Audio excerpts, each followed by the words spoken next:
Greetings, ladies and gentlemen of the internet.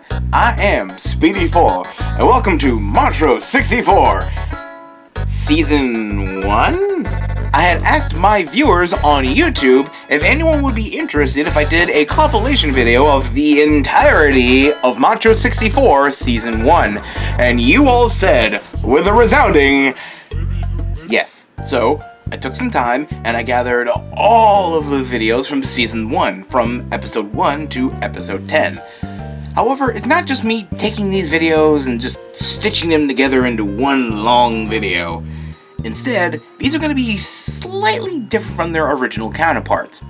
I mean, they're essentially the same video, and I'm not planning on removing the original uploads because those mean a lot to me, but anytime you hear this sound effect, a note will pop up on screen relating to the episode, either about the production behind said episode, fun facts that I couldn't include in the video, or I had uncovered recently and making sure that these videos are up to date, or just random stuff relating to the video. But with all of that said, it's time to get into the video. So grab some snacks, maybe a couple beverages or two, and get all nice and comfy. Or put this on in the background while you work on stuff. But whatever your preferred method of watching videos is, it's time to watch ModTro64, the complete Season 1.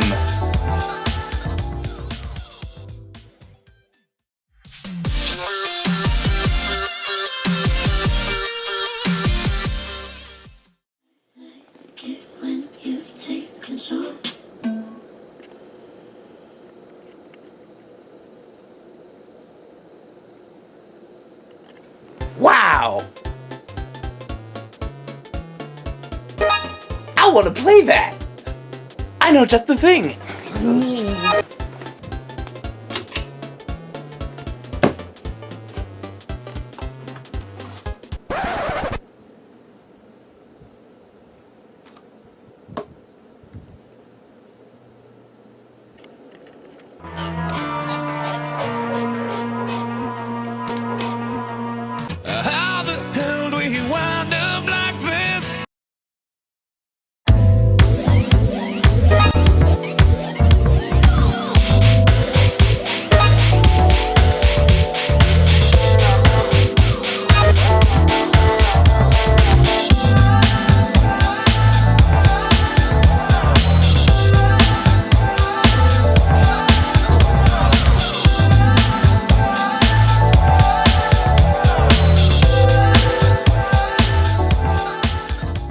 Greetings, ladies and gentlemen of the internet. I am Speedy4, and welcome to the very first episode of ModTro64, the show where I basically pick a game and, well, just talk about it.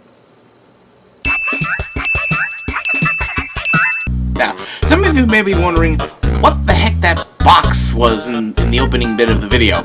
Well, allow me, dear viewer, to perhaps enlighten you a little bit. But first, I just gotta take this over here. DropMix is a game that was released back on September 20th, 2017. It was developed by Harmonix, the same guys who worked on Rock Band, Dance Central, Amplitude, Super Beat Sports, Arnica, and, more recently, Fuser, an upcoming game which uses the same technology in the game I'm talking about, DropMix. And this game was published by Hasbro, of all companies. I mean, don't get me wrong, I love me some Hasbro. There are all kinds of classic properties like Transformers, G.I. Joe, My Little Pony, and Monopoly.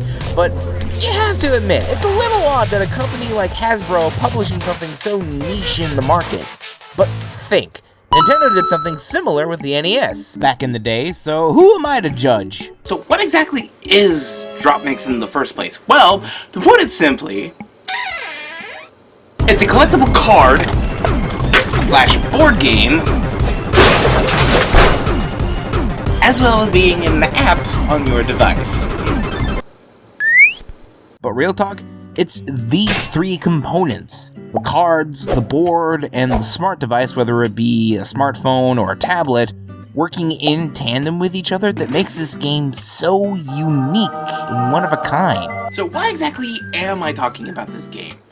Well, to put it simply, I feel like it's a game that needs to be talked about, because how many games out there do you know that combine art, music, and gaming all in one device? Or it's simply all in one card game? I can't think of anything else other than, like, DropMix. Also, at the beginning of this video, you saw me watching a trailer for a game called Fuser, which I happen to have a hat of. And unfortunately, I wasn't able to go to PAX where it was, like, properly demonstrated to everyone, and pretty much everyone freaking loved it, but also because I really wanted it, and I got this off of eBay, and it was worth every penny. However, if I raise awareness of Fuser with this video, I also can raise awareness about its predecessor, DropMix. And perhaps, well, I don't know, maybe if I talk about it and people actually gotta try it out for a change and maybe raise some sales, maybe we'll finally get Season 2, I don't know, maybe.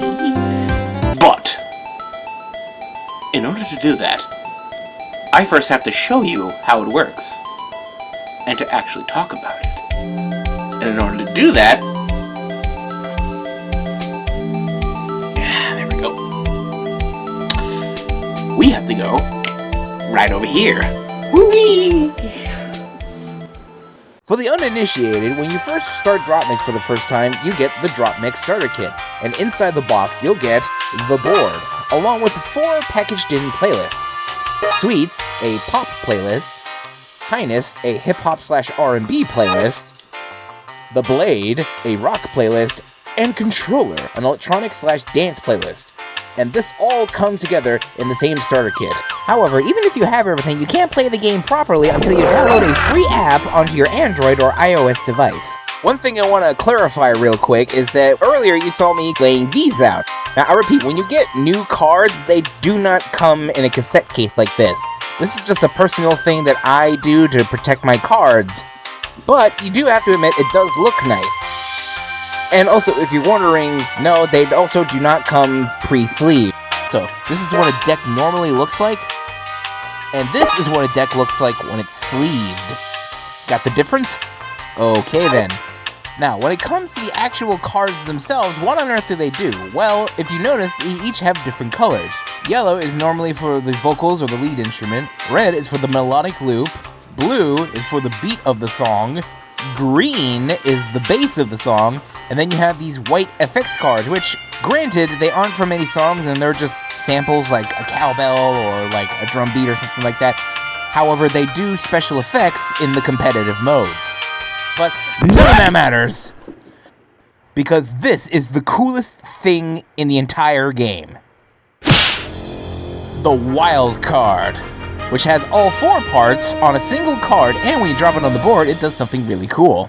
Now, before I can demonstrate what the wild cards do when you drop them on the board, let's actually talk about the game modes that you use the cards in. Now, when DropMix first originally launched in 2017, we originally had 3 modes: Clash, Party, and Freestyle mode. But then, sometime during September 23rd, 2018, we got a brand new mode called Puzzle mode. Now, I will explain all 4 modes in time, but for now, let's head on over to Freestyle mode so that I can show you the magic of DropMix. So you get into Freestyle mode and just say, oh, I don't know, maybe you want something from Megan Trainer's all about that bass. Well, don't worry, because we got that covered. Nice. But now you're just saying, oh, perhaps maybe I want, oh, I don't know, the drum beat from the Chainsmokers Closer. Well, we got that covered. Oh, but now you want the horns from Panic at the Disco's Emperor's New Clothes? I got you, fam! But let's say you want to go, oh, I don't know, old school. Maybe some Gloria Gaynor I Will Survive will satisfy your needs? Or you just want to say, screw it, go super old school, and go the Jackson 5.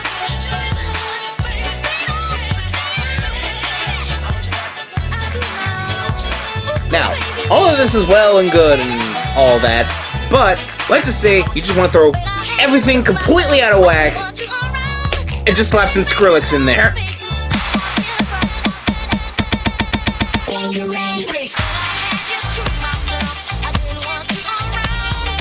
And that, right there, is the power of DropMix. Taking any song that you can think of, provided that it's a card in the first place, and just taking those each individual parts and just making something completely random and unexpected out of it, and it's sounding good. Sure, you can make a bad mix, but those are really hard to do. But most of the time, anything that you can think of and throw together, it'll end up sounding good.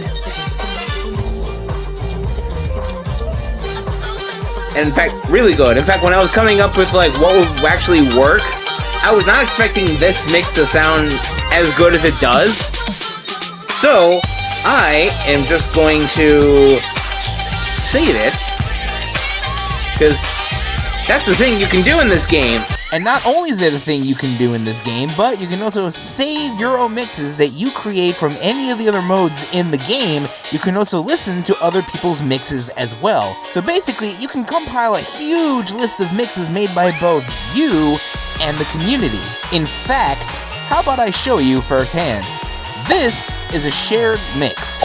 Any mixes that weren't made by you will automatically be called a shared mix. And this mix was made by someone in the official DropMix Discord, which there will be a link provided in the description down below.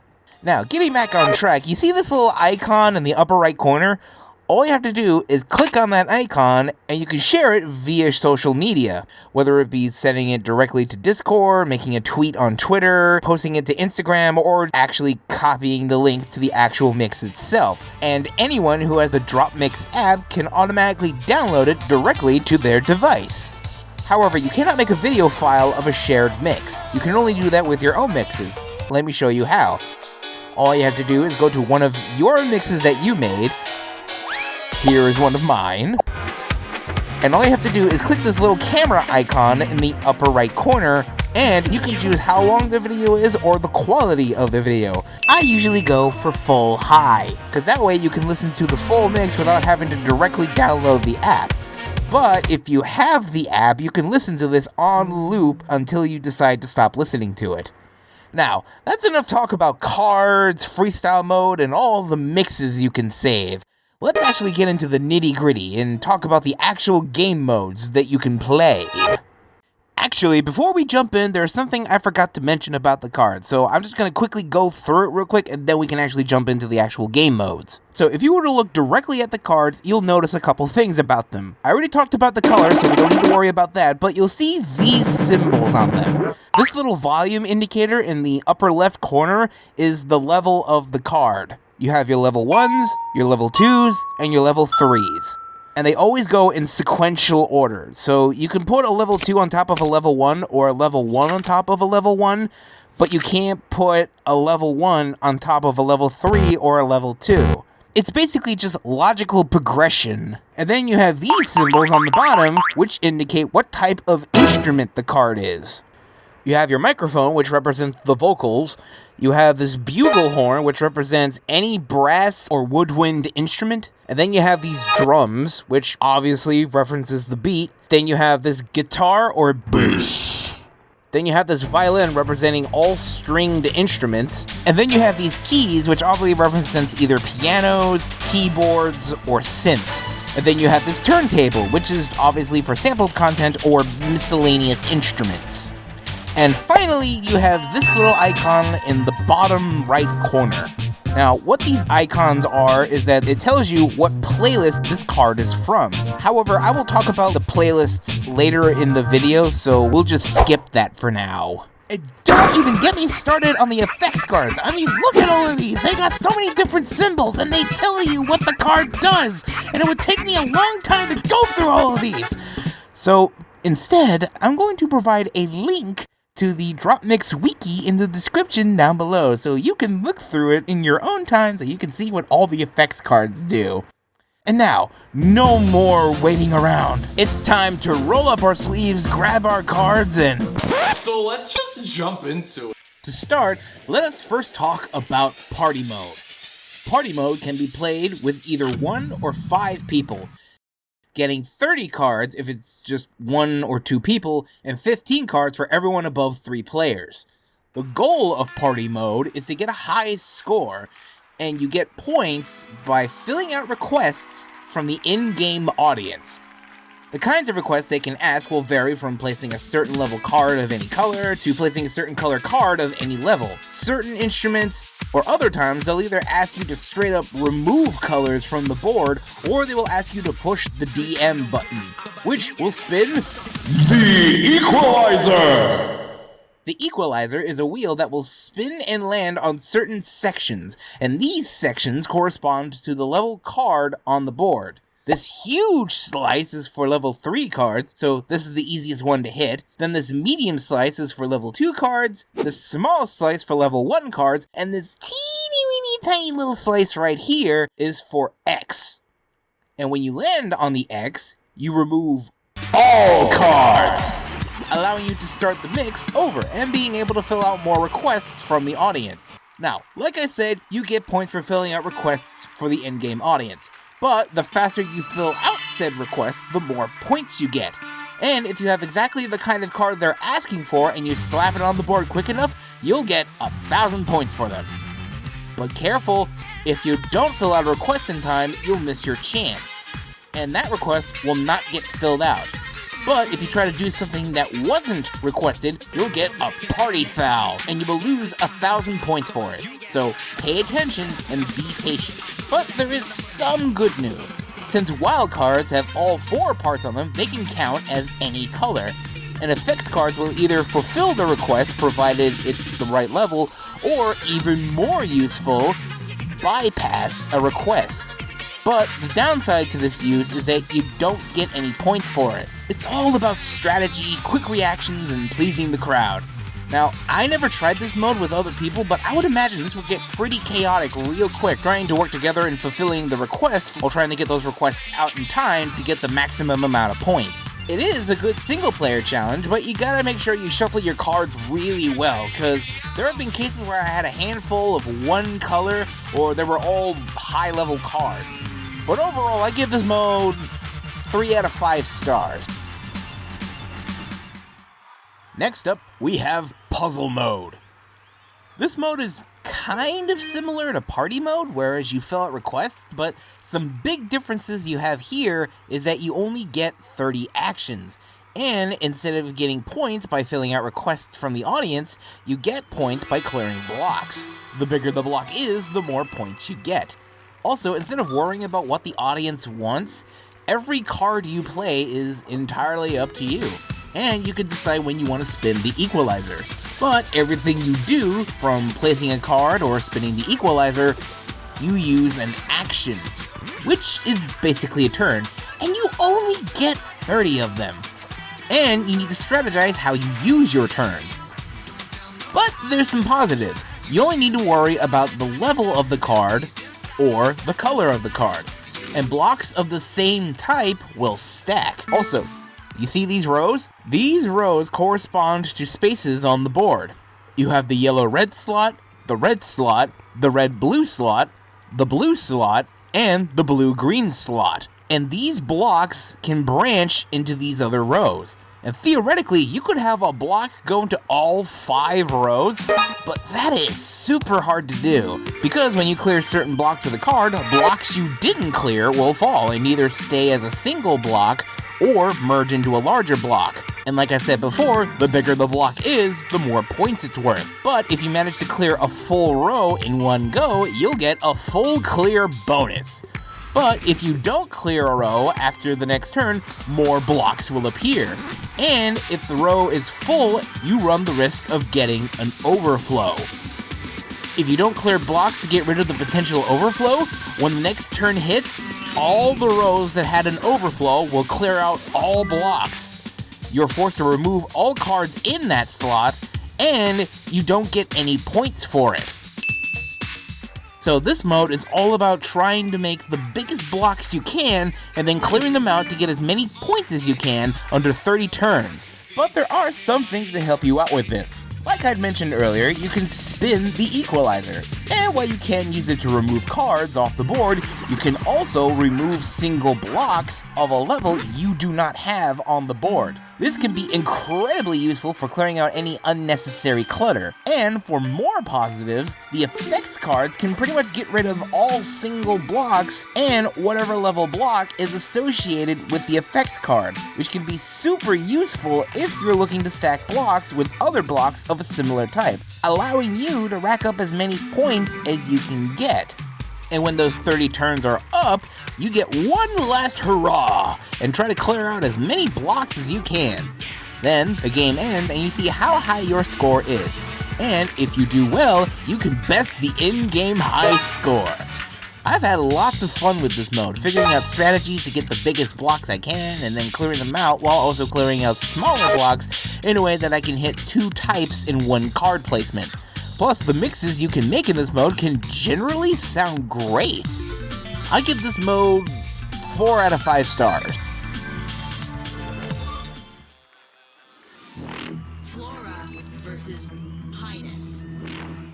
And now, I saved the best mode for last, the piece de resistance of DropMix, if you will. It is now time to talk about Clash mode. This mode is by far the most competitive and fun mode of DropMix, and might I argue, the most alluring thing about DropMix in the first place. In this mode, up to 2 to 4 people can play in about 3 different setups. 1 against 1, 1 against 2, or 2 against 2. With single players getting 30 cards or 2 playlists, or 2-player teams getting 15 cards or 1 playlist each. And as I mentioned it before, but now it is time to talk about the playlists. Playlists are made up of 15 cards and they come in 2 varieties. Playlist packs are made up of 1 wild, 2 yellows, 4 reds, 4 blues, 2 greens, and 2 effects cards. And then you have the discovery packs, which are preset 5 packs which include pieces of other playlists in the discovery set.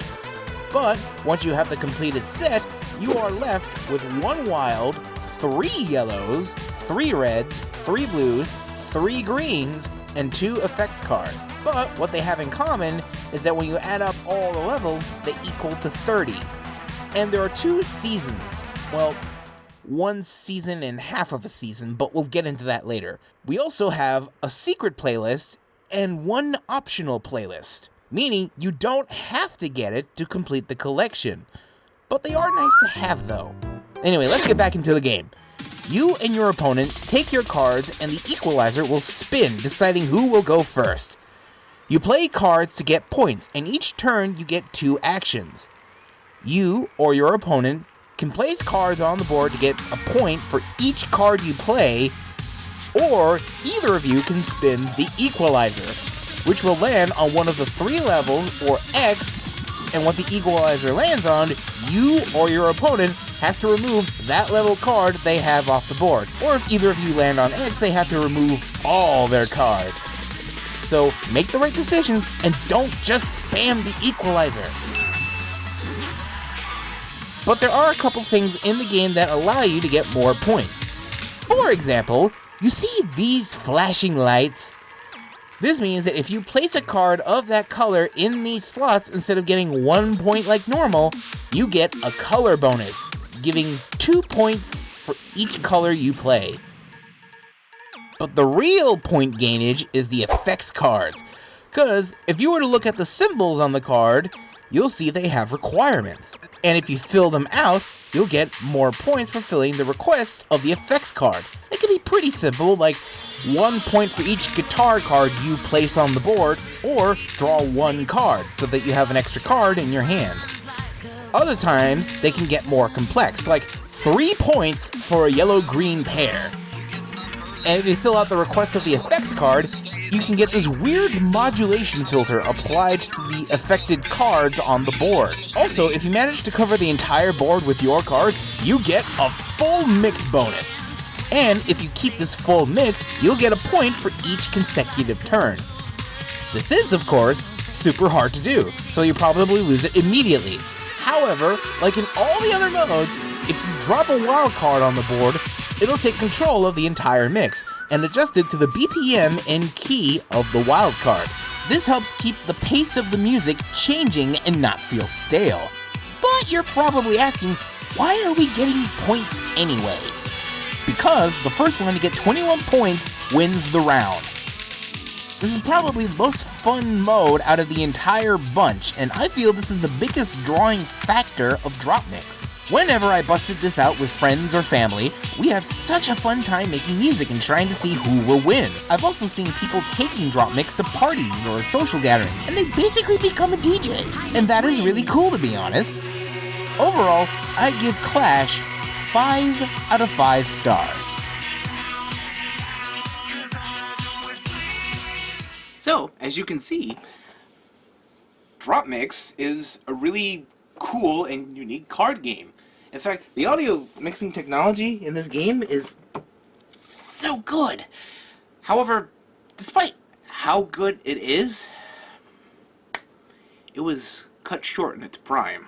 Season 2 of DropMix was off to a really good start. We got 8 new playlists, and the last 2 playlist packs, Rhymer and Phase, got redesigned packaging that uses less cardboard. I mean, look at it! It looks so good! This is an aesthetic choice I like. But then, silence. Me and the rest of the DropMix community were waiting for new cards to play with, the potential new mixes we could get. However, it wasn't meant to be. Because on August 23rd, 2019, we got an announcement from Harmonix. Later this year, Harmonix will assume control of the DropMix app and server support from Hasbro. While there are no new plans to introduce new cards or boards, DropMix features and functionality will not change, and we plan to support the service indefinitely. There will be an update to the app to facilitate this change and introduce support to the latest versions of Android and iOS. Now, the way this is worded, it sounds like they're not outright discontinuing DropMix. But the mention of no new cards or boards being made pretty much says that DropMix is done for. And that sucks, because we have half of songs that will never be completed, and wildcards that we'll never get to play with. In fact, the biggest bummer is that we were originally going to get 4 new playlists before the announcement. These 4 playlists are referred to by the DropMix community as the Forgotten 4. I also call them the Neglected S's, but that doesn't roll off the tongue as smoothly. These playlists were Sasso, Slumber, Shifter, and Swelter. Do you see why I call them the Neglected S's? Anyway, we don't know much about them, but what we do know is what their wild cards were going to be. Sasso's wild was Andrew WK's Party Hard. Slumber's wild was Big Countries in a Big Country. Shifter's wild was Smash Mouth's All-Star. Such a missed opportunity! And Swelter's wild was Laza Morgan's This Girl. And that sucks, because after listening to them in my own spare time, I would have loved to make mixes with these cards. However, enough to talk about like DropMix's shutdown future and whatnot, because despite this, the game has a really cool community. In fact, it was thanks to the DropMix community that I got the idea to store my cards in cassette cases, which, you have to admit, they look real nice. But that's not the only thing I saw in the DropMix Reddit. I've also seen a custom playmat, a modification to the board, which puts a power button on it, a carrying case, which carries everything, fan-made card ideas, wink wink, and someone actually managed to get DropMix working on the Switch. That is freaking cool. And I've also seen other things, like helpful advice on what to do in case your card is not working or if the board is facing some technical errors or something like that. But as for other things I did not mention in DropMix, well, you can scan your cards to add to your collection. Also, you notice these things in my footage? These are badges. And they're basically achievements you can get for playlists. And when you have all the cards, the playlist icon will get a gold color. But when you have all the cards and the badges, the playlist will get this cool rainbowy effect applied to them, signifying you have completed the playlist. However, I haven't gotten all the badges, but I'm working to fix that problem after this video. Also, if you notice, the only two playlists to have this rainbow effect applied to them are the playlists Baffler and DM. One thing I neglected to mention until now are the hidden and special playlists in this game. Baffler cards are a secret 16th card to a playlist pack. Each time you buy a playlist pack, you get 15 cards from the playlist you're buying and one secret Baffler card from the Baffler playlist. However, all the cards from Baffler are level 3 cards, and using all of them would be, let's face it, kind of problematic.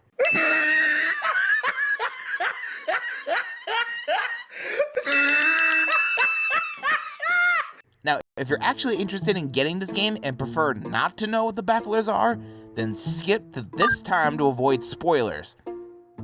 I'll give you a few seconds. Are we good? Did all the people who clicked the timestamp go away? Okay. So with the Baffler cards, they're usually unique or odd choices, like the vocals from Len's Steal My Sunshine, or the guitar from Wipeout. Not odd enough for you? How about some Johann Sebastian Bach, or Ludwig van Beethoven? Still not weird enough? Then how about some beatboxing, or the piano riff from Vanessa Carlton's 1,000 Miles, or some synthy whale noises? Oh, I got it! Excerpts from Edgar Allan Poe's The Raven. And that's not even the weirdest thing. I haven't yet talked about DM, or as everyone in the community calls them, the promo cards. And as you can expect, they were promotional cards given out at events to hype up the sale and demonstration of DropMix. 3 of them are Hasbro properties, and they're the themes from Transformers, G.I. Joe, and the Mighty Morphin Power Rangers. But one of the promo cards is special. It comes from the game Pyre by Supergiant Games. You know, I may actually have to play it and do a review of it sometime.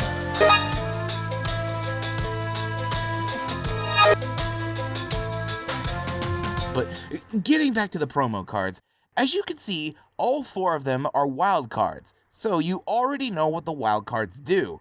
But since you won't come across them on a normal basis, these cards from DM are optional, so you don't have to get them. But again, they are nice to have though. But the biggest question to wrap up this entire video is DropMix worth getting in 2020 and beyond? In my personal opinion, I would say yes, but in reality, I'd say maybe. I mean, don't get me wrong, I love this game to death. In fact, it's one of the few card games that I could actually get into. I know that DropMix is done and over with. I mean, unless Harmonix wants to prove me wrong. But it's their choice, so I respect it. However, it's not all for loss. I mean, think about it. In the beginning of this video, I was reacting to the Fuser trailer. And if you really think about it, Fuser is just the spiritual successor to DropMix. Little bits of DropMix live on in Fuser. I mean, you have the colors, the instrument icons, the whole music mixing aspect of it. And that girl, she is wearing DropMix art. And look at that! Smash Mouth! So, if you're one of the people out there that owns DropMix and actually want more of it, then you should definitely check out Fuser when it comes out. Or, if Fuser has interested you, then you should definitely think about getting DropMix. I mean, on Amazon, it's like $28.99 for the starter kit.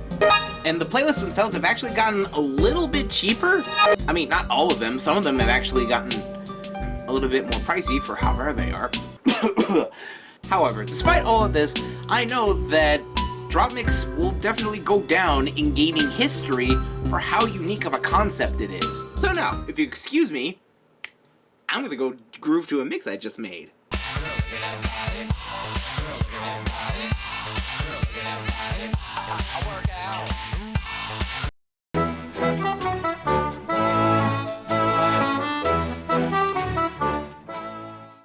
Greetings, ladies and gentlemen of the internet. I am Speedy4, and welcome back to another episode of ModTro64, the show where I basically pick a game and, well, just talk about it. Hey, it's been a while, and I mean a long while.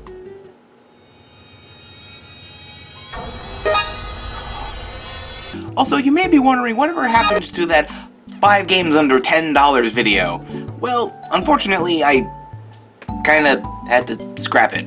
Not that it's bad or anything, but mainly because it was a little bit too ambitious for what I'm actually capable of doing. I'll probably go back and redo it when I'm actually, capable of doing it. But for now, let's talk about point-and-click adventure games. For those not in the know, point-and-click adventure games are pretty cool. They can be pretty complex and offer some unique gameplay ideas, especially with some manner of inventory puzzle or clever wordplay. Now, while you may think that I'm some seasoned veteran of the genre, in reality, I am but a tyro. Ugh, that is a good word right there. Yes. Jokes aside, I did have some experience. In fact, the first game I ever played in the genre when I was a kid was Sam & Max Hit the Road.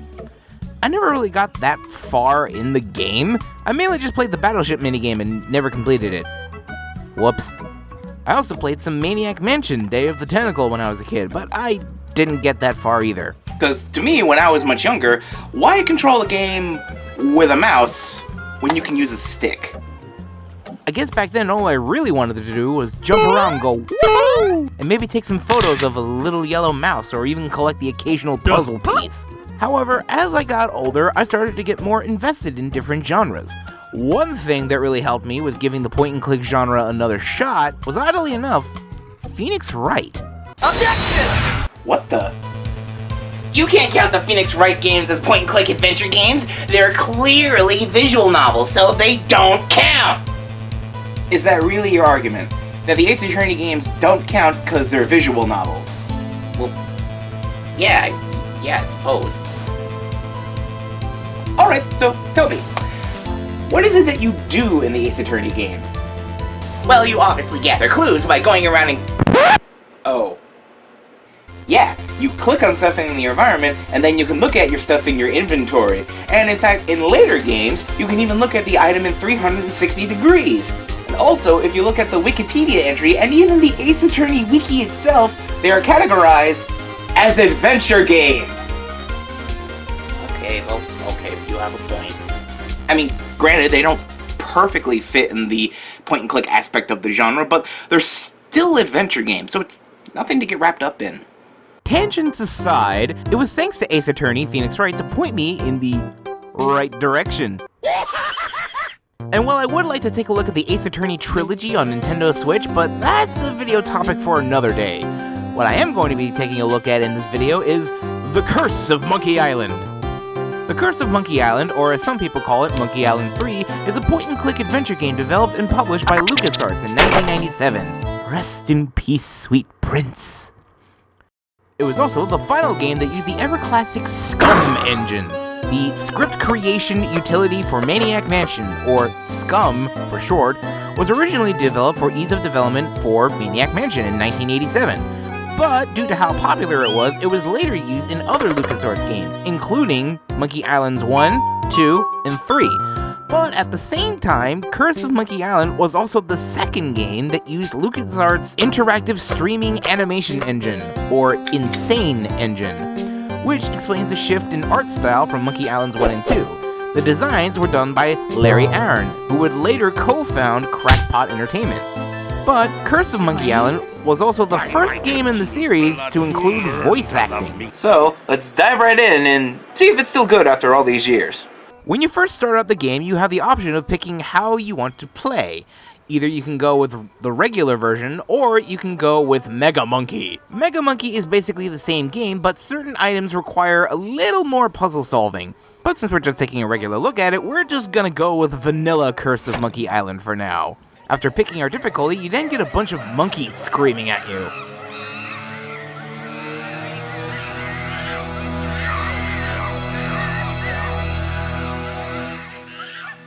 Oh, I get it. It mimics THX. That's funny. But soon we get a look at our protagonist, Guybrush Threepwood. It's an odd name, yes, but it kind of grows on you after a while. Also, can we talk about the theme for Monkey Island? Because, my gosh, it's glorious.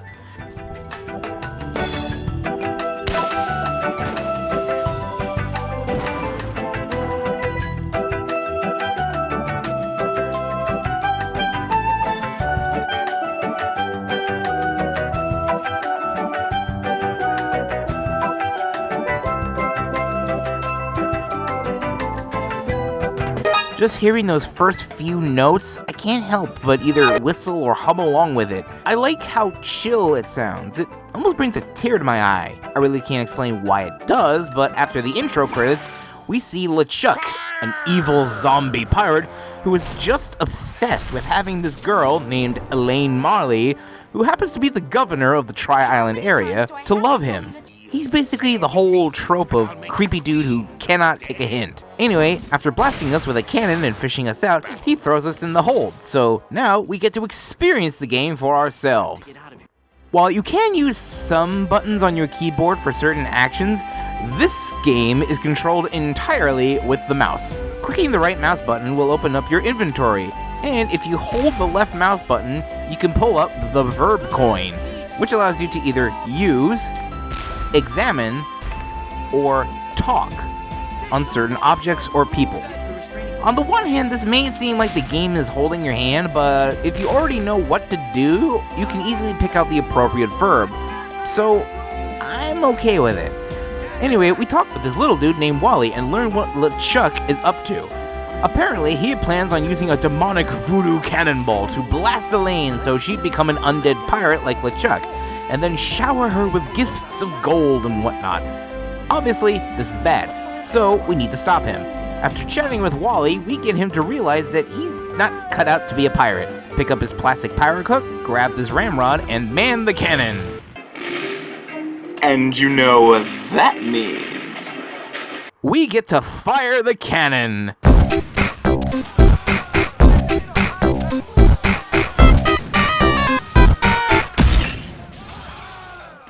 Hey, I'm getting pretty good at this. After taking care of the skeleton pirates, we combine the pyro hook and ramrod to knock this skull into the water.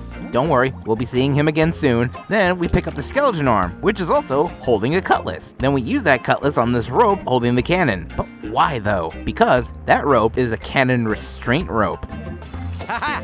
Taste cold steel, feeble cannon restraint rope. Pull the cord, and we get this cutscene of LeChuck preparing the voodoo cannonball. Guybrush pulls the cord and gets sent backwards into the door with a cannon. Neptune's navel, that was a close one.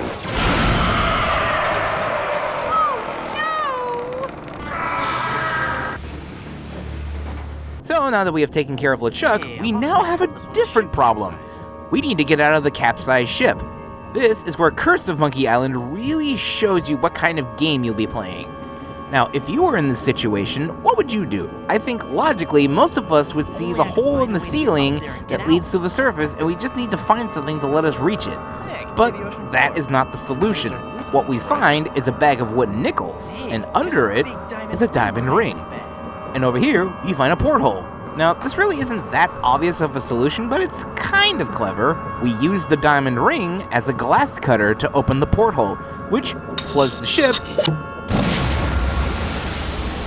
and allows us to float to the top of the hole. This idea of subverting expectations is kind of a thing in the Monkey Island games. Anyway, now that Guybrush is out of the ship, we see that after this, Guybrush proposes to Elaine with the same diamond ring he found in LeChuck's treasure hoard. Elaine says yes, but Wally shows up and congratulates Guybrush on the wedding, and talks about how the ring looks similar to a cursed ring LeChuck had in his treasure hoard. Obviously, he wouldn't have picked up that ring, right? Guybrush! Oh dear.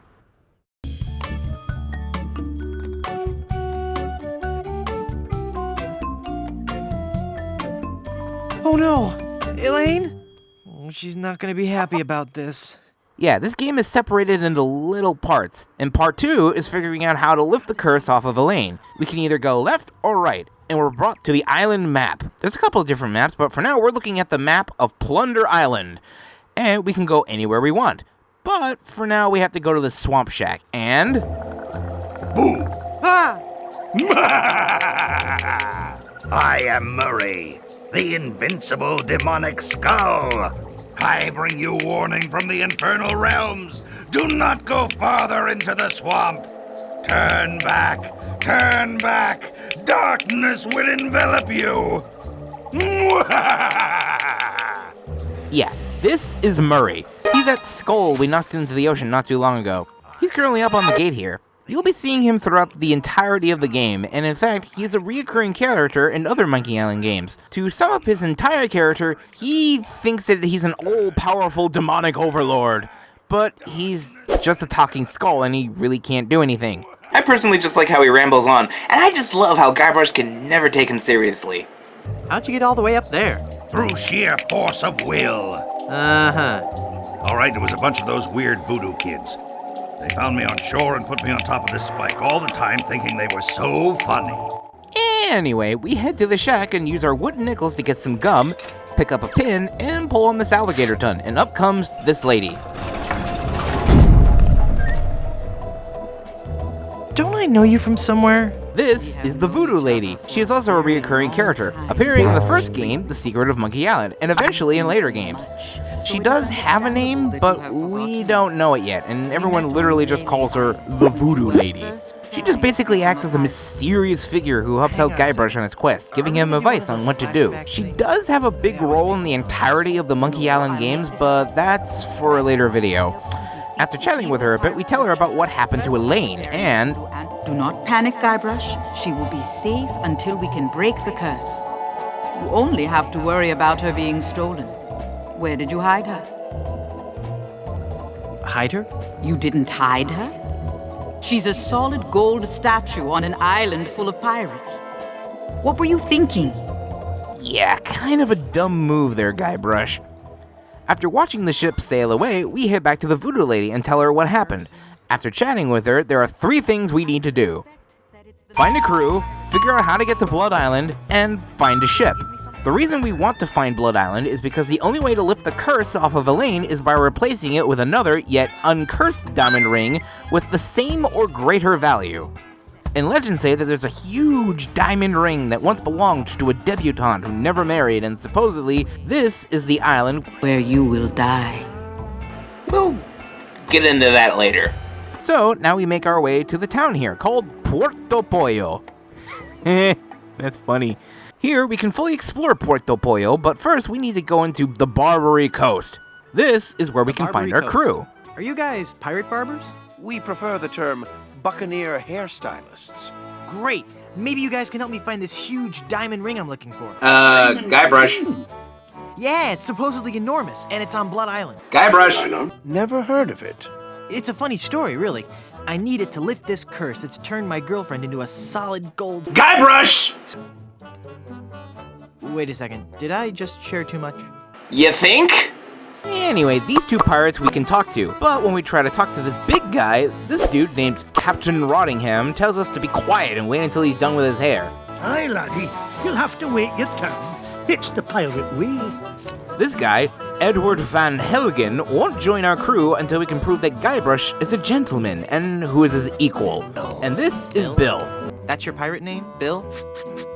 Cutthroat Bill. Oh, I see. Well, that puts a whole new spin on it, doesn't it? And he won't join our crew until Guybrush can prove that he is capable of finding treasure. So we just need to find something of value. We explore a little more and we come across the theater, where we can find a glove, a wand, and some dandruff? Only it's not dandruff. It's lice. Ugh. But there's a sticker on this trunk from Blood Island. Which means that someone has been there before. As it turns out, this guy named Slappy Cromwell has been there before, and he claims that someone named Palido Domingo frequently charters there back and forth.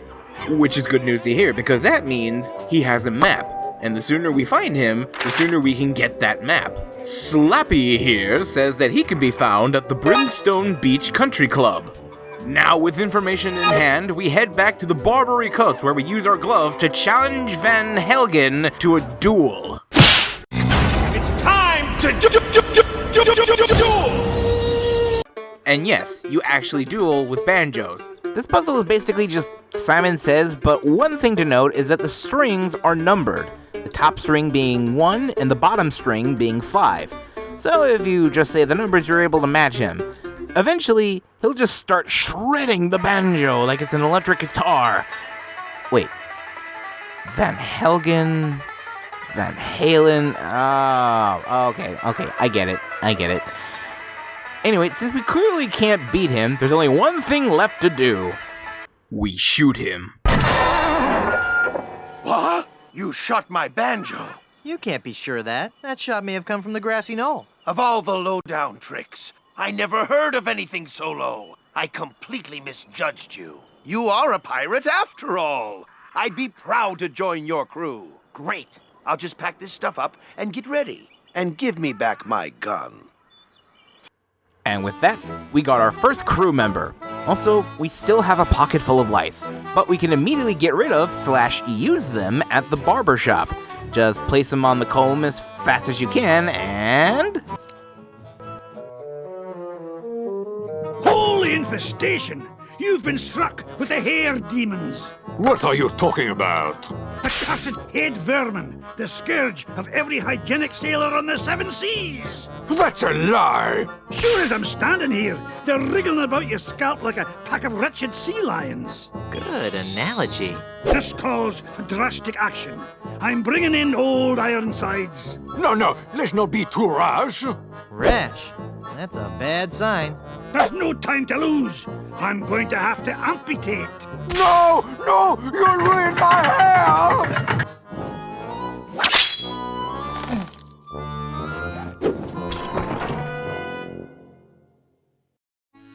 If you listen to both Rottingham and Haggis here, they'll sound pretty familiar. Rottingham is voiced by Tom Kane, and Haggis is voiced by the late Alan Young. You know, Scrooge McDuck. When I first played it, I wasn't sure at first, but sure enough it is.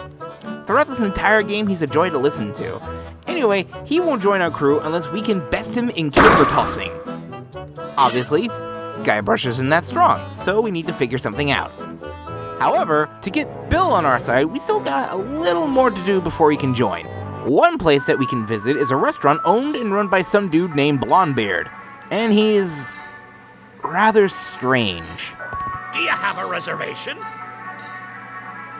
No. No reservation slip, huh? Then out you go! He won't let us inside unless we have a reservation slip, so we'll have to come back later. We have to go back to the barbershop anyway because there's some items that we need. Like this jawbreaker on the floor, and we need to get those scissors in the ceiling. But how? Simple. By getting a haircut. Have a seat, laddie, and I'll do you up with a fine coif. And while Haggis isn't looking, we kick this rock into our inventory, and he needs to go find a new rock to keep that book open. I have no idea why, though. But while he's away, we can crank up this chair all the way to the top.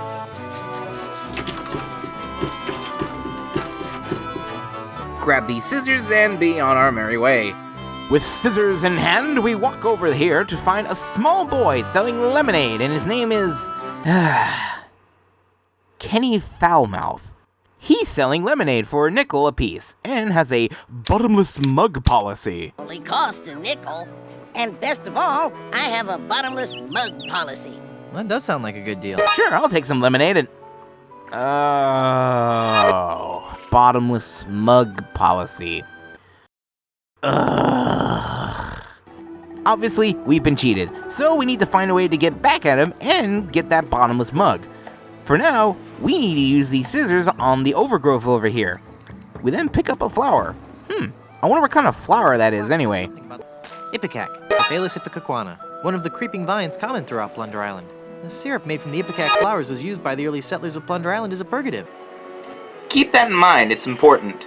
Anyway, after cutting through, we can finally make our way to Danger Cove.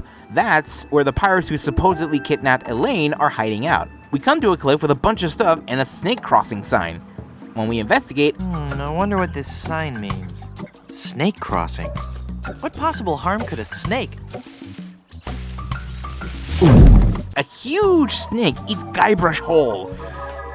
Not to panic though, because there's some stuff inside the snake that we need. Of course, we find a Fabergé egg, phone books, top secret plans, vacuum cleaner attachments, and what I can only describe as a Denny's Grand Slam breakfast.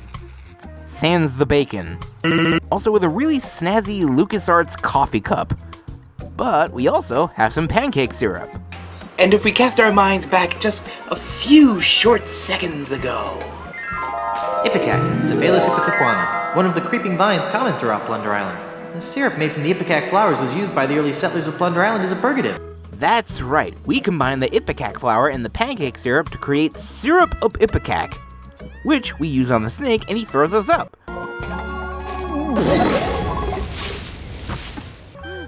Over the cliff, and into some quicksand. Not to worry though, with some quick thinking we tie the paperweight we got from before onto one of the balloons we had, and gently blow on into the perfect position to... Aw, come on! Well, darn. Hey. Thank goodness for those unpredictable Caribbean trade winds. But how do we pop the balloon? Well, by taking a reed and a thorn from this bush, and ta-da! We made a pea shooter. Pop the balloon, and the paperweight knocks down the vine, and Guybrush can pull himself up. Eventually, we make it to Danger Cove, and we can see the very same pirate ship that took Elaine. This boat looks like it was recently patched up, so we can use it to row over to the ship and see if we can find Elaine. But the moment we set foot on the ship, we run into this fellow. A dead man? Huh? Who are you? This is Mr. Fossey, and he's the first mate to Captain LeChuck. The scourge of the seven seas! The dread pirate, LeChuck. Yes, Captain, it's on the table, sir. LeChuck! That's right, Captain LeChuck. Yes, Captain, just an intruder, sir. And so we have the choice of either getting tarred and feathered or walking the plank. If we walk the plank, we just jump back into our boat. Not really a problem. But we clearly want to get inside and listen to Mr. Fossey and his captain. But how do we get inside? Well, by heading back to Blondbeard's restaurant, we can finally get inside because there was a reservation slip inside that snake. Then let's see your reservation slip. Very good. You may seat yourself, pardon me, Mrs. Bryanstew. There's a patron over here, so we go over to him, and... Ah! It's one of LeChuck's skeletal horde. Manny? Is that you? Nah, it's just a skeleton that looks like Manny. Here we take the knife from his back, along with this card from the Brimstone Beach Country Club. We also get a biscuit. Whoa! This biscuit is full of maggots! Ew. Questionable food safety aside, we chat with Blondbeard, who happens to have a gold tooth. I wonder if we can pass that off as treasure. Let's give him a jawbreaker and see what happens. Would you like this jawbreaker? Thanks to ye. Ouch! I think I loosed me gold tooth. I knew sweets were being bad for me teeth, but it had a fine crunch and were a fiesta of flavor. From now on, I'll be sticking to fleshier foodstuffs. Something chewy. Something chewy, like maybe some gum? Would you like some gum? Thanks. This is really good steak-flavored gum. It gets you here, and it gets you right here. Oh, hey, look at that. Now we just pop the bubble with a pin, and the gold tooth is ours. We also talk with Blondbeard about his restaurant. Apparently, some creature called El Pollo Diablo has released all of his chickens into the wild, and that he has a big order he needs to fill to some pirates on Danger Cove, along with not having enough time to cook it properly since he has a 30 days delivery or it's free policy. Someday he'll return. For me! But mark this, I'll be ready for him. And a 7-foot chicken means me business will be thriving once more. So he intends on catching a 7-foot tall chicken. We'll keep that in mind.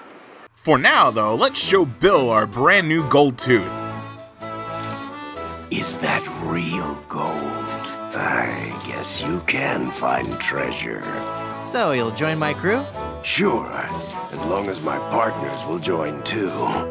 So now we got both Van Helgen and Bill to join our crew. All we need now is for Haggis to join. However, Guybrush is about as strong as a wet noodle, so there's no way we can beat him in a caber toss legitimately. So back to the fields we go, and have a look around. One look at this keg on the grassy knolls tells us what it contains. It's an enormous keg of Old Gut Blast brand rum.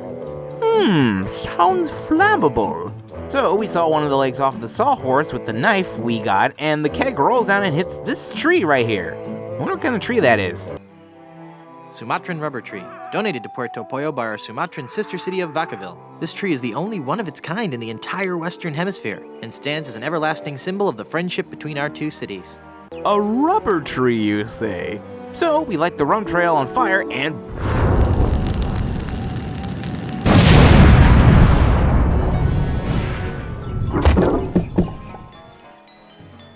rubbery caber. I'm sure us blowing up a rubber tree won't come back to bite us in the end. Right? Anyway, we challenge Haggis to the caber toss and win. Hey, I win! So now we got our crew. Now all we need to do is find Elaine and get a map from Palado.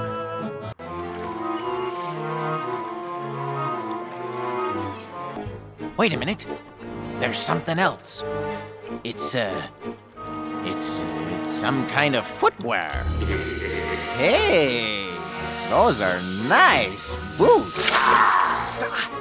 But they're still hot. Ow, ow, ow, ow, ow, ow, ow,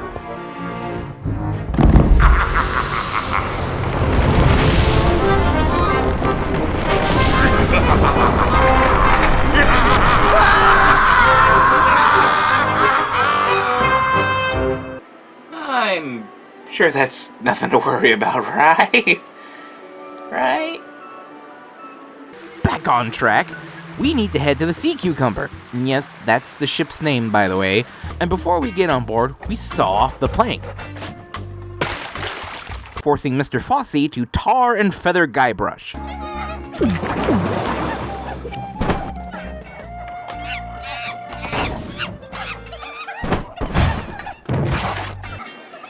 But why did we go through with this? Now Guybrush just looks like a giant walking Oh! That's right. We pretend to be El Pollo Diablo. In fact, if you go to Puerto Pollo, the swamp, and the Brimstone Country Club, everyone will think you're El Pollo Diablo. It's El Pollo Diablo! Kill him! Uh-oh. It's El Pollo Diablo. The demon chicken! We don't serve your kind here. Beat it! Get me the scissors! Eviscerate him! He'll regret ever setting claws in this place. I want the neck! El Pollo Diablo! At last, one of my demonic brethren come to set me free! Oh, brother. Come, release me, so that I might run free alongside you as we terrorize the mortals of this island. I'm out of here. Wait! Don't leave! Except for Kenny, who knows for sure it's just Guybrush tarred and feathered. I'm sorry.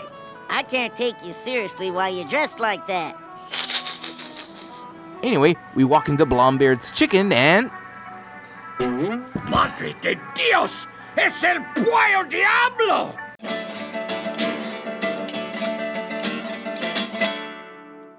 You can say whatever you want, but I always pick the Spanish option. It's funnier that way. Sí, he dejado en libertad los prisioneros y ahora vengo por ti. Well, you're not taking me without a fight. So we get conked on the head, and we end up in the captain's quarters of the Sea Cucumber, where the captain is an ape. Wait, so if the captain's a chimp, then that must mean... Aye, aye, Captain! Fresh bananas for the whole crew! An utter loon. Now, obviously we can't just walk on out of here, but we need to get rid of Mr. Fosse. So, how do we do that? Well, since Mr. Fosse takes orders from Le Chimp, we just need to make him think that Le Chimp is talking to him by using a ventriloquist book we got from the theater. Mr. Fosse, I've been thinking. Are you all right, Captain? You sound different. Don't interrupt. Sorry, sir. Maybe it's time we gave up pirating. I mean, take a look around at me, at the rest of the crew. We're all monkeys. You mean in the Darwinian sense, sir? No, I mean in the quite literal sense. Have you noticed that the crew is happier swinging from the masts than swabbing the decks? I don't even want to mention what they've been flinging around the ship. Well, we got rid of Mr. Fossey and the rest of the crew, but we still don't know where Elaine is. Well, after Guybrush picks up the map, if you notice, there's some tickets next to the vase. It's 2 tickets for the Long John Silver Center for the Performing Arts. Ah yes, the theater! So we head back over there, but this time, go upstairs. The map says, with all eyes open. So I guess if we pull this lever... That's it! Ah, X marks the spot. So Elaine is buried on stage, and Slappy seems to be mostly juggling. In that case, let's put some chicken grease on these cannonballs. Uh-oh, it looks like he's coming for the cannonballs now. And now the ultimate Shakespearean delight. The famous cannonball juggling scene from Romeo and Juliet. Whoa! Oops!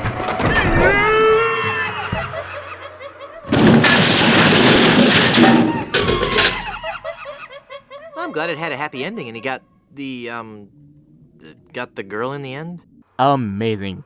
And with that out of the way, we dig up Elaine and store her up in the crow's nest on the sea cucumber. And now we... Nice boots, huh? Sorry. Hey, what do you know? I really am big bone. Uh-oh, quiet. Here comes Captain LeChuck.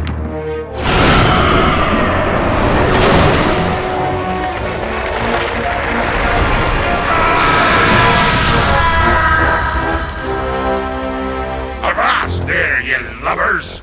Set sail for my stronghold on Monkey Island. I'll unleash my entire army of the undead. Suffering sailors, 'tis good to be dead! Ah, shoot. LeChuck has returned. Only now he's a demon zombie pirate with a flaming beard. Honestly, I think this is my favorite interpretation of LeChuck. Right up there with Ghost LeChuck. Anyway, he returns to his hideout on Monkey Island.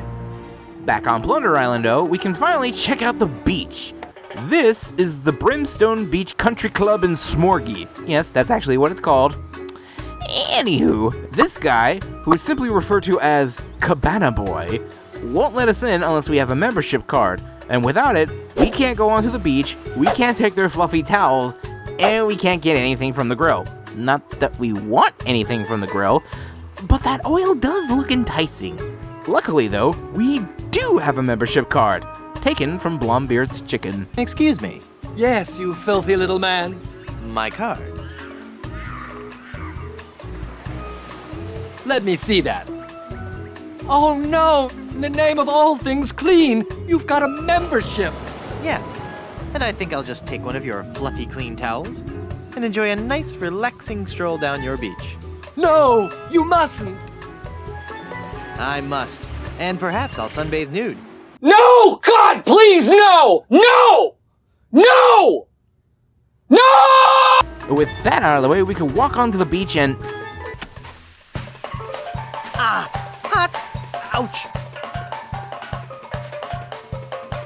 Oh, that's why it's called Brimstone Beach.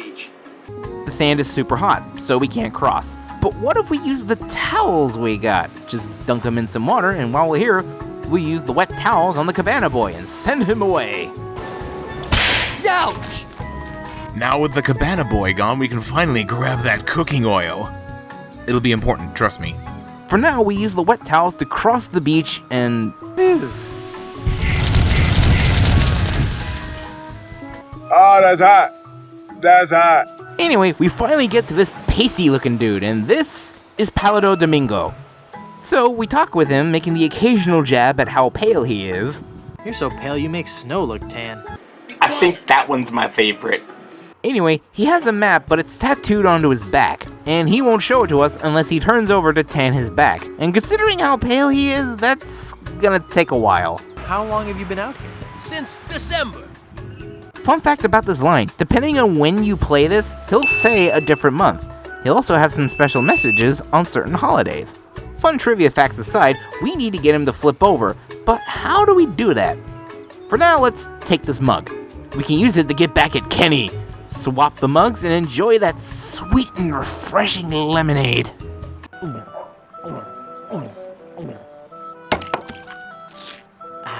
That was as refreshing as morning dew. Hey! Obviously knowing we cheated him out of cheating us, he walks away in a huff. By the way, what are those vats filled with anyway? Big vat full of red dye. Number 2. Red dye, you say? And Kenny left us that picture. So, with the bottomless mug we acquired, we can make Palido think he's getting a sunburn by dumping some red dye on him.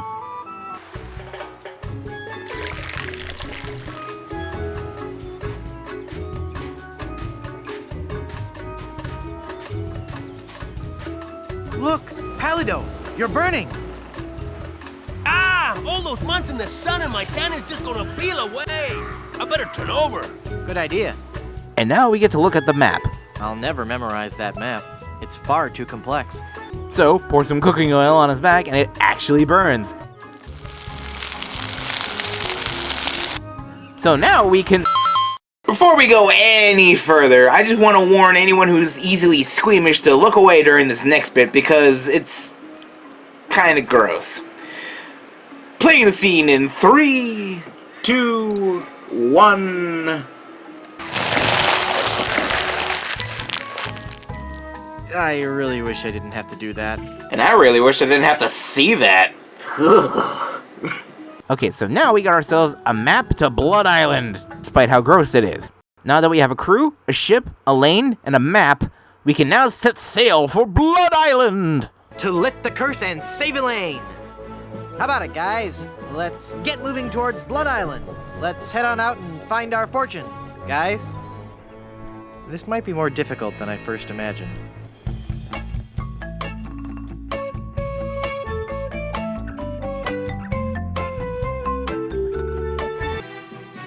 Uh-oh. Apparently, on our way to Blood Island, we were tailed by...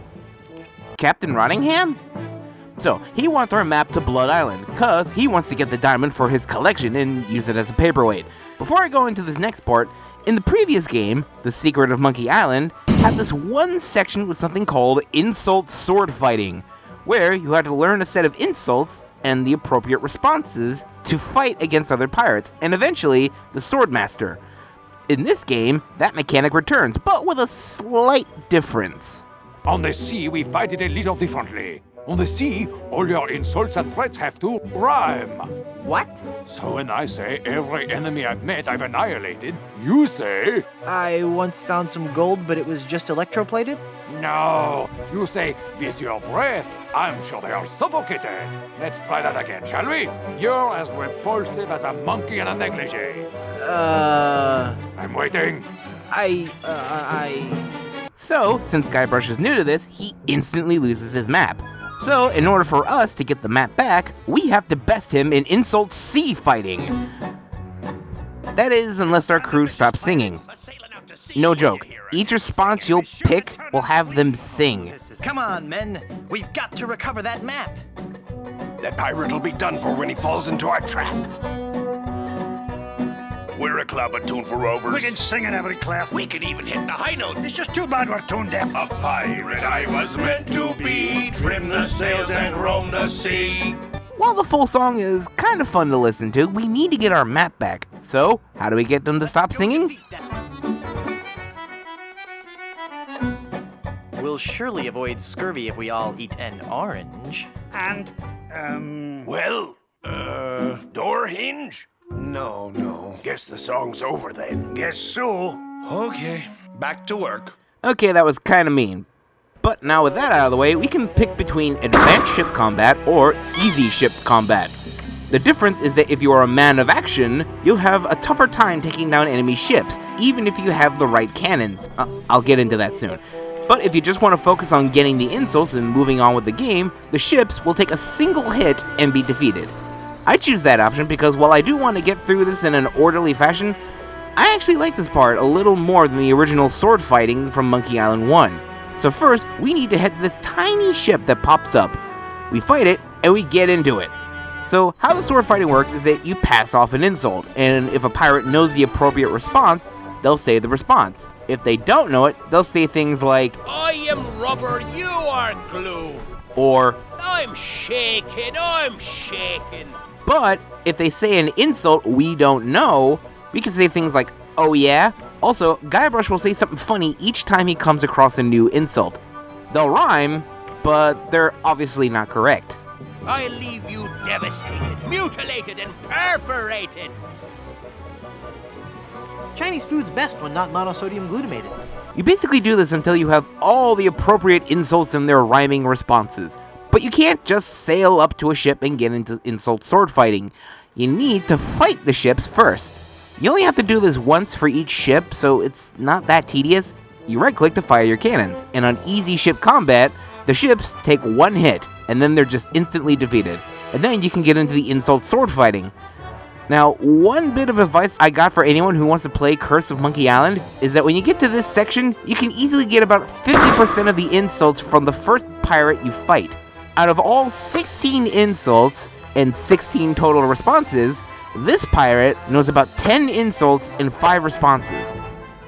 But after winning against a pirate, you must sail back to Plunder Island. I mean, you could fight another pirate if you want to, but if you lose, you must hand over all your treasure in your ship's hold. Because what you do with that treasure in that hold is that you take it back to Kenny, who is selling cannons now for some reason. I'm running guns. Tell me you're lying. I never lie anymore, mister. You've shown me the light.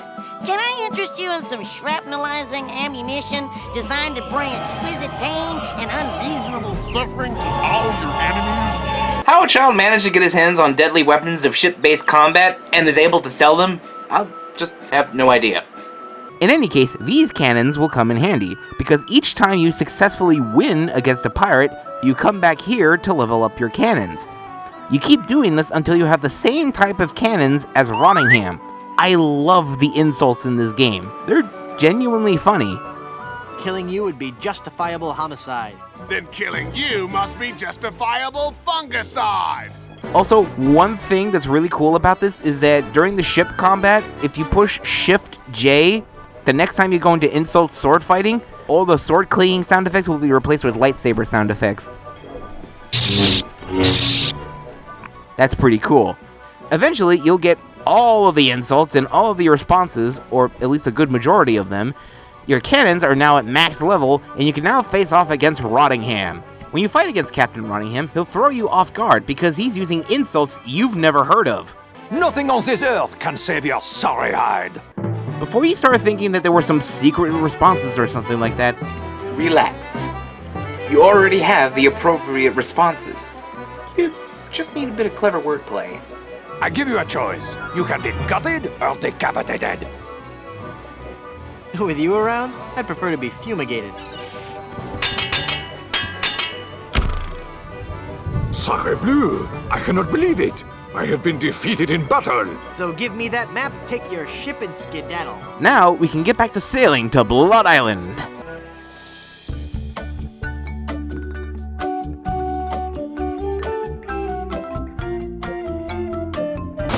We've got to keep her on course for Blood Island! Van Helgen! I'm doing all I can here! Haggis! Lend a hand! I'm barely holding on myself, mate! My God, this wind! She's the devil's own!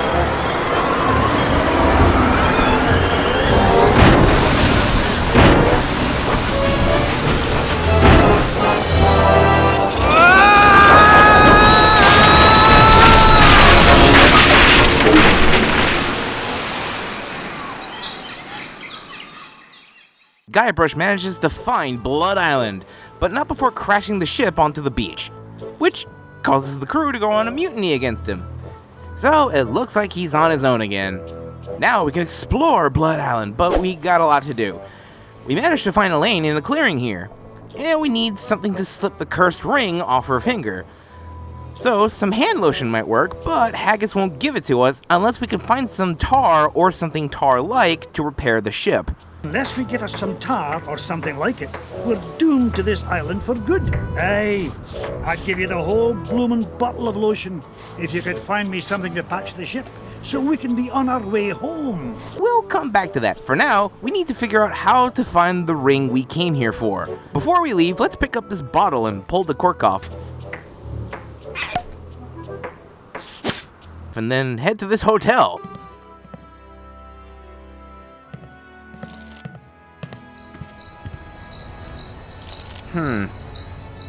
Lively crowd, huh? These are some of the residents of Blood Island. There's this fortune teller named Madame Zima, and the owner of the hotel bar, Griswold Good Soup. He won't talk to us unless we can get him the ingredients for an instant hangover cure, which is recorded in this recipe book. Okay, let's see here.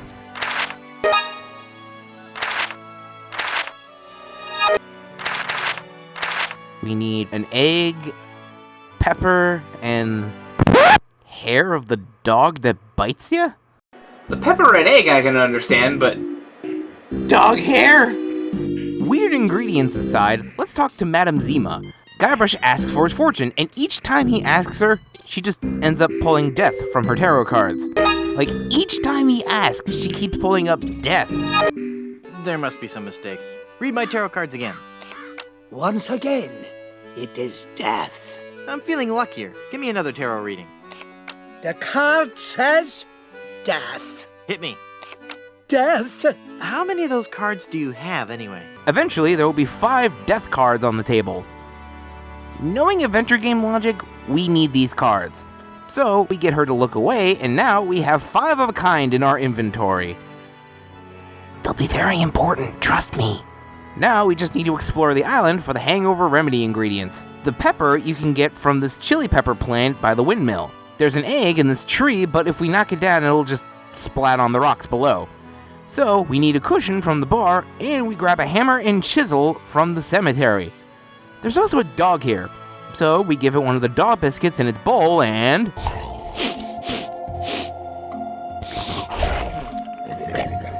Ow! He bit me! Hey, didn't the recipe call for hair of the dog that bites you? Yep, we take some of the dog's hair. At least he's shedding. But back on the beach, we place the cushion on the rocks and knock the rubber tree with the mallet we got, and the egg lands softly on the cushion. Alright, we got the ingredients. Let's just give him to Griswold here, and...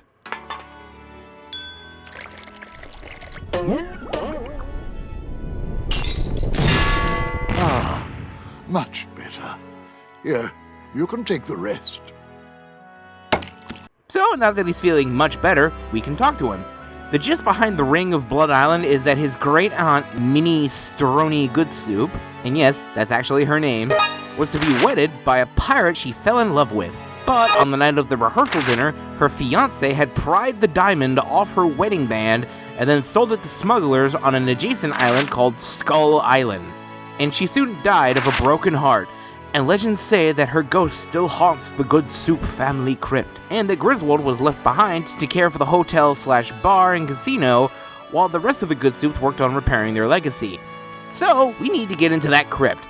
By ordering a Caribbean body slam and mixing that head be clear stuff we got from Griswold, we... It just occurred to me that mixing medicine and alcohol is a really stupid and possibly lethal thing to do. If I were a real person instead of a lovably inept cartoon character with the potential for a few more sequels, I wouldn't even consider it. After a pretty trippy sequence, Guybrush passes out. So, what's with the new guy? Oh, he's been like that for an hour now. Passed out cold. He'll come around. I don't know. I'm pretty sure he's dead. I guess that's the end of the game, then. What with him being the main character and all. Funny. I didn't think you could die in LucasArts adventure games. Well, maybe they're trying something different. When I should take care of him? Would you? It's bad for business, having him just lie there. Rest in peace and all that.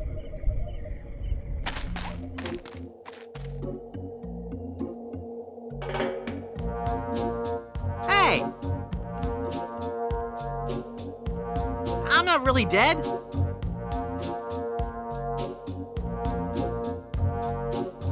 Oh, come on, cut it out.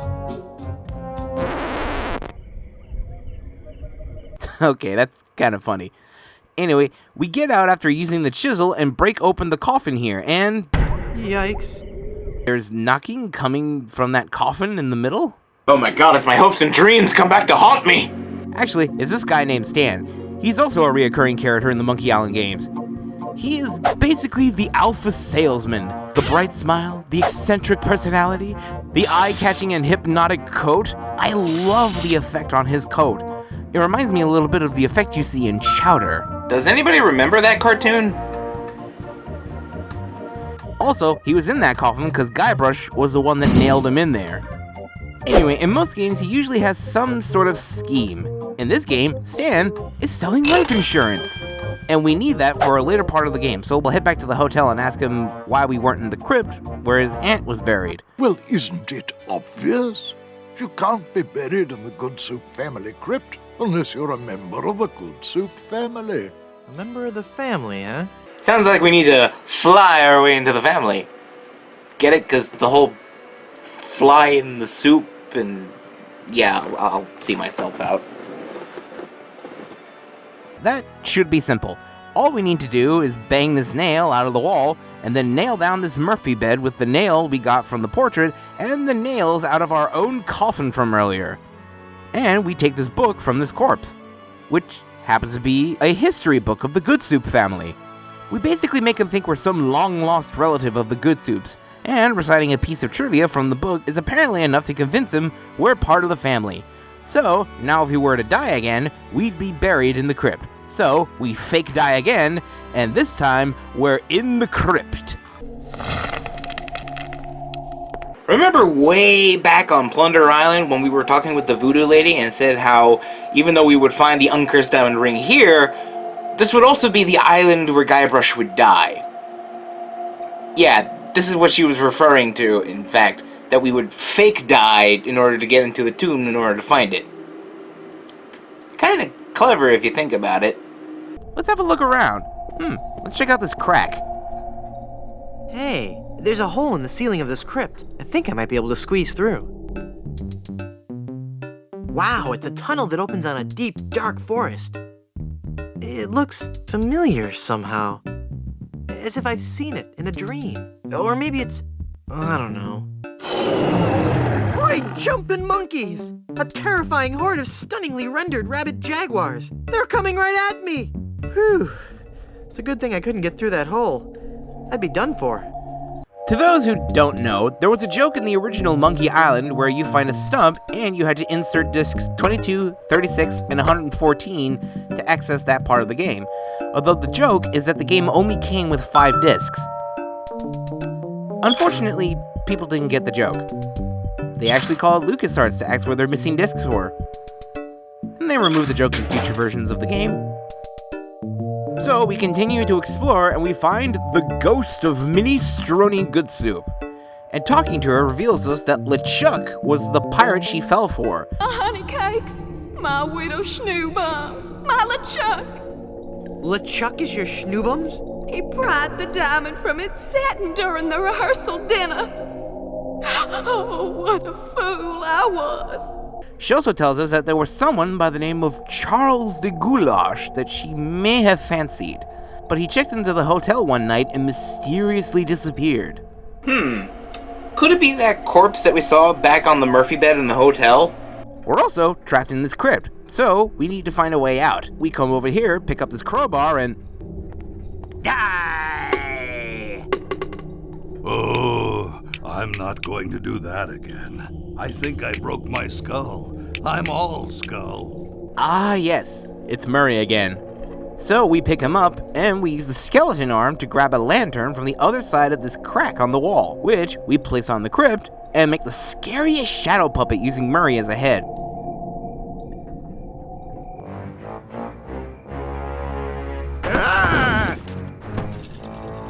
Mortal fool! Release me from this wretched tomb!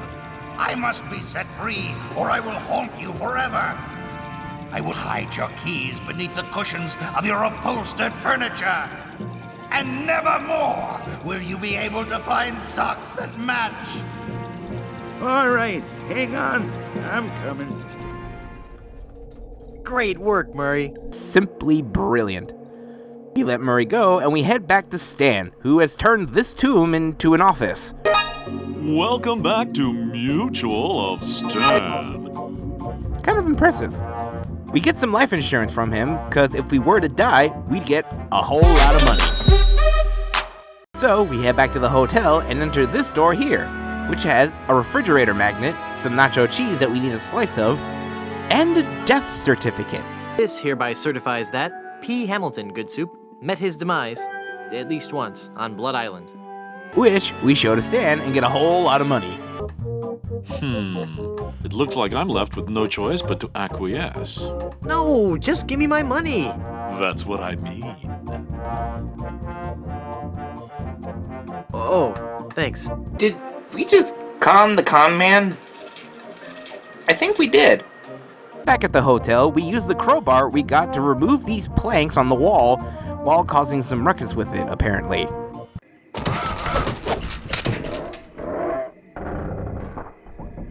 Then we pry the Murphy bed and launch Charles's rotting corpse into the night sky, where he is reunited with Minnie in the crypt.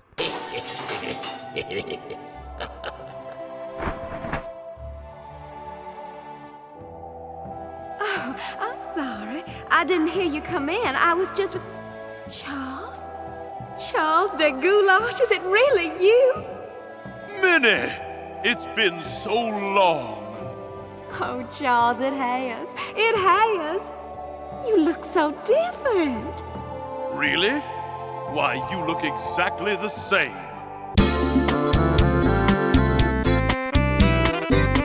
They seal their love with a kiss, and then they move on into the afterlife, leaving the ring behind. Alright, we got one part of the ring. Now we... Have you found her, you cadaverous canine? Yeah, nope. Nope, she's not on Plunder Island, Captain LeChuck. Then scour the seas, you ossified rats! Hunt them down, then bring them to me. Burn down every island in the Caribbean if you have to, but bring me my bride! And more slaw! Curse those villains! They never give you enough slaw with these value meals.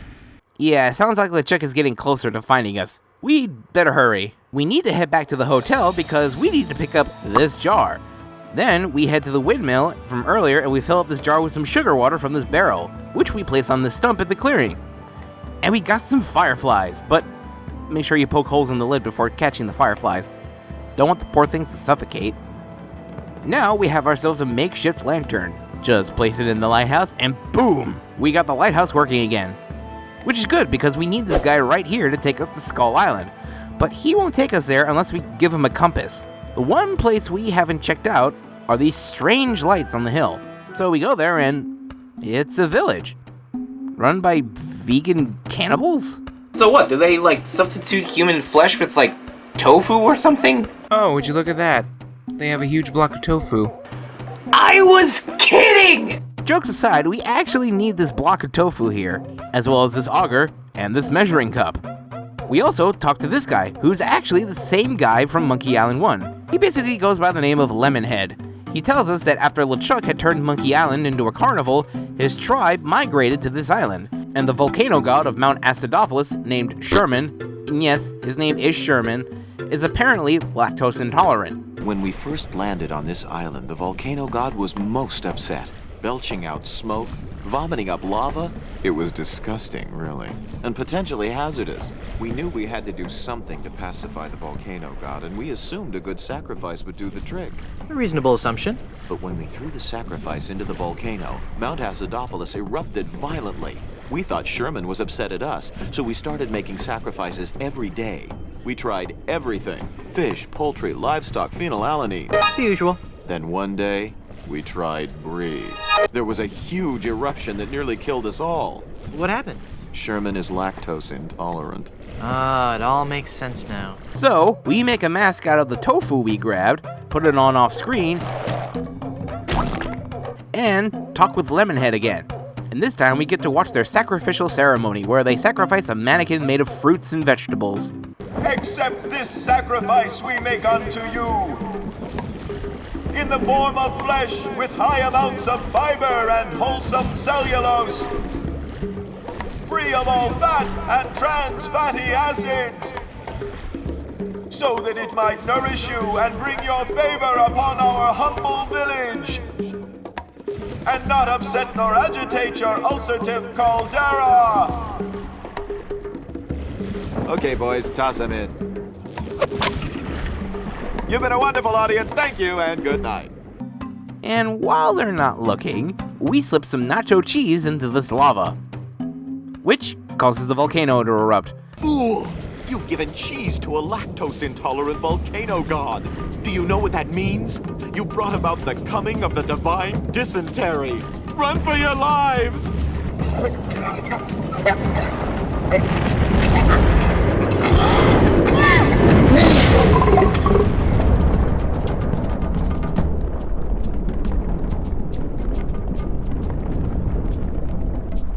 And then we head back to the hotel, put the rest of our cheese in this pot on the barbecue to melt it, and we give it to Haggis in trade for the lotion.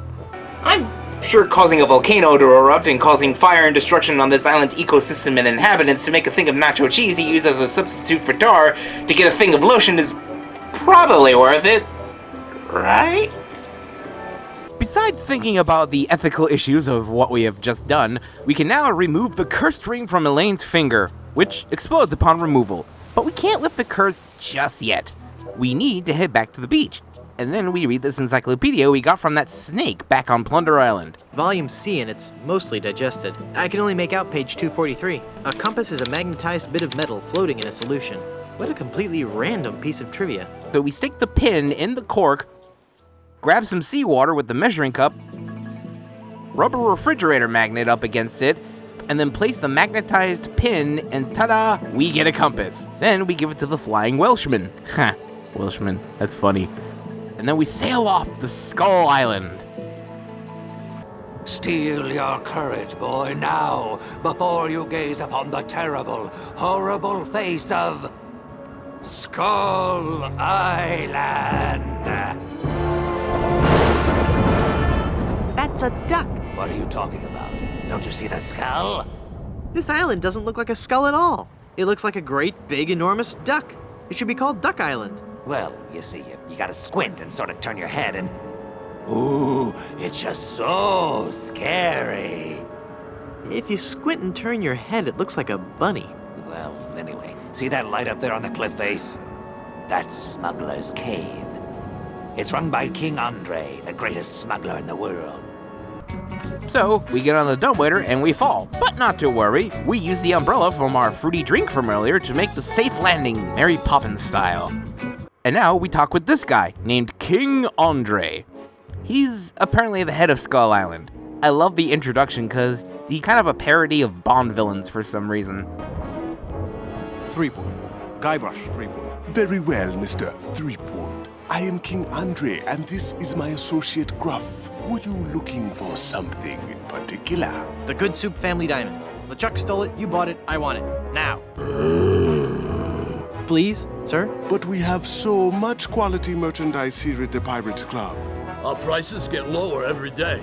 Everything a pirate or pirate in training could possibly want is here for the right price. Anyway, he has the diamond we're looking for, and he won't give it up unless we can beat him in a game of poker. But perhaps we can make a deal. My partner and I are very fond of cards, poker in particular. How about a little wager? If you can defeat us at poker, you win the diamond. Sounds fair. Yes, fair.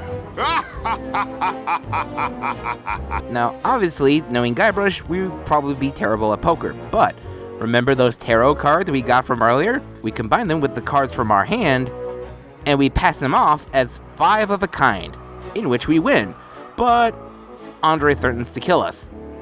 Luckily, the guy from earlier opens the door and blows out the candles, and then we make our escape. You idiots! You blew out the lights! I got the diamond. Not for long, you little... Don't! Hit him, not me, you cretin! Who are you calling a fool?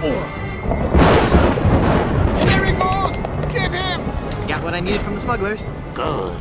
Let us leave this place of evil. Good luck on the rest of your adventures, Guybrush. Alright, we got the diamond. Now we just combine it with the ring, and ta-da, we got ourselves a brand new uncursed diamond ring. We place it on Elaine's finger, and...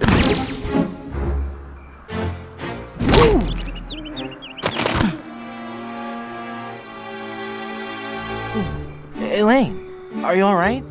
Guybrush? Where are we? You're okay. We're on Blood Island. LeChuck's ring had a terrible curse on it, but I put everything right. You're safe and everything's gonna be fine. Just fine. Oh, that's not good.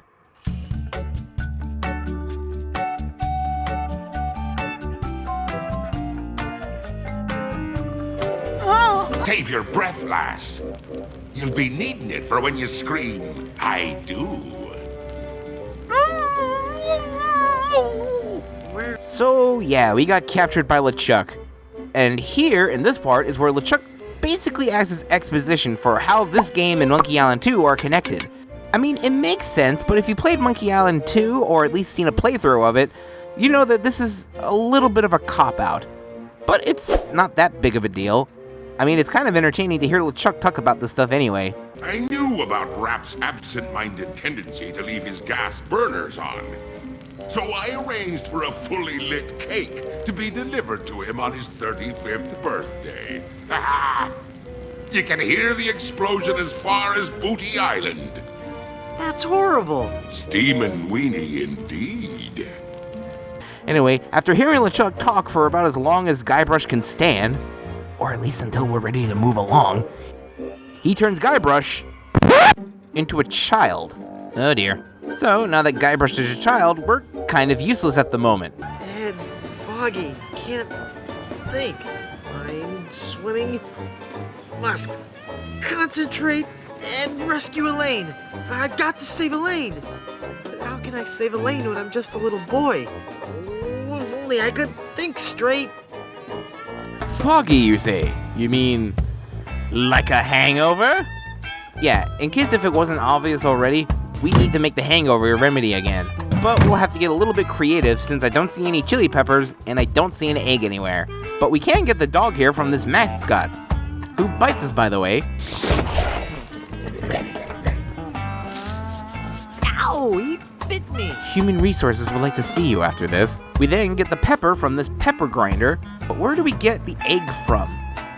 Well, let's get this toy anchor from this shelf by making this dog guy from before guess what our age is. A little fearsome buccaneer like yourself must be 7 years old. Ha! Wrong. I just so happen to be 20. Well, do you have any proof for your old pal Dingy Dog? You calling me a liar? You bet I am. I have my proof right here. Scum Actors Guild membership card. Guybrush Threepwood, age 20? We then place the anchor in the pie while this guy isn't looking, and we have the cannon fired, knocking this guy out.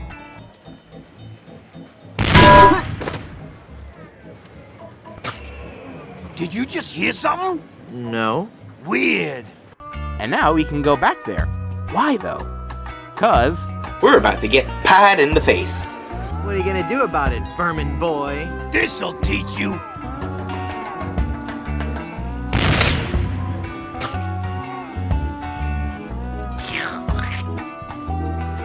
But why do we go through that? Because it's a meringue pie. And what does meringue usually have? An egg.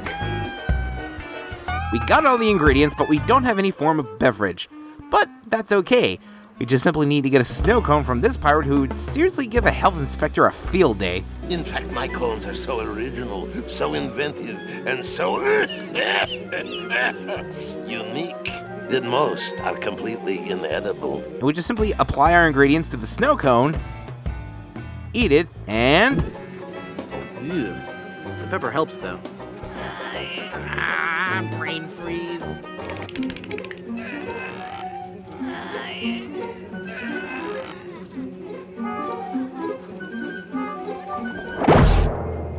Ta-da! We're back to normal. Now let's go kick LeChuck's butt.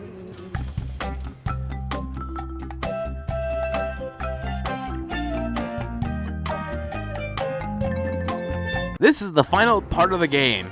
It's not that long, but we do have some things we need to do. On the roller coaster, we ride around and explore some of the sets off to the side, which depict different scenes from Monkey Islands 1 and 2. We also need to get some items from the scenes for a trap we're gonna set up, all while LeChuck chases us from scene to scene. Elaine! Ah! Drinkwood is only you. Have you seen Elaine? She told me she was just going to powder her nose, and I haven't seen her since. I can't even believe it. I fell for that one again. Now stand still, boy, so I can flame broil you. Uh-oh. Ouch! Ow! Eventually, you'll have some rope, oil, and a keg of rum. All you need to do is put the oil-soaked rope in the rum to act as a fuse. And then we wedge our rum bomb into the arm of this snow monkey. Then we just simply wait for LeChuck. Darn, here he comes. Aye, and I'll keep a coming after ye for as long as it takes to make ye one of the undead. And as soon as he shows up, just blow some pepper in his face and watch as you once again have defeated LeChuck.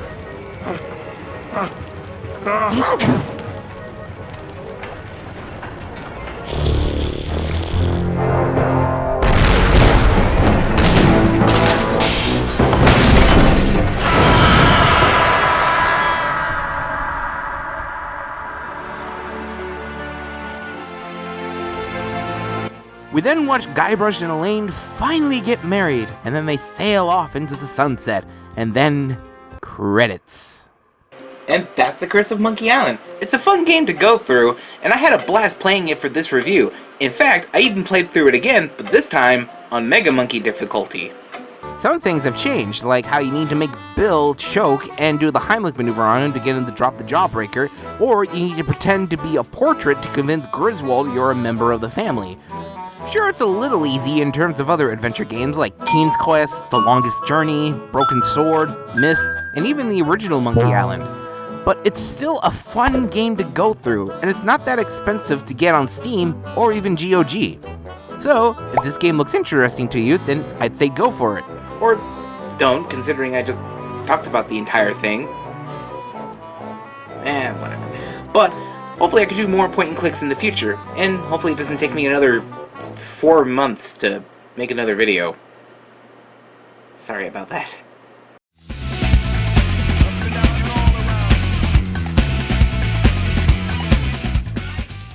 Greetings, ladies and gentlemen of the internet. I am Speedy4, and welcome back to a brand new episode of ModTro64, the show where I basically pick a game and talk about it. Now, the game we'll be taking a look at today is a very special game, because September 9th was the 21st anniversary of the North American launch of Sega's swan song, the Sega Dreamcast. And the game we'll be taking a look at today was a launch title for the system.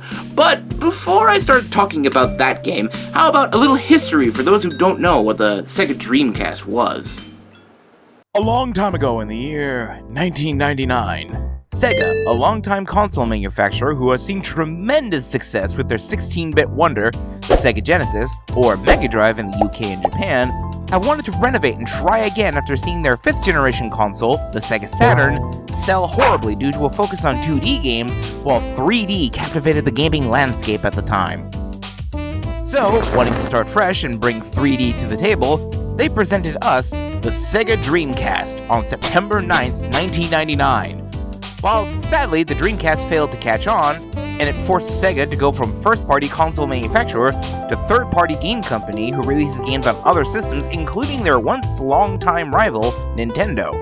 Also, most of the games are forever trapped on that system, unless Sega does something about that. Hashtag Dreamcast Classic, please. But despite that, a good chunk of the Dreamcast library has seen ports to other systems. But the game we'll be taking a look at was a launch game for the Dreamcast and kind of a favorite among the Sonic community. That's right, we'll be taking a look at Sonic Adventure.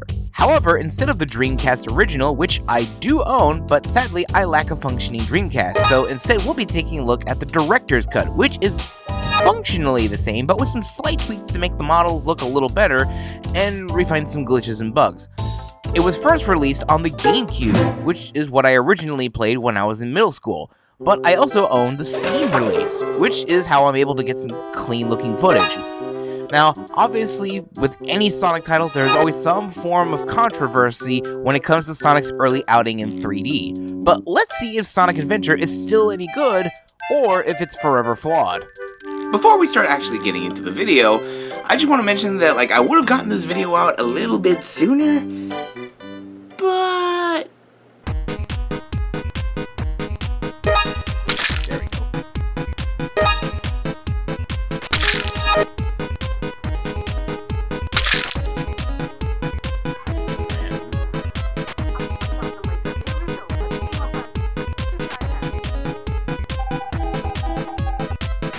I had a little too much fun with friends. When you start up the game, you get this sick opening.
I just love how epic this intro is. It shows us a city in peril, and it shows off the characters you'll be able to play as in the game. And with Eggman posed dramatically to show that he's the antagonist you'll be fighting against. But you'll also see this weird water monster. Who is this creature, and what does it want? Well, we have to play the game in order to find out. As you can see, there are other characters, but in order to unlock them, we have to play as Sonic first. So, we pick our blue boy and we get started. We first see Sonic jumping from rooftop to rooftop, having a blast. Oh yeah! This is happening! But soon he sees some police cars frantically driving to what can only be described as an emergency. So, Sonic tails them, and we soon see that they were trying to deal with some water creature. Their weapons are useless, cause how can you shoot water? And Sonic takes on the creature. Apparently, this thing is named Chaos Zero, which is odd, but it does sound cool. What's really interesting is that we're starting off with a boss fight instead of a level. Kind of unique at the time, but I can imagine this will be a little intimidating to newer players. However, the controls are easy to understand. The A button is to jump, and if you tap it again in the air, you'll do a homing attack. This was actually the first game to introduce the homing attack. It basically does what the name suggests, it homes in on enemies. The X button does the classic spin attack. The longer you hold it, the further you go. The left stick moves you around, and the left and right shoulder buttons rotate the camera. But the first fight with Chaos isn't that difficult, which is okay, because he is technically the first boss, and usually the first boss isn't difficult. Anyway, we defeat Chaos and have Eggman menacingly laughing at us from the rooftops. You know nothing, fool! It's Chaos, the god of destruction!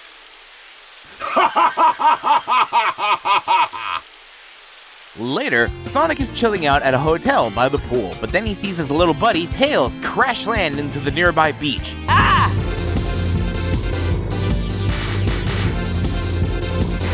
Tails! So, he goes to check on Tails to see if he's okay. And we're on to our first level, Emerald Coast. Seeing this stage just brings back pleasant memories of running through the stage and listening to that music. In fact, that is the one thing that most Sonic fans would agree that Sonic games really excels at. The music. In fact, all of the music in Sonic Adventure is really good. They perfectly invoke a certain kind of feeling each stage is meant to have. Emerald Coast is just a coastal beach. The stage itself is pretty good. It's got some neat little side areas that reward people who stop for a second to look around, or be adventurous and take the less beaten path. After running through, we managed to rescue Tails. He says that he was testing out a new power source for his plane, which is a Chaos Emerald. Whoa! A Chaos Emerald!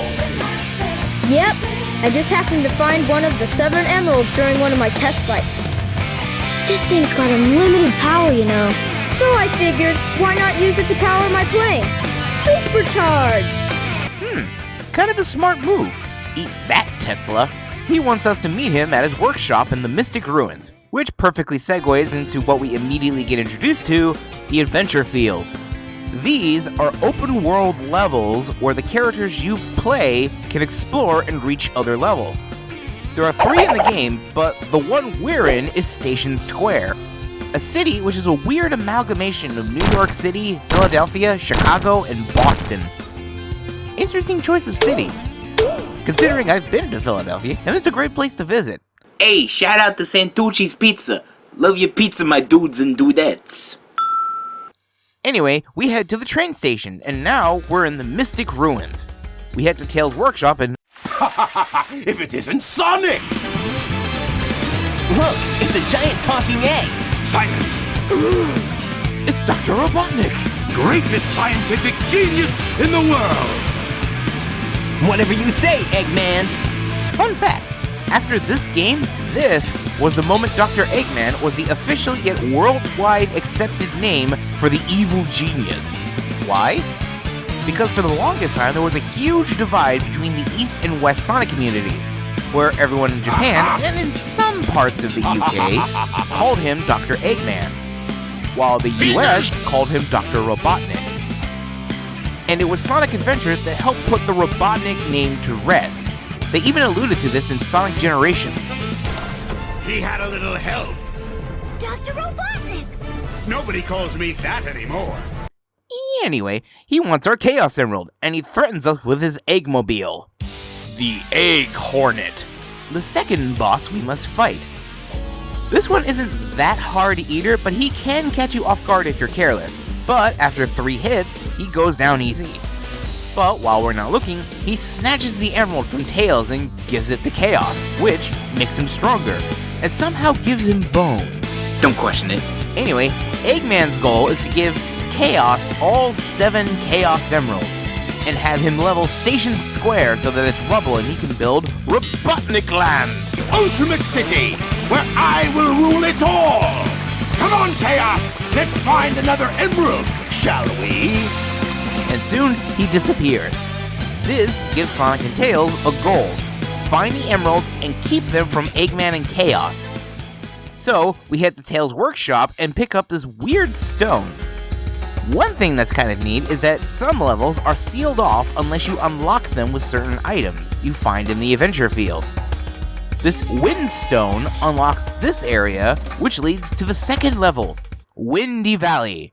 Windy Valley is a good stage to run through, mainly because the first section is incredibly short, which is not that bad considering that there are areas which make use of the homing attack, which is good because this level is also kind of a way to test your skills with the homing attack and kind of let you get used to the controls. But at one point, you'll get sucked up into a tornado, which you then somehow climb out of. Again, don't question it. And then you end up in the sky with a really good remix of Green Grove Zone from Sonic 3D Blast.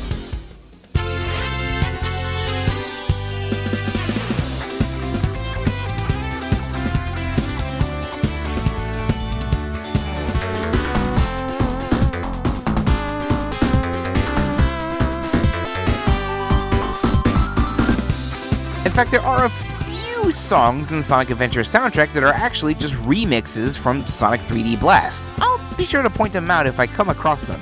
But back to talking about Windy Valley, I just love this section of the level. It's super fun to run through this section of the stage at high speeds. Plus, you cannot lie that when you saw Sonic running on the air, that was the coolest thing you've ever seen. Anyway, after grabbing the emerald, we then head to Station Square and head to the sewers? Yeah, not only are there certain items hidden in the adventure fields, but there are also upgrades the characters can get that gives them new abilities. These are kind of a staple to Sonic these days, but here we can find the Lightspeed shoes, which allow him to perform the Lightspeed Dash. The Lightspeed Dash lets you race toward rings at light speed. As long as there's a trail of rings, you can go just about anywhere. There's also another upgrade you can get right away. It's 100% optional, as most of the upgrades, but a good chunk of them are required to continue in the game. But if you head to the hotel and head up the stairs, you can use the Lightspeed Dash to get the Crystal Ring, which shortens the charge time on the Lightspeed Dash, also giving Sonic a neat little accessory. And is also somewhat the inspiration to his third ult in Super Smash Bros. For Wii U and 3DS, and Super Smash Bros. Ultimate. However, getting back on topic, we use our new Lightspeed Dash on this trail of rings to open the casino, and we now play the third stage, Casinoopolis. It's basically a casino, where the main goal is to play some pinball tables to collect enough rings to fill up a vault, allowing us to reach the emerald. The pinball tables are themed after Sonic and Nights into Dreams, two games Sonic Team has worked on. My favorite is the Nights table, and I can get more than enough rings from this pinball table. Now, I've already got enough rings to get the emerald, but I'd be neglecting part of the stage if I just continued on. So if you fall out of the table 3 times and get less than 100 rings, you end up in the sewer section under Casinoopolis, which is more like an actual stage. It's pretty dull to be honest, but hey, the music is pretty groovy.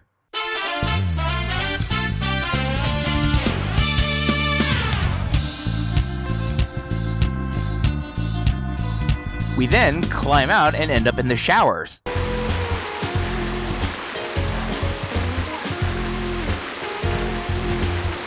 Oh my. After getting the emerald, Eggman jumps us and knocks us out with some gas.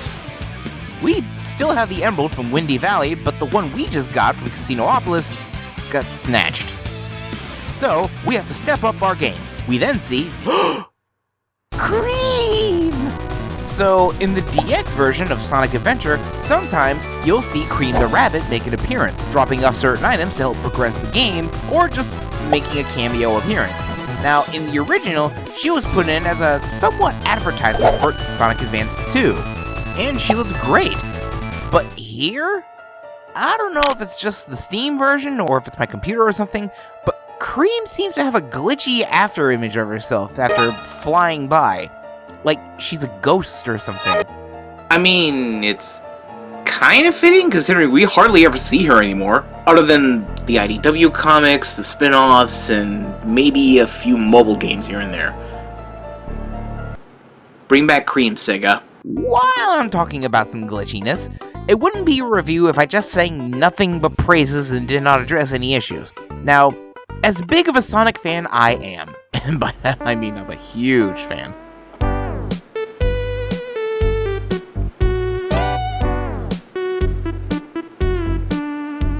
there are some things about Sonic Adventure that have not aged well. For one thing, collision detection. Now, most of the time you'll land on areas with no problem at all whatsoever, but if you reach a certain speed and hit an object just right, you can clip through the stage. It's nothing too bad or annoying, but it does pose some slight inconveniences. Also, while the game itself looks okay, what I forgot to mention is that the DX version of Sonic Adventure suffers from a bad porting job. Now, I never knew this when I was younger, and I played this on my GameCube, and it ran just fine. While the models look good, this version uses a different lighting engine, which makes most of the levels feel washed out in terms of color. Also, different textures that don't look as good. And there's other things in this rendition of Sonic Adventure that I will discuss later in the video. For now, let's get back to the game. Now we have the Ice Stone, and a hole opened up in the Mystic Ruins. So we go there, and we use the key to open up an icy area, which happens to be the 4th stage, Ice Cap. Which is funny enough, supposedly the same ice cap from Sonic 3. However, there's some huge differences here. For example, we're on a mountain this time, and we make our way through the caverns and...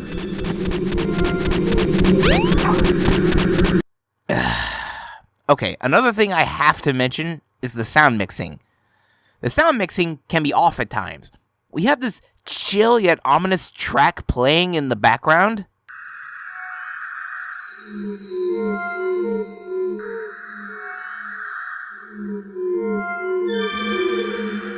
But then it gets drowned out by the... There was more than one case where one particular sound effect drowns out the music due to how close you are to the source.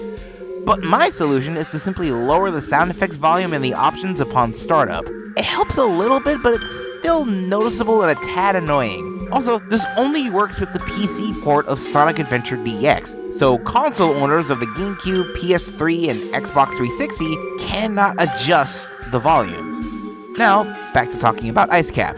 It's a pretty chill level, no pun intended. I lie, it was intended! But in all seriousness, this level is pretty neat. You hop from icicle to icicle, you work your way up until you cause a huge ice stalactite to fall and act as a bridge to the second part of the stage. Snowboarding! Oh yeah, this is more like the Ice Cap I know. Snowboarding down a snowy mountain at high speeds, all while rocking out to some guitar riffs and saxophone wails.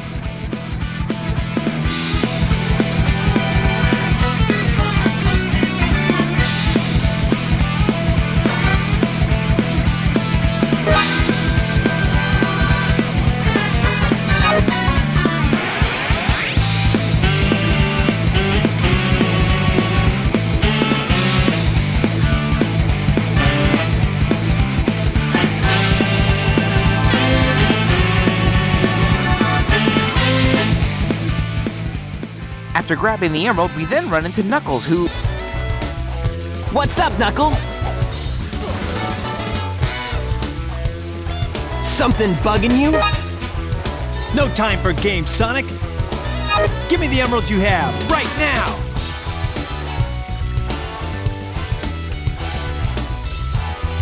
What? Let's just see you take them, huh? And yes, we fight Knuckles. Another thing I forgot to mention is that each time you meet a character, you unlock them to play through their story. Sometimes it's as simple as running into them and talking to them. Other times, you have to fight them. And in this case, we fight Knuckles. And he's pretty easy to fight, not gonna lie. You just gotta dodge his punches, and each time you hit him, you'll hear his classic damage sound. Oh no! It's its own meme due to how cheesy it is and how frequent you'll be hearing this. After defeating Knuckles, we then have our emeralds knocked out of us, which then Eggman steals and gives to Chaos, who now has 4 emeralds inside him. Also looking more like a fish this time. We learned that Knuckles was tricked into attacking us. Me? What about you? Way to go, Knucklehead!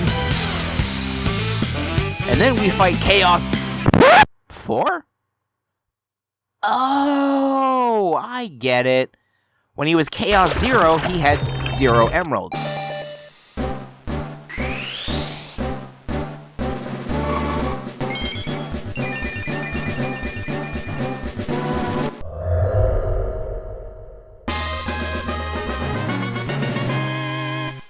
now he's Chaos 4, which he has 4 emeralds. Kinda clever. It also kinda acts like a power rating on how strong Chaos has gotten. But one thing about this particular boss fight is that it's kinda iffy. I mean, I'm able to fight him with no problem, but having the fight take place in a lake with giant lily pads is kind of messy. I mean, how am I able to stand on water? This makes me feel like I'm on quicksand, not water. Now, a bit of a spoiler, but when you fight Chaos 4 as Tails and Knuckles, they have an infinitely better time dealing with him than Sonic does, cause they're able to fly or glide. All Sonic can do is flare around like a kid who forgot his water wings. Not a bad boss fight, but a little iffy. After defeating Chaos, we then get treated to a cutscene where Eggman's flying fortress, the Egg Carrier, is introduced. Behold my floating masterpiece, the Egg Carrier! But it pales in comparison to the power of Chaos. Adieu, until we meet again, my friends! And can I just say how much I love the Egg Carrier? I'm surprised Eggman doesn't keep making newer versions of this in future games. I mean, he technically has, but that's a different game and a different video altogether.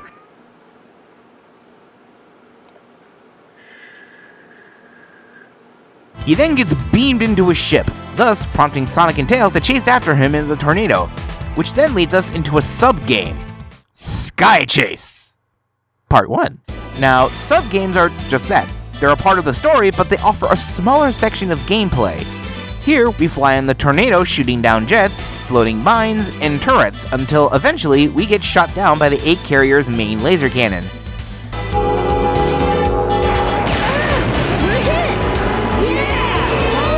This splits up Sonic and Tails, with Sonic ending up back in Station Square somehow.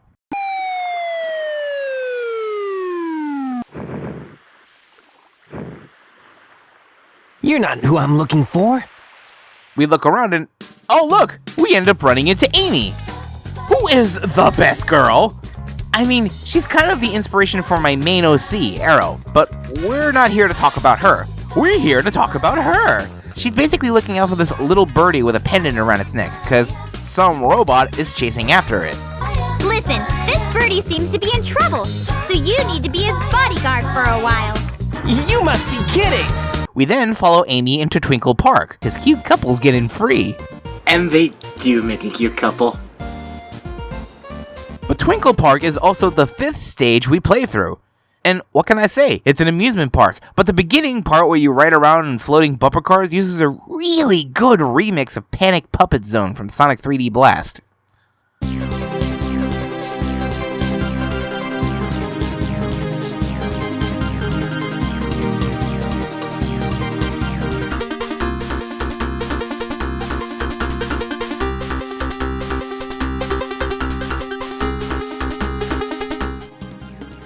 Also, am I the only one, or whenever Sonic jumps on a ramp, he sounds a tiny bit like Roger Rabbit?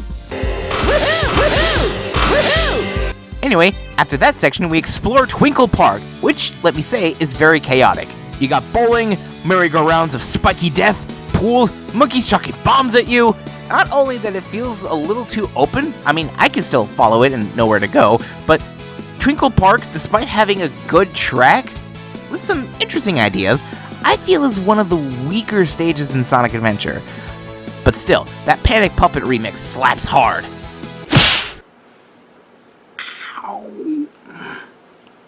We seem to have lost track of Amy. We look around Station Square and find an ID card. We use it to get into this building, which leads us into Stage 6, Speed Highway. This is my all-time favorite stage in Sonic Adventure. The way the roads just twist and curl, running on the sides of buildings, the epic music.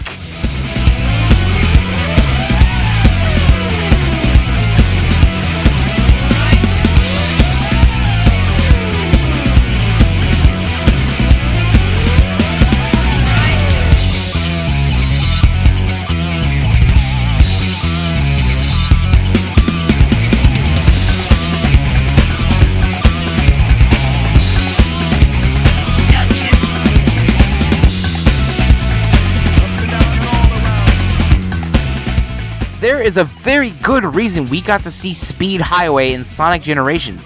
It's because this is one of Sonic Adventure's best stages. Especially with that one section where Sonic runs down the building and then we later go on into the same city, but in the morning.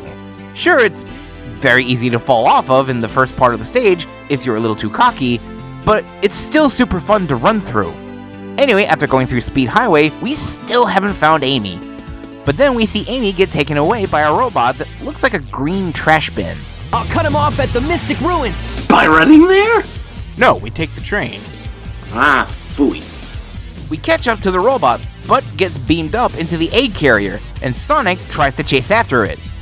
We head a little deeper into the Mystic Ruins, and we find Sonic's final upgrade, the Ancient Light, which allows Sonic to use the Lightspeed attack, which is like the Lightspeed dash, only instead of rings, you attack enemies, which we use to open this gate that leads us into Stage 7, Red Mountain.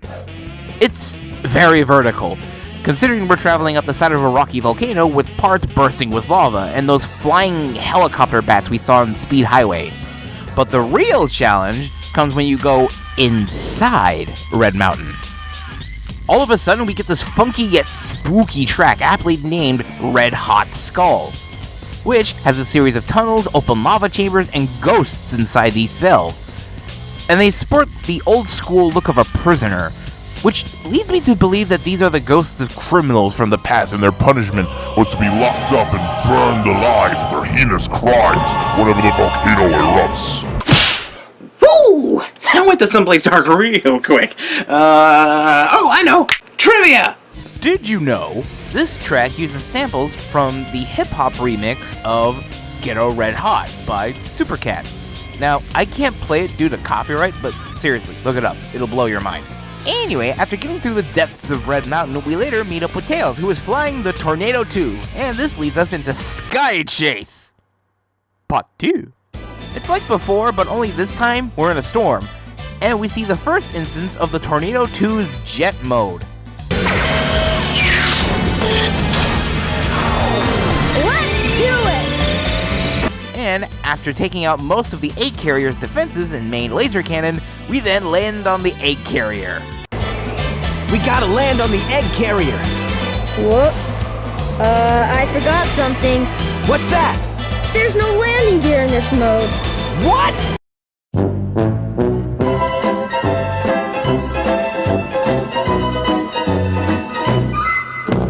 Nah, we land just fine. After all, any crash you can walk away from is a good one. Wait a second. But yeah, we're officially on the egg carrier, and Eggman has changed the shape of the ship to pull the bridge away from Sonic and Tails, and this leads us into Stage 8, Sky Deck. Sky Deck is a pretty good level, but it has its flaws. The opening section, for Sonic that is a little rough. There's not a lot of areas for Sonic to run, and even if you do have the legroom to run, you're dodging a bombardment of cannon fire, spiky balls, and tight passages, and trying to navigate an overturned ship. After getting through there, we're inside the egg carrier, where we take an elevator up to the bridge where we see Eggman taking a bird from Amy, which was carrying a Chaos Emerald. We then fight E102 Gamma. And after defeating him, Amy defends Gamma, because apparently he let Amy escape. After that, Sonic changes the ship back to its original shape, and we head over to that weird platform in the center, and we see Chaos 6. We also see Big the Cat, perhaps a character of both fame and infamy, due to how much of a meme he is. I personally like him. He's just a big, lovable dork who's just a big softie. But apparently his best friend, Froggy, who is in fact a frog, is also inside Chaos. So Sonic helps Big defeat Chaos. Chaos 6's boss fight is pretty good. He's got a decent variety of attacks. I think out of a couple different bosses in Sonic Adventure, I think Chaos 6 is one of my favorites. And fighting Chaos 6 is pretty easy. All you have to do is dodge his attacks while Eggman tries and chuck these freeze bots at you to freeze you in place. Hit him with a homing attack and they'll malfunction, allowing you to pick them up. And you can either wait for Chaos to suck you into his mouth, or chuck the malfunctioning gizmos into his gaping maw and freeze him in place. He's heating up! shakalaka! Hit him 4 times, and he's done for. After defeating Chaos, Sonic chases after Eggman by jumping off the egg carrier. Sonic lands in the jungle section of the Mystic Ruins, and the temple nearby starts to open up, and a mystical light beckons him to enter. This opens up to level 9, Lost World. No, not that one. Get that one out of here. We have an ancient temple-themed level, giving off some slight Tomb Raider vibes. But in any case, this is my second favorite level, and for the complete opposite reason of Speed Highway. It's a slower stage in terms of how you progress, but it's got some really good hallways to build up speed, and I think I'm the only one who actually likes the giant stone snake section, where in order for you to open the door, you need to raise the water level by pressing switches. Now, despite this temple having booby traps and meant to be mystic and foreboding, but I feel at peace with this level. At least in the first part of the stage, because the second part really ramps up in pace. The dark hallway where you have to light up a path using mirrors, the clear Indiana Jones reference, and this room where you have to walk up walls using these tiles. After getting through that, we reach the center of the temple, and we see a mural depicting what Chaos would look like if he had all 7 Chaos Emeralds, looking somewhat like a basilisk. We then somehow see a glimpse of the past, where we see a shrine on fire, Chao, dead, or maybe unconscious, yeah, most likely unconscious, on the floor, and an Echidna girl using the Master Emerald to do something. We then flash forward back to the present, and we see Eggman flying to his base in the Mystic Ruins. Although conveniently, there's a passage over here. We head inside and we see Silver Sonic and Metal Sonic. Luckily they're in stasis pods, so we don't have to deal with them. We do have to deal with this puzzle though.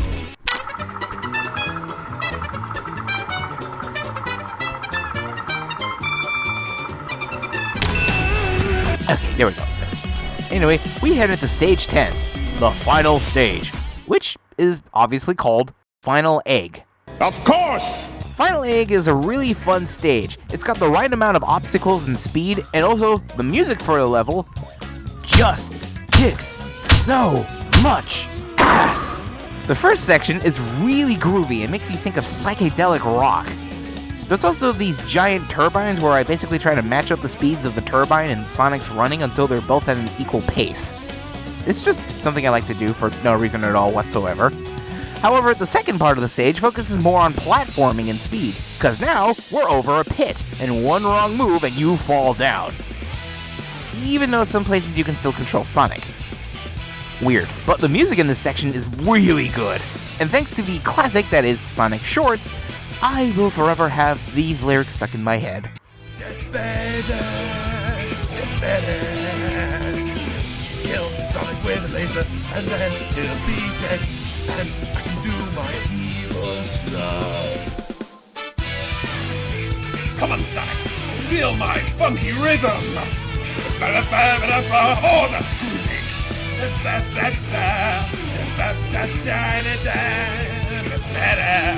Ready for my robot Sonic? My eyes! My eyes! But then, after that section, we switch back to the normal music with this final section of the stage, which appears to be a shooting range for Eggman's robots. And then after we take on the final stage, we then come face to face with the final boss of Sonic's story, the Egg Viper. Out of all the bosses in Sonic's story, the final one is by far the best. It's got tricky patterns, different phases, attacks that test your knowledge of Sonic's moves, and even when you know what you're doing, Eggman will catch you off guard if you're too cocky. Even when you defeat him, Eggman will try to take you out by crashing into you. We then cut to the end of Sonic's story, where we hear his theme song for this game. It doesn't matter. I honestly love this rendition of it than the remix in Sonic Adventure 2. But I will say each time you finish a character's story, you have to sit through the credits of this game. You can't fast forward and you can't skip it. You have to sit there and watch the credits of Sonic Adventure all while listening to that character's theme. I don't mind this because I like the music of Sonic Adventure, but I can see this being a bit tiring if you play this game in one sitting. However, I usually just tend to walk away, stretch my legs, and maybe get something to drink. Refreshing. But with Sonic's story done, we now move on to the second story, which is Tails.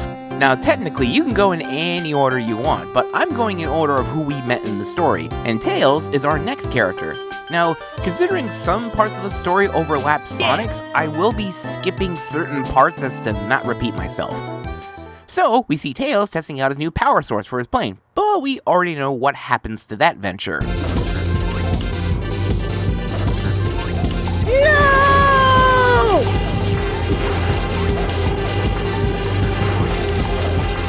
Ah! I'm out of control! Mayday! Mayday! Going down! Ah! Look out below!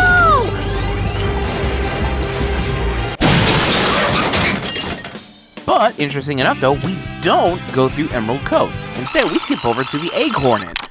But before we go, we're gonna go to the sewers and pick up Tails' first upgrade, the Jet Anklets, which allow him to fly faster. Now we can do the fight. And it's basically the same as Sonic's, but Tails doesn't have a spin attack, despite having it in older games. Instead, Tails' abilities are being able to fly for a short time, rolling into a ball if you're moving fast enough, or if you stand still, Tails can do the tail attack. But you rarely ever use it in the beginning, so it's not used that often. But it does become useful later down the road. Anyway, you know the drill. Eggman steals the emerald, chaos grows bigger, and we hunt for the emeralds. However, the stages we visit have a slight twist. While in Sonic stages, you have to reach to the end of the stage, in Tails stages, you're also trying to get to the end. But the difference is that you have to race Sonic to the end and get there first. Yeah, Tails has to race against the fastest thing alive. But to be honest, I think Sonic is intentionally keeping himself slow. Sure, he may take the lead and catch up on you, but if you listen to some of Sonic's words, he seems to be cheering on Tails. Come on, Tails! Which is kind of fitting, due to how Tails is seen as the little buddy to Sonic's cool dude.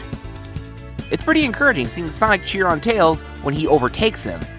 Not to mention, it encourages the player to use Tails' advantage of being able to fly to the best of their abilities. Anyway, after grabbing the emerald, we then head back to Station Square and enter Casinopolis. But this time, we're in the underground section. This stage is a bit of a close call. What with all the narrow hallways, spiked balls scattered everywhere, and if it wasn't for the long hall at the end of the stage, Sonic would have beaten me. Anyway, we got the emerald. But like before, Eggman guesses us and steals the emerald. Grab the ice key to unlock the ice cap, and this time we skip to the snowboarding section. Which is good, because if it was the first section, Tails would have easily beaten Sonic due to the fact that that part of the level is more vertical than horizontal. We grab the emerald and fight Knuckles, and then Chaos 4 again. Now, with Tails' abilities, Chaos 4 is much easier to deal with, because, like I said before, with Tails' ability to fly, it makes avoiding chaos and getting out of the water much easier. We win, and then we see from Tails' perspective of him getting in the tornado. And then we head into Sky Chase, which is exactly the same.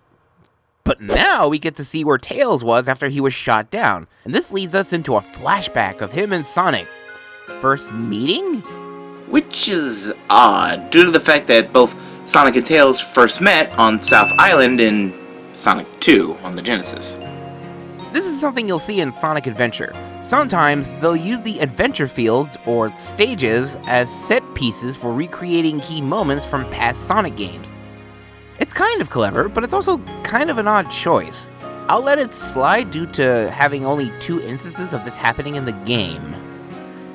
Anyway, Tails decides that the only way to take on the egg carrier is by finishing his prototype, which I'm assuming is the Tornado 2.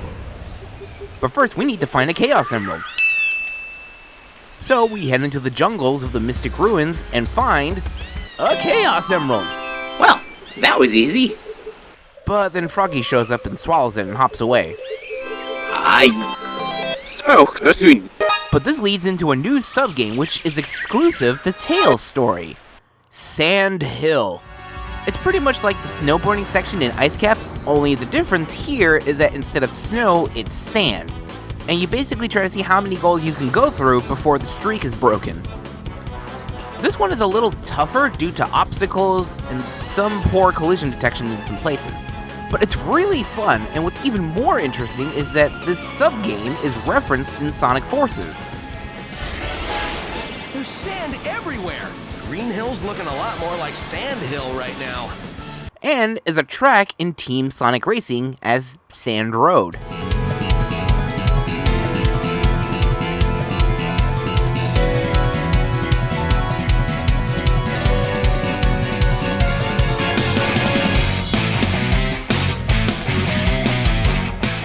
That's pretty cool, not gonna lie.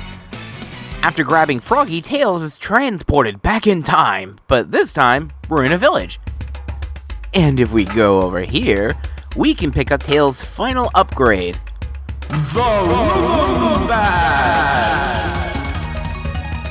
Now Tails can do a continuous tail attack, and we can move him around by using the control stick, making him a tornado of destruction. We then talk with this Echidna girl we saw back in Sonic's story. She was reciting something her grandmother had taught her. The servers are the 7 Chaos. Chaos is power, power enriched by the heart. The controller is the one that unifies the chaos. But I'm still not sure what it all means. But the number 7 is the same as the number of emeralds there are. Emeralds? Forgive me, but I don't think we've ever met before. I'm Tikal, and you are? And just as it suddenly happened, we're suddenly back in the present. Tails still has Froggy, but then...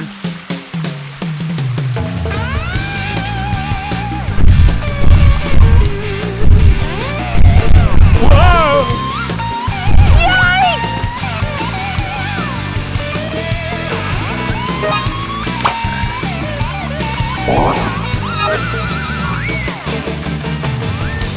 Where's the man?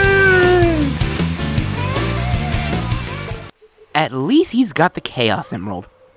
We then pick up Sonic at Red Mountain and continue through Sky Chase. Part 2, and it's the same as before. We also see Eggman chain the ship just like before, and we have to go through Skydeck again. But this time, in Skydeck, Tails has a huge advantage over Sonic.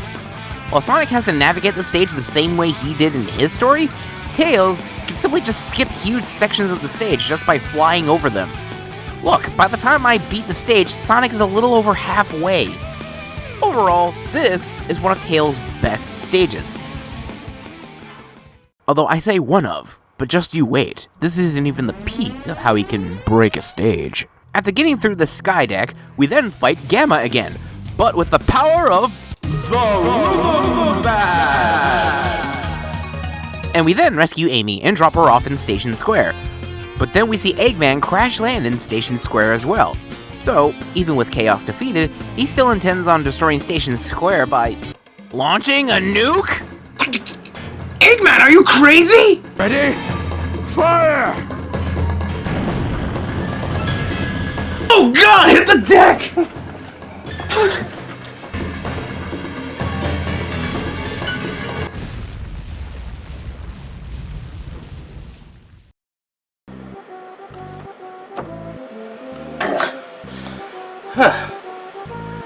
We're still alive. Then that must mean... Oh, no, it was a dud. I can't believe this. I'll go and deal with this myself. So it's up to Tails to save Station Square from being destroyed. And this leads us into Tails' final stage, Speed Highway. And Tails absolutely destroys Eggman. I mean, look at this. I'm just zooming along without a care in the world, and I already beat the level. And he's not even halfway! Pathetic show there, Eggs Benedict. So, we beat Eggman to the missile. I will make you all pay for this. Get out of here!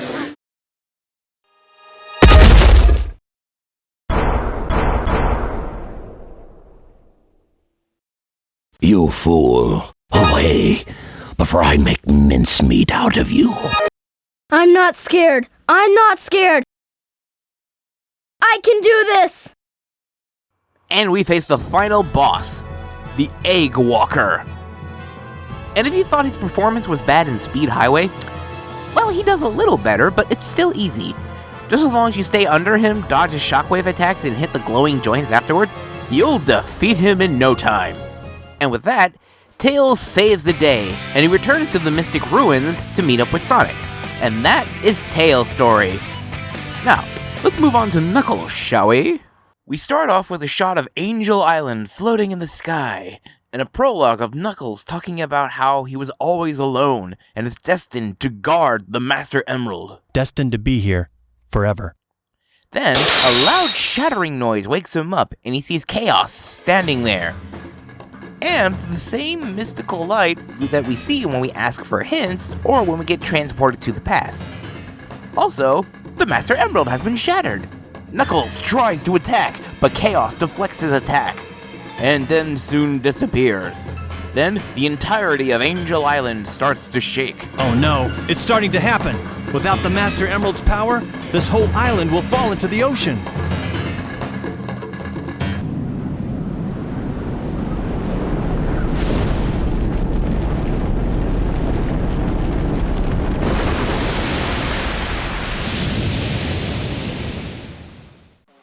So now, Knuckles must find the shattered pieces of the Master Emerald and put it back together to restore its power and make Angel Island float once more. Our search starts us off going through here, to Speed Highway. But this time, we're in the sunrise/sunset portion of the stage. Now, how Knuckles' gameplay works is that he must run or glide around the stage and find 3 pieces of the Master Emerald, which are scattered or hidden in the stage. And depending on how close you are to an emerald piece, the radar will ping, but it will also flash a color. Blue, meaning you've detected a faint trace of the emerald piece. Green, meaning you're in the same area as the emerald piece. Yellow, meaning you're a little closer but you still need to look around. Pink, meaning you're nearby but you still need to look. And red, meaning you're right on top of it. And this stage is best suited to his abilities. Knuckles can glide and climb walls, just like he did in Sonic 3. But Knuckles can also do a 3-hit punch. You don't use it that often, but it does have its uses. Anyway, after finding the emerald pieces in Speed Highway, we head to Casinopolis. But this time we stick to the casino section of the stage. No pinball for us though. Aw. It's kind of fun looking for the emeralds in here, because this area is very vertical, and there are places that allow Knuckles to climb up, or you can use the springs. But in the center is a giant gold statue of Sonic. Oh, look, a crack. I wonder what happens when we punch it.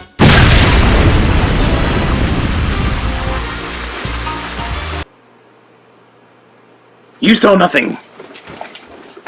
After collecting the emeralds inside, we see that mystical light again, and it transports Knuckles back into the past.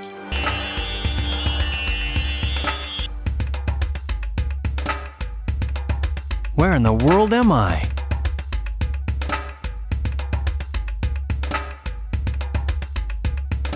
I don't remember being here before, but something about it is familiar. We then see Tikal trying to talk to her father about how stealing the emeralds from the shrine is wrong. Now, you don't ever hear his name mentioned, but this is Pachacamac. He claims that he wants the 7 emeralds for the good of his people, but in reality, he's just a power-hungry warmonger and simply brushes his daughter's pleas off like it's nothing. No one has the right to take their holy grounds. I beg you, Father! After that little flashback is over, we see Sonic and Tails passed out? Oh, this must be that moment where they were gassed by Eggman, which I'm guessing he's nearby. Yep, there he is, with the emerald he stole. But Knuckles thinks it's a Master Emerald piece, so he follows him up the elevator. And then he learns it's just a Chaos Emerald, which Eggman gives to Chaos, and we get to fight this form of Chaos exclusive to Knuckles. Chaos 2. And to my delight, he's actually a decent boss. He has attack patterns you need to avoid, he guards when you try to attack him, and you can only hit him when his guard is down. So while not being too difficult, he's a pretty good boss. After defeating Chaos 2, Eggman plants some doubt in Knuckles' mind by saying that Sonic is also after the Emerald Pieces. Now, obviously, this is a trick, but Knuckles is a bit of a knucklehead. So, after that, we go over to the Mystic Ruins and head to this little cave, and we immediately get locked in. But that's okay, because we get Knuckles' first upgrade, the Shovel Claw, which allows Knuckles to dig through dirt and stone if you push the jump and action buttons together. However, we're still locked inside, but we dig over here, and we find a monkey self-destruct switch, which we can use on this monkey to open the door, and over here to open up the path to Red. Now, Red Mountain is a stage I feel is best suited to Knuckles. Now sure, when Sonic ran through here, it was pretty good, but this section of the stage with Knuckles is more open to him, due to him being able to glide and climb walls. Plus, now with the new shovel claws, we can dig to find emerald pieces buried in the ground. The fact that this stage can work for both Sonic and Knuckles is really smart, and I think is good level design. After finding the emerald pieces in Red Mountain, he meets up with Sonic again, but hey, we get to play as Knuckles when we fight Sonic. But of course, you already know what happens after this. We fight Chaos 4 one last time. However, like I mentioned with Tails earlier, with Knuckles' ability to glide, this fight is also pretty easy with him. So if I were to rank the Chaos 4 boss fight with Sonic, Tails, and Knuckles, it'd be Tails, Knuckles, then Sonic. But hey, we don't have to do Sky Chase again! We do, however, head into the jungle and glide over to this cliff to get Knuckles' final upgrade, the Fighting Gloves. They make Knuckles' attacks much stronger, and they allow him to perform the Maximum Heat Knuckles attack. It's basically the Knuckles equivalent to Sonic's light speed attack, but instead of there are no enemies, it makes a ding sound.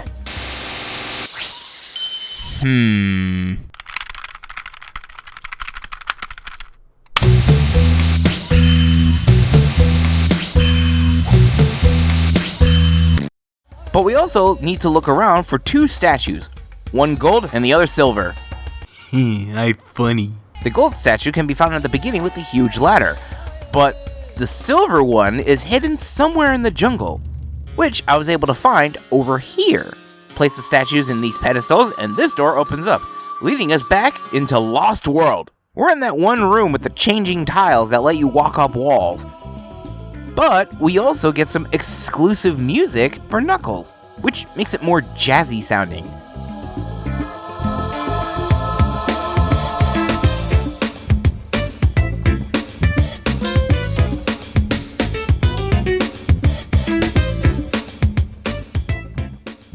But honestly, this is a good segment for Knuckles. Of course, him being able to climb up any wall kinda makes these tiles useless, but the emeralds are hidden in some clever spots. Lost World, it's a decent stage. Also, one thing I forgot to mention is that if you touch this mystical light we've been seeing throughout the game, she'll give you hints as to where the emeralds are located. After finding the emerald pieces in Lost World, we get transported back in time again. This time, we're at the Master Emerald altar, and we see Tikal trying to plead the Master Emerald, or whatever it is protecting it, to take the Chow and the Chaos Emeralds away from here, because her father, Pachacamac, is coming. However, the Emerald, or whoever she's talking with, refuses, stating they cannot leave. Tikal understands and tries to talk with her father again. And then, we're back at the Emerald altar in the present time.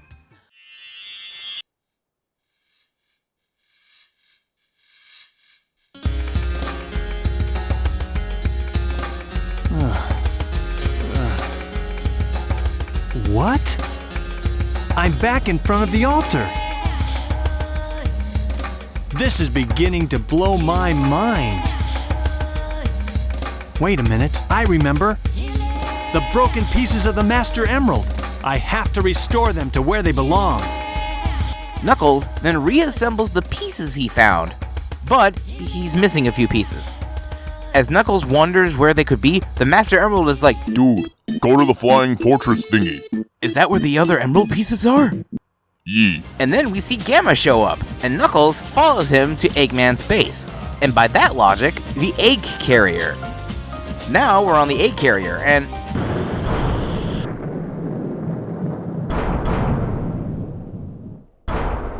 Ah yes, the egg carrier has changed shape again.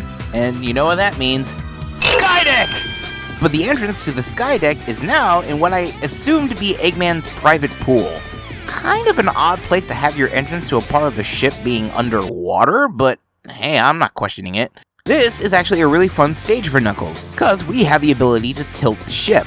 It's really fun tilting the stage in a certain angle to find emerald pieces. Like, I tilt the ship up, and behind this door is an emerald piece. I like it when the level is affected by our actions. But as soon as we grab the final emerald pieces, we're whisked back into the past one last time. And this time we see Tikal unconscious on the floor, and we can hear the faint roar of a monster in the distance. Knuckles sees the Master Emerald. Tikal gets up and runs to the emerald. And just as it suddenly happened, we're suddenly back in the present. As Knuckles is leaving the ship and wondering what he just saw, he then witnesses a bright light and... gargles?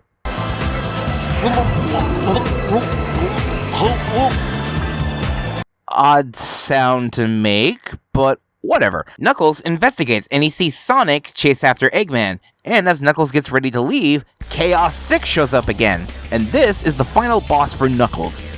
He basically behaves like the Sonic fight, but with Knuckles, I feel he's a teensy bit tougher. What with Chaos attacks being more horizontal based and Knuckles having the ability to glide. Also, certain parts of the floor are exposed, and if you stand on them, you take damage. But it's still pretty fun. Just chuck these freeze boss into his mouth, punch him a few times, and you have defeated Chaos 6. Knuckles then reassembles the Master Emerald, and Angel Island floats back into the sky. And that is the end of Knuckles' story. Guarding the Master Emerald again. I may not know the whole story behind this, but perhaps it's better that way. I'm at peace once more. Now let's move on to Amy!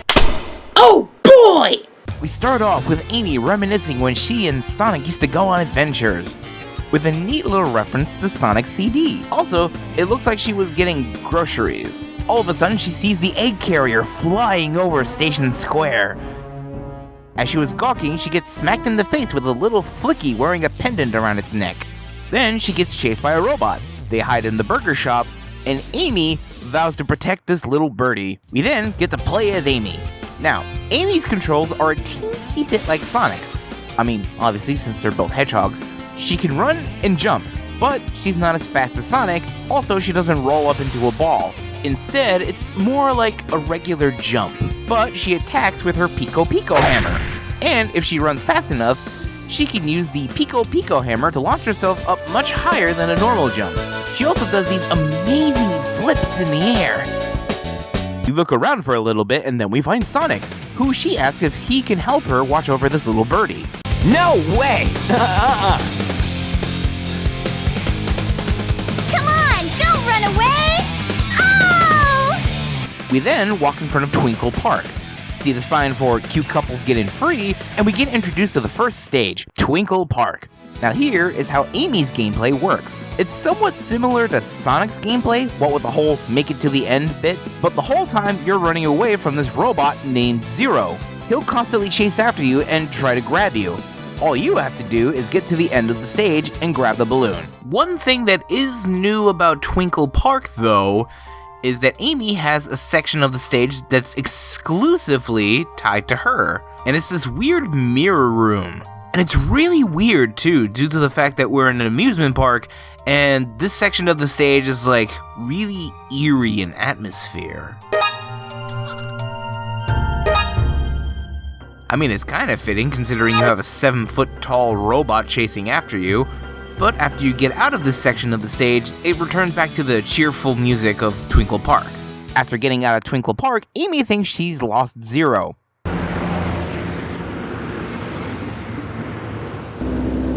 Hello there. Ah! Gotcha, bitch! Hey, watch it, Bolt Brain! Let us down! Help! Sonic! we later find ourselves on the egg carrier. We then get a cutscene with Gamma trying to get Amy to give up the bird. I know you might hurt us both. Please, Mr. Robot.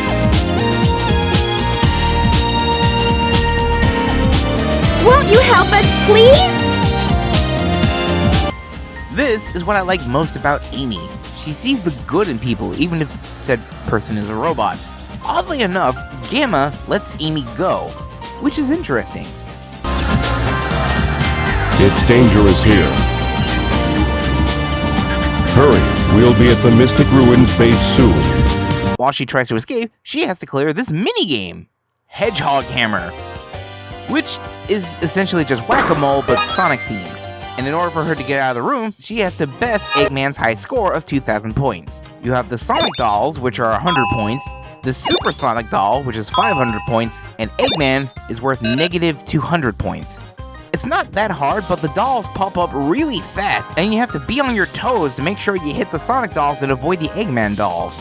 Eventually, you'll beat Eggman's high score, and get Amy's first upgrade, the Warrior Feather, which allows Amy to spin her Pico Pico hammer if you hold the action button and spin your control stick.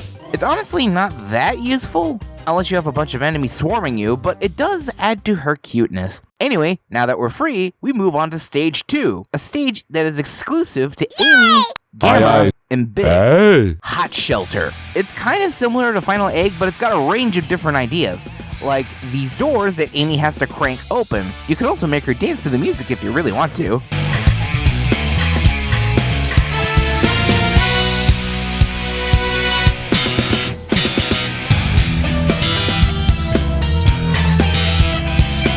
After this, you end up in the inner machinations of the egg carrier, and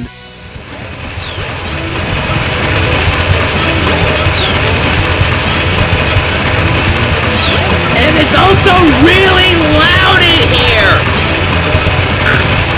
At least with this section with the gears. But that is really loud. It's so loud you can barely hear the music. But it does quiet down after you get to this bridge, which we also see some block puzzles. They show you this in a room without Zero chasing you, but after that...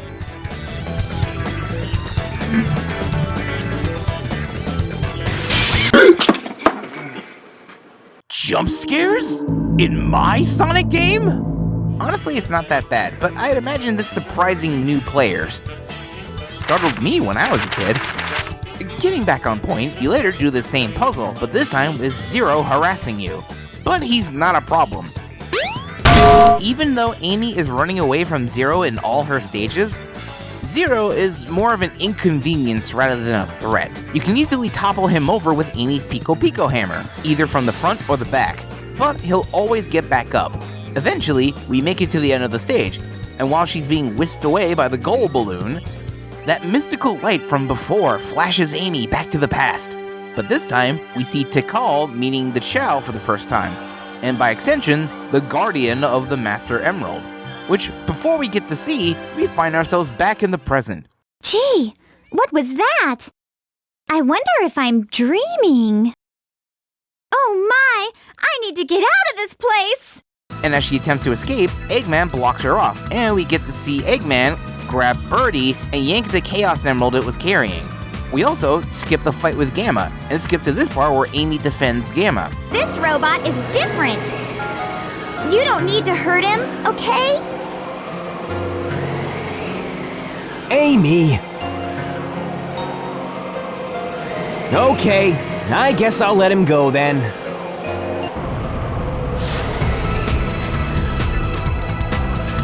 The egg carrier's losing altitude! We're fresh out of time! Take Amy and clear out, fast! And before Amy gets carried away by Tails, she tells Gamma to not listen to Eggman anymore and free himself. Why are you helping me? I said we'd be friends, and I'm returning your favor. Even this birdie wants you to be free. Eggman's not the kind of man you should work for. Amy, come on, let's get going! We then escape the egg carrier, and she bids Tails goodbye, obviously having to deal with Eggman himself. But later learns that this birdie has a family, and that Eggman most likely had captured them, so she promised to help Birdie find its family. We then end up in the Mystic Ruins, but before we go to the jungle, we need to go back to the egg carrier, which is now just floating in the middle of the ocean. So I guess it went from being an airship to just a regular ship. I guess that works.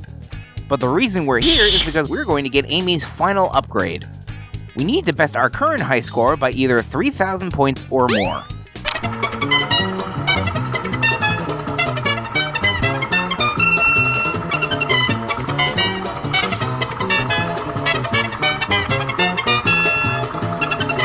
And then we get the Long Hammer, which, as the name suggests, increases the distance on all of Amy's attacks, including the running hammer jump. Not a lot of people tend to get this one considering it's out of the way, and you don't technically need it, but it's something I feel it's worth coming for. After all, it's a little bit stronger than a Pico hammer, so it's definitely worth it. So, back on track, we find Eggman's base in the Mystic Ruins, and we go to Amy's final stage. What? Yeah, Amy only has 3 stages, which is a shame because I really like her gameplay. Of course, the final stage is Final Egg, and Zero makes a comeback. Not you again! But this stage isn't too tricky, and I feel is one of Amy's better stages. The first part of the stage is basically the same as Sonic's, but Amy goes down a different path. And the whole time you have Zero busting through walls like he's the Kool-Aid Man's lost cousin or something. Even when you get into the elevator, he'll just jump into the abyss and then later burst through a steel door on the top floor. What is this magic? There's even this one room where the exit is hidden behind one of these 3 doors, and I happen to pick the right door in this playthrough. I mean, on the one hand, Zero doesn't chase you in here, but on other playthroughs, the exit will change and be hidden behind one of these 3 doors. I just happened to get lucky when I got the exit through the middle door. But after that, you get to the end and you grab the exit balloon. Amy then realizes that Birdie escaped from the egg carrier, so we head back over to the egg carrier one last time. And sure enough, there they are. And as soon as they get close to Amy, Birdie gets punched in the face. Amy panics and rushes to Birdie, and then she gets really angry and pulls out her hammer and smacks Zero with it. And this is the moment where Amy is fed up with Zero's antics. Then we face Amy's only boss, Zero. Zero pretty much behaves like he did in the stages. He'll try to target Amy with his laser and try to punch her. He'll also do ground pounds and send out shockwaves. But you'll notice an electric fence. And what you need to do is knock Zero into the fence to short him out, to hit his self-destruct switch. Do this 3 times and Zero will self-destruct. Soon we see Birdie get back up and fly off.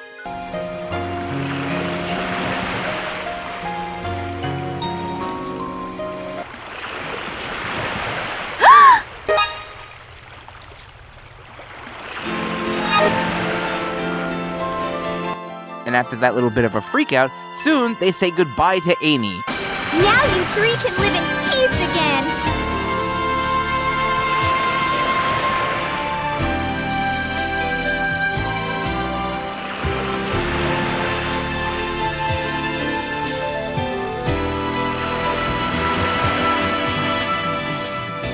And that was Amy's story. Next up, we have Gamma. We start off with Gamma being activated for the first time. Look at me! I'm your brilliant creator, Dr. Robotnik. You're the second of my E100 model machines. E102, codename Gamma! Eggman guides us over to the shooting range, where apparently his big brother, E101 Beta, is practicing. Which, Gamma's first stage is Final Egg. Well, that's a little weird. Okay, so before I explain Gamma's gameplay, here's some trivia. Apparently, during the days of Sonic 3 and Knuckles, fans originally wanted shooting mechanics to be implemented into the Sonic series. Of course, giving Sonic a gun just isn't part of Sonic's character, so instead, Gamma was created. And there's also a possible nod to the Egg Robo enemies in Sonic and Knuckles. Gamma is all about shooting. But we're not firing bullets, no. We're firing lasers. But the reason we're shooting is because each time we destroy a target, more time gets added onto our clock. Yeah, Gamma stages are set on a time limit, and if the time runs out, it's game over and you lose a life. But that rarely ever happens unless you just straight up refuse to shoot or take too long. Anyway, we finish the stage by blowing up a Sonic doll. Gotta say, that's a pretty hardy Sonic doll. I mean, it took 3 hits just to destroy. Quality craftsmanship, maybe? We meet up with Eggman again, and this time, Gamma is forced to face his brother, Beta, in combat. So Beta is our first boss. And I guess after this, we go into Alpha. But he's pretty easy. Just shoot him a couple of times, and he is defeated. Gamma wins and is recruited for Eggman's egg carrier crew. Beta also wants to come along, but Eggman only sees him necessary as spare parts. That doesn't sound good. Anyway, we see the egg carrier make its launch, and we're called to a meeting. Here we see our fellow brothers-in-arms, E103 Delta, E104 Epsilon, and E105 Zeta. Eggman gives us our first mission, locating a frog with a tail. I command you to locate this frog immediately! You hear me? I don't care what it takes to get it. Just bring it to me! So we go to Station Square, shoot down these targets, and enter Stage 2, Emerald Coast. It's really short, but still super fun to go through. There's plenty of robots to shoot down, and you can also achieve a decent level of speed. Because one thing I forgot to mention is how you notice how each of the characters are able to go in water? Yeah, Gamma is the only one who refuses to go in water. Anytime you try to intentionally drive him near any sort of water, it will just float. It's really funny. And also, if Gamma's running fast enough, he changes modes and switches into like a somewhat vehicle mode. Although, I really wouldn't call this a vehicle, more like I'm crouching and I have wheels. Anyway, as soon as we grab Froggy, we get transported back in time again.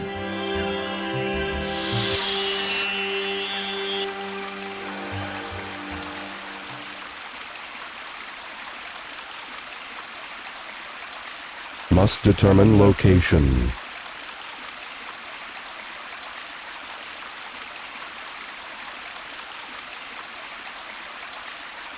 Accessing data.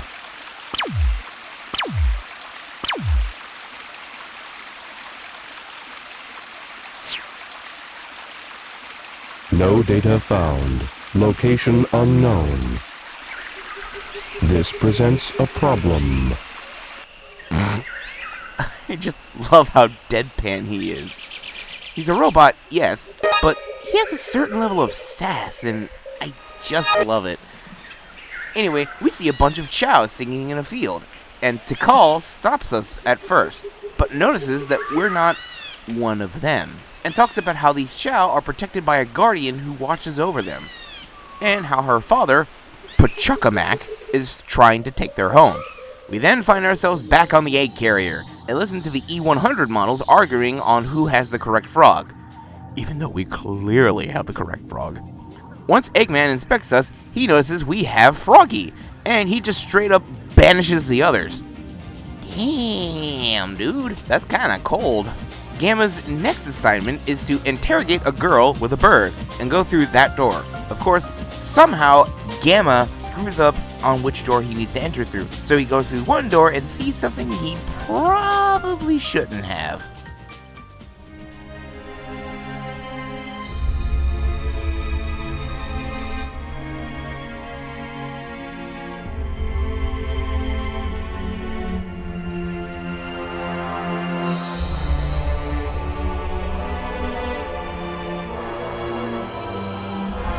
Beta. Man, even if you're a robot, that must be horrifying. Seeing your brother being taken apart and put back together with different parts? I wonder how he feels.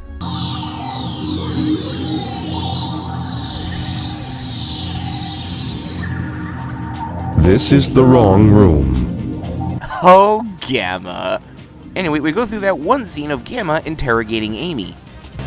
Go away! Give me the bird. Alright, but I don't see how this helps anything. Gamma then lets go of Amy. You're not like those other robots, huh? You truly are a good person inside, aren't you? I guess we can be friends then. Take care, okay? And we report back to Eggman, who tells us to get the jet booster from the ammunition room. So we do that, and we get the jet booster, Gamma's first upgrade.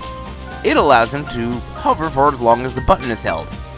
We then go up deck and fight Sonic, but this time Gamma is the one who wins. Wait, what?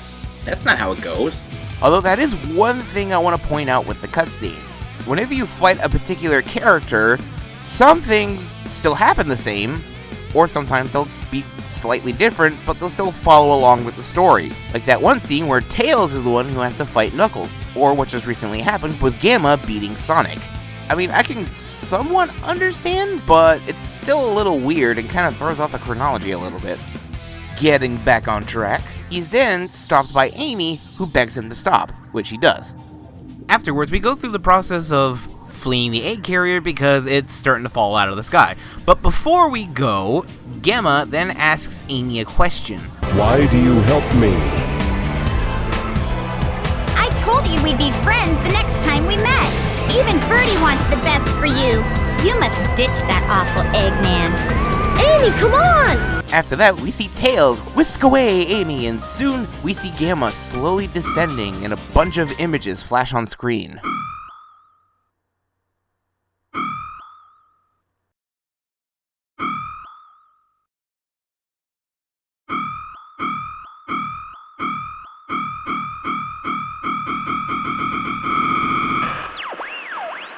Dr. Robotnik. Enemy. Master registration deleted. E-Series. Friends. Must save. So now, we have our goal. Find the rest of the E100 robots and liberate them. So, we pick up the Windstone from Tails' workshop and go to Stage 3, Windy Valley. This is a really fun stage for Gamma, because it's designed with the jet booster in mind. Also, there are obstacles that punish you if you're too trigger happy, like having enemies on bridges that blow up if you destroy them. But at the end of the stage, we fight E103 Delta. And he's just as easy as the beta fight. In fact, when you fight the E100 models, expect to have an easy time gunning them down. Also, back when I said that Gamma's goal is to liberate them, what Gamma actually means is to destroy the robots and unleash the animals that are inside them. After freeing Delta, we then make our way over to Red Mountain, and this time we're in the underground volcano section. And just like before, this is also a really fun stage to go through with plenty of targets and lots of areas to build up speed and hover around. We then fight E104 Epsilon and gun him down easily. After that, Gamma goes down the list of E100 models, stating that Delta and Epsilon are rescued, and that Zeta and Beta might still be on the egg carrier. So we head down this ladder and go onto this raft, which takes us to the egg carrier, and Zeta is apparently in Hot Shelter. Before we head over there, we decide to pick up Gamma's final upgrade, the Laser Blaster, which boosts the power of his laser blast, and makes them all really cool and glowy. We then head into Gamma's final stage, Hot Shelter. Hot Shelter, I feel, is Gamma's best stage. Lots of stuff to shoot, areas you can hover across, and this one section where Gamma gets loaded onto a cargo freight and you gun down enemies while making your way to the engine is really cool. We then face against Zeta, who has gotten much bigger the last time we saw him. I also like the fact that he's literally got Dreamcast built into his body.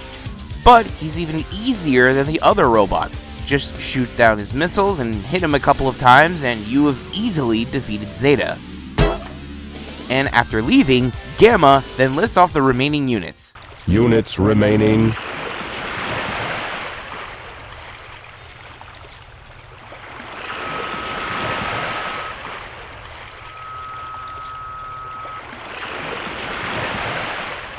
Gamma.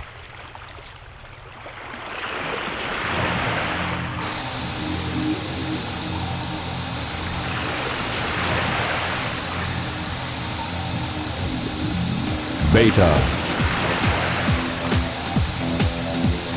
And this leads us into the final boss for Gamma.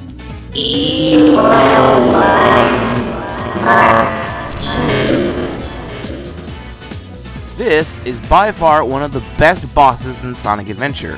He's got a badass theme, unique attacks, and he even deflects your blasts if you try to hit him. You basically have to wait until he charges at you, dodge, and hit him. And you cannot tell me that when he's firing explosive blasts on the stage, it immediately makes you think of something from Dragon Ball Z. After defeating Beta, Gamma investigates and gets blasted in the face by Beta, which then shortly blows up. Oh look, it's a Flicky! Actually, that's the same Flicky we saw in Amy's story. And as the Flicky looks behind him and flies away, as Gamma limps off, suddenly an image flashes on the screen.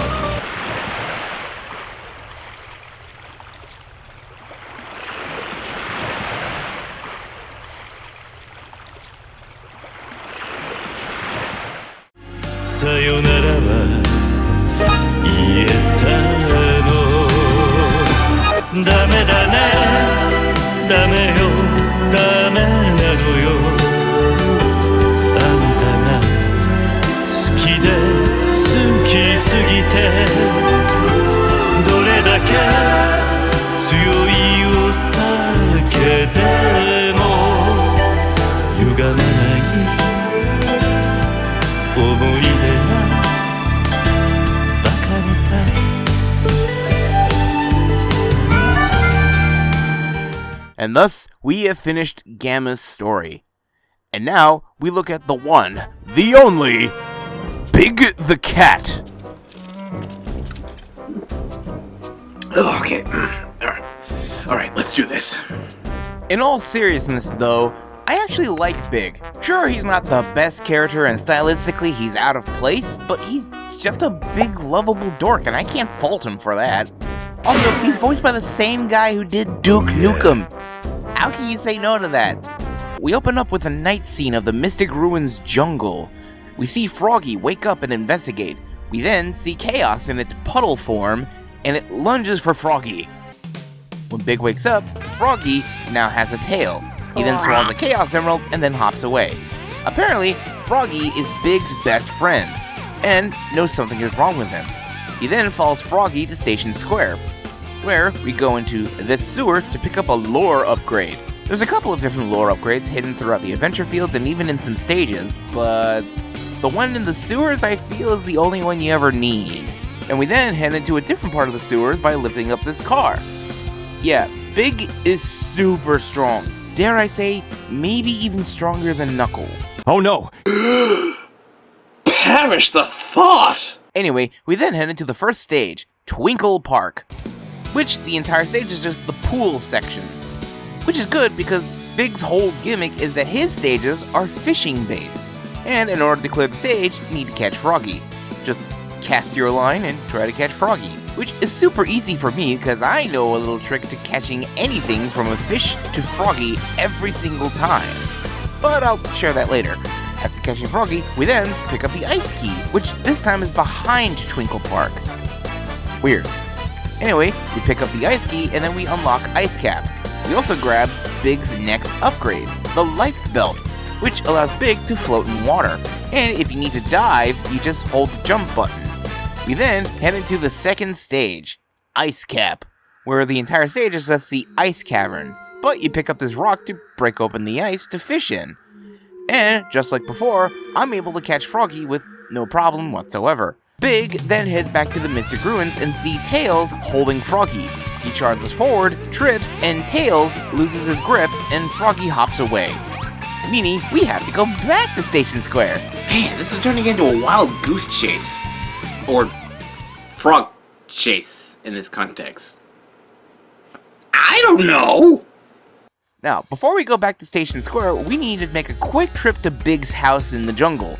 Because, if you remember in the beginning, we see that same green glowy light when we find an upgrade. So, we lift up Big's bed, and we got Big's final upgrade, the Power Rod, which allows Big to cast his line further, and it's also a little stronger when attacking enemies. Then we go to Stage 3, Emerald Coast. Now, here, is a stage that has recently got some fame and infamy due to the Game Grumps playing through this game. Get it, like it, want it, have it, need it. Why? Why? Now, as fun as it is to see Aaron just lose his mind, but he claims... Is there another lure upgrade you could have gotten? It's just random, dude. It's... Actually, no it isn't. Sure, you could catch Froggy without doing anything, but that is very rare / hard to do. Instead, if you want a way to catch Froggy 100% of the time when you play as Big the Cat, this is all you need to do. You just cast your line, lure Froggy in, and hold down on the control stick. This will make your lure bob in place, and once a fish or Froggy takes a bite, they're instantly caught. All you have to do is reel them in and you finish the stage. I guarantee you this works 100% of the time in all stages. Now, back to chatting about Big. As soon as we catch Froggy, Gamma takes Froggy. What? And we then find ourselves on the 8 carrier and go to Big's final stage, Hot Shelter, which is kind of fitting due to this opening section looking like an aquarium. We then see Froggy in one of the holding tanks, so we drain the tanks and fish out Froggy. And we complete the stage. But this time, Big holds on to Froggy super tight, and we then get transported back into the past, one final time. This time, we see Tikal coming across the Master Emerald altar for the first time, and seeing the Master Emerald for the first time. The servers are the 7 Chaos Emeralds, unified by one that is the controller. The 7 Chaos, the controller itself. Could this be the emerald that controls the 7 Chaos? Then, we're back in the present, and we make our escape on the monorail. At least Big knows how to escape in style. We then see Chaos in his Chaos 4 form. Try saying that 3 times fast. We then learn why Froggy was acting weird. Froggy was possessed by Chaos's tail. He then gets absorbed into Chaos 6's being, and Chaos has its tail back. You also see Sonic for the first time. Unbelievable! Look what happened! Chaos has transformed again! We then face Chaos 6, Big's only boss. But I wouldn't say it's a boss in the traditional sense. Sure, he'll approach you menacingly, but all you really have to do is to cast your line into Chaos and just yank Froggy out. Of course, this is harder than it sounds.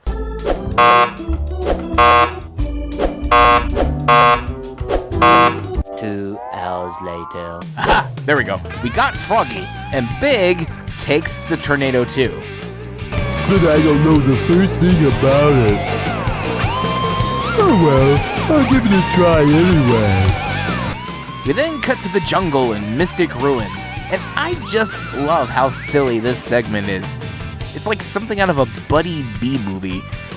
But that is the end of Big's story.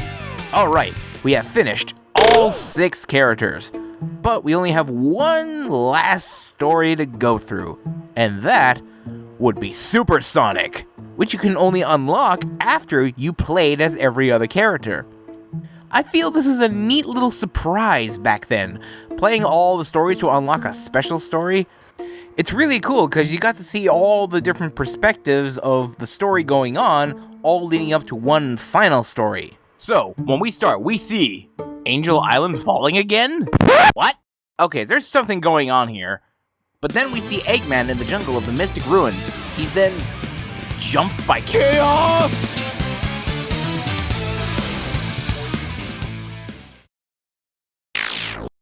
Soon, we see Knuckles contemplating on why Angel Island is still falling. He suspects that it has something to do with the Chaos Emeralds he picked up back when he was on the 8 carrier. He then notices Eggman on the floor, passed out. Knuckles rushes to him and tries to talk to him. Eggman tries to warn us about Chaos, but it's already too late. Soon, we see Sonic relaxing. Sonic! there, Tails! Did you find the tornado too? Never mind that. Get up and follow me. Angel Island is falling again. Hey, no way! Who blew it this time? We then head over to Angel Island to see what's up. We then find Knuckles and Eggman. Sonic, sorry. Knuckles and Eggman, what happened here? He stole my Chaos Emeralds, and Chaos is still alive. What? Soon, Eggman gets back up and flies off to probably do something about Chaos. Knuckles then warns us that if Chaos gets that final emerald, things could go south real quick. Sonic then gets transported back in time once more. Then we see what happened on that fateful day. Tikal tries to plead her father, Pachacamac, to stop, but he disregards her warning and charges, his men trampling over the defenseless Chao. This angers the guardian of the Master Emerald, and we see that it's actually Chaos. He then transforms into his perfected form and slaughters Pachacamac and his men. Of course, we don't actually see any of this happen, but it's heavily implied. However, Tikal wakes up and immediately rushes over to the Master Emerald, and she chants that saying her grandmother taught her, and it suddenly makes sense to her. The Master Emerald can control the Chaos Emeralds, and has the ability to change our thoughts and feelings into power. So she uses that power to seal chaos within the Master Emerald. Sonic then wakes back up. I was on a snooze cruise, I guess.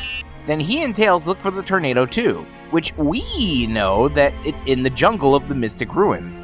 So we go there, and before we can grab the emerald, a pillar of water shows up and snags the emerald. Chaos now has all 7 emeralds. Then we see this happen.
Station Square floods, and then we see it.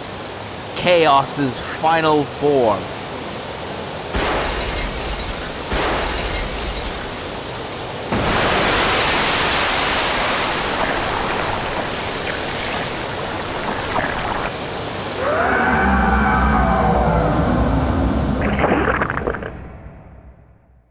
Sonic gets ready to fight, but then we see Eggman and another egg carrier who tries to use it on Chaos.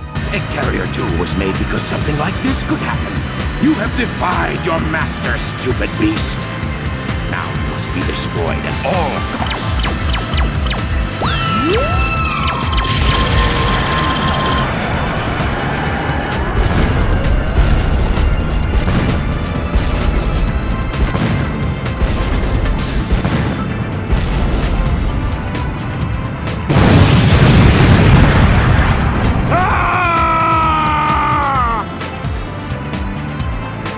Sonic then vows to take down Chaos. But then we see the same mystical light we've been seeing throughout the entire game, and it's revealed that this light is actually Tikal.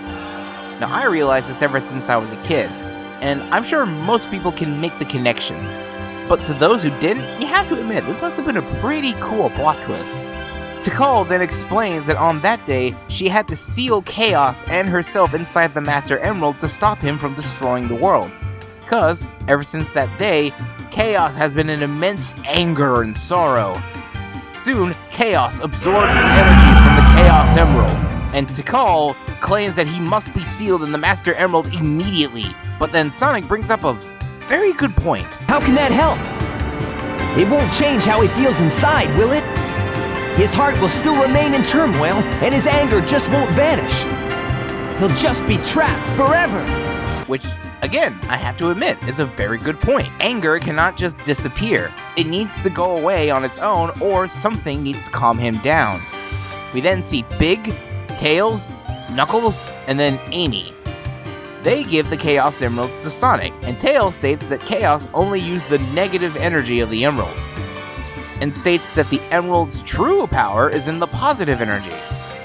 We then hear the people of Station Square cheer Sonic on. Go, Sonic! Yeah, Sonic! Sonic! Sonic! Negative forces aren't the only way to empower the Chaos Emeralds. Our positive feelings toward each other can make them work. Our hearts together form awesome power. And soon, he transforms into Super Sonic.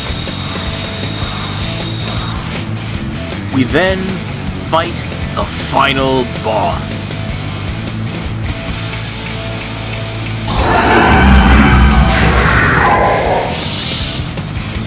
We also hear the best theme in the entire game.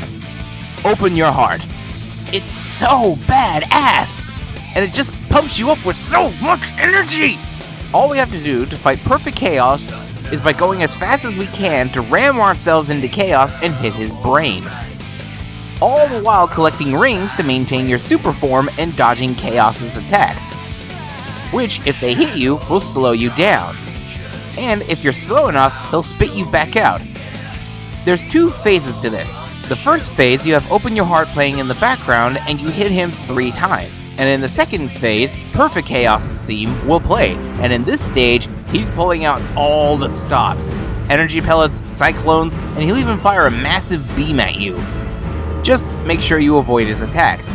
Hit him 3 more times and Chaos has been defeated. Hey, I'll play with you some other time.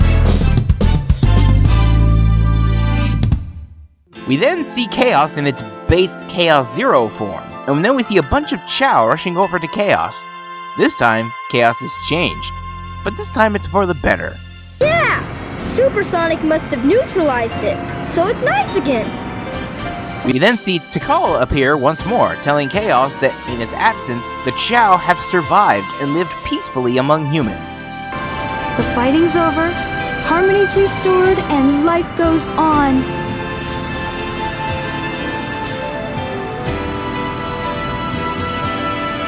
Thank you so much.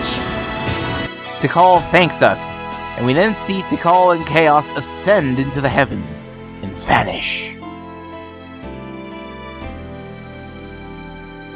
Sonic looks up and sees Eggman, who flies away.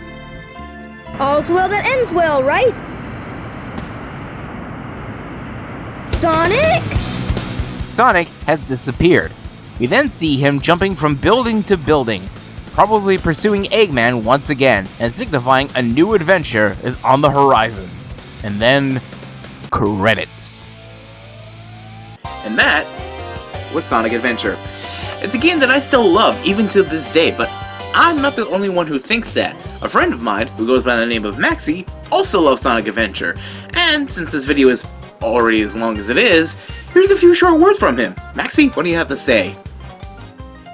Sonic Adventure Director's Cut has been deeply rooted into my childhood so far that I still have my copy for my GameCube to this day. By far one of my favorite entries in the Sonic series, next to its sequel, of course. Sure, the voice acting can be a little... Back in Station Square, I see. What's going on here anyway? Wonky at times, but the elements of great storytelling lie within this gem of a game. One of my favorite stories of this game has to be Big the Cat Gamma's story, with a close second being Tails' story. This game is chock full of glitches, some of them helpful, some of them extraordinarily detrimental. Either way, it makes the game more personalized to your experience, for better and sometimes much, much worse. Let's not forget the fact that John St. John, the voice of Duke Nukem, had to physically train himself to forget to do Big the Cat's voice. At least from what I heard, anyway. That's some serious dedication to disliking being a character, let alone liking the character itself. Well, I think I've been on the mic long enough. It's your turn back in the spotlight, my friend. Thank you for your input, Maxie. Now, if you think me talking about all 7 stories in Sonic Adventure was enough, well, I'm afraid you're wrong, because there's even more stuff to do in this game.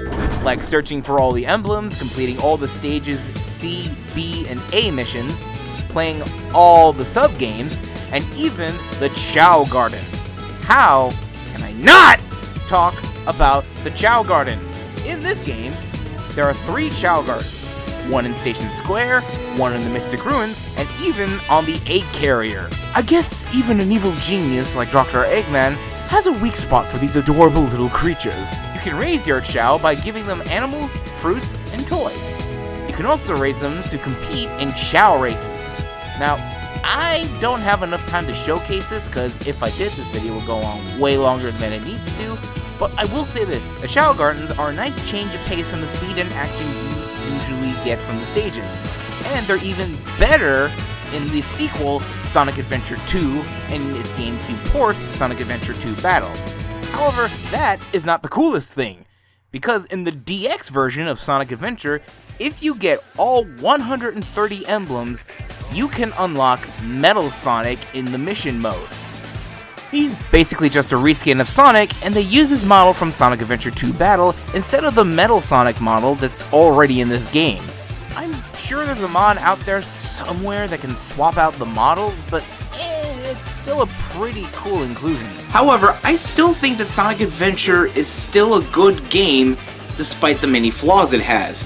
And in fact, most of those flaws, like I've mentioned, like the collision detection and the poor sound mixing, can easily be fixed that make this version more like the Dreamcast original. Okay, I know this video is already long, but I had to talk about this.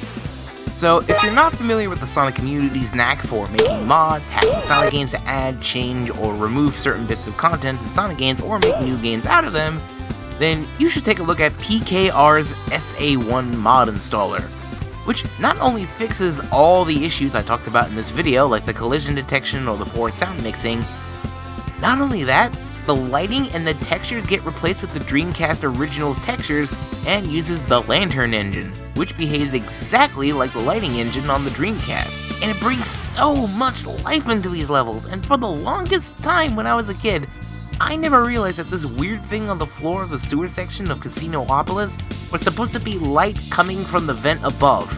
If you want to learn about this particular mod, then feel free to check out this video afterwards. So, that means that Sonic Adventure on Steam with mods is the definitive way to play this game nowadays.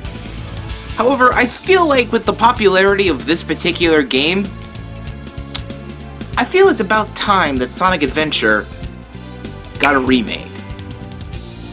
Who knows? Maybe it'll happen, maybe it won't. But know that this isn't going to be the only time I talk about Sonic on this channel. And who knows? Maybe if I reach, say, 1,000 subscribers, that I will talk about one particular game.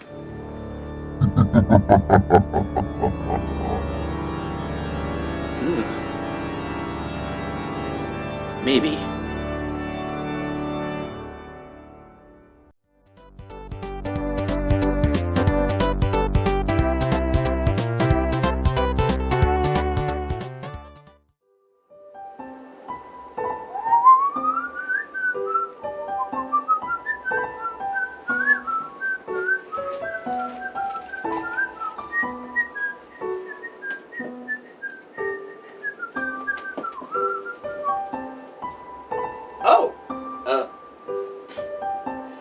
Hi, I didn't expect to see you so soon. Merry Christmas! You know, Christmas happens to be one of my favorite holidays of the year. I mean, sure, Halloween is great and all that, but Christmas is like my favorite holiday. I don't know, maybe it's just the fact that, like, family and friends are coming together, being close for the holidays, just hanging out, having a good time, and just feeling the love. I'm pretty sure it has nothing to do with the presents and whatnot, because that's not the main appeal to Christmas, right? Right? In any case, one thing I really do like about the holiday season... You know, actually, before I say that, can we move over to the usual location I usually record in? Because talking about it over here is kind of, I don't know, cramped, maybe? Yeah, you know what, I'll meet you over there. Yeah, okay. Okay, that's much better. Now then, let's talk about Christmas specials. Ah, yes, the humble Christmas special. Whether it be a movie or just a Christmas-themed episode of a show or cartoon, the Christmas special is something I always look forward to when the holidays come around. I mean, you know, besides the merriment, Christmas Day, the goodwill toward your fellow man, and actually being with your friends and family. But back when I had cable, I just loved to tune into select stations like Cartoon Network and Nickelodeon, for example, and just watch some Christmas movies. Some specials are good and are a joy to watch, and others...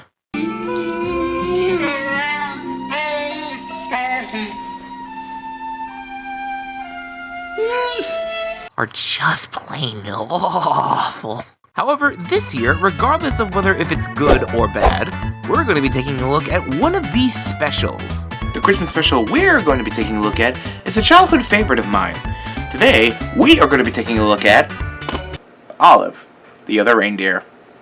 Before we begin, let me discuss some background information on this movie. Olive the Other Reindeer was originally a book written by Vivian Walsh in 1997. The book is essentially the same as the movie.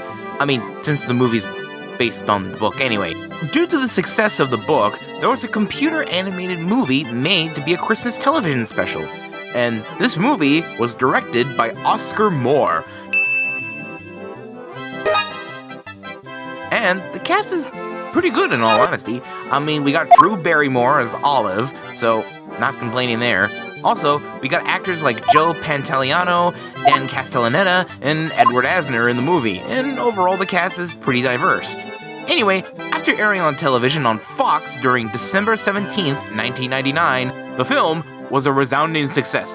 So much so that the film ended up winning an Emmy for being an outstanding animated program.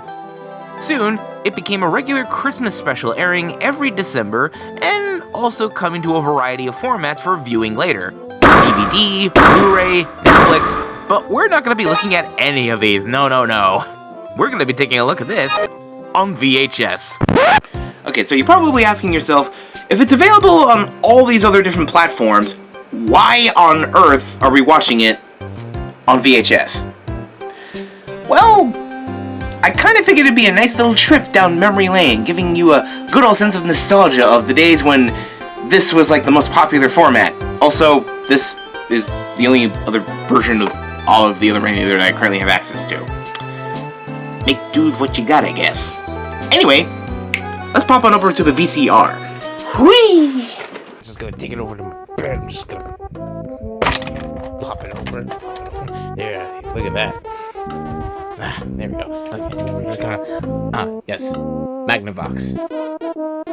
Quality entertainment. Alright, let's go down here. Okay, let me see. Let me just kind of pop it in here. Pop it in here.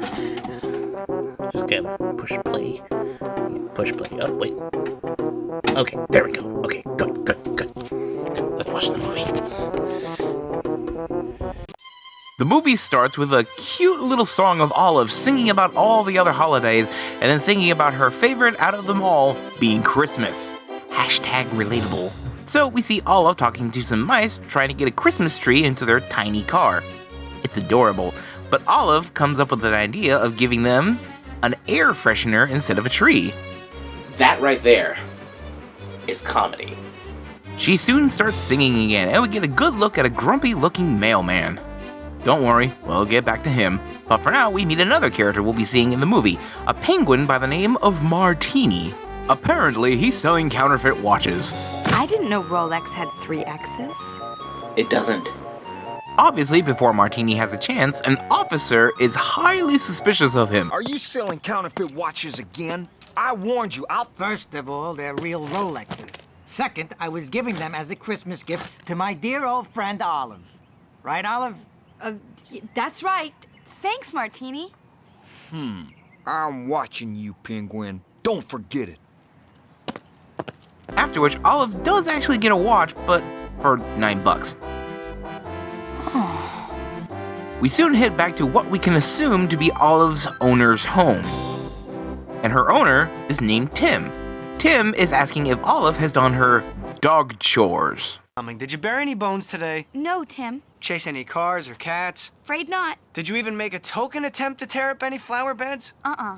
And I haven't heard any senseless barking at all. Wait, if those are all chores a dog does.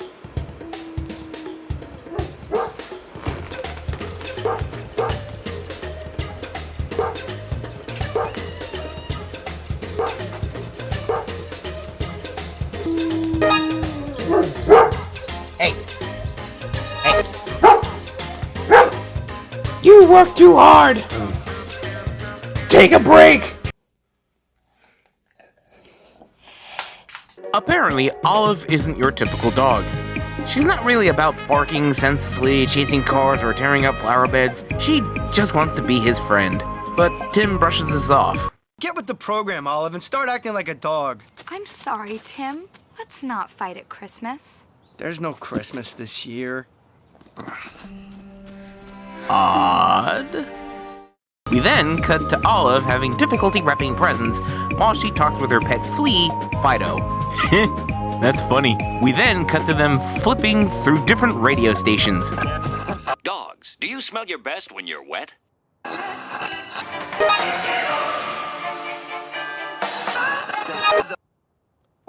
What is it? High-pitched sound only I can hear. Forget it. But then they tune into a radio broadcast announcing that Santa is planning to cancel his Christmas Eve flight this year due to Blitzen breaking his leg during a practice flight. Oh, no! Santa had this to say. Ho, ho, ho. I'm not sure if I'll have to cancel, but it doesn't look good. Maybe somehow we'll make do with all of the other reindeer. But if not, Merry Christmas anyway. Then Fido exclaims that Santa specifically asked for Olive. And while Olive dismisses this idea, then Fido goes into detail on why he thinks that. No, he said Olive, the other reindeer. I heard him. Santa needs you to be the replacement reindeer. That's crazy. That's why you're not interested in chasing cars and barking like an idiot. You're a reindeer, not a dog. That would explain a lot, but I just don't think so, Fido. And then Tim comes by and Olive hides and Fido mishears everything he said. You didn't do anything wrong. Santa's not flying, and I took it out on you. You always do everything wrong. Santa's not flying, and I shook a trout fondue.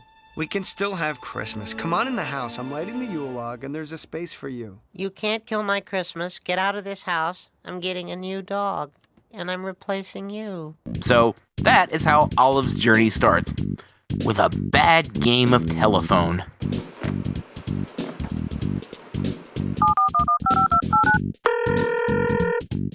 Curse you, telephone! This is all your fault! What'd you say? I think he said immerse your cologne. This is all for bath salt. The fuck? But with that in mind, Olive now has a goal. To get to the North Pole, save Christmas, and potentially her home.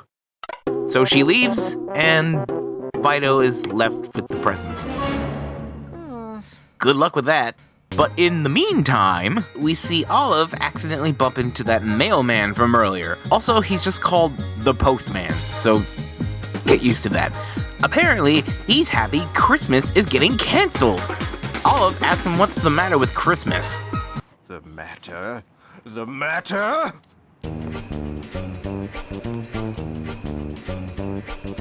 Oh no. Yep. he has a musical number about it. And if his voice sounds familiar, that's because you're hearing Dan Castellaneta, who you may better know as the voice of Homer Simpson. Yeah, he's our antagonist in this movie, and it's a fun song to listen to. It's called Ba Buggin' Hum, and the song is all about how, as the holidays come, the amount of mail that needs to be delivered gets bigger and heavier each year.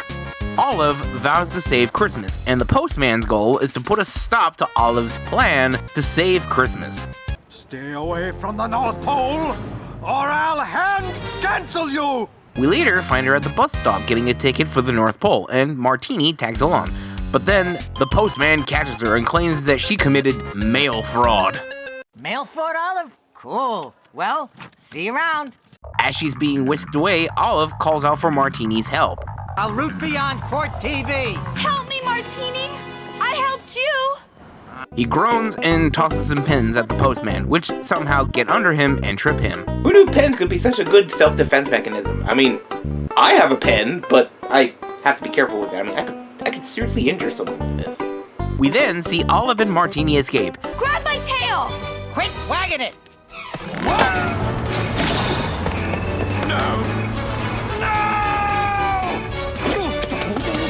We then get this scene on the bus where Olive tells Martini why she's going to the North Pole. But then the bus driver tells Olive she misheard Santa say all of the other reindeer. It happens all the time.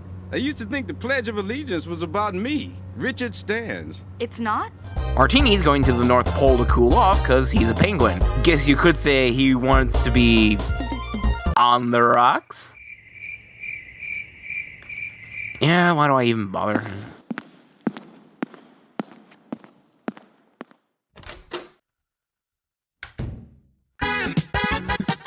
We then see that crazy postman going postal and knocking a tinsel truck off the road.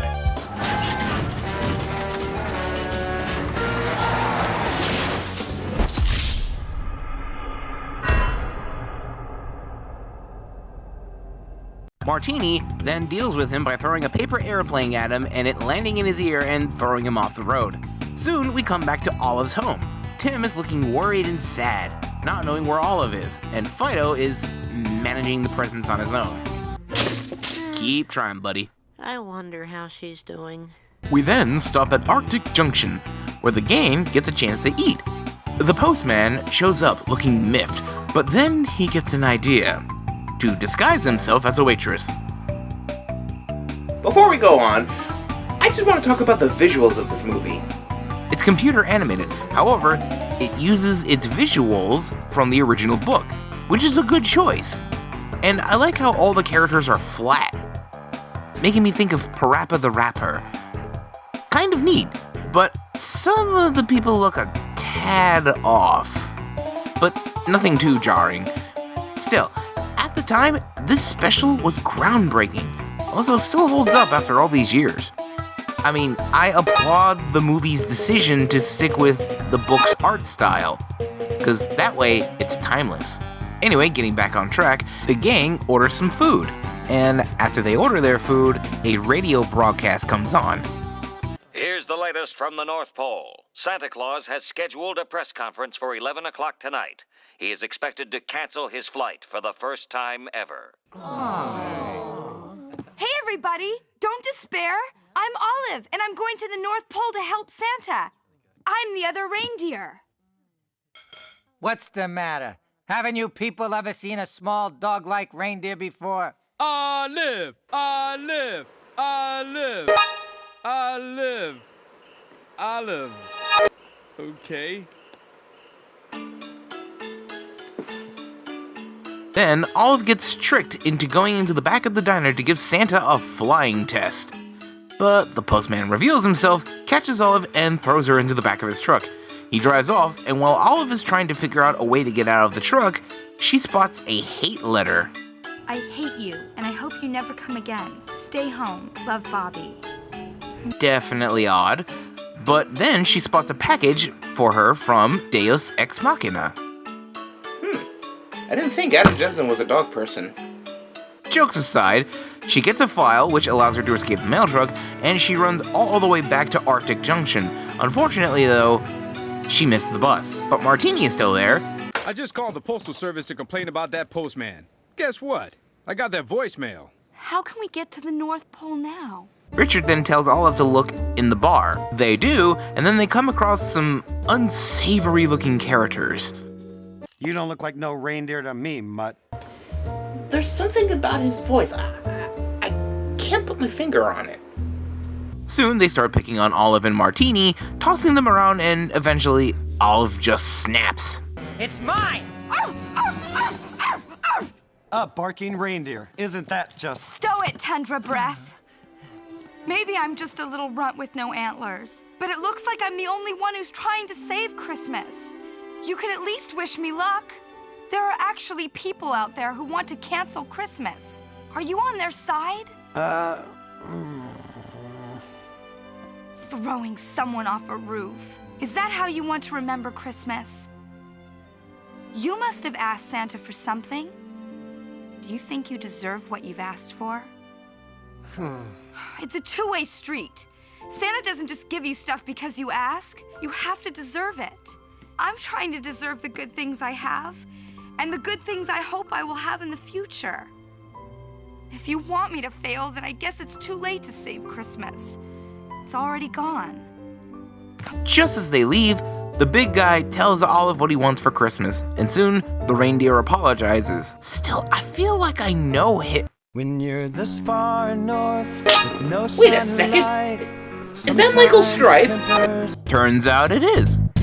And if you don't know who that is, Michael Stipe is the lead singer of REM, a band who's best known for such songs as Losing My Religion, It's the End of the World as We Know It, and I Feel Fine, and Shiny Happy People.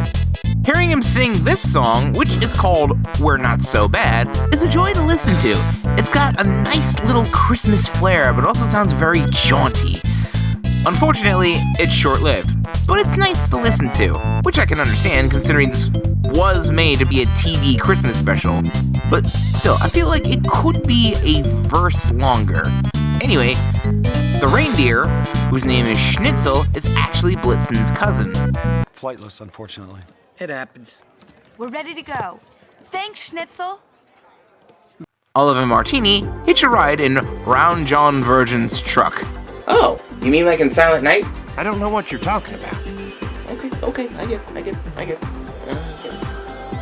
Anyway, Olive takes a nap, and soon they're at the North Pole. Round John apologizes about earlier, and Martini gives him some envelopes. Gee, City Zoo envelopes. Thanks. Merry Christmas. Bye, Round John. Goodbye. And good luck. We then see Olive try to get past his elf guard. She explains that she's here to fill in for Blitzen. However, the elf is not letting her through, and proceeds to tell her that the fence is armed with alarms. So just go back where you came from. But I... While she feels defeated, Martini comes up with a plan.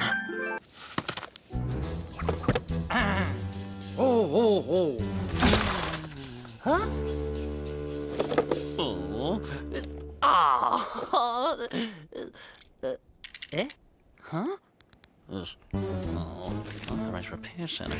Oh, we'll send a man over right away, sir. Good. It'll be a penguin, actually. Penguin. Oh, he'll have it working in no time. Well, I'll be here till 6. All right, then. Goodbye. I just love how freaking silly this scene is. I mean, first of all, he's using a payphone, which is clearly in sight, and then he's using made-up terms. It's silly, but I love it. He then convinces the elf to turn off the fence for a second, and this gives Olive just enough time to dig under and pop out on the other side. Olive then waves goodbye to Martini, and they part ways. But things aren't over yet. The postman makes a return, carrying a sack full of letters claiming they're kids' letters for Santa, which the elf lets him through, and he walks in with a fiendish grin. We then get to see Santa possibly thinking about actually canceling the flight, talking about how some of the letters have gotten very mean. Dear Santa, I hate you. Don't come to my house, Johnny. Hey, wait a minute. Olive then points out that those letters are fake and are from a postman who's trying to wreck Christmas. She even points out the lack of postmarks on the letters. Look at the envelopes, no postmarks. That's true. But just who might you be, little doggy? She then tells Santa that she's here to be Blitzen's temporary replacement. Well now, if you're sure all those mean letters aren't from real kids... Everyone loves you, Santa. And all over the world, everyone is hoping you'll fly tonight and make their dreams come true. I know I don't look like much, but give me a try for all those good folks who deserve what they've asked for. I guess they'll understand if you can't make it. But Round John Virgin sure would like that electric drill. And my master Tim, well, maybe he does want a better dog, but mostly I think he just wants Christmas. I don't think he'll find a better dog, Olive, even if you are a reindeer. Thanks for coming. Ho, ho, ho, people! We're flying! Things are back on track, and the postman is mad. But then, he gets an idea. An awful idea. The postman gets a wonderful, awful idea. That's the wrong book. As Olive gets hitched up, Santa begins his flight, making her run as fast as her little doggy legs can. And soon, they're actually taking off. But turns out, the postman has got the toys. The laws of breaking and entering, as they pertain to Santa, are unclear. Martini spots him and investigates, but is caught and tied up. Boy, that escalated quickly. I mean, that really got out of hand fast. We then learn that apparently he was on Santa's naughty list ever since he was a kid. Aha! Here we go! The train set that should have been mine when I was a kid. That was the year Santa started putting me on his naughty list. He didn't cut me any slack, so I'm not cutting him any slack. Old fat boy's finished! Ha ha ha! Ho ho ho! So he was a jerk the entire time. And by the time Santa learns about the swapped sacks, Olive takes a sniff and uses her doggy nose to sniff out the postman's trail. Eventually, they catch up to him, and while Olive tries to get inside the mail truck, Martini then gets a jack-in-the-box, cranks it, and as soon as the postman pushes out Olive, the jack-in-the-box springs, giving him the spooks, and knocks himself out on the window. The truck crashes into the snow, and Martini is rescued. Santa got his sack back, and Olive gives Martini a hug. The postman is under wraps, and Olive uses some cardboard sleeves as a pair of makeshift wings. I used to do that as a kid, and I'm sure we all did that at some point. Don't lie to me. We then get one final song, Merry Christmas After All. A nice little montage of Santa flying around the world, delivering presents to Sydney, Rome, Tokyo, Paris, and it's just a nice little song to cap off Olive's journey. The song ends, and Martini manages to drive all the way home. And he decides to deliver the remaining packages in the mail truck. It's not as glamorous as helping Santa. But there'll be trouble if the folks can't enter their sweepstakes. Besides, Christmas gratuities. Olive and Santa finish at the last house, and then they fly back to the North Pole. However, it can't be a Christmas story without at least having one Rudolph moment. Santa gets lost in the fog, and then tells Olive to smell them home, because Mrs. Claus is baking cookies. Cookies? Gingerbread. 10 degrees starboard. They make it back to the North Pole, and Santa gives presents for the staff and crew. Olive, here's something for you.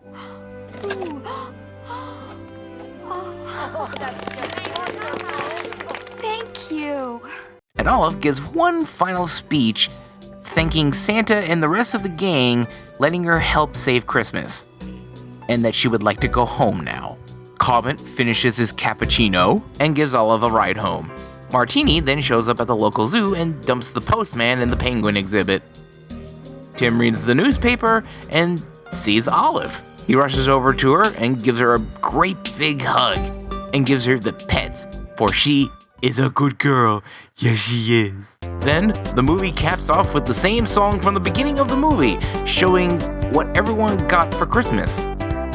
Olive and Fido got opposable thumbs. Martini is sworn in as a postman by Uncle Sam, apparently. The ex-postman got fish and looking miserable about it. And Tim got new slippers. Then, the movie ends with Martini giving Olive a letter and the both of them laughing together about it. And then, credits. That was enjoyable. A little simple, yes, but it's still one of my favorite Christmas specials. And if it's on television, I'll definitely give it a watch. However, it's very easy to access on the internet. So, if you're looking for a Christmas special and want something new to watch, then I would definitely give Olive a recommendation.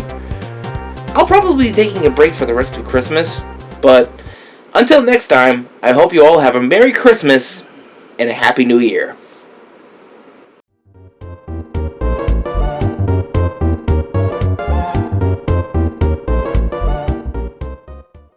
Swinging with the rhino, I'd be dragonized this cave in a minute.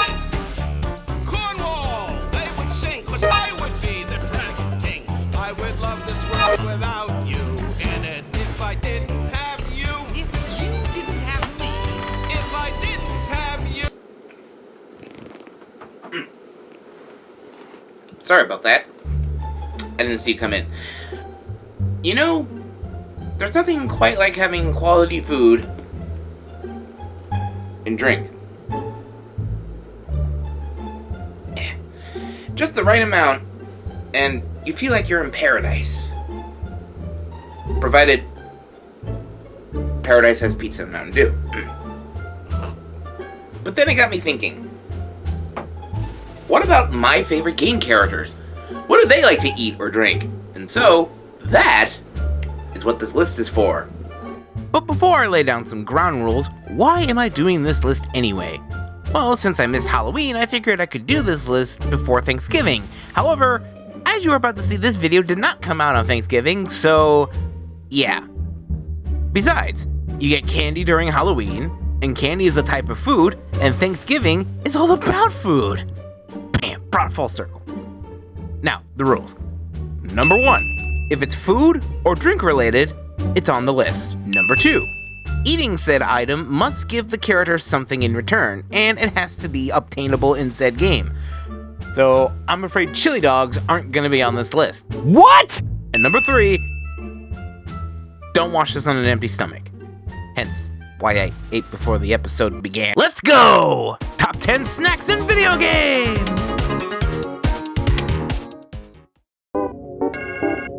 Number 10. You cannot start a top 10 snacks list without at least referencing one particular item throughout all of gaming history. Mushrooms!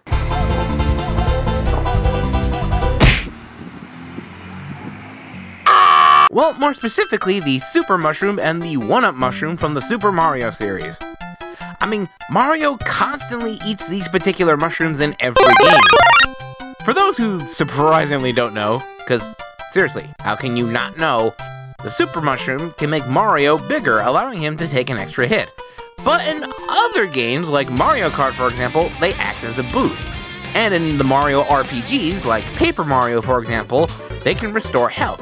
But the 1-Up Mushroom does what its name suggests. It gives you an extra life in almost every game. Plus, I like the little jingle that plays. It's cute, it makes you feel good. But no matter what uses these mushrooms get used for throughout the series, they are iconic. So why did I pick both of these mushrooms and not just the one? Well, I like to pair the two together. Also, players will always go after one of these two mushrooms whenever they play a Mario game. So I think it fits. I can't imagine they taste good though. But who knows, despite these being just big mushrooms, they do give the user or eater of these mushrooms growth in size or an extra life. They're both at number 10 because almost everybody knows about them. Almost everyone expects either one of these mushrooms being on a list involving power-ups or just food in general. So they're both here because of their recognition. They are here for the sake of being here. Plus, growing in size and gaining an extra life is a common thing in gaming as a whole, so it's nothing too special, but at the same time, you really can't do a list like this without them. Maybe if they were on a slice of pizza, they'd be a little higher, but they will always be a snacking staple of the series and gaming as a whole. Number 9. Dead Rising! A weird, funny, and sometimes creepy zombie game. But not just any zombie game, no. This one has fun. More specifically, with all the weird weapons you can use in said game. Not just typical weapons like swords, guns, or baseball bats, but weird stuff you never would have thought to use, like a bench, a toy Mega Buster, even a frying pan. Now I can channel my inner Princess Peach. Overall, it's a wacky romp through a zombie-infested mall. I've covered wars, you know. Even the story is like a cheesy zombie movie. But we're not here for weapons or zombies. Well, partially zombies. But we're here because of our snack at number 9. Orange juice. Yes, apparently the orange juice in Dead Rising is so strong with the power of vitamin C that it can heal you. Well, vitamin C is a viricide, so I guess it works. But I just love how silly this probably sounds. Just strolling along in the mall, doo-doo-doo-doo. Oh no, you're being overtaken by zombies. Oh no, one of them bit you. Wait, I got it. Orange juice. Plus, who doesn't like a thing of orange juice? It's sweet, it's tasty, and it's good for you. But that's not the only good thing about it. Orange juice is pretty great on its own, healing like 4 squares of health. But when you combine certain food items in a blender, you can create mixed drinks, which gives certain effects to Frank. Like combining orange juice with another orange juice creates nectar, which lets you find queens more easily. It's very useful in the story, trust me. Even better, if you combine cabbage and orange juice, you create Energizer, which temporarily makes Frank invincible. Oh, I'm sorry, you don't want that? Well, that's okay. Combining orange juice and coffee creamer makes Quick Step, making Frank run faster for 30 seconds, and thus the almighty power of orange juice. So there you have it. Orange juice is at number 9. Jeez, move on, move on, move on! Number 8. Next on the list, we have one snack that is so tasty, I will go out of my way to get it, and it's in the first part of the game. Cinnamon bunnies! Yes, Undertale has lots of tasty treats, like a crab apple, nice cream, Timmy Flakes? But one of the best healing items, besides the steak in the shape of Metaton's face, is the cinnamon bunny. Sure, it only heals about like 22 HP, unlike the 60 HP healing steak in the shape of Metaton's face. But the cinnamon bunny is a cheaper option, being only worth 25 gold, unlike the steak in the shape of Metaton's face. It's worth 500 gold! But I'd imagine they taste amazing. I mean, who doesn't like cinnamon buns? All soft, warm, and gooey with that icing and that sweet, sweet smell of cinnamon. So good. But also look how cute these things are!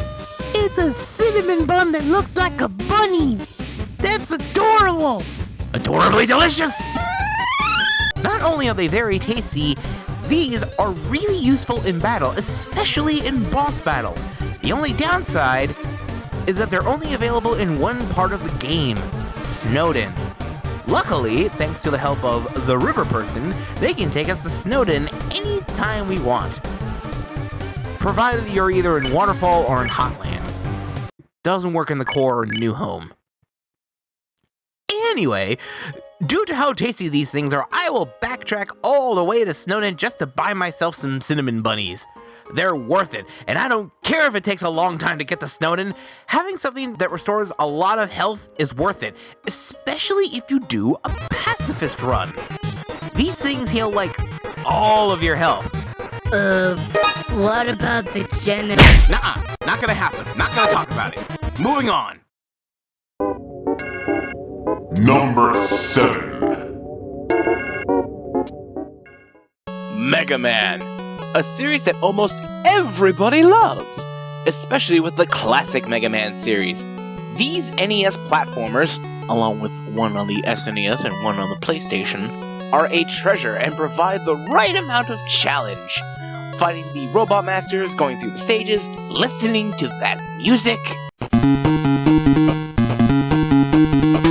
But one thing that I think is super useful within these games, and I always treasure them when I get one, E-Tanks. But Ian, you can't drink an E-Tank. Mega Man just places them on his Mega Buster and charges from it. You can't drink them at all. See that? Real thing. Suck it. Well, to be honest, these are energy drinks, but then again, the E does stand for energy. So maybe Mega Man pops it open like a soda can and drinks it. That'd be kinda cool. Mega Man running through these levels low on energy, and before he makes it to the boss room, he cracks open an E-Tank and takes a huge swig, and he's fully refreshed. Plus, Mega Man consumes it, so it's technically a food item. For robots? And now for humans. Warning, make sure you drink 1 can per day. Drinking too many E-Tanks will result in hyperactivity, restlessness, increased libido, decreased libido, philosophical pondering, dancing like a chicken, giggling nonsensically, and watching YouTube videos non-stop. Make sure you contact your doctor before drinking E-Tank. Don't go astray. Buy today. But realistically, I just think they'd be a neat item to put on the list anyway. I mean, I'd probably drink one of these things. But not likely, considering I'm not into energy drinks. But hey, we got more tasty treats on this list, so let's go! Right after I beat this Robot Master. Oh, never mind. Number 6. Bacon! It's a delectable treat. It can go with just about anything. Pizza? Check. Burgers? Check. Chicken sandwiches? Check. Ice cream? Hell yeah, brother! Soup? I'm okay with it. Just depends on what kind of soup it is. But I bet you one thing, bacon will make it better. And that's what number 6 is. Bacon Soup from Bendy and the Ink Machine. A game where you travel through an abandoned cartoon studio where a cartoon demon named Bendy is trying to kill you. So, what's the best thing to heal your wounds? Bandages? Nah. Medicine? Are you daft? Obviously it's bacon soup. I mean, granted, most of the soup you find is still canned, but I doubt any of it is still edible. Is it? Hey, yo, MatPat, if you watch this, which I doubt he does, but if you do, make a food theory on whether bacon soup is still edible. But hey, it's gotta be good. I mean, Boris makes you feed him a bowl of it before he lets you leave. And bacon soup does restore your health. Although, your sodium levels gotta skyrocket after consuming, what, like, every can of it in the studio? I'm surprised Henry's kidneys haven't quit on him. But hey, in moderation, bacon soup must be a savory meal, and it's something I can actually make. And it was delicious. But as tasty as it was, our next item is even more tasty. Number 5. Okay, I'm in a brand new Minecraft world. Now, I can't wait to... What the... Might need these. Also, look at the signs behind you. Oh! Okay, take these. Saves me from punching a few trees, you know what I mean? Anyway, let me see. What do these signs say? Looking for something tasty? Well, easy to make? Ooh, why, yes I am. Oh. Then you should climb this mountain for our entry at number 5. Alright, let's climb this here. Jumpy, jumpy, jumpy, jumpy, jump. Oh, another sign, look. Hey, you climbed here. Look for a pillar of smoke. Go there. Oh, I'm not really hungry at the moment, but like, oh gee, I wonder what this could be.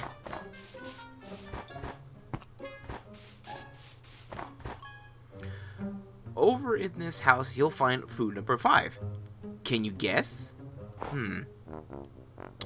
Well, since I'm seeing fire, I'm guessing there's must be something here that. Oh my god! Oh. Well, I suppose this water here is okay. Nice dive there, Phillips. Inside the house, you'll have everything you'll need. Just go to the crafting table and enjoy. Oh, okay. Gotta say, this is a pretty snazzy looking house here. Targets, some sugar cane. Ooh, that's a nice looking house. Ah, I wonder what's inside.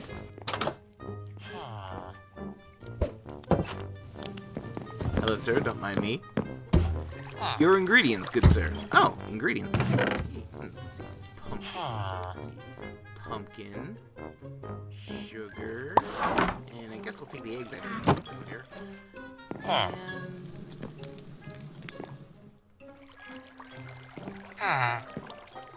Oh, pumpkin pie. That's a treat right there. I'll take as many as I can. Yes, that's right. The pumpkin pie is at number 5. Oh my god, that almost rhymed. But why though?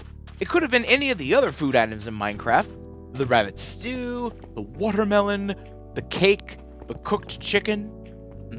Chicken. But the reason why it's pumpkin pie is because it is one of the easiest food items to get. Sure, chickens are easy to come by, but pumpkin pie is one of the best foods you can get in Minecraft, period. Because you can find pumpkins in the wild, and then grow more afterwards at your base. Sure, sugar canes are a little hard to come by, but when you do find them, they're very easy to grow. And also, having a bunch of chickens is easy to do as well, and you basically can have an endless supply of pumpkin pies. And that also almost rhymed, I swear I'm not doing this on purpose! Also, they're very good at healing hunger and health. They're one of my go-to treats whenever I do expeditions like going to the nether. Oh god, run away, roll, that's good and holy, run for your life! Oh, hold on.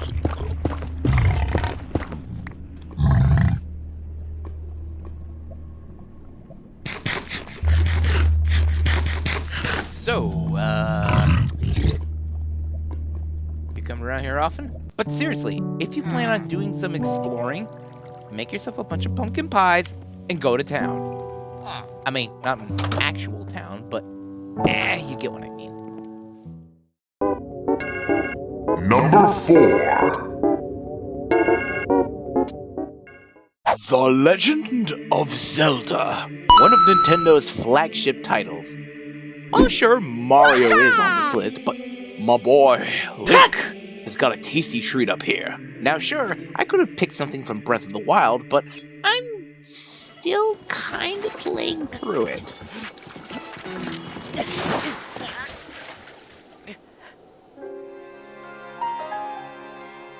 So instead, our next entry can be found in my personal favorite Zelda, Twilight Princess. There are lots of tasty stuff you can find in Twilight Princess, but our food at number 4 can only be found here in one of my favorite dungeons, Snow Peak Ruins. You're essentially helping this Yeto, to make a soup to help his wife, Yetta, feel better. You're also here looking for a piece of the Mirror of Twilight. But each time Yetta points you to a room in the mansion, what you find instead of the key that leads to the room where the mirror piece is, are ingredients, which you then give to Yeto and he puts in the soup. And each time he puts an ingredient into the soup's healing gets stronger, until eventually you make the superb soup, which has pumpkin, goat cheese, and reekfish, which is kind of like the Zelda equivalent to salmon. Afterwards, you can come back to Snow Peak Ruins anytime you want and collect yourself some of this superb soup, which I highly recommend doing because it's one of the best healing items in the game. It heals 8 hearts. That's really good. And did I mention it's free? Free? That's right, free! The only downside, like with getting the cinnamon bunnies in Undertale, you need to backtrack. But unlike Undertale, in Twilight Princess, eventually you'll have the ability to fast travel anywhere, so coming back to Snow Peak Ruins is no problem. Feel like you need a bunch of soup before going to a dungeon or boss? Come to Snow Peak Ruins! Come for the soup! Stay for the Edda. She's so precious. Holy sh! Number 3. Team Fortress 2, a game still going strong even after its original launch in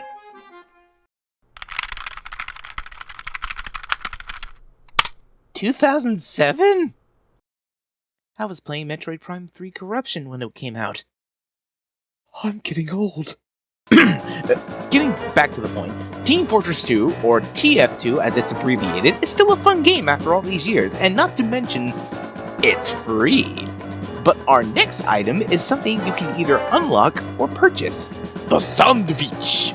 Our snack at number 3.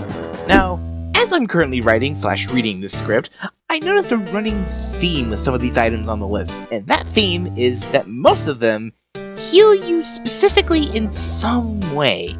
Now, to be honest, that makes sense, because in real life, you eat food to get nutrients and stuff, which in turn help keep your body healthy, or in layman's terms, food equals health.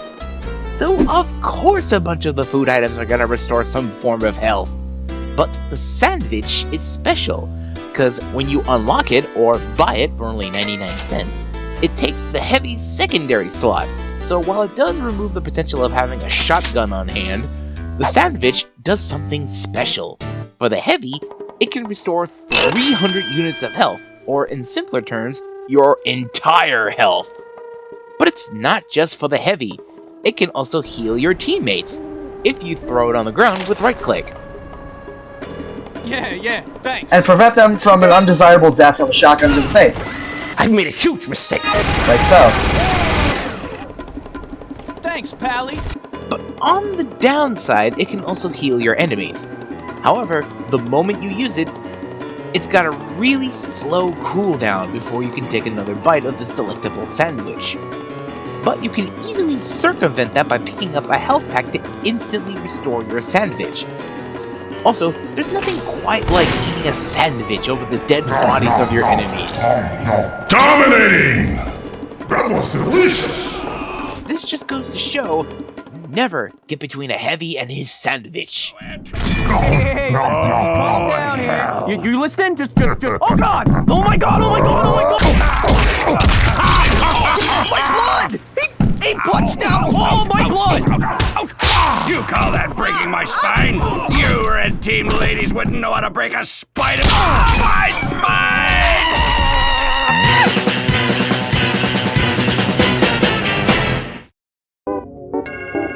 Number 2.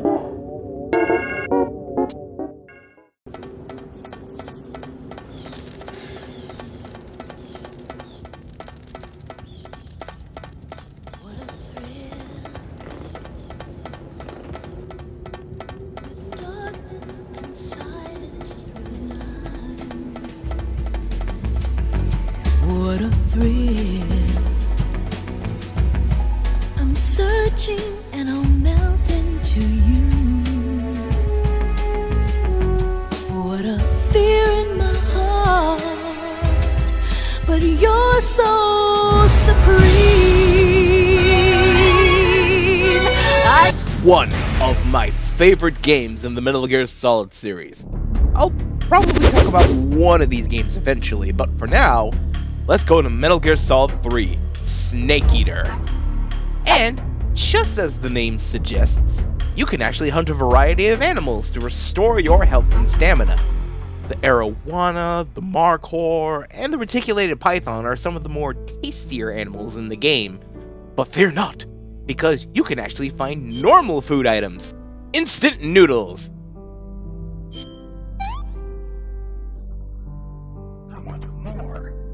You can get them when you visit later areas in the game, and occasionally from guards if you shake them down or knock them out. When Snake eats one, it tastes amazing, and not only restores your health, but your stamina as well. And who doesn't like a good thing of ramen? Delicious, isn't it? And worthy of our meal at number 2. But before we go to number 1 for our dessert, some honorable mentions. Chili dogs from Sonic Unleashed. Yes, I was wrong. You can get chili dogs in a Sonic game, but in Sonic Unleashed, they only give you experience points, which is kind of lame, but at least you can get them. Wall chicken, Castlevania.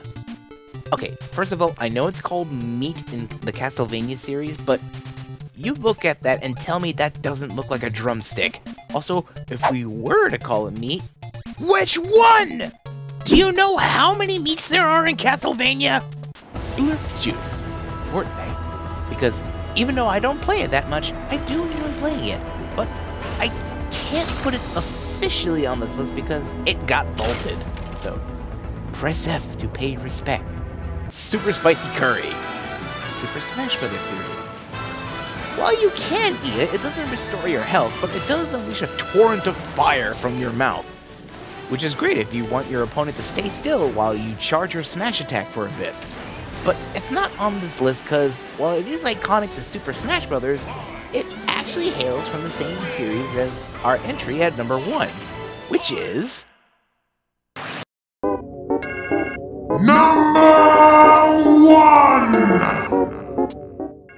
That's right. We started with a Nintendo-themed item, and we're ending it with a Nintendo-themed item. Like some sort of gaming sandwich with Nintendo being the bread. But I'll tell you one thing, number 1 is more of a literal treat than a meal. The Invincible Candy from the Kirby series. Whenever you see this magical-looking lollipop drop from the heavens or suddenly appear, you instantly know you're gonna have a good time. The moment that music plays, you feel like you could run a marathon!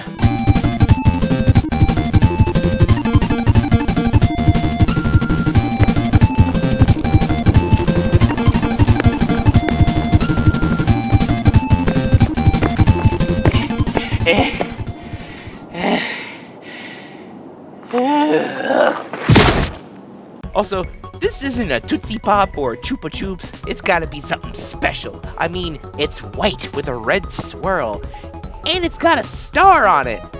Must be like the most delicious lollipop in existence. Also, it makes you invincible. Name a candy that grants you invincibility. You can't, because this is the only one that does so. Making it the ultimate snack in video games. And that was the top 10 snacks in video games. And I had a lot of fun making this list. Now, do you agree with this list? Do you disagree? Are there any snacks that I forgot to mention or did not mention in this video? If so, please feel free to leave a comment down below. And now if you excuse me, I'm going to make myself something to eat, because even though I ate before this video, talking about a bunch of different foods and then like getting all the footage and stuff made me hungry. So until next time, I'll see you later.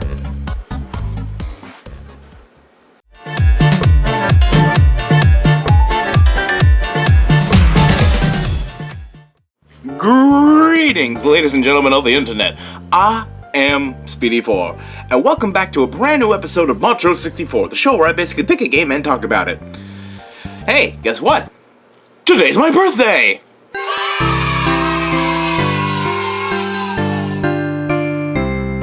So, since I'm a year older and I'm a year closer to the cold and grace death,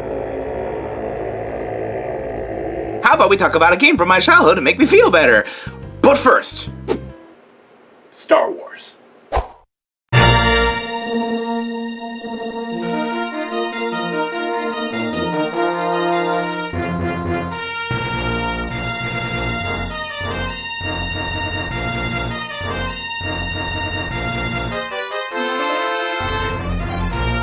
What can I say about a franchise that, to this day, generates over $2 billion, inspires generations of people, and has a huge amount of lore and is rich in content?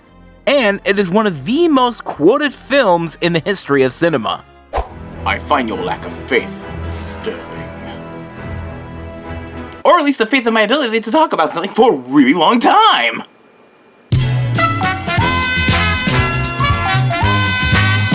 But I can tell you something.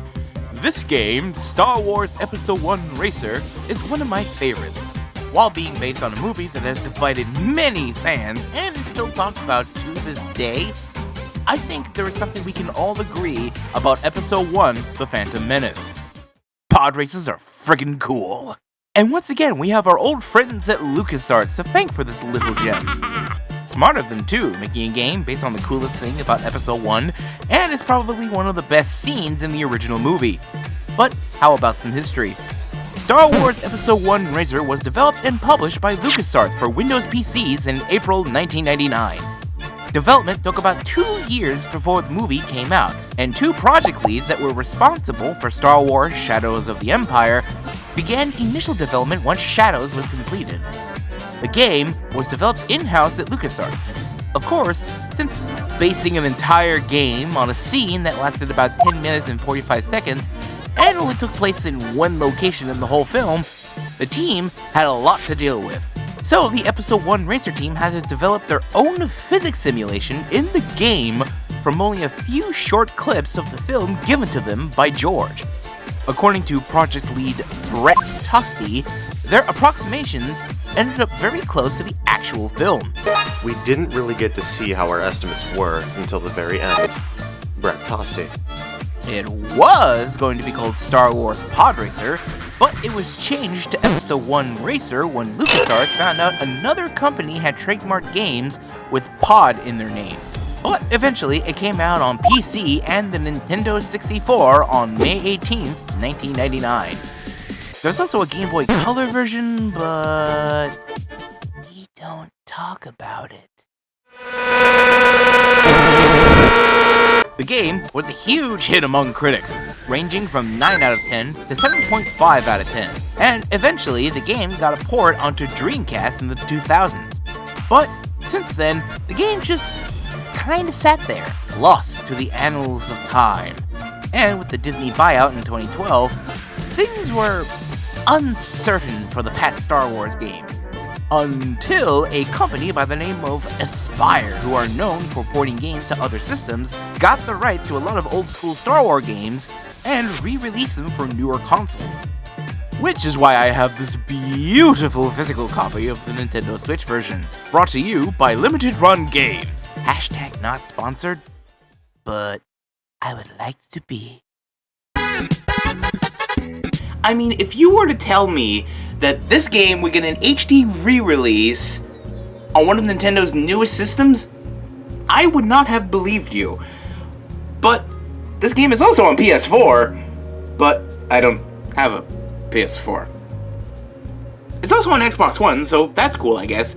But as much as I talk about this game being a part of my childhood and how critics loved it and whatnot, this is a game from 1999, and it is currently 2021. So, is this game still worth playing after all these years, and has it held up at all?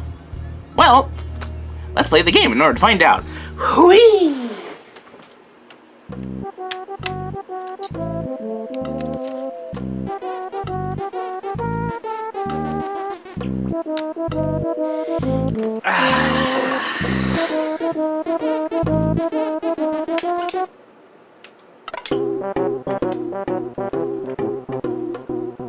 When we first start up the game, we get this neat little intro of Anakin Skywalker and Sebulba crashing into the LucasArts logo.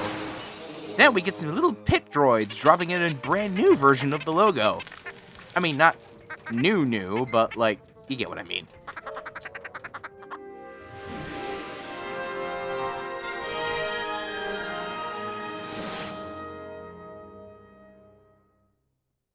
There's just something surreal yet magical about seeing this logo once again on the Switch. I still miss you, LucasArts. We then get a Star Wars-style text crawl explaining the plot of the game, and then we get this 4-minute intro, which is kind of a recreation of the scene from Episode 1.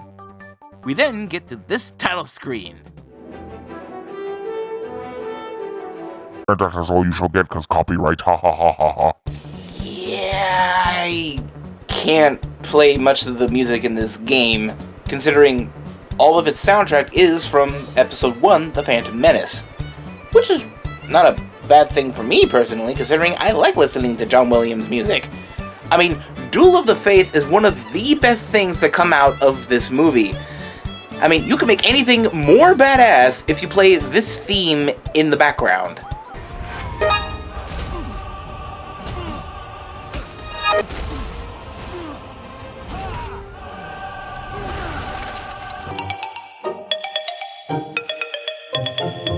Anyway, getting back to the game, here we enter this cantina. It's like we're walking into a local pub you visited many times before. Only now everything looks like it was made of cardboard. Purely nostalgic cardboard. It's just nice to see N64/PC visuals outputted at 1080p. Also, now we have the benefit of the game running at 60 frames per second, and we have a wide variety of racers to choose from the start. But obviously I'm gonna go with young Anakin Skywalker, just because I like Anakin's pod racer. Although some of these other ones are pretty neat looking. I mean, look at Dud Bolt. These look like razors. But here we are at the Bunta Eve training course, and oh, I'm getting excited. Here we go!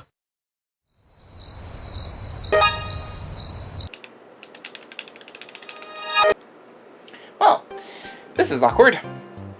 Kind of like what happened in the movie. But, unlike that situation, I don't have to push a bunch of levers to get the thing going. I just need to swap controllers. One sec.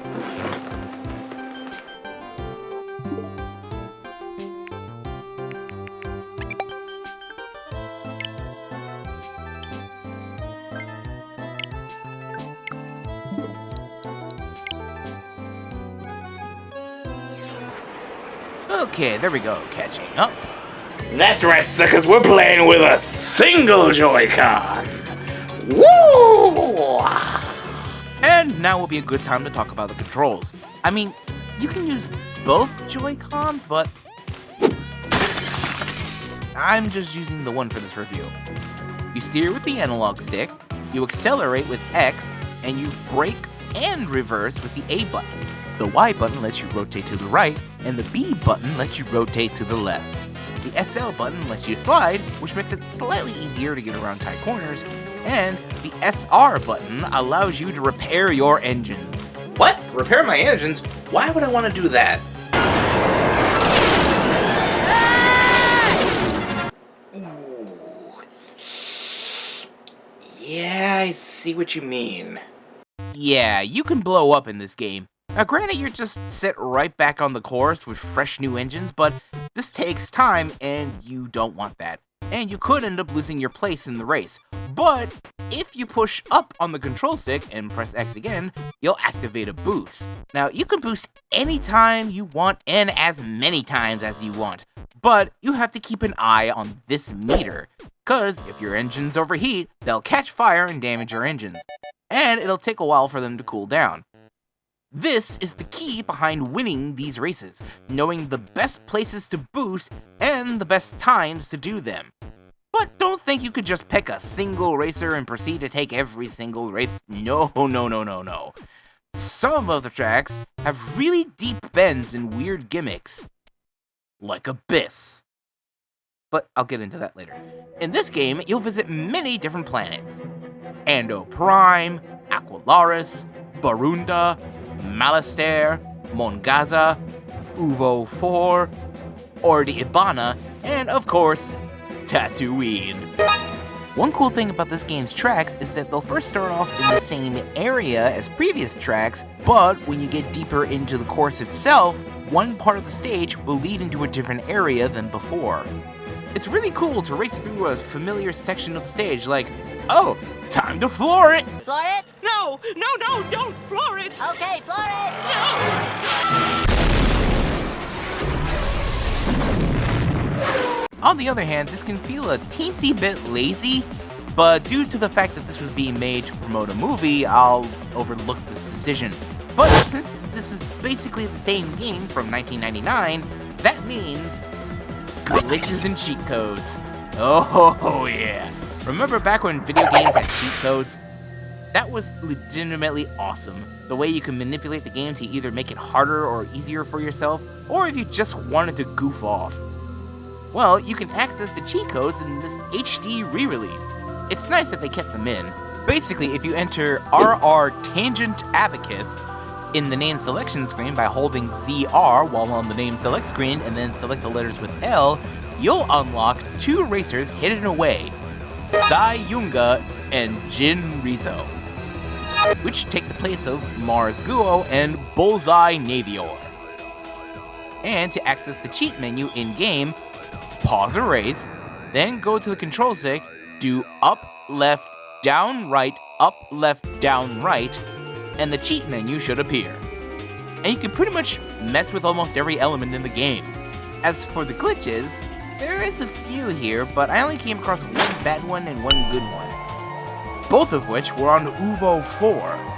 The bad one being in Vengeance, where if you crash into one of these rocks and get set back on the track, the game will set you inside this unbreakable rock, forcing you to be stuck and have to restart the race. Now, the good glitch I was talking about, it can be replicated in all the stages that take place on Uvo 4 and is the same glitch from the N64 version, where if you exit one of the anti-gravity tubes, if you hold up on the control stick while you're leaving the tube, your pod racer will fly! Now this is pod racing. Of course, it doesn't last long. Basically, if you either crash or if you rotate your pod racer. I just like to do this when I can. Now, technically, there is a story, but it's mainly there for the reason of why we're racing to begin with. And now, to read the actual text in that opening crawl in my best Tom Kane impression. For generations, the Galactic Pod Racing Circuit has thrilled citizens of the Outer Rim territories with its fast and dangerous contests of repulsor and turbine-driven land vehicles. Amid the ruffian and racing elite, one champion stands above the rest. His name is Sebulba, a cunning and ruthless pilot who wins by any means necessary. To challenge him, all the best pod race pilots gather on the desert planet Tatooine for the legendary Bunta Classic, determined to claim the title of fastest pod racer in the galaxy. So yeah, that's the point of the game.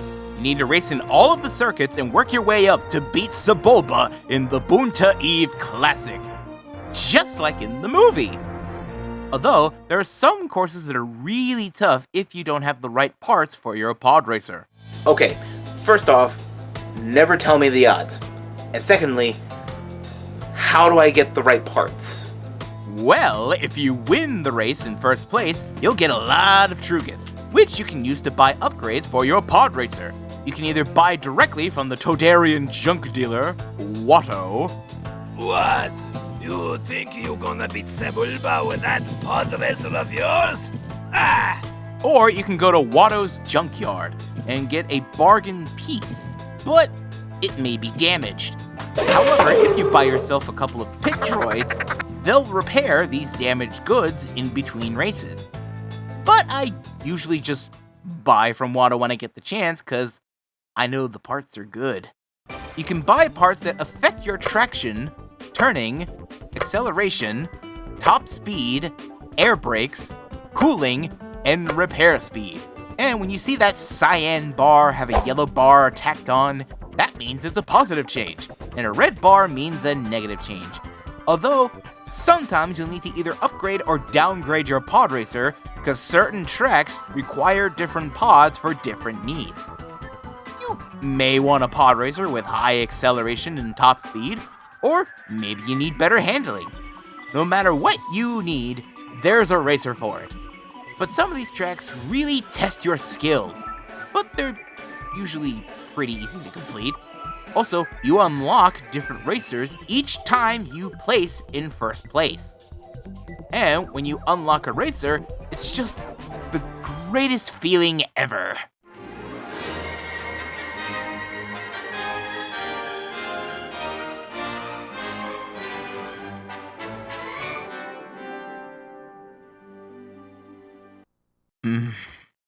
That's the good stuff.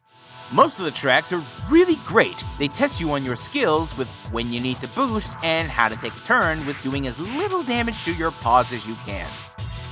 However, there is one stage that punishes you and demands perfection if you want to get first place.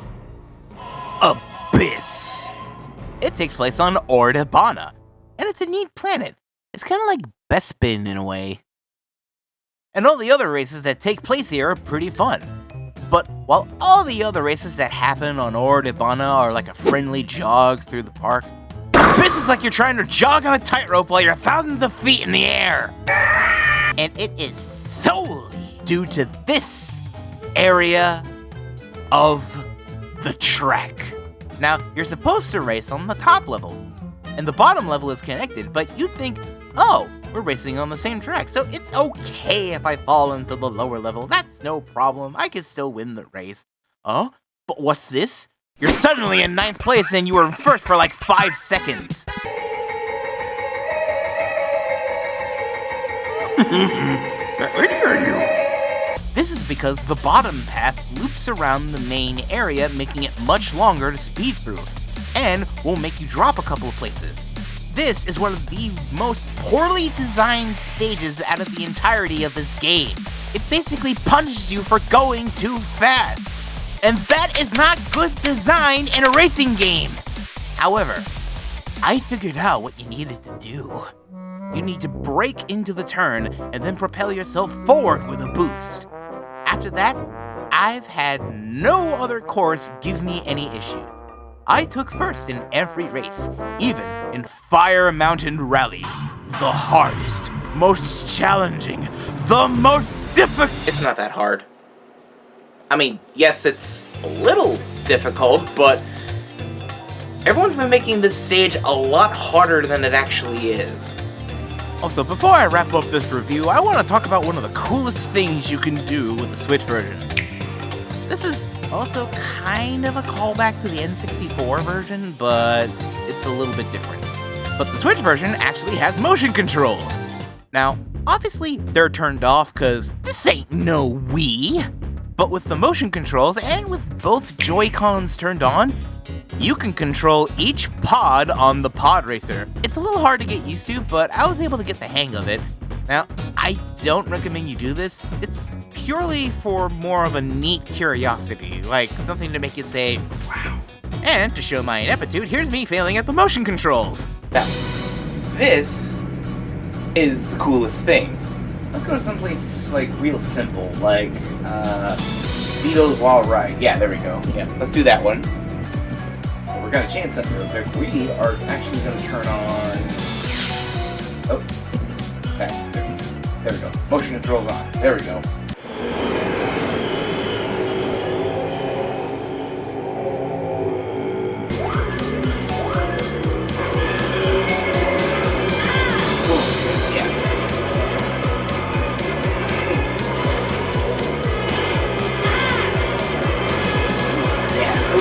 Okay, back up.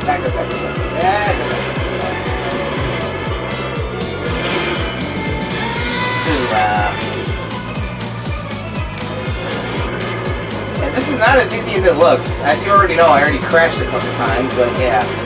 Oh boy, this is good.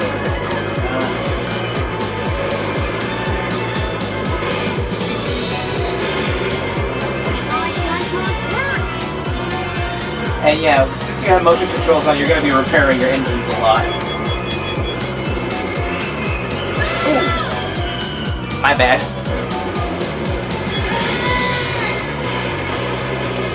Oh man. Again, you're gonna be crashing a lot. You decide to do this with motion controls. Go over here.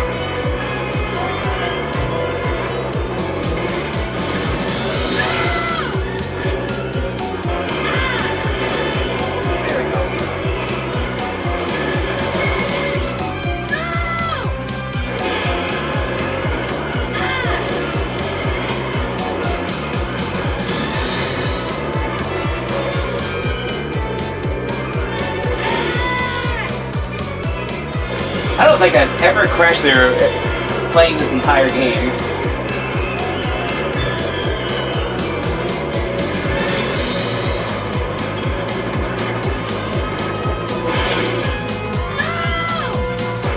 Yeah.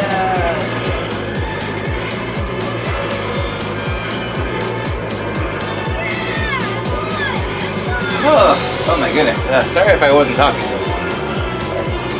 A cool novelty and all that, but probably not recommended for actually like doing this unless you want a challenge. But other than that, I probably wouldn't recommend like using the motion controls in this game. Getting back to the review, when you take first in the Born to Eve Classic, you unlock Sebulba, and he's one of the best racers to unlock because you can use a flamethrower on the other racers! Oh. You can also unlock the ability to race the tracks again, but mirrored. Which is a fun challenge, but for this video, I'm not gonna do every single track again. This is just something I'll do in my spare time. But that's not all you can do in this game. There's also a time attack mode, where you race as fast as you can to get the best time. There's also local multiplayer, but unfortunately, there isn't an online mode. Crazy, I know, right? It's 2021, and there isn't an online mode for this game. Can you imagine how much fun it would be to pod race with other people? At least the local multiplayer is still nice.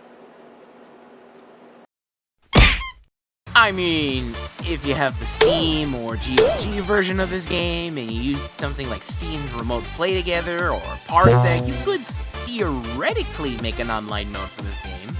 So, in the end, Star Wars Episode 1 Racer is a game that is worth having in your game collection, and it's worth playing to this day, whether you're by yourself or with friends. I mean, maybe not a physical copy, unless you just prefer to have a physical game in your hands, but if you can get it on the eShop or any of the other online game stores, it's definitely worth it. Especially if you're looking for a quality sci-fi racer, or if you're looking for a good Star Wars game, or maybe you're looking for both. There's also a sequel to this game on the PS2, which also got ported to PS4, but I never played it. And I hear it's not that good. Which is a shame, because I'm surprised there aren't any more games centered around pod racing. I mean, this could have been Star Wars' own take on F-Zero. Yes! Then again, Star Wars Resistance has racing in it, but it's not exactly pod racing.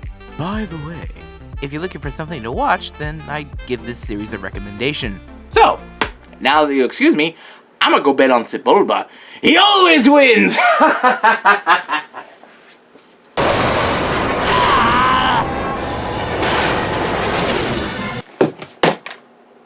Poodoo!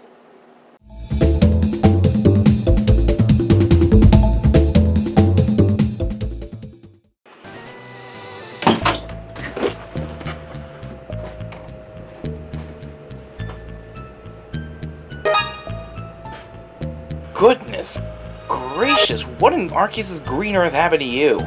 Let's just say I had a bad run-in with a Lapras and leave it at that.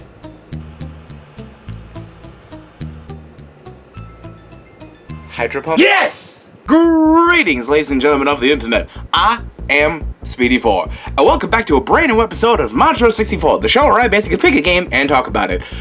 Let's talk about Pokemon, but first, hit it!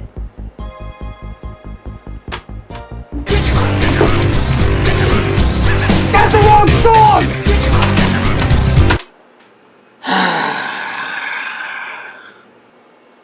my bad.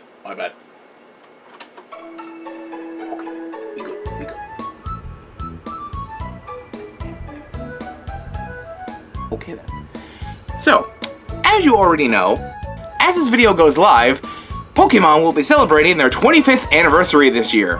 Which is crazy! Who would have thought that a small RPG that came out on the Game Boy in 1996 in Japan, and later in America in 1998, that it would spawn not only a beloved series of games that include mainline games, spin-offs, trading card games, and app games, but also a bunch of anime, movies, both animated and live action, toys, apparel, plushies, and most importantly, socks. Well, I mean, I better not run into any fighting types. I mean, I don't want them knocked off or anything like that. It makes not only an elephantine amount of money, ooh, that's a good word right there, but it has cemented itself as a global phenomenon, and there aren't any signs of it slowing down. I mean, we recently got a Pokemon Presents, and we're finally getting remakes of Diamond and Pearl for the Switch. Also, a cool-looking prequel game that looks like if Pokemon met Breath of the Wild. But more importantly, new Pokemon Snap! Finally! A sequel to a game that desperately needed one! And so, to celebrate the upcoming release of new Pokemon Snap this year, I'm gonna be taking a look at another childhood favorite of mine. The original, the one and only, Pokemon Snap. But first, some history. Pokemon Snap started development as a different game entirely. Developed by HAL Laboratories, yes, the Kirby people, along with some assistance from Pax Softnica, who worked on games like Mole Mania, Donkey Kong Game Boy, and get this, Star Wars Episode 1 Racer on Game Boy Color. Well, I mean, that's kind of fitting. I mean, I just recently talked about that video, which, by the way, if you're new here and haven't seen it, go check it out. It's a really fun video. But anyway, getting back on topic. The game started off as a game called Jack and the Beanstalk, and not much is known about it. All we know that it was originally for the 64DD, a peripheral that came out only in Japan, and we barely know anything about it. No screenshots and no gameplay footage was ever shown. Some speculated that some of the elements would later get used for Earthbound 64, but as we already know, that never came out as well. Sometime around February 27th, 1996, Game Freak had recently released Pokemon Red and Green version in Japan, and seeing how Jack and the Beanstalk wasn't going anywhere, the idea would later get turned into a spin-off. Satoru Iwata, God rest his soul, stated in a 2010 interview that Pokemon Snap's original incarnation, Jack and the Beanstalk, was a normal game where you take photos, but the motivation for playing the game wasn't clear. They first thought of what players would have liked to take a picture of, but then they made a forced switch to taking pictures of Pokemon. I mean, it's kind of a smart idea if you think about it. I mean, you still gotta catch them all, but not in Pokeballs. No. But on camera. Eventually, the game would be completed and be released on March 21st, 1999 in Japan, and July 26th of the same year in America. And I still happen to have my original N64 cartridge to this day. But we're going to be taking a look at this on the Wii U Virtual Console because I want the picture to look nice. Also, the Wii U needs some love here. Yes, you were Nintendo's least successful console, but I still love you.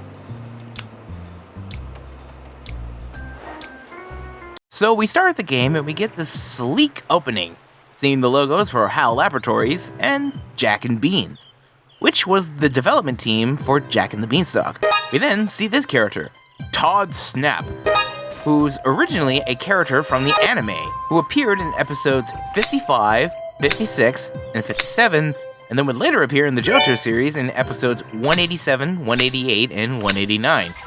Here, we see him do some sick moves as he attempts to capture a picture of the elusive Mew.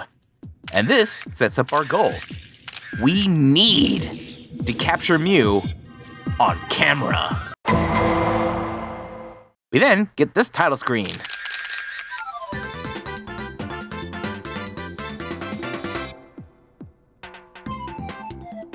Oh yeah, this gives off some nice tropical vibes. And it feels very, very groovy. But for this review, I am not Speedy 4, and I am not Todd. I am Fneef. So, we meet up with Professor Oak, He's called us here to take pictures of the Pokemon here on Pokemon Island, which is a little weak. I mean, yes, I know this was before we had other regions and cool inventive names and lore and whatnot. However, it gets the point across very well, but it's a little weak name-wise. Anyway, getting back on track, Oak provides us with our main method of transportation around the island, the 01, which is an all-terrain vehicle that's set on a track and will make its way to the goal gate, which will teleport us back to the lab. We come to the course select screen and that music.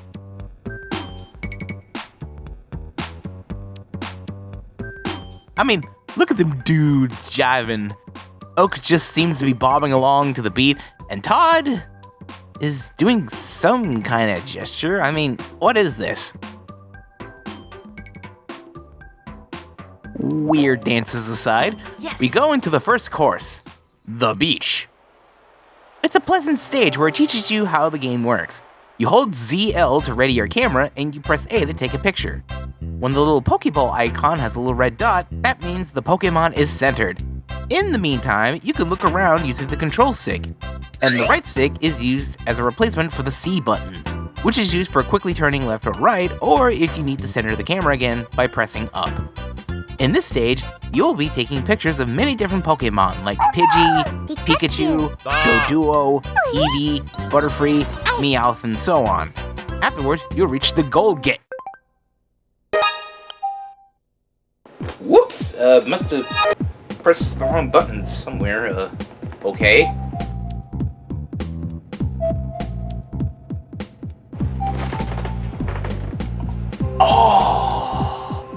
Okay, that's pretty cool, not gonna lie. This is the original manual that came with the game back on the Nintendo 64. Man, I remember the days when games had bright, colorful manuals that gave you more backstory and gave you tips and tricks on how the game works. Nowadays, all we get is...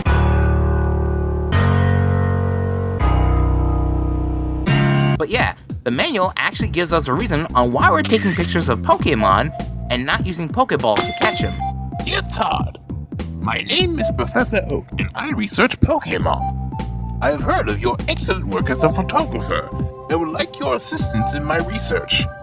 I am currently doing research on Pokemon Island. Wild Pokemon are the only creatures who live on this island, making it the perfect place to study Pokemon in their natural habitat. I have thought of asking Pokemon trainers to help me, but I'm afraid they would become too interested in catching the Pokemon on the island. That makes sense. I mean, if I was a trainer and I saw a Lapras or an Eevee or even a Pikachu, I'd be throwing Pokeballs left and right, just trying to catch them. If that happened, the number of Pokemon on the island would decrease, and Pokemon Island would lose its value. Instead, I would like for you to take pictures of the Pokemon in their natural setting. Your pictures will help me complete my Pokemon report. I am looking forward to working with you. Please come to my laboratory right away. I'll be waiting for you, Professor Oak. But there's some neat little things in this manual, like the control panel of the 01 is an N64 controller. That's a good detail right there. Or how it incentivizes you to try and recreate examples in the manual. A good challenge at the time, but you don't really get anything from it. Anyway, getting back on track, we enter the goal gate, and you'll be taken to the camera check, where you can look at all the photos you took on the course, and using Oak's Mark will mark the photos you want Professor Oak to see. Album Mark allows you to store photos you want to keep personally, and then to Professor Oak, which will obviously take you right back to Professor Oak. But if you selected photos for him to look at, you'll be taken to Professor Oak's check, only to hear the grooviest beat you can imagine.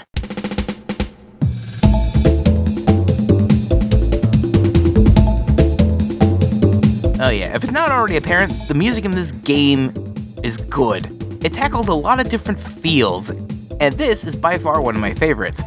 Oddly enough, it sounds like something you hear in a Crash Bandicoot game.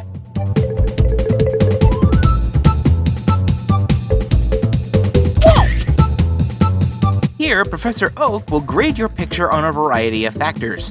Special pictures, which happen if there's a special event that takes place during the course. Examples being surfing Pikachu, fighting Magmar, Graveler's group dance, and so on and so forth. Unlocking these special photos usually require precise timing and the use of unlockable items later in the game. Size, where the bigger the Pokemon is in the photo, the higher your score will be. However, be careful not to be too close to the Pokemon, because if part of the Pokemon is cut off of the edge of the photo, then the score will be lower. 1000 is the best score you can get for size. Action, whether or not the Pokemon strikes a pose or is in the middle of doing something, like say stomping or like attacking. Position, where if you get the Pokemon in the center of the frame, you'll get double the points. And same Pokemon, where if you get more than one of the same Pokemon in the picture, Oak gives you a small bonus depending on how big or how many extra Pokemon are present in the photo. Now, this last factor isn't really something to be scored on, but rather it's more of an in-game rule. Never take a picture of a Pokemon from behind, as it will either not be identified at all or score very little. And it's just considered rude. Also, be prepared to hear Oak's praises for a while. Wonderful! Alright, next course, the tunnel. It's very eerie. We see an Electrode rolling around and an Electabuzz chasing after an Electrode, only for it to use self-destruct and knock out the Electabuzz, and cause a bunch of Kakuna to drop from the ceiling. We get deeper into the tunnel and we see a Zubat fly right at us. A Pikachu next to a giant egg, some kind of glowy orb, a Diglett that if you take a picture of 3 times will become a Doug Trio, and a Magnemite that refuses to have their picture taken. However, as we're leaving, we see an Electrode next to some red rocks. I wonder what's behind those rocks. Well, after you've taken some pictures in the tunnel, you'll be given our first upgrade, Pokemon food. But aren't those just apples? No, it's Pokemon food that looks like an apple. Really? Yeah, even Oak says it. Okay, fair, but I'm not gonna call it Pokemon food the whole time during this review, so I'm just gonna call them apples, okay? Okay, you'll review your rules. Okay. But this is actually really good, because now we have the option to interact with our environment, like throwing a trail of apples to get this Pikachu onto a surfboard, or getting Kangaskhan's attention. However, in the tunnel, we can throw an apple at that Electabuzz to stop it from chasing that Electrode, and not having it itself blow up when the Electrode goes off. But that also means we can make any Electrode blow up, which we use to get a better picture of Kakuna, and we get these 2 Electabuzzes to turn on the generators, and the screen gives us clues, like taking a picture of Diglett, but we already knew about that one. Oh, but what's this?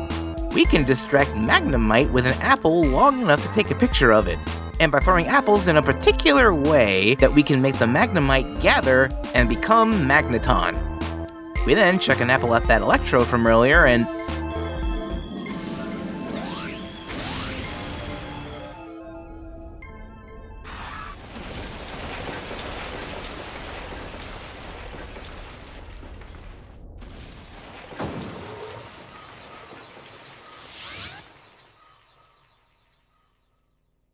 Ooh, secret path. Yeah, in Pokemon Snap, there are paths that lead to different sections of the island that can only be found by interacting with the environment in some way.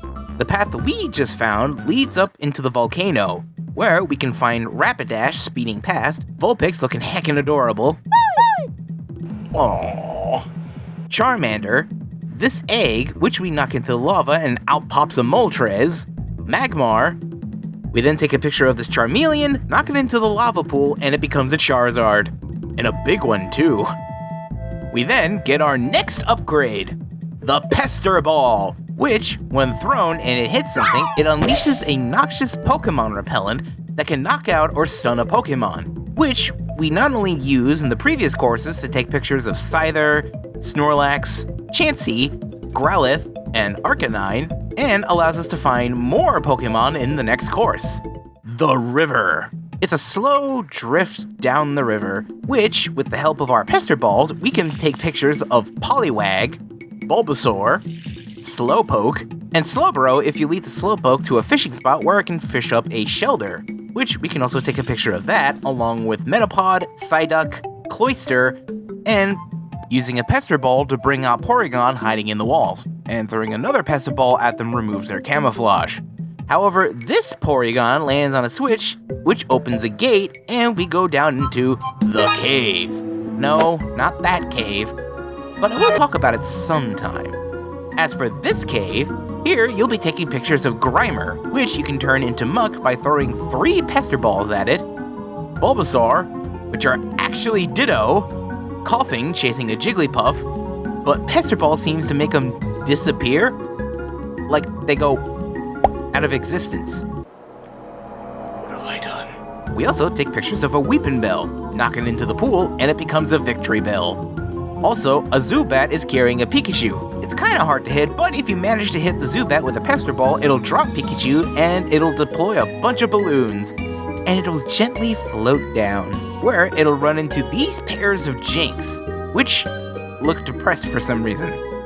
But if we manage to rescue all the Jigglypuff, we'll see them at the end of the stage giving a concert. Oh, hey, look, it's the song from the...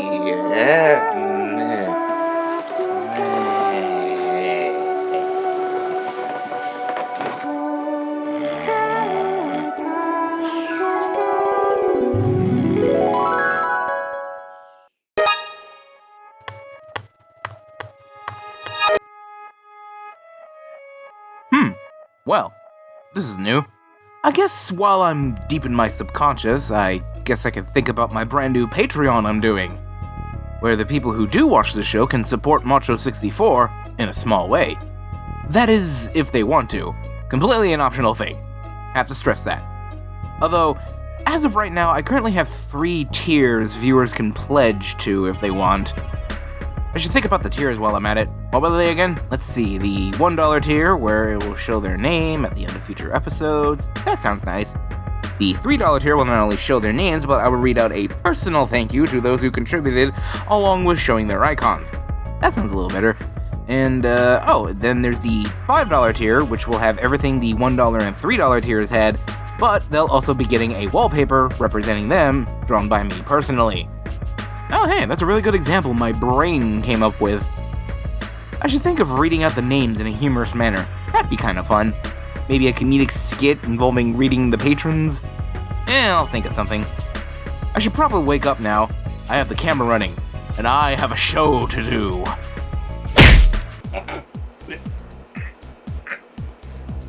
Oh, sorry about that.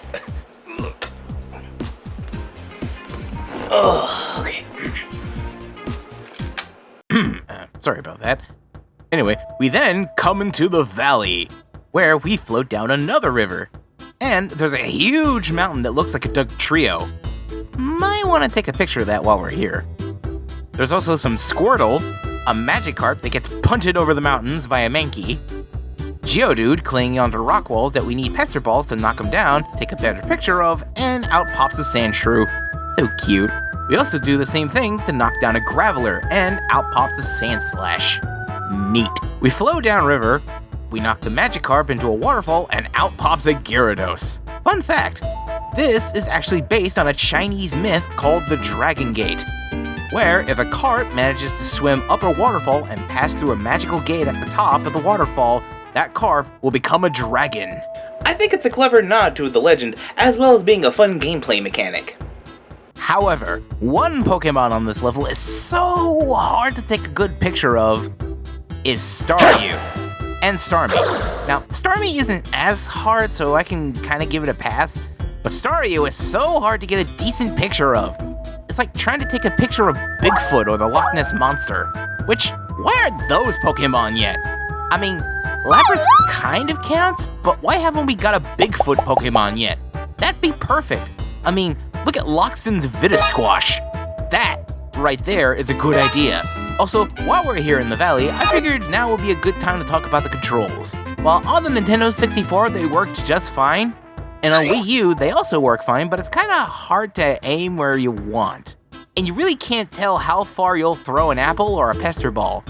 Like, I keep missing these Geodudes to get them to knock down the Graveler that's up there so I can take a better picture of it, but I keep missing them.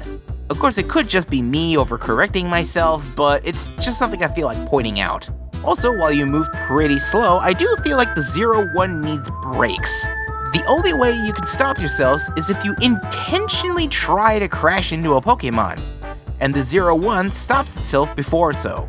Having the option to brake will allow for some really cool photo opportunities, like getting up close to the Pokemon and taking the perfect photo. Of course, that would remove most of the challenge from the game, so I can respect the decisions here, but still, I kinda wish I want a break. Anyway, getting back on track, you'll soon see any Staryu that you manage to take a picture of will go into the whirlpool at the bottom of the valley and be turned into a Starmie. But if you throw a Pester Ball into the whirlpool 3 times, out pops a Dragonite. You'll also see some Squirtle launch themselves over a hill, and if you line up this one Squirtle and toss a Pester Ball at it, you'll hit this Mankey, which will appear around the corner. And if you line up the Mankey and throw a Pester Ball at it, it'll roll backwards and hit the switch, where we find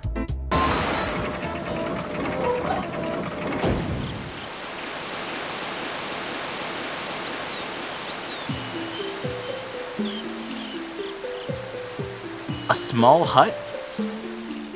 Oh. With Oak there? So, remember back when we took a picture of that mountain that looked like a Doug Trio? Yeah, apparently in each of the courses there exists something called Pokemon Signs, which are apparently the key to unlocking a secret course. And this is where we get the best upgrade, the Dash Engine, which allows us to speed up the 0-1 so we can go through a course much faster.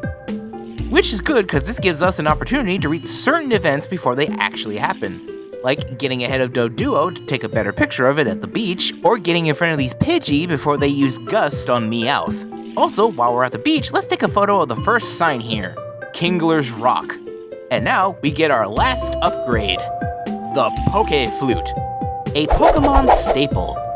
And with it, we can make certain Pokemon dance or wake up sleeping Pokemon like the Snorlax on the beach, or use Pikachu to use Thundershock on this egg so it hatches a Zapdos, which turns on this huge generator in the tunnel and it lights up a display and our second Pokemon sign, Pinsir's Shadow. Now that we have everything we need to take pictures of new Pokemon, and with our Poke Flute ready, we could take pictures of this Vileplume, which its spores were covering up the Cubone tree. We then head back into the volcano, throw a Pester Ball into this lava pit, and the smoke becomes vaguely shaped like a coffin. We go into this cave, take a picture of these series of crystals on the wall, which later reveal to be a constellation of Mewtwo. And we also use the Poke Flute on these Jinx, which not only makes them more lively and dance, they also cause this Ice Egg to hatch, which reveals Articuno. We then go into the valley one last time and throw Pester Balls into the water to take pictures of Dratini and Goldeen. And now we have taken a picture of every single Pokemon thus far. And now that we have the signs, Professor Oak managed to figure out that these signs are correlated to constellations in the night sky. It's the sky. Which point to the final course of the game, Rainbow Cloud. Oh, by the way, that glowy orb we took a picture of back in the tunnel, it was a haunter. Now, we're in the night sky, and we can see the constellations Oak was referring to. And there it is, the legendary and elusive Pokemon, Mew. In this game, your encounter with Mew is to be treated sort of like a boss battle. Mew will float around, and if you try to take a picture of it, the bubble that it's in will shine brightly, blocking your camera from seeing Mew and taking a picture of it. So, you have to knock Mew out of its little bubble. So you know what time it is? More Pester Balls! Toss these multicolored gaseous balls at Mew 3 times, and you'll enter another phase, where Mew's little shield is green and will aggressively fly towards you. Hit that shield 3 more times, and look, it's out of its shield! And we can take a picture of it! Which we do, and then we leave. Although, looking back on it, it's not exactly the greatest picture, is it? However, that won't stop me. I won't give up. I will get an awesome picture of Mew.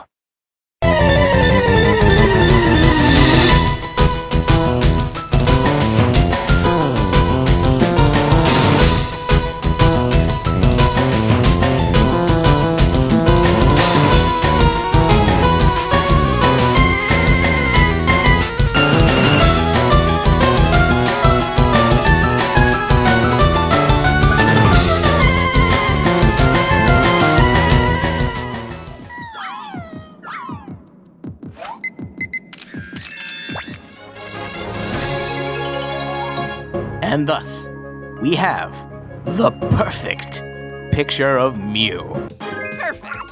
Even the professor agrees with me. And finally, credits. So, is that it? Well, technically, yes. I say technically because after completing all of the courses and getting all of the Pokemon, you can now try to beat the high score on each of the courses. But it's not really needed for completion, it's just something fun to do. Also, not really an issue, just more of a minor nitpick, but you know how I said that I got all the Pokemon in Pokemon Snap? Guess how many there are? Well, considering that Pokemon Snap came out in the first generation of Pokemon, that means there were originally 151 Pokemon. And out of the entirety of this game, there are a total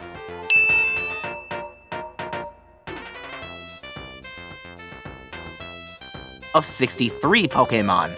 That's basically 41% of the entire Pokédex. Now, remind me again, what was this game originally released for? The Nintendo 64? That's right, and 64 was Nintendo's whole identity at the time. Super Mario 64, Donkey Kong 64, Star Fox 64, even freaking Doom 64. There are loads of Pokemon that you could have picked out of the entire Kanto Pokédex to round that number up to 64 Pokemon in Pokemon Snap. I mean, we could have had a Caterpie on the beach, or even a Golduck in the river. Heck, I'll even take a Ghastly in the tunnel. I mean, again, it probably had something to do with cartridge space, so I can understand it, but it's just a missed opportunity, man. But despite that, Pokemon Snap is a really quick game to play through. And it's an experience that's not only fun to play, but also very relaxing and chill. It's a must-own if you collect for the Nintendo 64, or if you have a Wii U, or if you're a Pokemon fan, or you're just a gamer like me. So, if you have the N64 original or find it for a decent price, then I'd say get it. Or, if you want to go with the Wii U version and play it on Virtual Console, then I'd say that's also a good choice. Either way, Pokemon Snap is a game you gotta go and get. Nailed it. Now, if you excuse me, I need to go ask Professor Oak what he thinks about new Pokemon Snap being a game. Wonderful!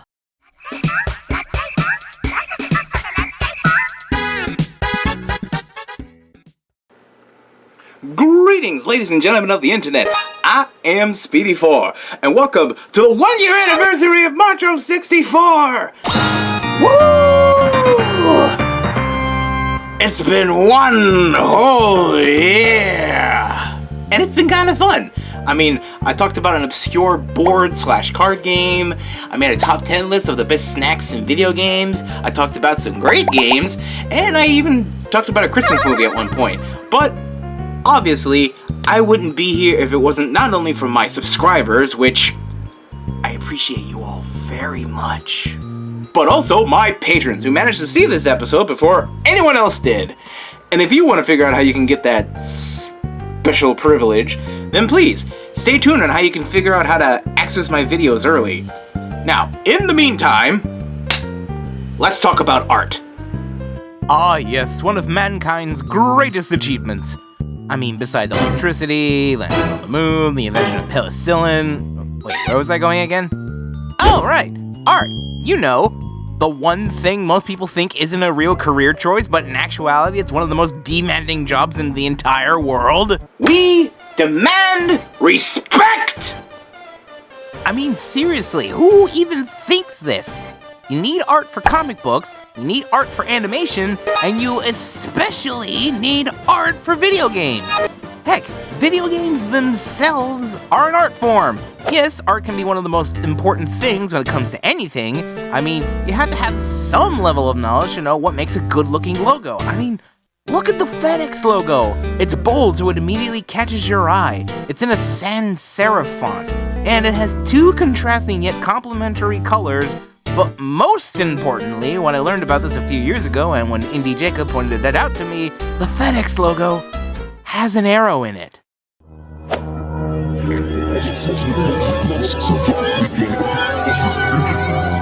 And people think art isn't a career choice. Getting back on track though, why am I talking about art anyway? Well, because a few days ago, before writing for this episode, I realized that April 1st would be the 1-year anniversary for my show, ModTro64. However, I didn't have any ideas on what I could do. I once thought of reviving one video idea I had previously, but it'd take too long. And the anniversary would have been in 8 days. So I needed something to do so that I could quickly make and not spend a lot of time getting footage and editing, without missing the deadline. So I held a straw poll, and I posted it on the official ModTro64 Discord. But I didn't post it just there. I also posted it in some other Discord servers that I'm in, as well as posting it to my Twitter page and my DeviantArt. And there were originally 4 choices. Talk about insert game name here. Do an art video celebrating ModTro64. Do a top 10 about something Pokemon related. And other. And after some time passed, I came back, I looked at the results, and... Well, guess I'm doing an art video. But I didn't necessarily know how to make an art-focused episode of ModTro64 interesting. So I lay there in my bed, watching some YouTubers like Billiam or Indie Jacob, just getting the cogs in the inner machinations of my brain just turn until... idea! So, you know, back at the beginning of this episode, you know how you saw this logo? You know, the one I used for ModTro64? Well, that's the last time you're gonna see that logo. I mean, to be fair, when I first made this logo, I was going for a certain aesthetic. I had originally made this logo by hand, with the inner letters being embossed. I was going for a sort of jeweled look, and I had picked colors that you would have seen in the N64 logo. But I was going for a somewhat futuristic looking look on the ModTro, but the 64 at the end was more of a retro looking font. Because ModTro is a fusion of the words modern and retro. And by taking the mod and modern and the tro and retro and just sticking them together to really drive home the point that this show takes a look at all games, modern and retro. As for the 64 at the end, that's mostly because it's a nod to my first ever video game console, which was obviously the Nintendo 64. But as much as I love this logo, I do feel I am in need of an upgrade. So, for the 1-year anniversary, ModTro64 is getting a visual upgrade. And this video is a looking 2-set upgrade. And to paraphrase a certain famous chocolatier, come with me and you'll be in a world of pure decoration. So, let's update the logo. First off, I started to try drawing on my phone using an app called Sketch, which is a really good free app on Android that has no right being this good. I've used it ever since I first got my Samsung Galaxy Note 10, and I made some really impressive sketches with this app. But why am I using it? Well, I first thought I could hand draw another logo and maybe lift some of the elements from the old logo and somehow incorporate them into the new one. I even had this one idea where I make the M into an N64 controller to really drive home the N64 theming. So, I took a picture of an N64 controller and drew around it, but the longer I spent in Sketch, I soon thought about it and realized that hand drawing another logo wouldn't work for me. Maybe in the future, if I ever feel like making a new version of the logo, I'll consider it, but for now, let's take what we have made and drop it into Photoshop. Before we move on, if you're an artist out there and you're looking for a decent drawing app, then I would say check out Sketch. I highly recommend it. Anyway, getting back on track, we are now in Photoshop. CS4 edition. Yes, how quaint. Yes, I know the newer Photoshops can do some cool shit, but CS4 has a special place in my heart, and I can do almost anything the newer Photoshops can do, so I don't feel like I'm missing out on much. Anyway, I experimented with the N64 controller, being the M in ModTro, but the more I tried it, it just wouldn't work. I showed this prototype to some people in some Discord servers I'm in, and I basically got the same amount of feedback. which they praised the idea on how unique it was, but in execution it doesn't work well. Considering the shape of the N64 controller, while it does look like an M, it's too rounded and smooth to really get that whole M shape I need for the logo, so I eventually scrapped the idea. Which is a shame, but fear not, for I found another way I can use this little drawing of the N64 controller I did, so we'll put a pin in that for later. For now, let's focus on the one thing everyone did agree on: my choice in font. For anyone curious, the font I used for this new version of the logo is called Opine Heavy. It's very easy to look up and find, so add that to your list of fonts, I guess? Anyway, so now that I had at least a good-looking font, I spent some time experimenting with the look of it. Cause if I really wanted to, I could just make it all white and add a drop shadow and I have a logo. Simple as that. But that's the lazy way to do it. I usually try my best to make my art look good, and I wasn't gonna take the easy way out. So I wanted my logo to not only be bright and colorful, but pleasing to the eye and able to catch anyone's attention. Now that I had given myself a goal, I tried some color experiments. I first tried giving my logo the exact same colors as the N64 logo, but I tried it out and it didn't look as good. To be honest, this makes me think of something you'd see on a baseball jersey. I even tried shifting the hues around to see if I could find any good color combos. Ultimately, I didn't see anything good. It all just seemed kinda muddy. Pretty much like early N64 games.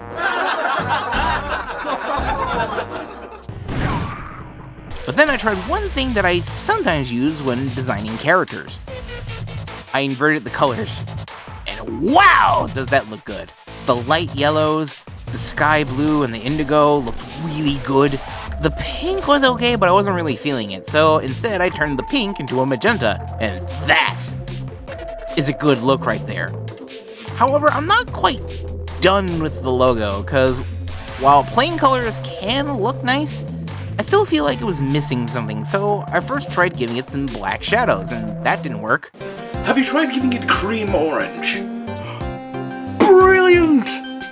So, with my colors selected, I gave a shout out to each of the letters and numbers in ModTro64, and it was already looking much better. But I still feel like it was missing something, so I then added a drop shadow to the magenta triangle in the background and made it the same color as the strokes. And I also readjusted the shadow in the 6 and 64 because it didn't quite look right. But after I did that, I finally had my brand new logo. And it looks great. It kind of has a Mega Man feel to it, which I like. And I showed it off to some people who were giving me feedback on this, and they also love it. So that's it, right? I mean, I got a brand new logo, so the video should be done, right? Have you seen the length of this video? No, we're not done yet. You're probably asking what I could possibly do after designing a new logo. Well, I'm glad you asked. Because now we're going to be updating the channel art. By using this handy-dandy template I found using a Google image search, which shows you where you need to put the logo so it can show up on all manner of devices without any weird visual glitches or hiccups. So to start things off, I use this DropMix background I tend to use as backdrops for my videos, which I made myself. But I tried a number of different things, from enlarging the image and adding a color to it, which I eventually settled on a dark purple. And then I had the idea of adding colors from DropMix into the background as some lines. I tried this and it was too colorful and very saturated. Color can be a good thing, but too much of it can make it feel too bright, and not to mention, it clashed with the logo. I tried many different things. I tried different blending modes, I tried different angles, but nothing worked. And the magenta in the DropMix colors is almost the same shade of magenta in the logo! And I didn't want that. As cool as it looked, I just ended up scrapping the idea, and instead I decided to try one color. Which for some reason I picked green. I don't know why I picked green, but I'm glad I did, because it eventually turned into a sort of aqua color. And it had this neat glowy effect I liked. Almost looking like a lightsaber. Pretty freaking cool, eh? I then added a little point to the logo, giving it a drop shadow, and BAM! Channel art is done. But we're not done yet with this video. because now we need to update the channel icon. And you know that N64 controller I told you guys to put a pin in? Yeah, we're gonna be using it for the channel icon. And to stay consistent with the logo, I decided to use the current icon as a base. And then I made the icon black and magenta, because I was doing some cleanup work on the N64 silhouette. And then I made everything else that same shade of yellow in the font, giving it the same dark blue stroke, and I kinda tinkered with it a bit, eventually adding an outer ring with the same color and strokes, but then I feel it was slightly off.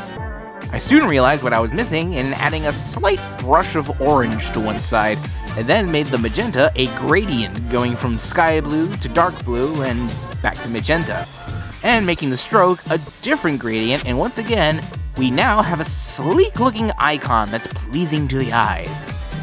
Not only is it my channel icon, but it's also my watermark and the icon for the official Discord server. So is that it? Well, we got a new logo, new channel art, as well as new icons for the YouTube and Discord server. So what else could there possibly be left to update?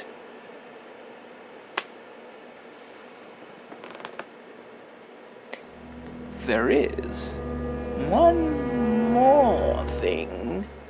We need to update the intro. Now, I'm still using that song that I used for the intro, which is actually a mix I made in DropMix.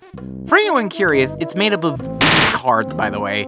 But as for the actual intro, being my logo with an audio spectrum, I need to redo it with the new logo, so I quickly made something in After Effects. And then I made a brand new version in Premiere Pro, which, for the first time ever, you guys get a sneak peek at the brand new intro. So, ladies and gentlemen, boys and girls, I give you the intro.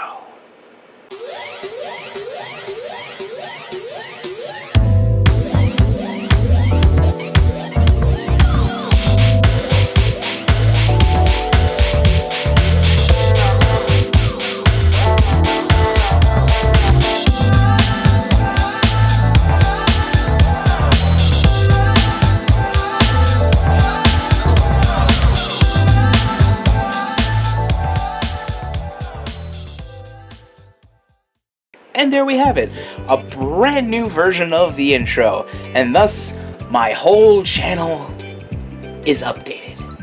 And I like how everything came out. Do you like the new art? Do you dislike it? Leave a comment down below and tell me your thoughts. But once again, I want to thank everyone involved in this channel, my subscribers, my patrons, and the 49.8% of you that aren't subscribed to this channel yet.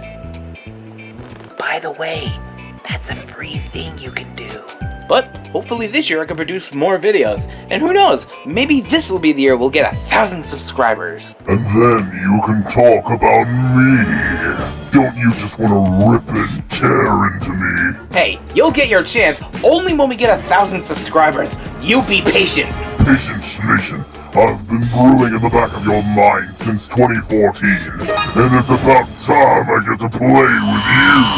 Hey, I'm in charge here, and I'll talk about you when the time is right. Fine. But this isn't the last you'll see of me.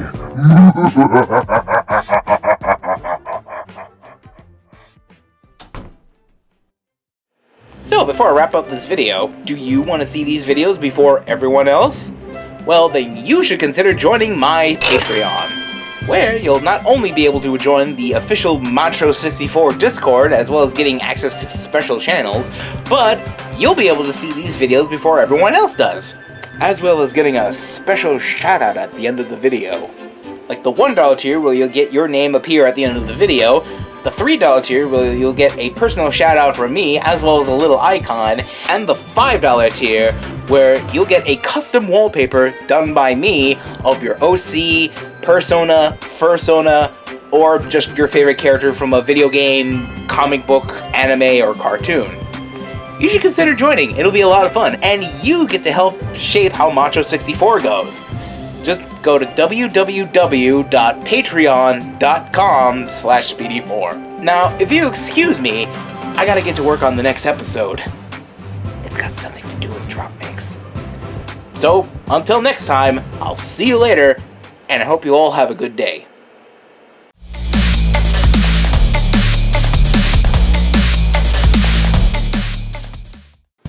Great! Greetings, ladies and gentlemen of the internet. I am Speedy4, and welcome back to another episode of ModTro64, the show where I basically pick a game and talk about it.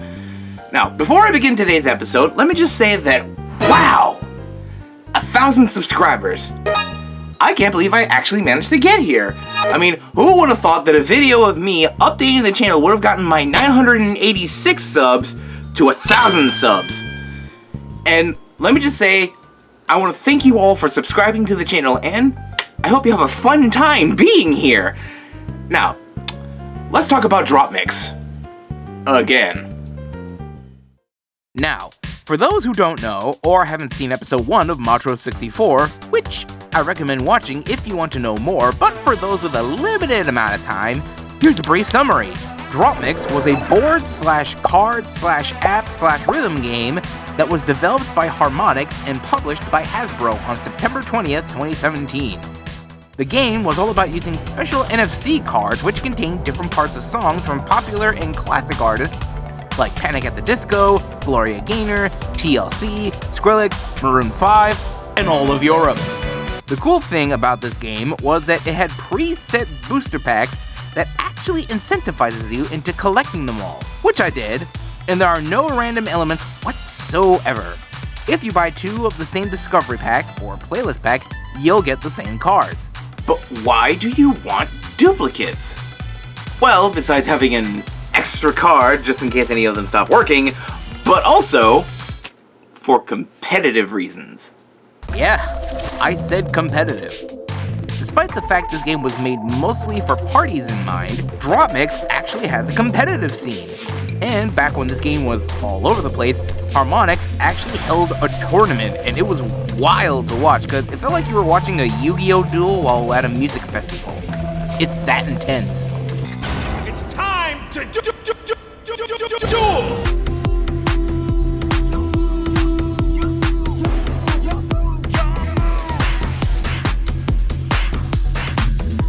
But you're probably asking, why am I talking about DropMix again?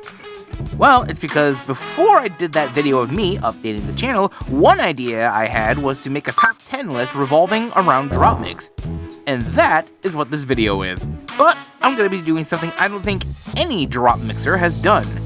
A top 10 of DropMix playlists. Yes, the playlist packs. The whole reason for playing DropMix is going to be a top 10.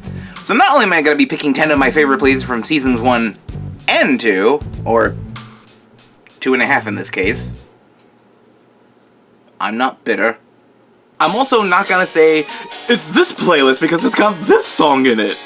While the music is a big part of it, I'm also going to be going into their strengths, weaknesses, what playlists pair well with another, and their effects cards. However, let's lay down some ground rules first. Number 1. If a playlist doesn't show up, that doesn't mean I don't like it or hate it. I didn't say this was a top 10 best playlist, now did I? Number 2. These are my opinions, not yours, but I respect you for watching this video anyway.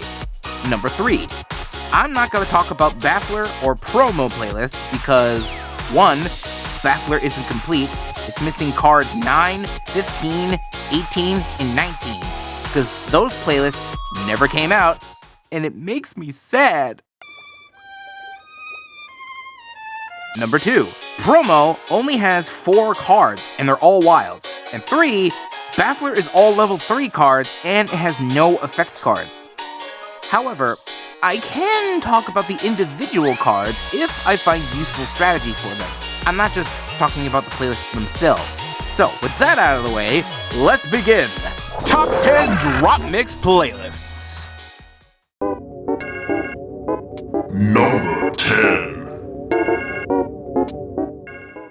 Before I talk about number 10, let's get one thing cleared up about Seasons 1 and 2.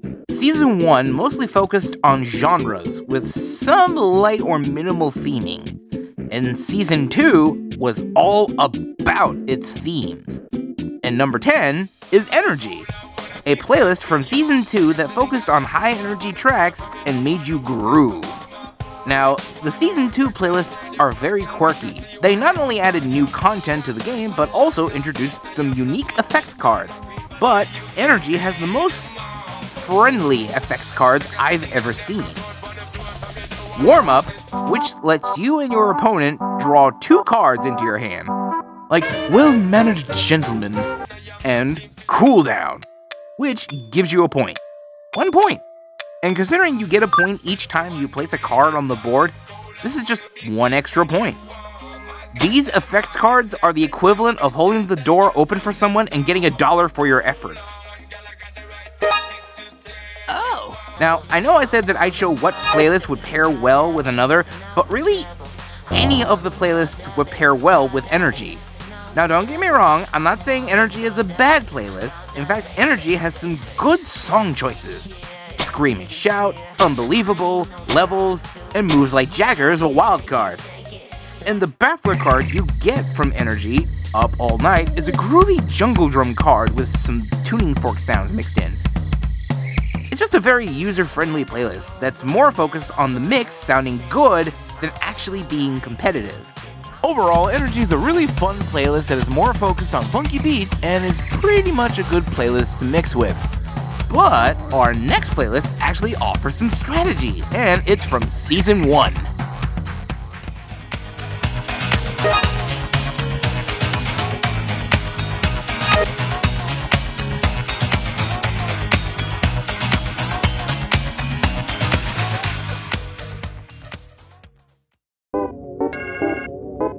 Number 9.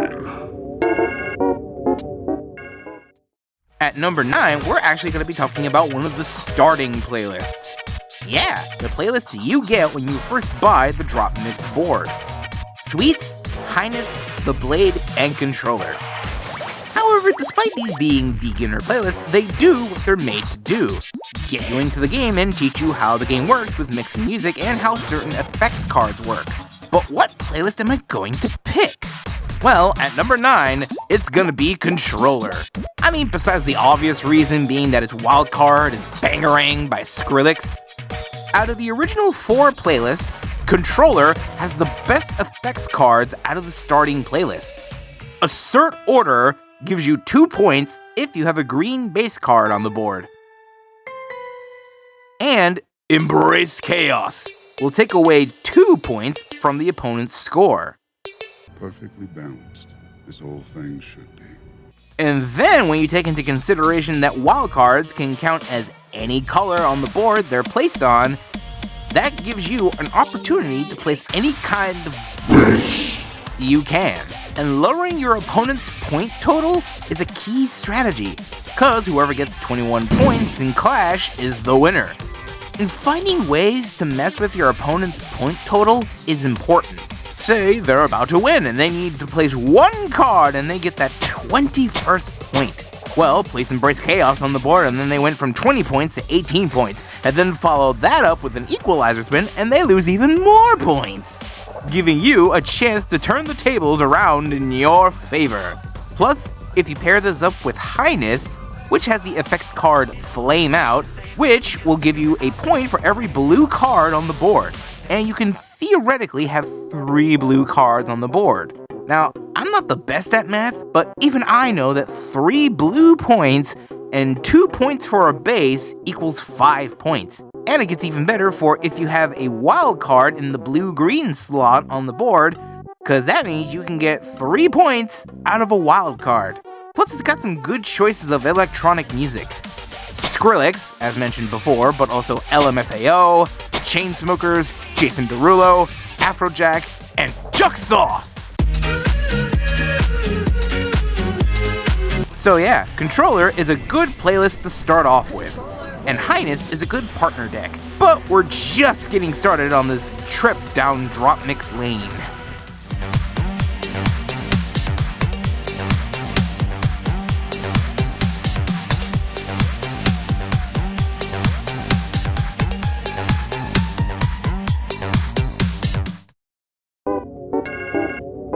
Number 8. Next up on the list is Puff, an odd electronic mix that has Young MC's Bust a Move as a wild card. I don't know. Puff is part of the Discovery playlists, cost $5 and were made up of other playlists. And you had to buy all of the sets to complete the playlists. There were 4 sets, and when combined, you had the 8 playlists: Dapper, Seer, Puff, Hightower, Fever, Breaker, Socket, and Moonlight. But one thing you'll find is that the Discovery playlists loosely fit their genres and are more of a hodgepodge of different songs, but their effects cards really point to them working together. The reason I picked Puff is because it is the most unique sounding. I mean, it has an in-game song, which is one of my favorites, and it holds 3 of the 4 parts. The only part it's missing is the drums, and that's in controller. But its effects cards are also cool sounding. Eclipser basically forces your opponent to remove their yellow lead card from the board. And Pulsar gives you 2 points for each sampler card on the board. This is incredibly useful when you realize there's a total of 17 sampler cards, and Bust-A-Move has a sampler in it. And if you use extra cards like these 3 Bafflers or this other wild card of Benny Benassi's Satisfaction, you can stack on the points. But the best playlist to pair up with Puff is Breaker, cause it has the effects card Guardian Spirit, which allows you to place an extra sampler card on the board. And when paired with Puff and some of the Baffler samplers, you got a good competitive duo. Also, Breaker's Wild is Jungle Boogie. Just feel like pointing that out.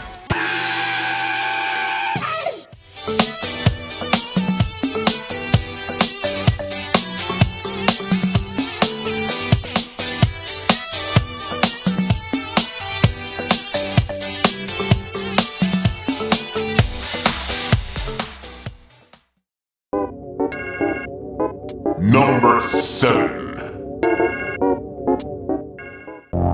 Oh, hey, look at this. I was just talking about Benny Benassi a second ago. Yes, we got another electronic playlist on the list, and it's oddly enough the final playlist in Season 2.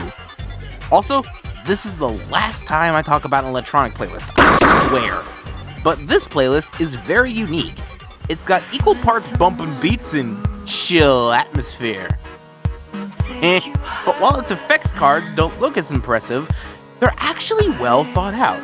Pattern Alpha gives you 2 points for every key card you have on the board. It's basically a better version of Breaker's effects card, Pack Mentality, which only gives you 1 point. However, its companion effects card, Formation Delta, forces your opponent to remove their red and green cards. Now, this is important because this utilizes a mechanic in DropMix called color bonuses, where during Clash, if there's a color missing from the mix, the icon will flash that color. And if you place a card there of the corresponding color, you'll not only get a point for placing the card, but you'll also get an extra point for placing that needed color. And making color bonuses is important for point gainage. But be careful, because Formation Delta also forces you to remove those colors as well. So to mitigate the damage, it's best used when you need to place a lower level card onto the board, and there is no space on the board whatsoever. This is a card meant for strategy, and really forces you to pay attention, cause you could inadvertently put yourself in a tight bind, and could cost you the game. This is why Pattern Alpha exists, to help you gain the points you may lose by incorrectly using Formation Delta. All respect and fear the doom. Also, what would pair well with Faye? Well, I'd say Instinct, because it has the effects card In the Air, which will give you 2 points for blue-green pair. And oh, would you look at that? Both wild cards can count as both, and FaZe has 2 songs that have their blue and green cards, and Instinct has 1 pair of blue-green cards, giving you plenty of opportunities to really gain some serious pointage. So Instinct is a good playlist to pair with FaZe. Also, Instinct has baby metal, so that's a win in my book.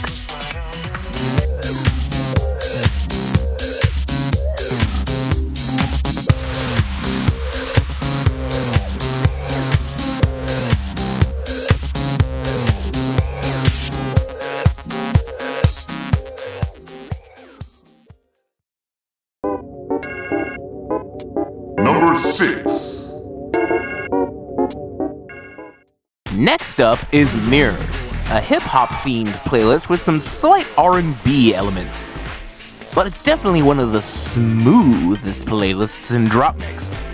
You originally had to buy Mirrors, as well as Derby, Ouroboros, and Astro from the official Hasbro site for DropMix. But now you can get them on Amazon. And out of the 4 of them, Mirrors is the coolest. Especially when you got Genuine's Pony as a wild card, along with Salt and Peppa, Outcast, Sean Paul, and A Tribe Called Quest. The effects cards here are Lay It Down, which allows you to place a red melody card. I'll explain why that's important in a moment. And then we have Busted Up, which gives you 2 points for a pair of cards with drum and vocals. And oh, would you look at that? Pony has the requirements Busted Up needs. It's almost as if this card was made for Pony. Well, if you pair up Mirrors with City, which its wild card is Fade Away by Logic, and you got yourself an easy 4 points, if you can easily pull it off. But that is where Lay It Down comes into play. See, in a normal game of Clash, you and your opponent get 2 turns each, but playing certain effects cards will give you an extra turn, giving you a chance to actually play this strategy of placing Pony down 1 turn in the blue-green slot, and then on the same or next turn, play Lay It Down and then Fade Away in the red-blue slot, and then place Busted Up and get 7 points from that. Mirrors may not get a lot of attention, but this is one mirror worth looking at. Funny.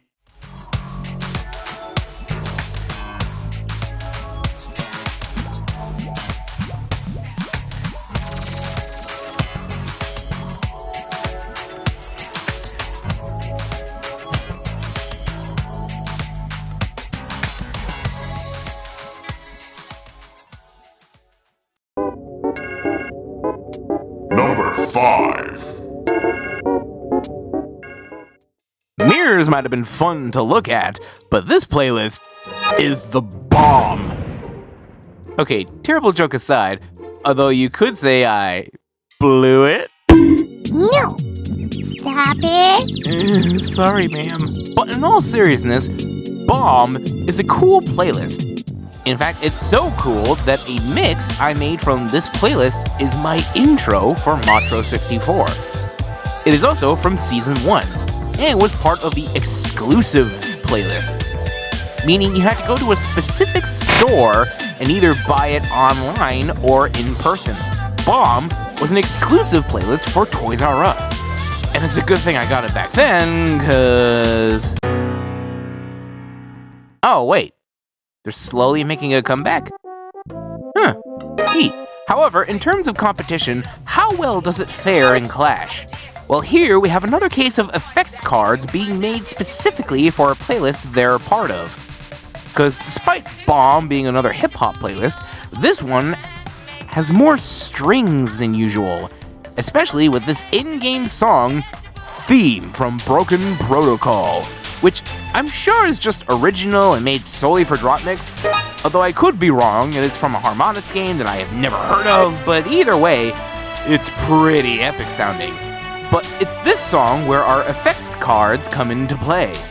Third Wave allows you to place an extra strings card, and First Chair gives you 2 points for every strings card on the board. And if you manage to have both strings from Broken Protocol or using Bomb's Baffler card, Cello Suite number 1 in G major. Yes, have you plebeians heard the good news?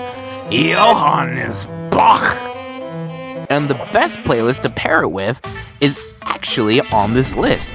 So you'll be seeing it later, but keep these effects cards in mind when you see the playlist I picked for Bomb. You'll know why.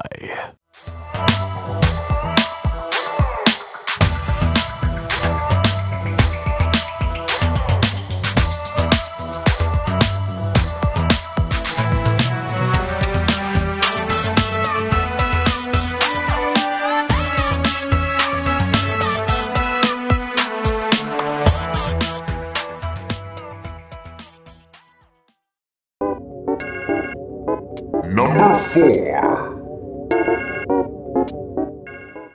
Next on the list is another Season 2 playlist, but this one is unique in the fact that all of the artists in the playlist are female. Woo! Girls rule! And the playlist is also going for a nature aesthetic, which is reflected in its art. My favorite is the Kaiser cards, but the effects cards are unique as well. Well, at least one of them is. Sweet Relief forces your opponent to remove their key cards. And Bitter Medicine will give you a whopping 3 points for a yellow-green pair.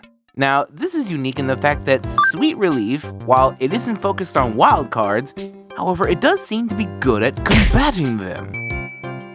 Yes, there are solo key cards, but when you take into consideration that wild cards can count as any color, and when you realize there are 21 wild cards that incorporate keys into their songs, you can see how this was made to combat various wild cards, not just the solo keys of red, yellow, and green. But then when you take a look at Bitter Medicine and see that it rewards players for having the yellow and green cards of the same song on the board. And oh, would you look at that? This playlist has the vocals and bass of Lady Gaga's Ayo. And there are about 13 playlists that have one pair of yellow-green cards, and 6 playlists that have 2 pairs of yellow-green cards that can also fulfill the requirements of Bitter Medicine. But one playlist I think works really well with Flora is Fever, a strange playlist that has a light, and I mean very light, Latin theme. The only thing in this playlist that gives it a pass that it has one actual Latin artist and 2 in-game songs that sound Latin. Ricky Martin's La Mordidita and Francesco Sonara's You Didn't But You Had To, which both have their yellow and green cards in this playlist, and Fever's effects cards, Racing Through, which allows you to place an extra yellow card, and Soaring Above, which gives you 2 points for a yellow card. So, having Fever and Flora together could net you an easy 5 points, and when you take color bonuses into account, and that's potentially 7 points. That's really good. Also, I just want to point out the fact that the song Una Noche Más, which is done by the in-game group La Guarda Naranja, which literally means the War Orange. And it's an actual reference to the War of Oranges, which happened in 1801, and that is an actual thing being referenced in a card/board/app/rhythm game, and I am just baffled. Oh, by the way, speaking of being baffled, Flora's Baffler card is the piano from Vanessa Carlton's 1,000 Miles, and that's just perfect for the memer in me.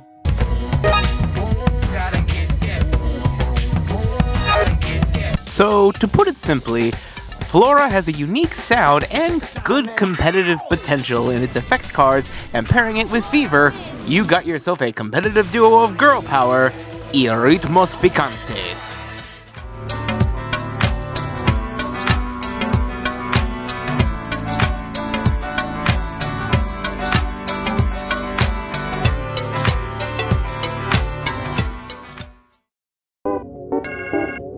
Number 3. At number 3, we got Socket, a rock playlist that has a slight grunge aesthetic, but it's got some really good cards. Fall Out Boy's Centuries, Franz Ferdinand's Take Me Out, Imagine Dragons' Radioactive, Panic at the Disco's Emperor's New Clothes, and Vampire Weekend's A-Punk is a wild card.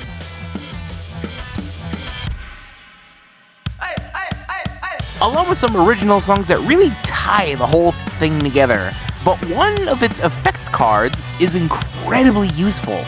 Wilden is an effects card that forces you and your opponent to remove all colored cards on the board, leaving only it and any other effects cards on the board. And Stylin allows you to place an extra keys card down. Now, Stylin's whole strategy is to make use of the color bonuses that Wilden created, But there's a playlist on this list that really utilizes Wilden's unique effects, and nope, I am not talking about Bomb. Though it would make a neat pair, but Socket's partner is located at number 1, but we need to get to number 2, which is where Bomb's partner is located. But for such a powerful card, why isn't this number 1? Well, for one thing, it's mainly because Wilden is a level 1 card, and is really hard to pull off unless you manage to remove one of your opponent's cards with the Equalizer. But even with the color bonuses, you're not looking at a lot of point gainage. Like I said, one playlist really benefits from Wilden's antics.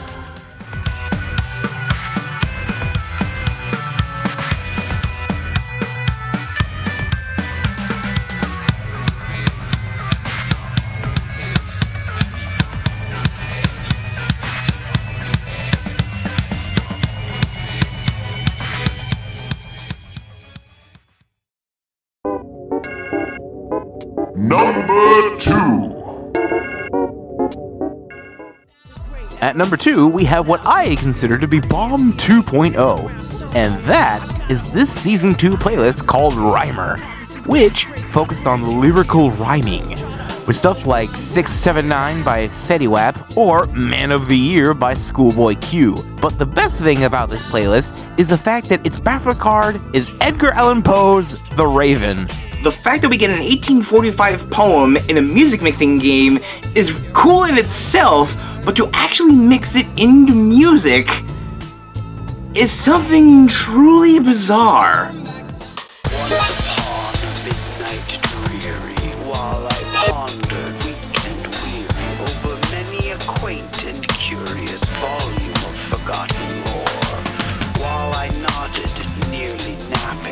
Suddenly there came a tapping, as of someone gently rapping at my chamber door.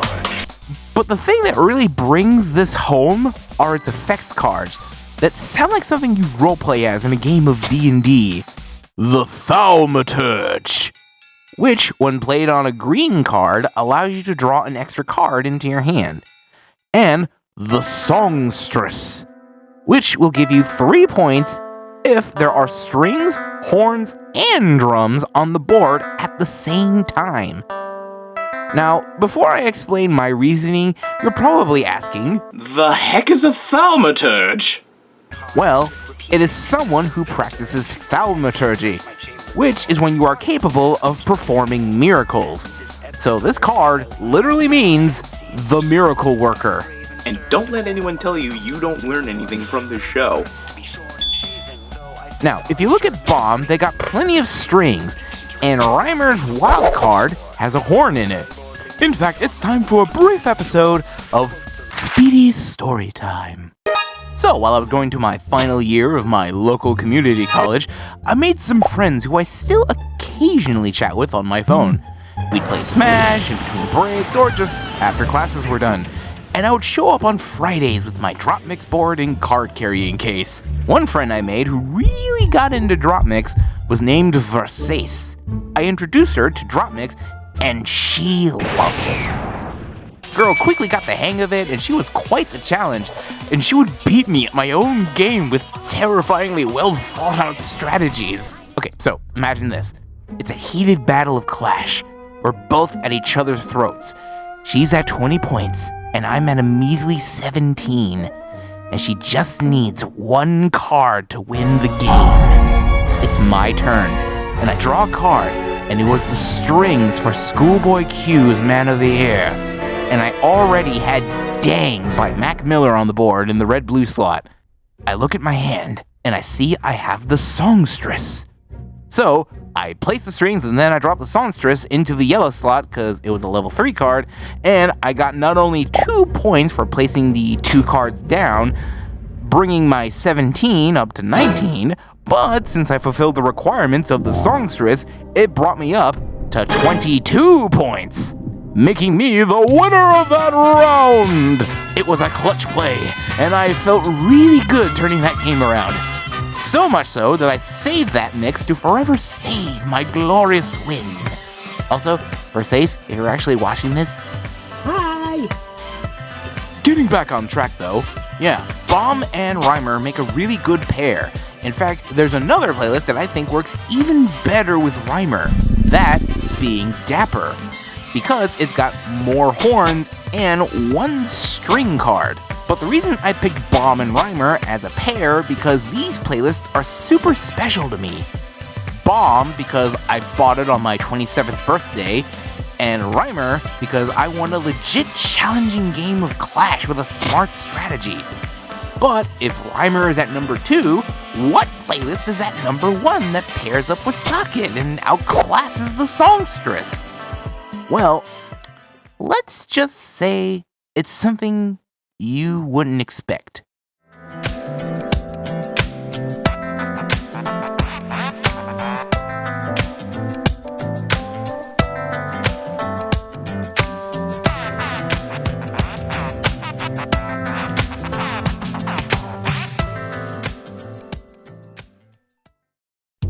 But before we go to number 1, some honorable mentions.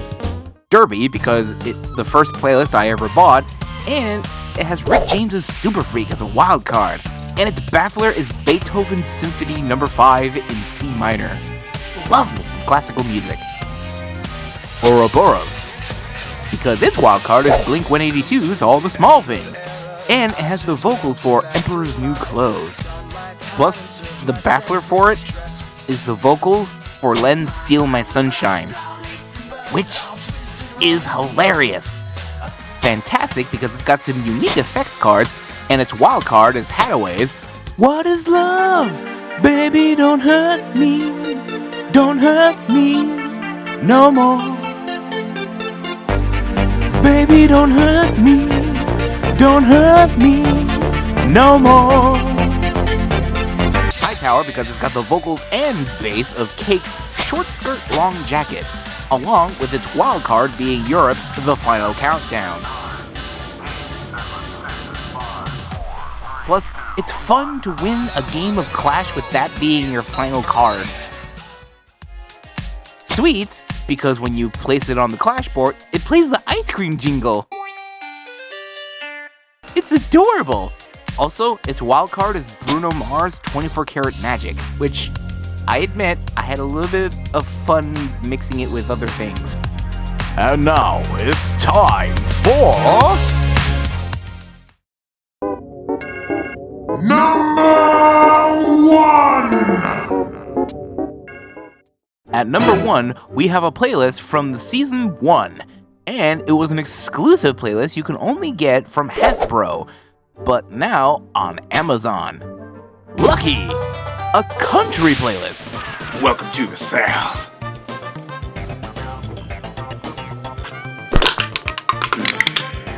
No, I'm not joking. Despite the fact it's a country playlist, which isn't bad, mind you, but it has some good songs, a good beat, and it has Carrie Underwood's Blown Away as a wild card. But when mixed with Socket, you get something truly amazing, because Lucky has the best effects cards in the entire game. Ill Omen, which gives you an extra turn to spin The Equalizer! And the big daddy of them all, Quiet Wisdom, which will give you a point for every empty space on the board. Now you can see why I have Lucky paired up with Socket. With the power of Wilden and Quiet Wisdom, you can easily get 6 points in one turn. And if you manage to place a color in the same turn, that's an easy 8 points. Or if it's a wild card in one of the dual color slots, that's 9 points.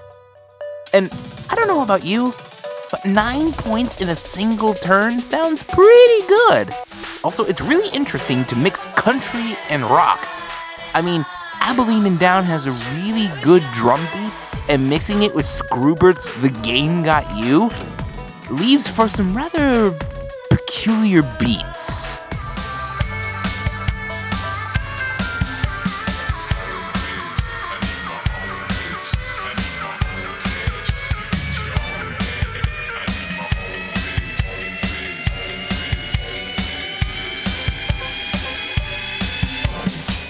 Lucky is a top-tier playlist, and if you're interested in competitive DropMix, then consider adding Lucky in your lineup. But one thing's for sure, luck is on your side.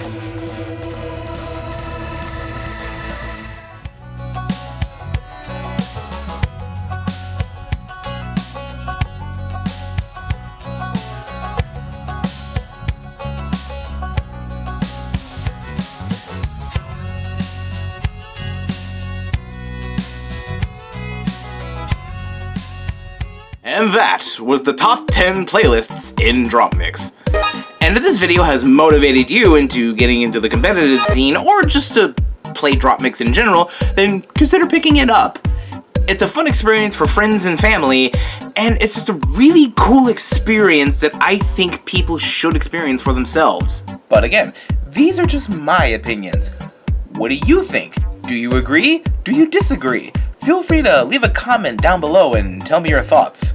Now, if you excuse me, I need to get to work on the 1,000 subscribers special. But before I go, do you want to help contribute to the show? Do you want to see these videos before they come out? Well, then you should consider joining my Patreon, where you can help support ModTro64 in a small way. We have the $1 tier, where you'll get your name appear at the end of the credits. And then we have the $3 tier, which you'll get a personal shout out from me, as well as getting a little icon representing you. And then we have the $5 tier, where you will get a custom wallpaper done by me personally of your OC, Persona, Fursona, or just your favorite character from a cartoon, movie, anime, or video game. So if you want to show your support, you should consider becoming a patron. I would really appreciate it. Just go to www.patreon.com/speedy4. Now then, I need to get to work on the script for Sonic 2006. And until next time, you'll be seeing you puny worms in the next video.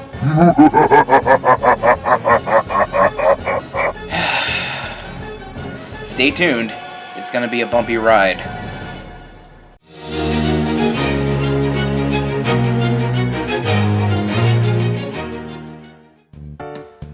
Greetings, ladies and gentlemen of the internet. I am Speedy4, and welcome back to a brand new episode of ModTro64, the show where I basically pick a game and talk about it.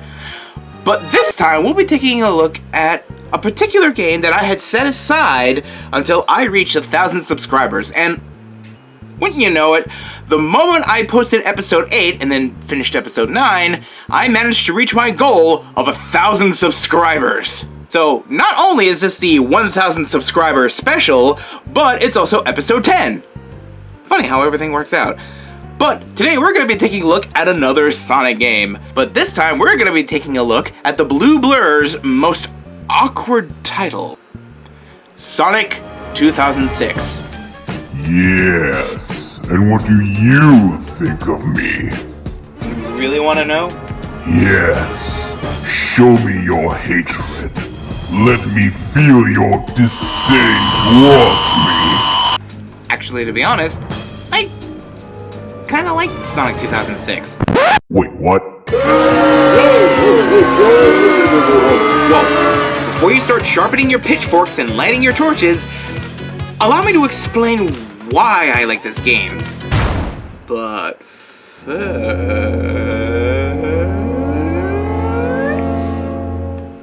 I want to apologize for how long this video has taken me to make. I guess with Sonic I try to take my time, but I think this video has taken me just as long as it has taken me to make the Sonic Adventure video. Or at least it feels like that. But this part is a little unscripted, and we'll get into the video shortly, but I just want to take this time to thank everyone who has gotten me to 1,000 subscribers, and for the sole reason I'm making this 1,000 subscribers special in the first place. It really means a lot to me that you guys like my content and want to see more of it. And I already have a bunch of ideas I want to tackle in the future while I was making this video, which is why in addition to the 1,000 subscribers special, I'll also include a public poll on my Patreon that both you, my viewers, and my wonderful patrons on Patreon can vote on what I cover for episode 11 at the same time this video goes live. So think of it as my way of saying thank you for subscribing and for helping me reach this milestone, but also as a treat in picking what the next episode of ModTro64 will talk about. But for now, let's talk about this game's origins.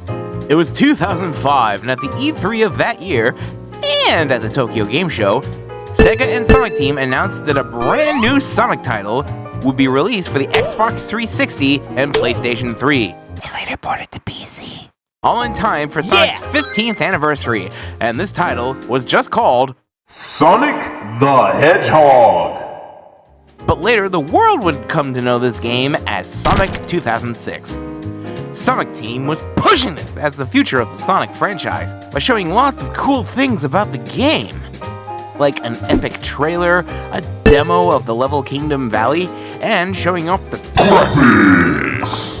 This game would come to use the Havoc engine developed by Telekinesis Research Ltd, and it looked like the game used it pretty well, but things beyond that point was, well, chaotic. But why is this exactly? Well, it's actually due to two things. First, Yuji Naka had resigned as the head of Sonic Team during the process, so in a way, they lost their guy. And second, Sonic Team was split into two separate teams. While one team worked on Sonic 2006, the other team would later turn a Wii port of Sonic 2006 into a fractured little gem called Sonic and the Secret Rings. No, don't you worry. I'll be talking about Secret Rings some other time, I promise you. But back to Sonic 2006.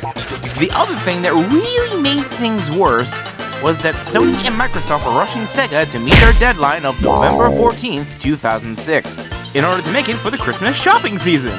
And when it was completed, Sonic Team was so desperate to get this game out to market, they would later ignore the bug reports they received, and that is why this game is so buggy and glitchy. Yes, you heard me right. They intentionally ignored bug reports just to get the game out. And after being on the market for a good half a month, critics gave this game a whole range of scores. I mean, we got things like 4.8 out of 10 to 8.5 out of 10, and it's all over the place. So, what could this mean exactly? Well, yes, I do agree there are just some things that are just bad in design and decision, but this game does have some good things going for it. No! You lie! I have no redeeming qualities whatsoever! Oh, really? Hey! Let's take a look, shall we? Whee!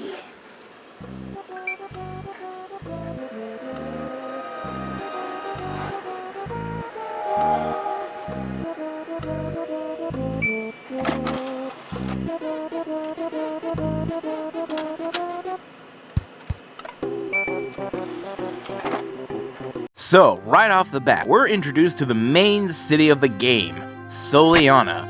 And it is currently having its Festival of the Sun ceremony to celebrate their sun god, Solaris. However, the ceremony is rudely interrupted by a certain egg-shaped doctor. He then confronts the princess of Soleanna, being this lady, named Princess Elise. He is demanding something called the Flames of Disaster, and the Chaos Emerald she currently has in her possession. Now, you're probably wondering, how'd she get a Chaos Emerald? Where on earth did she get it? Well, that'll be explained later. For now, let's look at the one thing we're currently looking at. The visuals. Right off the bat, you'll notice how realistic everything looks. The thing about Sonic games at this time was how friggin' cinematic the cutscenes were in Sonic games. I mean, when Sonic Adventure and Sonic Adventure 2 came onto the scene, Sega must have taken a page from Square Enix book, cause BAM! CG cutscenes with a heavy emphasis on action and storytelling. And with each game, they really upped their craft. And Sonic 2006 was no exception. But I think when this was made for Sonic's 15th anniversary, they not only wanted to push Sonic in a different direction than normal, but also go all out with their cutscenes. However, if you were to ask me about my thoughts on the art direction, honestly, I think it was a bad choice. A prime example is our egg-shaped doctor here. I mean, he doesn't look bad per se, but he looks off. This Eggman is more slim looking and less egg-shaped. He's round, yes, but he's less of an egg and more of an avocado in terms of shape. Also, with the way he's rendered, he looks like a rejected F-Zero pilot. Which is funny when you realize Sega actually developed F-Zero GX. I feel that the realistic art style for the people was one of the things that really held back Sonic 2006. Eventually, they would remedy this situation with more cartoony designs used in Sonic Unleashed, which looks miles better and more fitting in a Sonic game. But I'm getting ahead of myself here. While Mr. Frishabakadu here threatens the princess, all of a sudden, a blue wind breezes by and all the robots get wrecked. And it's revealed that this blue wind is our favorite blue hedgehog, Sonic. He manages to run away with Elise in his arms. We also get a quick look at a mysterious gray hedgehog named Silver, claiming that he has found the Iblis Trigger.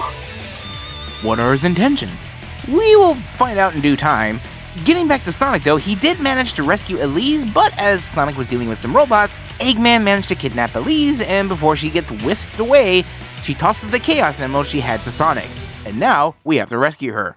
We then later meet up with Tails, grab our first upgrade at the shop, and make our way to Stage 1. Wave Ocean. Can I just say how much I like this level? I mean, look at it, it's beautiful! The water, the trees, even the robots who want to kill me look good! But this level also makes me reminisce about playing Emerald Coast from Sonic Adventure for the first time. I mean, if you were to put the music from Emerald Coast on Wave Ocean, it'd work just as well. In fact...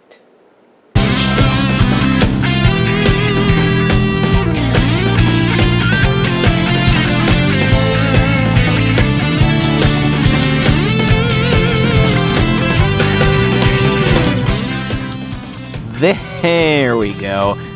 I mean, they even have Sonic being chased by an orca. What is it with orcas chasing Sonic? But this time, Sonic is holding on to an orca as it jumps in and out of the water. Apparently, we don't want this orca to leave, so he calls out to Tails to close the gate, and we get to control Tails for a second. However, unlike the previous time we got to play as Tails, he plays more like he did in Sonic Heroes instead of how he controlled in Sonic Adventure. He can only fly and throw dummy rings, which is kind of lame to be honest. It made sense for Tails to throw explosive dummy rings in Sonic Heroes because he was part of a team. Tails was the flight member, and flight members are meant for support. But I honestly think he would have benefited from him controlling like he did in Sonic Adventure. But I'll talk about my thoughts later. After managing to close the gate, we then get a loading screen. Well, might as well get used to these, because here we have another thing about Sonic 2006 that everybody dislikes. The loading times. Now, to be honest, they're not that bad, but when you have a loading screen that lasts 22 seconds and 27 milliseconds, that's a little unbearable.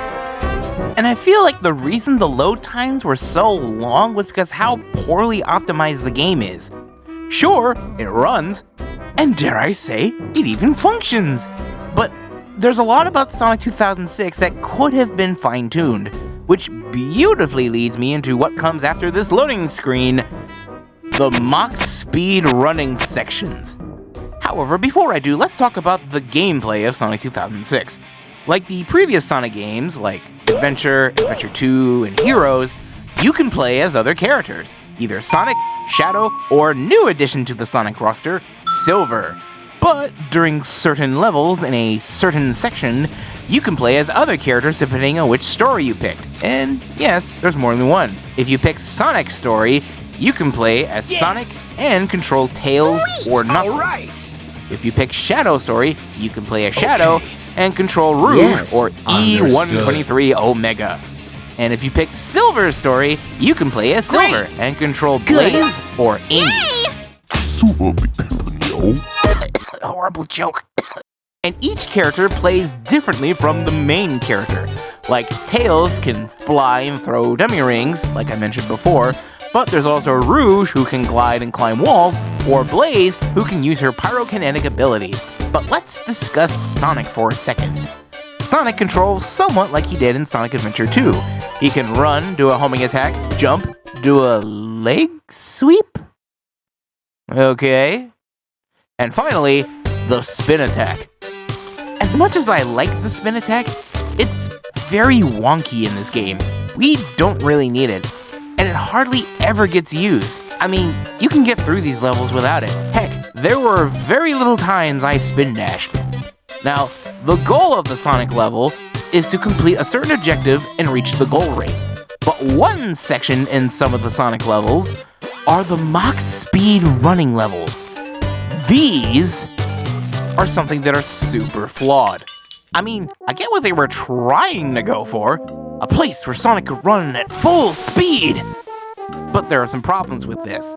First off, running into something will either A, knock every ring out of you, or B, flat out kill you. This is due to Sonic running so fast, even something as harmless like a box becomes a weapon against you. Sonic is always running, but the turning is very loose, and the jumping feels like you're floating in the air. And sometimes the collision is off, but it's nothing too frustrating, at least in this level. Anyway, let's get back to the main story. After getting through Wave Ocean, we then find out Eggman takes her to the desert ruins. We don't know why he goes there, but it probably pertains to the Flames of Disaster. We then find Elise in a chamber, but before we can rescue her, boss fight! This is the first boss, but it already looks cool. This is Egg Cerberus, although it's less of a Cerberus and more of a Barghest. That was a mythology joke. So, in order for you to damage the boss, you have to grind on its tail, then down its back, and grab its antenna to ram its head into a wall! It's a really fun boss. Sometimes you'll get a few physics hiccups here and there, but I feel it's a fun boss. So, after we're done giving the donkey a concussion, we manage to escape. But, oh no, what's this? A swarm of robots is coming after us! Tails offers to distract the robots, allowing Sonic and Elise to escape. And we immediately get into Stage 2, Dusty Desert. If I have one thing to say about this stage, is that it's weird. Don't get me wrong, I like how it looks, and the way the sun hits the level is just aesthetic. But throughout the entire level, Sonic is carrying Elise. But that's not the weird part.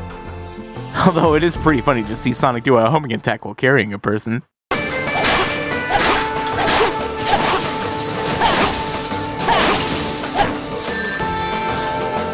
The weird thing about this level is that you can't walk on the sand, like, at all.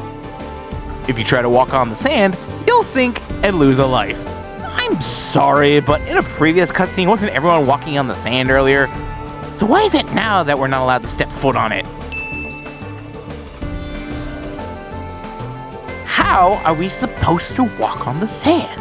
Well, by holding the right trigger, you can activate a shield by tapping into Elise's power, allowing you to not only walk on the sand, but destroy any enemies you run into upon contact. Now, what is her power? Who knows? It'll get explained later, but for now, it's just a weird game mechanic, and it will appear in a later level. But the level itself, it's decent. It's your typical desert level with sand and ancient ruins, but overall, it's decent. So, after our trip to Dusty Desert, we then make it into a grassy plain. Elise thanks Sonic for saving her, and bandages his arm after seeing he was injured, even though I don't see an injury. Regardless, she then goes into what the Flames of Disaster are. So, to put it simply, they are Solaris' judgment. The people of Soliana almost felt the full wrath of Solaris' anger 10 years ago. But Elise's father, who was the king of Soliana, stopped Solaris, but at the cost of his own life. She's concerned that Eggman is looking to unleash said flames to bring the world into ruin. Now, why he would want to do that? I have no idea. Maybe so he can rebuild it afterwards and make it his own? I mean, that's a thing Eggman dreams about, right? Well, getting back on topic, after a cute scene of Sonic telling Elise to run, not from danger, but just because it's fun to do, which is fitting with Sonic's character, since he's a carefree guy who has little strife and is free like the wind. It's a cute scene, yes, but if you sense some sort of connection, I'll get into that later. Man, there's a lot of things I need to get into later. Hopefully I won't need a list, but trust me when I say this, I will talk about all of this. Did you just gesture to all of me? Why, yes. Yes, I did. So, back to the game. Sonic and Elise managed to make it back into Castletown. But then suddenly... they're attacked by a wave of energy. Luckily, Sonic managed to dodge in time. We are then introduced to Silver the Hedgehog. He claims that Sonic is something called the Iblis Trigger, and that his actions would condemn everyone in the future. And so he's here to take Sonic out. I mean, to kill him. Not treat him to a nice dinner. Not that kind of taking out. Boss fight! Here, we fight Silver the Hedgehog. And this is another thing that's flawed in Sonic 2006. See, Silver can use his telekinetic powers. He attacks by throwing things at us, and we have to attack when he's vulnerable. But if you try to attack before so... it's no use! He'll grab you and fling you away! Which is nothing too troublesome, but if he flings you into a section of wall and you don't get away in time, he'll repeatedly grab you and fling you into the wall, and in most cases, you'll die. But if he flings you into a section of wall in just the wrong way, you'll keep retaking the same ring over and over again, causing you to never die and suffer an eternal stream of... it's no use! It's no use!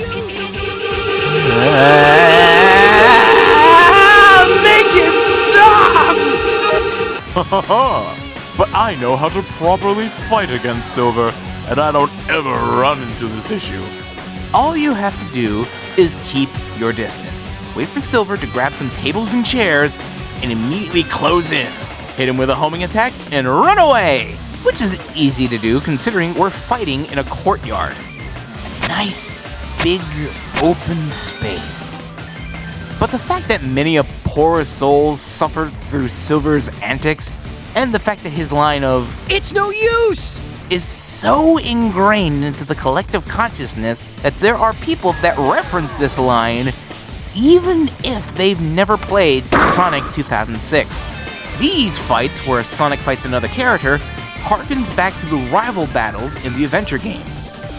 But the issue here is that Silver's AI is programmed in a way that constantly homes in towards you and keeps attacking you even if you're in those iframes, giving you a chance to run away, maybe collect a ring and be on your guard. But Silver's just so darn eager to beat the living shit out of you that he makes a beeline for you.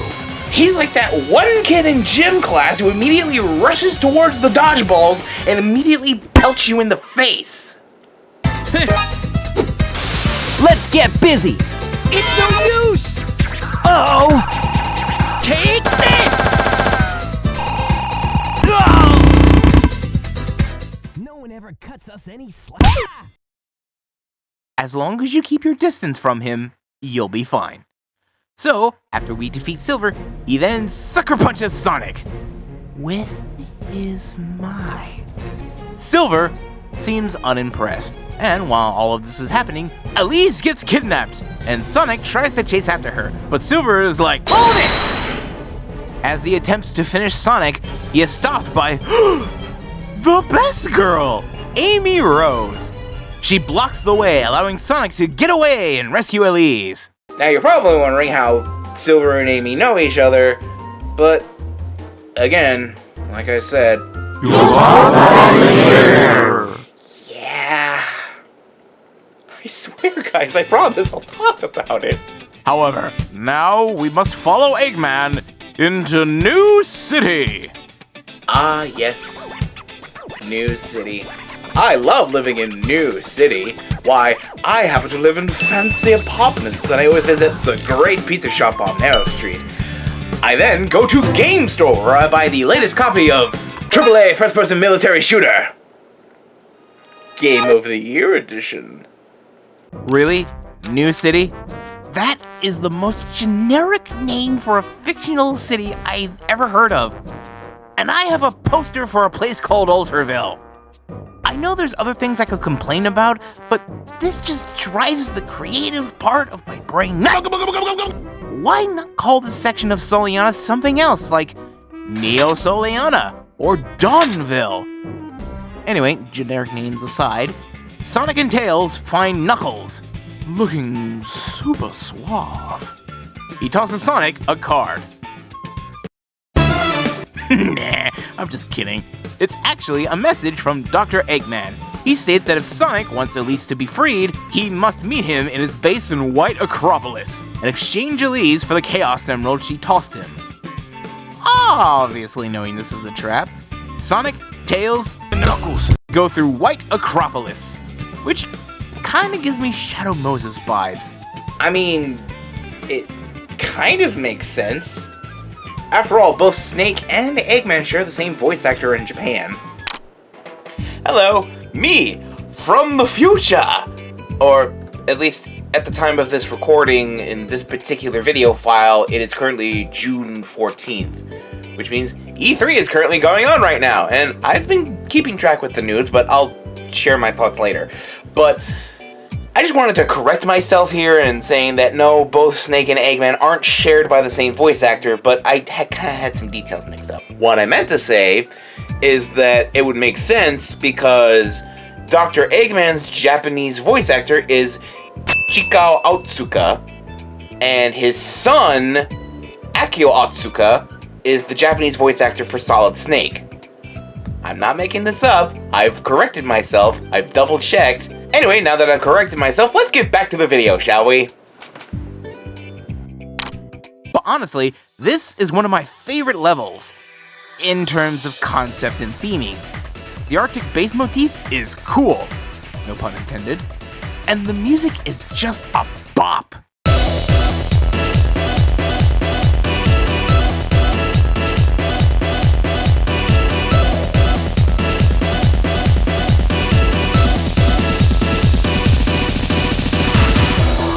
Now, one thing you'll see here are the boarding sections. Notice how I didn't say snowboarding. Yep, Sonic is on a board more than once, but let's talk about the controls. The board controls are just stiff. Now, in most games dealing with a fancy piece of plywood and fiberglass, you're usually going forward, and you do a gradual turn while going forward. Even in Sonic Adventure, when you're boarding down Ice Cap, the board moves on its own. And when you hold left or right, it just steers into those directions, but you still go forward. Even in Sonic Adventure 2, in the beginning of City Escape, Sonic is boarding down the hills of San Francisco, and the controls were smooth. Yet, in Sonic 2006, wherever you hold the stick, the board immediately points towards it. It's like the board is coated in butter and it slips and slides. Now, when you hold forward, you go forward. That makes sense. But when you let go, Sonic stops. That is not how boards work! Also, grinding is either hit or miss. And when the camera shifts to you, boarding away from an avalanche, you need to hold the opposite direction in order to keep your momentum. And if you don't have enough speed when you jump off this ramp, you could fall into the cold abyss below. But after you get past this, we control Tails in this little section, avoiding spotlights and hitting switches. And then you go back to playing as Sonic in this big open area, where we need to navigate our way to the goal ring by finding ways past laser walls and hordes of robotic enemies to get to the goal ring and clear the stage. Okay, so I know I was joking about Shadow Moses Island earlier, but this really does feel more like a Metal Gear game. Take this!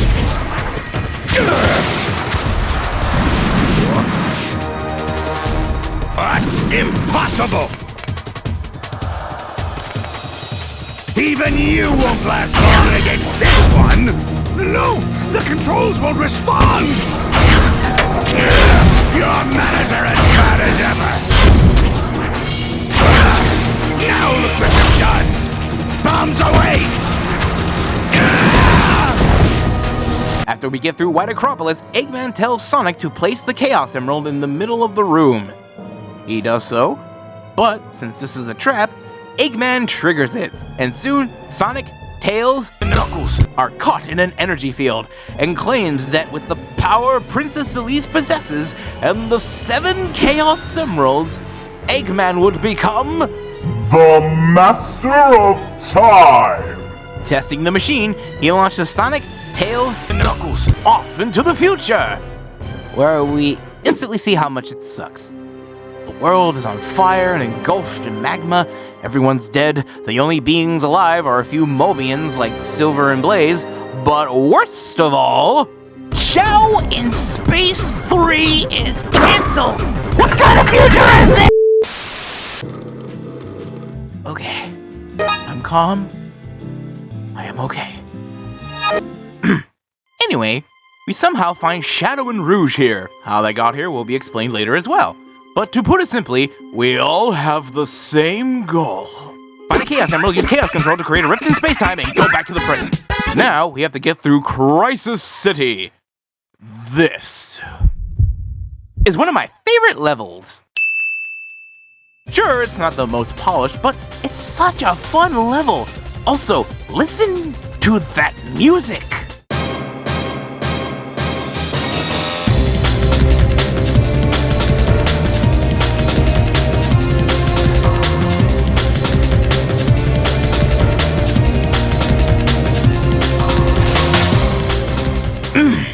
So good! Boarding down broken buildings, doing sick jumps over pits of magma, and running from a fire tornado! Despite being a city on fire, this is actually one of Sonic 2006's best levels. Which is why when Generations came out, this was one of the levels in the lineup for the modern generation. Sure, they could have just picked Crisis City because they needed a fire level, but if you ask me, Crisis City is one of Sonic 2006's best levels. After exploring a bit, Sonic finds Silver and Blaze talking to someone who looks like a recolored Shadow. Original OC, do not steal. He's claiming to save the world that they must hunt the Iblis Trigger and kill them. Silver is tricked into thinking Sonic is said trigger, which we all know is false. After teleporting away, Tails looks at the records and reveals that Elise died 2 days after the Festival of the Sun when Eggman's battleship exploded. They realize that this has something to do with the Flames of Disaster, so now they need to find a way to make it back in time to save Elise and possibly prevent this future. Save the princess. Save the world.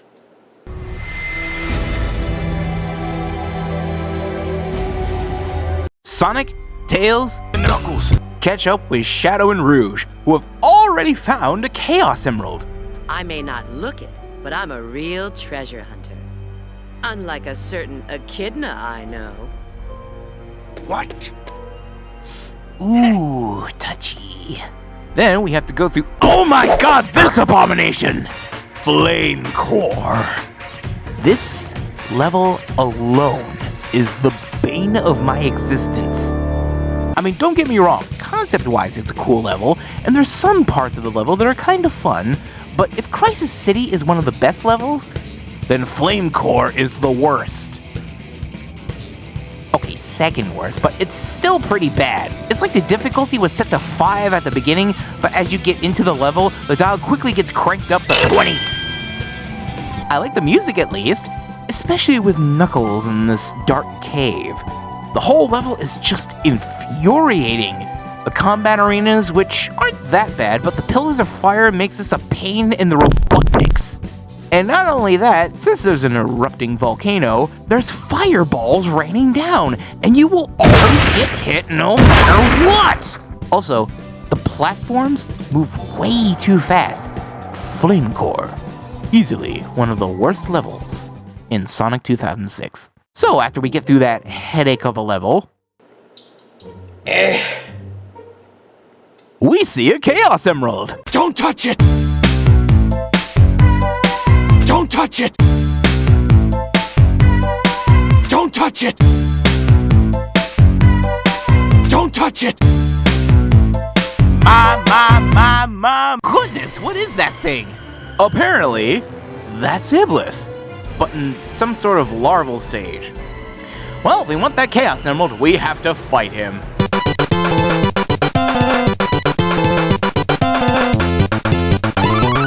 I win. Okay, I'll be a little bit more detailed than that. Larval Iblis is pretty easy. It's just a matter of jumping from platform to platform, biding your time and dodging his attacks, and Iblis trying to dive bomb you. Now, in order to damage him, you need to lure Iblis in by hitting these glowy orbs. This fight is all about paying attention, biding your time, and dodging his attacks.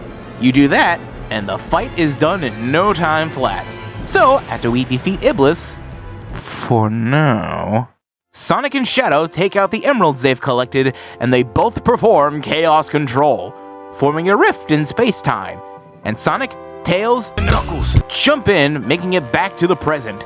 Sonic then grabs a newspaper from the ground, revealing that Elise has been kidnapped, and that tomorrow is the day she dies. Sonic now has to get through Radical Train, and it's time to cue the funkiest track to accompany a Sonic game.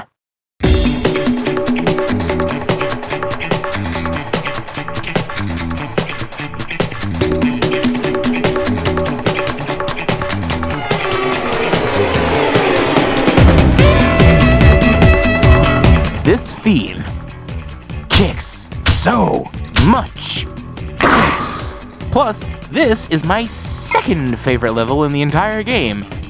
Running through a train yard, making sure trains don't blow up because Eggman rigged the tracks with explosives. Like, seriously, Eggman? The heck? And all set to city funk music. Now, the only thing that really sours this level is the Mach Speed running section, where it's like you have to do an extreme version of jump rope by jumping over these trains, except replace the jump rope with razor wire. Yeah, the jump will lose your legs. Not to mention, when you chase the train Eggman is in, parts of the train will blow up, and the debris will hit Sonic 95% of the time. So the first part of the level is good, but the second part is just meh. Overall, it gets a B.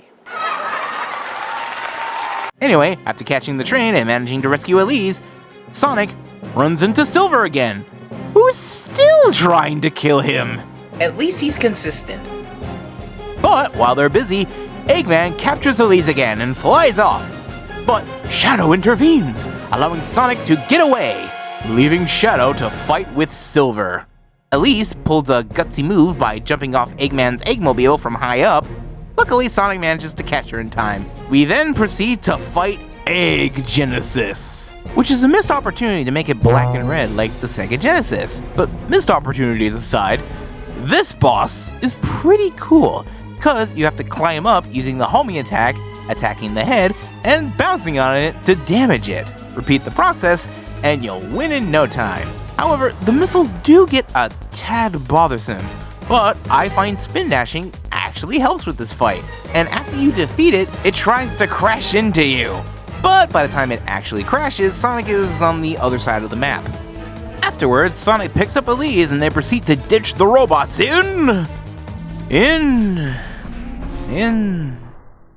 ah, shoot, what's the name of the level?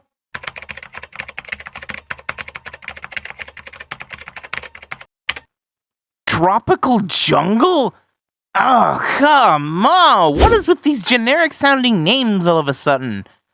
Which is a freaking shame because this level is actually really well done. It has the right amount of speed, the music is well done, And it's got springs! Plus, I like how the vines glow when you reach the highest point of the swing. It really helps you time your jumps just right. The only weird thing here is that Sonic is carrying Elise again. And you know what that means? Yep, the shield mechanic from Dusty Desert is used in the second part of the stage. However, instead of sand, you're walking on water. But again, it's a shame that such a neat level has a generic sounding name. I mean, they could have picked a better name like Jungle Speedway or Tropical Escape. Heck, I'll even take Wild Canopy. After getting through the jungle, we are then treated to another cutscene. But Elise is a little too clingy here. It sounds like being a princess isn't that easy. It isn't sometimes, but I love this country. Everyone in the castle, the children, all my citizens really. The same love my late father and mother had. I feel that like a Disney princess, she could break into song at any moment. But the piece is abrupted by Eggman. Whoa, whoa, whoa, whoa, whoa, whoa, whoa. Is that the freaking egg carrier? It is, but it's more futuristic looking, which I feel looks more like something out of Gundam than Eggman's usual architecture. And I honestly prefer the Sonic Adventure design. It looks more like an airship, compared to this design where it makes me think of an off-brand action figure. Now, I did skip over a small section where we play as Tails and Wave Ocean, because he's chasing after Elise, who went to see Eggman on the egg carrier. But really, it's just Sonic's section of Wave Ocean again, so we're not really missing much. But the only thing I will say about this is that you can really see just how encumbered Tails is with his moveset. But you can usually just fly past most of the enemies anyway, so it's not a big deal. But still, Tails' attack, just being him throwing dummy rings, is just bad. Hashtag bring back the Tails attack. Sonic rushes to save Elise, but oh no! Robots! Wait, what? They stopped? Oh hey, it's Silver again! But this time he doesn't want to kill us! Circumstances have changed. I need to rescue the princess. Now, Sonic and Silver have to go through Kingdom Valley in order to get to Elise in time. This is another level that I love, but it's also one of the stages that was shown off in the E3 trailer and demo. But the idea for the stage is just brilliant. Let Sonic run through a dilapidated castle with robots chasing after you, grinding on air currents, using the lightspeed dash to reach higher areas, and once again, the freaking music!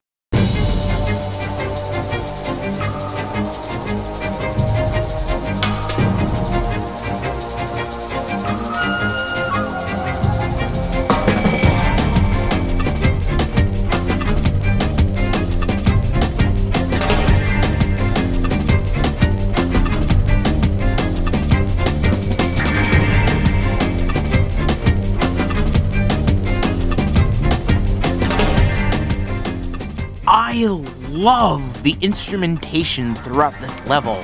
The stringed instruments making things sound like the Middle Ages, while the wind instruments tie in with the fact that this place has been abandoned and nature has reclaimed it.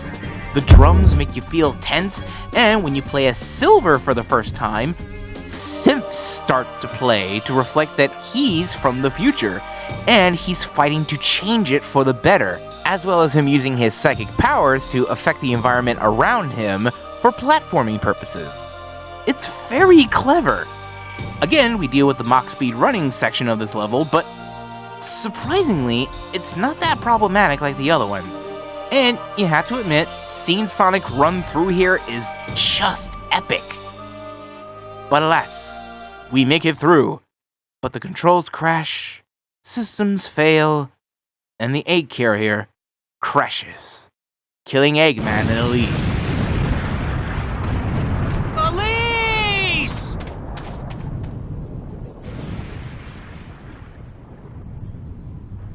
Sonic mourns over the loss of his friend, and all hope seems lost. Until Silver has an idea. Use the Chaos Emerald to create a rift in space-time using Chaos Control, and go back to an earlier point in time to save Elise. Wait. Wasn't that the plan originally? Okay, so Silver pulls out a Chaos Emerald, as does Sonic. They both perform Chaos Control, and Sonic jumps into the rift. And we now find ourselves at an earlier point in time before the egg carrier launches. So now, we have to find out where the egg carrier is hidden. Before it's too late. Before I move on with the rest of Sonic's story, I want to bring up something which you have not been seeing throughout this video so far. The hub world. The hub world of Soliana is really neat to look at, but it is easily the least interesting thing about Sonic 2006, which is a shame because Soliana is based on Venice, Italy, one of the most unique places in the world. Plus, unlike the rest of the game, the hub world hasn't aged all that well.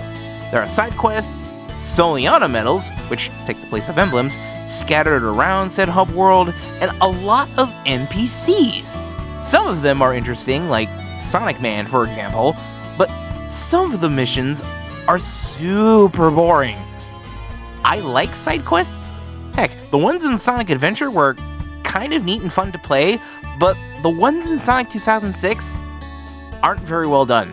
The worst thing about them is that unlike in Adventure, they were an optional side mode, and didn't require you to do them in order to move the story. In Sonic 2006, though, some of them are mandatory. You can't access the stages until you fulfill a certain side quest. Heck, they're not even side quests at this point. In fact, me bringing up Sonic Adventure earlier is exactly what the hub world is trying to imitate. Soliana is just the hub world from Sonic Adventure all over again. Oh, don't believe me? Well, let's compare then, shall we? Sonic Adventure had 3 hub worlds: Station Square, the Mystic Ruins, and the Egg Carrier. Sonic 2006, while it takes place in Soliana, but you have the Castle Town, New City, and Soliana Forest. Both games have 3 hub worlds that you can access stages, find emblems, and do side quests. However, despite these similarities, I feel the hub world in Sonic 2006 was poorly handled. Sonic Adventure's hub world was fun to navigate because you'd be able to find upgrades for the characters, as well as rings, extra lives, and emblems. It made wanting to explore the hub world fun to do. However, not many people liked the hub world in Adventure at the time, hence why Sonic Adventure 2 didn't have hub worlds. Except the Chow Garden, but that's different. However, Sonic 2006's hub world is big, yes, but they're too big. Castletown feels more lived in than New City. I get wanting to showcase the power of these next generation consoles at the time, but it would have been better if they shrank down the size of the hub world, or if they wanted to make it big, at least add stuff that allows us to explore every nook and cranny. Like, let me explore every inch of New City to find secrets. That way I feel rewarded for exploring the city, and I had fun doing it. Also, you know in Sonic Adventure, when you go into the stages, they were a part of the world? Like, to get to Emerald Coast, you just go down to the beach, or if you wanted to go to Casinopolis, you just enter the casino. Or if you wanted to get to Speed Highway, you enter this building? Well, not here! In Sonic 2006, you access the stages with these gateways called the Mirror of Soliana.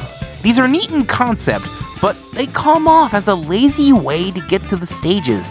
I mean, the first one you come across, Wave Ocean, is positioned in front of a cove. Why not just run through the cove? Why do I need to use a magical mirror to get to the beach? Some of them are a little better, like the Tropical Jungle and the Kingdom Valley ones, because they come off as magical gateways with the way they're presented. Unlike Radical Train, which is just in a train station. Can you imagine how silly that sounds? Is the train still here? Do you have a ticket? Here's my ticket. Everything looks in order. Alright, make sure you jump into the mirror and Soliana and just go to platform 9 3/4. Thank you. He just wanted to get on a train. As much as I like hub worlds, I can already tell you that this game would have been a lot better if the hub world didn't exist and just transitioned from one level to the next like Sonic Adventure 2. Also, the funny thing is that Crisis City, the best stage, and Flame Core, the second worst stage, are the only stages in the game that don't have Mirrors of Soliana. I mean, unless you were to hack the game, but that doesn't really count. Okay, getting back to the story, we eventually find out Eggman is keeping the egg carrier in a secret laboratory under Soliana. We do what we need to do to get access to it, and we go into the final stage of Sonic's story, Aquatic Base. So, remember earlier when I said Flame Core is the second worst stage? Well, meet the first. Concept-wise, I like it. An underwater laboratory, that's like peak aesthetic. Also, the music is super chill.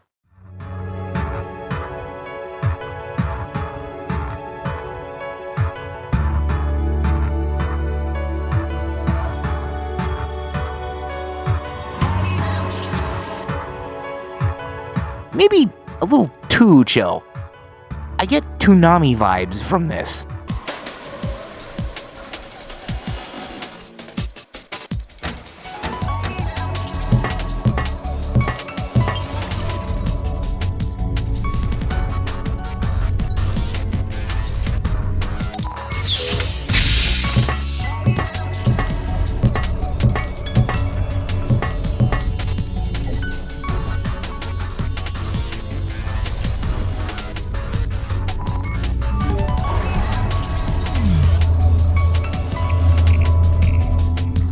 Which isn't bad, mind you, but for a Sonic game, it's a little too calm. I mean, this is the final stage for Sonic. Wouldn't it have been better if the music was, oh, I don't know, more epic? The biggest problem with the stage is one word: lasers. There are too many lasers in the first part of the stage. You got laser gates, laser walls, laser attacks, laser discs. There's just so many lasers! Thought that was fun. How about we throw in this one section where you walk on a giant metal bubble across a bottomless pit, and if the bubble hits a laser gate, it pops, and you fall into the dark abyss below! Woo! Okay, honestly, it's not that bad, but it doesn't help that enemy attacks will also pop the bubble, so you have to keep moving. But if you move too fast, the bubble will bounce all over the place. Not to mention, you have these rooms where you fight hordes of robots and you can't leave until you beat them all. Tails and Knuckles make a return, and as you can clearly see, Tails just can't handle all these enemies with his moveset. I've already mentioned how encumbered he is, but it really shows in this particular level. Knuckles, though, I have no complaints. In fact, I'm honestly surprised how well he handles here. At least when we get to the second part of the stage, the music ramps up and is more fitting of a final stage, but overall, Aquatic Base is just poorly executed. Final egg, this is not. Okay, so Sonic manages to board the egg carrier before it takes off, and this time, Sonic is here when the controls start to fail. Eggman is a little peeved because he thinks Sonic is the one who messed up the controls, which leads us into the final boss, the Egg Wyvern. It's kind of like the Egg Viper boss from Sonic Adventure mixed with the Egg Cerberus. The only thing that's missing is... Get a load of this!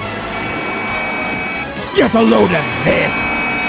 Get a load of this! Get a load of this!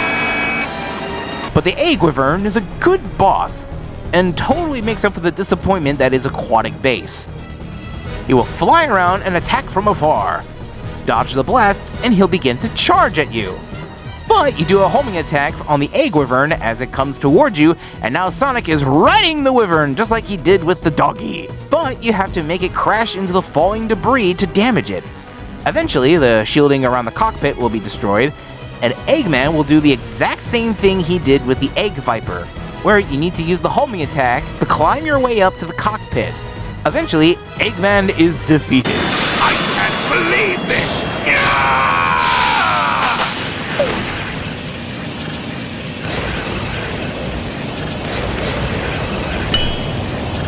Sonic carries the lead while running at full force and pulling off some sick jumping skills and... oh no!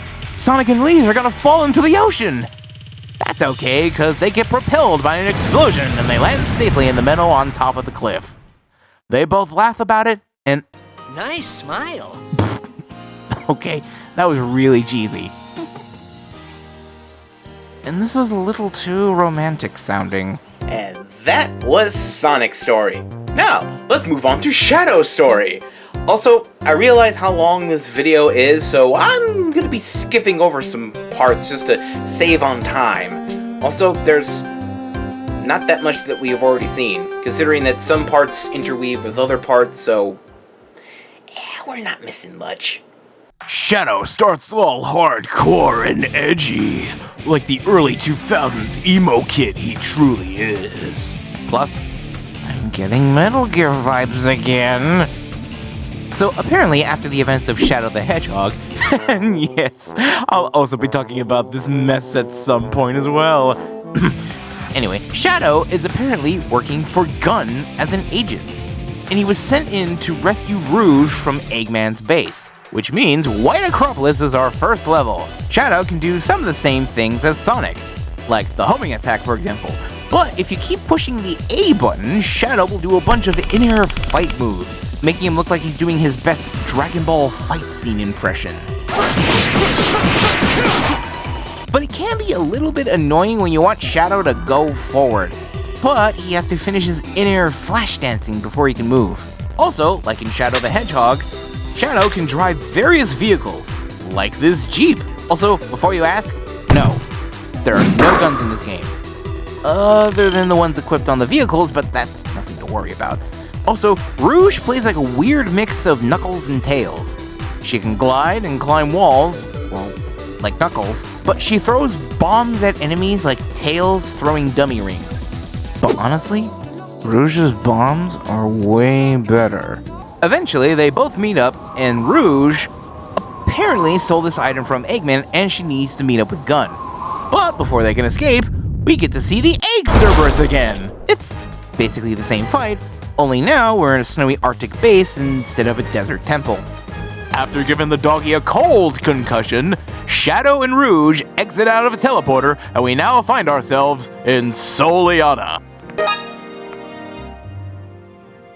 Ah, Soliana, the city of water.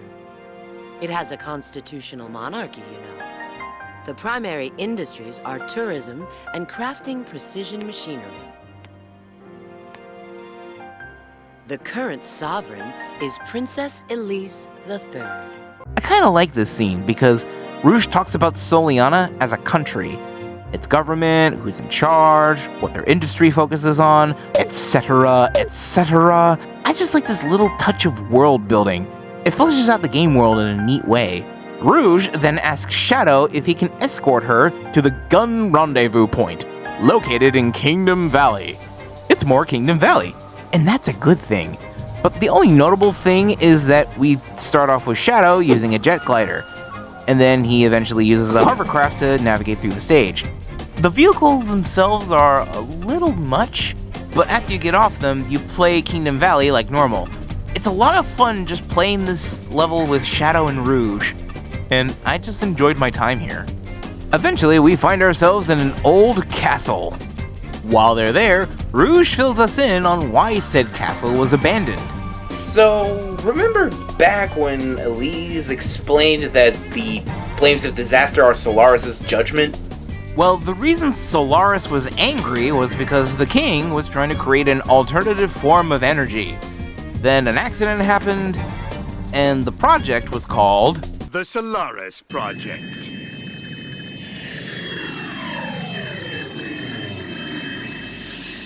It was an ambitious project named after their eternal sun god. As Shadow dodges and Rouge tries to fly away, Eggman sucker punches Rouge with his Eggmobile, and Shadow, being the gentleman that he is, rescues Rouge, and the scepter breaks as it hits the ground. Suddenly, all the robots start to glitch, and Eggman freaks out and bails. Then the shadowy being absorbs Shadow?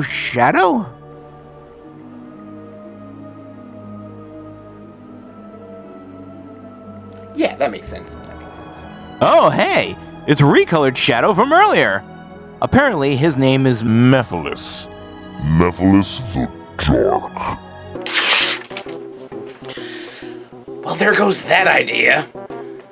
And weirdly enough, he somehow knows Shadow and says he's gonna give him and Rouge A one-way ticket to oblivion. which is apparently just the bad future Silver came from. And this explains how Shadow and Rouge got here. Well, we already know the plan. Find a Chaos Emerald, create a rift in space-time, and go back to the present. But you know how when Sonic starts Crisis City, he's boarding down the side of a broken building? Well, Shadow starts with a Jeep. This is just silly. Shadow is better off without the Jeep in this section, so I just jump out of it and do the opening section on foot. It's way better, and it's just more Crisis City, and that's a good thing. We then find a Chaos Emerald, but we see Omega just lying amongst the debris. Shadow opens up his back panel to see what's wrong with him, only to find out he's in standby mode. I'm just amazed how he was able to still be in one piece in this hexscape. We eventually meet up with Sonic, Tails, and Knuckles. Aha! I got you! You thought I was gonna do that silly and Knuckles bit again. But I gotta keep you on your toes. Gotta keep you paying attention. So anyway, we go through Flame Core again. And it's a little better with Shadow, but it's still the worst level. We also beat up Iblis again. I win. And we get to see what happened after Sonic, Tails, and Knuckles jumped into the portal. Rouge jumps in, but Shadow stays behind and chases after Mephiles. But as soon as Rouge gets back to the present, she notices that Shadow isn't with her. So she immediately formulates a plan and begins searching for Omega in Tropical Jungle. I think it's really cool that this stage is exclusively for Rouge. It really brings back some Dry Lagoon memories. But again, another decent level. And it is one of the easiest when playing as Rouge, because you could just glide to the end faster than it takes to heat up a pack of White Castles in the microwave.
Still pretty good though.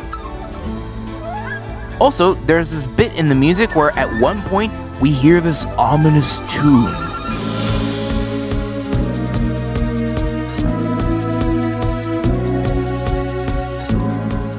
Which is actually the same melody used in Crisis City, implying the sole reason for finding Omega, to rescue Shadow from the future. It's a very clever use of leitmotif, and I like it a lot. Eventually, she finds Omega. Nice to know that the walking arsenal has a softer side. So Rouge briefs Omega on the situation going on, and asks him to deliver a Chaos Emerald to Shadow in the future. Omega accepts this mission.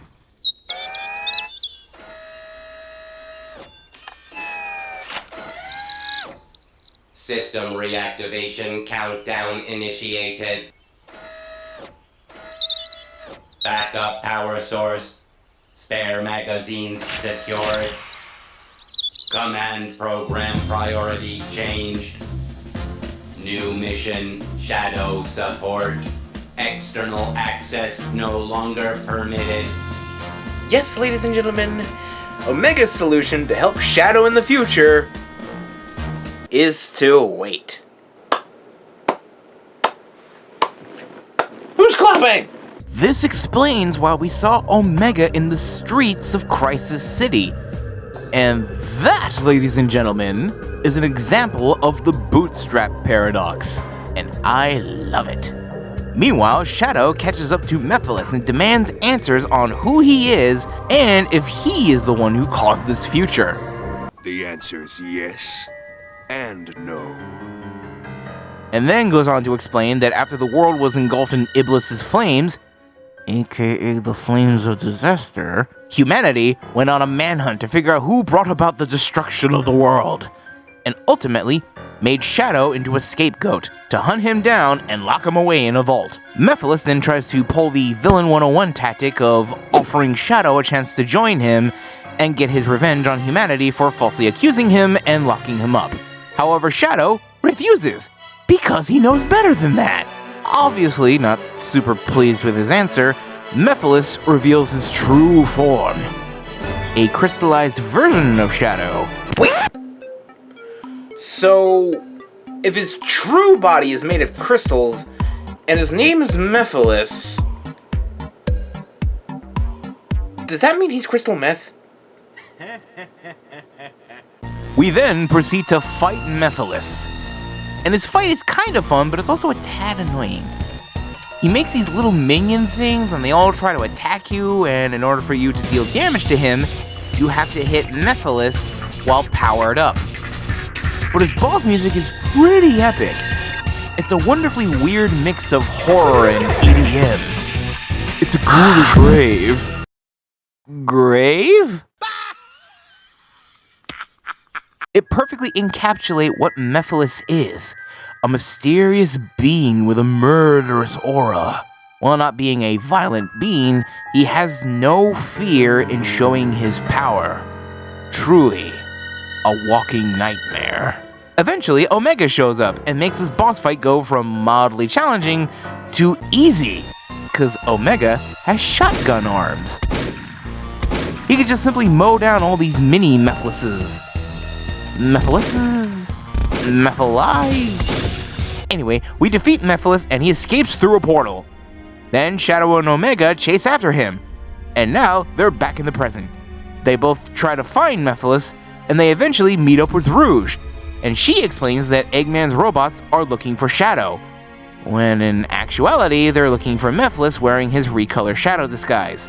Thinking Eggman might have the answers, Shadow decides to look for Eggman in Radical Train.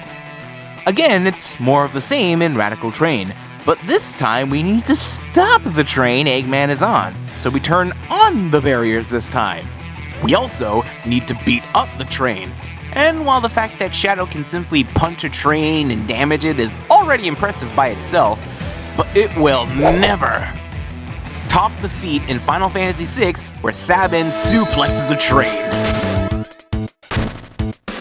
What a Chad. And we then chase down Eggman's train using a motorcycle. It's cool, but easily one of the more annoying elements. See, the motorcycle has some weird physics. When you bump into a wall, it ricochets off into the opposite direction, forcing you to reverse and get back on track. All while the train you need to stop is still moving towards the goal. And if Eggman makes it through the tunnel at the end, you fail, and you have to start all over again. You see, what you have to do is shoot down the train's cargo and the wheels on the side of the train. The cargo is easy to shoot because it's big, but the wheels are hard to hit. and it doesn't help when I try to correct myself to get a better shot. I then hit a wall and I'm sent flying backwards. I mean, it's nothing you can't get used to, but you can get annoyed with this real quick. So, after we stop the train, Shadow bursts in and demands answers. Wouldn't the door have been easier? However, Eggman is being intentionally vague and only gives Shadow a hint as to who Mephiles is, saying that it's connected to the accident that happened 10 years ago with the Solaris project. And Eggman has the gall to tell Shadow to bring Mephiles to him, basically trying to play on Shadow's curiosity for his own gain. But again, Shadow knows better. Eventually, we come back to this cutscene of Shadow intervening and facing off against Silver. We now have to fight Silver! So, you know how the last time we fought him, we were in that big open area where we can easily dodge Silver's attacks and keep him at a distance? Well, say goodbye to that and say hello to tight spaces, moving trains, pillars, and an over-enthusiastic telekinetic hedgehog chasing after you. It's legit scary. I mean, you can still keep your distance, but if he manages to grab you, you better hope he throws you far away, because if he throws you up into the air or into a wall before you can pick up a ring and get away in time, you're pretty much screwed. However, if you manage to keep your distance, not try to hit him more than once, and wait till he leaves himself open, you can easily defeat him. Afterwards, Silver tries to hit him, but Shadow uses Chaos Control to slow time and give him a roundhouse kick to the back of the head. Don't bother. With the Chaos Emerald's power, I control time and space. You can't break free. I won't give up! It all depends on me! Can't lose! Not when I'm so close! Silver, pumping himself up like the shonen protagonist he is, decides to fight fire with fire and use Chaos Control at the same time as Shadow, which creates a rift like before. Silver then goes on to say he won't give up on changing the past to save his future. And after hearing that, it all makes sense to Shadow. Mephiles isn't trying to help you create a better future. He's trying to eliminate the past.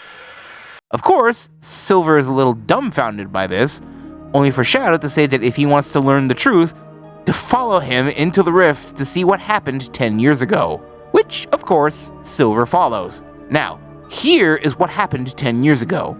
It turns out the Solaris project was all about harnessing Solaris itself as a power source for time travel. However, Solaris was writhing in anger and pain. Why, Solaris? Why do you refuse to listen to my voice? Then Elise runs in, for reasons, and before the container blows up, he dies to shield Elise from... Shadow and Silver rush in and check to see if anyone survived. Only to see the origins of Iblis and Mephiles.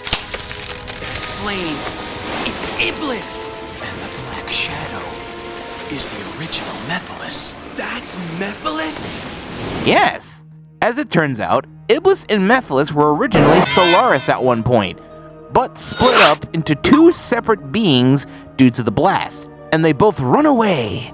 Shadow and Silver split up to make sure they don't escape, but Shadow is halted by the king, who's barely holding on, and hands Shadow the Scepter of Darkness. Which sounds like a weapon from Dark Souls. To presumably seal Mephiles. Shadow accepts, and they both chase after Iblis and Mephiles in aquatic base. Now, with Shadow, it's actually a lot more fun, because this time Shadow doesn't use a vehicle in the beginning section. I mean, you could get on a motorcycle, but I chose not to, and I had a lot more fun attacking enemies and clearing rooms. Honestly, I think this is one of Shadow's best stages. His in-air fighting is perfect for clearing enemies with more health, and the one area where you do use a motorcycle is actually a lot of fun to mow down these monsters with a machine gun while barreling down a hallway. So despite the fact that aquatic base sucks for Sonic, it's actually one of Shadow's better stages. Weird how that works out. We then get to see Shadow sealing Mephiles in the Scepter of Darkness. Who are you? I'm Shadow. Shadow the Hedgehog. Shadow, your face, your form, And we see another example of the bootstrap paradox. Since it was Shadow who originally sealed Mephiles, and 10 years later, when he was released back in Kingdom Valley, Mephiles knew who Shadow was. Anyway, Mephiles is now properly sealed. Silver puts Elise, who is unconscious, next to a tree, and Shadow leaves the scepter behind. You're going to leave it behind? Yes, I already know what becomes of it in the future. So Shadow and Silver create a rift to go back to the present. And Shadow jumps in. We're now back at the present. Rouge tells us that Omega is currently hunting down Mephiles. Shadow then asks Rouge to find out what materials the Scepter of Darkness was made from, cause now he knows how to seal Mephiles.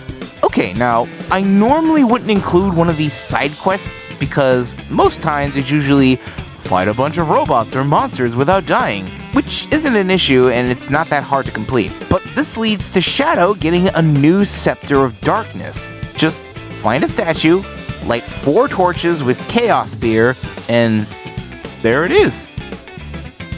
It's kind of like a really simple puzzle you find in a Zelda game.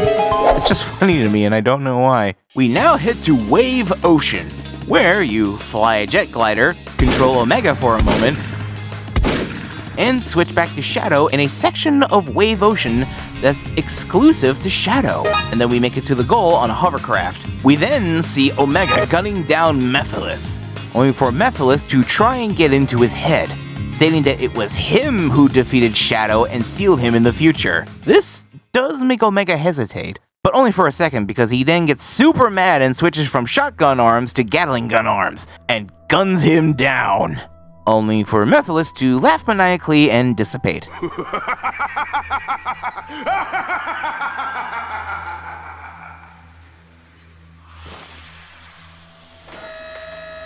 And here is where it gets kind of deep. Omega then tells Shadow what Mephiles told him, that it was Omega who defeated Shadow and sealed him away. Shadow doesn't really know what to make of this. Rouge then asks why, and Omega puts it pretty well. Eventually, when something or someone is seen as too powerful, it is seen as a threat.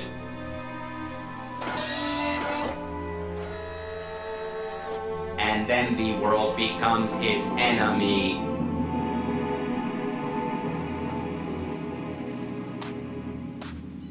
Shadow? Even if you believe everyone in the world will be against you, know that I'll always remain by your side. Remember that.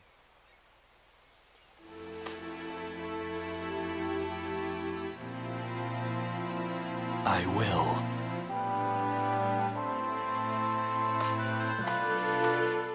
Yeesh, that got real.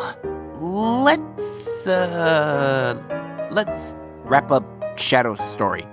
Yeah, let's do that. We eventually track down Mephiles to Dusty Desert. Why?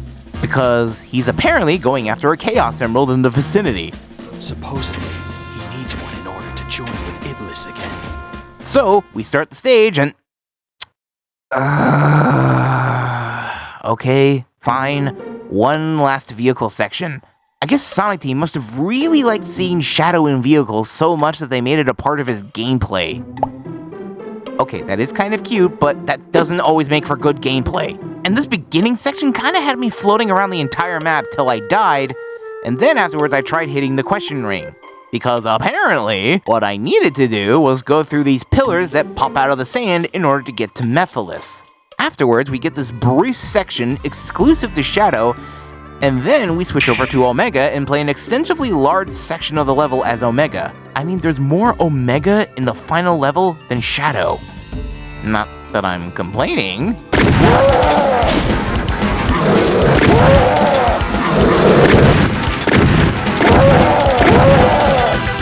But for a final level, you'd think there'd be more Shadow gameplay.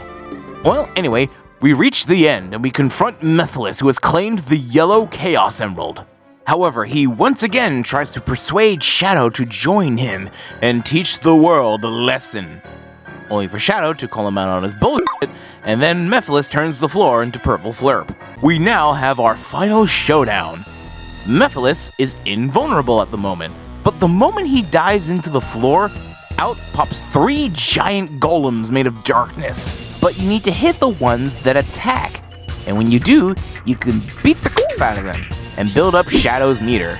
One thing I kind of forgot to mention is that the 3 hedgehogs in this game have special abilities you can access once this action gauge is filled up. When the action gauge is filled up and you press the right trigger, you activate Shadow's Chaos Boost, which makes Shadow's attacks much stronger. I'd talk about what Sonic had, but I'm gonna save that for later. But what does happen is that after you get full Chaos Boost, the floor returns to normal, forcing Mephiles to reveal himself. And now, you can hit him. And the rest of the fight is over real quick, because you can wail on him with Shadow's in-air fighting moves. And after we defeat Mephiles, Mephiles starts to melt and revert back to his goopy Shadow form. Shadow tries to seal Mephiles in the Scepter of Darkness again. But wait, something's up.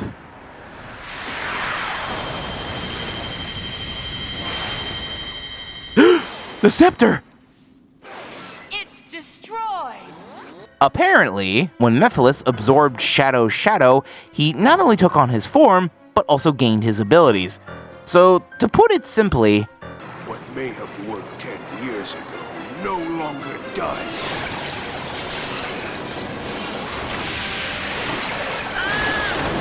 a now fully reinvigorated Mephiles now has not only the yellow Chaos Emerald, but Shadow's green Chaos Emerald as well. And he then summons an army of Mephilises.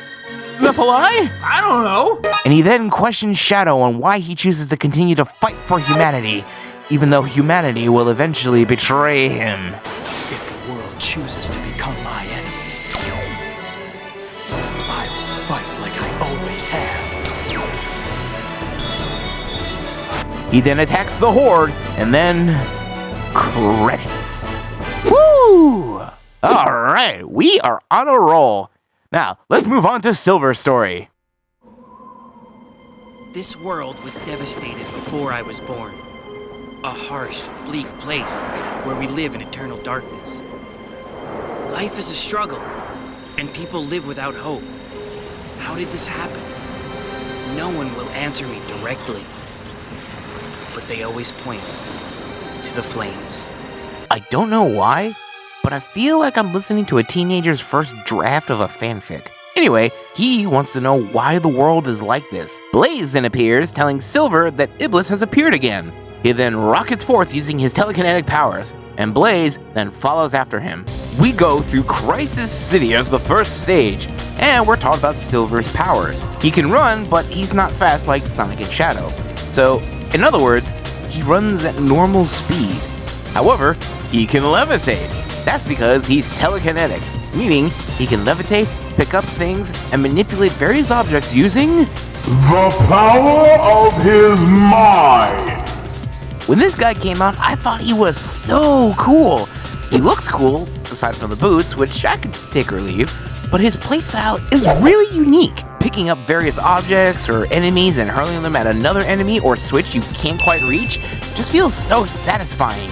He can also use his powers on special pads, and something might happen, like rebuilding a bridge or making certain objects levitate so he can get across a white gap, or bending a steel beam so that when you let go, it flings you into the air, which you can then levitate to a nearby platform.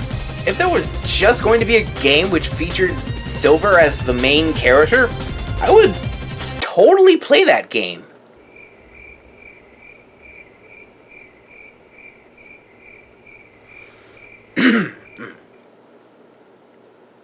But since I'm talking about Silver's powers, let me talk about the physics of this game. This game uses the Havoc physics engine, which came out in the year 2000. And since then, it's been used in over 600 video games, all the way up to 2020 with Animal Crossing New Horizons. But this game from 2006 has a few issues with it. which you can see in Tails' dummy rings, or just the rings you try to pick up if you get hit. See, with previous Sonic games, when you get hit, it's not hard to pick up all your rings again, but in Sonic 2006, the rings that get knocked out of you will get pushed away like if it was a dummy ring before eventually being able to pick them up again. This is because both the real rings and the dummy rings use the same physics. When they float in the air and spin around, you can pick them up like normal, but when you get hit, they behave like dummy rings for a second before the game is like, oh, hey, you actually want to pick these ones up. My bad, here you go. While that is annoying, you can get used to it, but it's a little wonky. Now, the physics for other items, sometimes they work like normal, other times they fly off at high speed. Take this section of Crisis City. Silver states, I can wipe them out if I hit that pipe, right? Now, obviously we're meant to throw a box at the pipe and the pipe rolls down the building and crushes the enemies. Of course, this is what happens when you try to do that.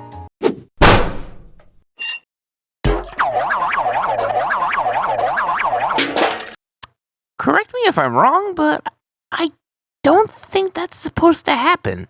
So, getting back to the game, Crisis City is a really fun stage that has more of a focus on platforming than speed.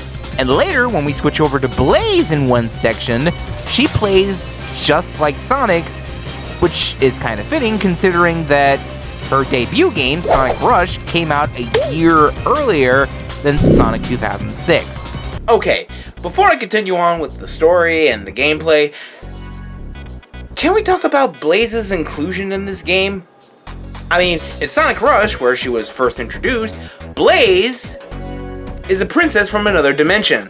However, here, both Blaze and Silver have been fighting alongside each other against Iblis in the future. So, what's the deal? Well, apparently, Blaze's appearance in Sonic Rush is canon, and how she got to Silver's future is left to unknown circumstances, or so they would have you believe. Because fun fact, the reason Blaze ended up in Sonic's dimension in Sonic Rush was to stop a threat to both Sonic's world and Blaze's world. And she was brought there by the power of the Soul Emeralds, and they can warp time and space, just like the Chaos Emeralds. So, what happened here is that Blaze was brought to Sonic's world into the future to help Silver, because something was wrong with the timeline. So, with that out of the way, let's get back to the story, which, like Sonic and Shadow, you just need to complete a certain objective and get to the goal ring. After getting through Crisis City, we then find Iblis looking incomplete. The boss fight here is really cool. You basically have to fling objects he throws at you back at him. It's kind of fun to do. But there's some cool stuff about this fight. You basically have to throw rocks and his own fireballs back at his head. And this whole fight is basically just trying to break off his rocky armor. And there's a point where Iblis will pick up entire buildings and try to slam them down on top of you to damage you. But eventually, when you break off his armor, he'll look like if Orga was made of lava, had a set of extra arms, and has a chin like Thanos. And after defeating him, Blaze congratulates Silver, but Silver, being the moody teen that he is, points out that it's hopeless. Iblis will just keep reforming, and the cycle never ends. He wants to destroy Iblis for good, but doesn't know how to do so. Then Mephiles shows up in his recolored shadow disguise, claiming that like a flower coming from a seed, or a chicken comes from an egg, everything has an origin, including Iblis. Silver asks if he knows how this happened. Mephiles then creepily stares at the screen before we are shown the next cutscene.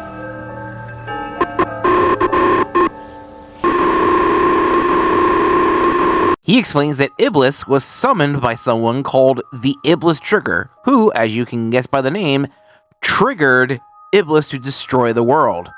He then gives Silver a purple Chaos Emerald, which shows Sonic surrounded in flames, making Silver believe Sonic is the Iblis Trigger.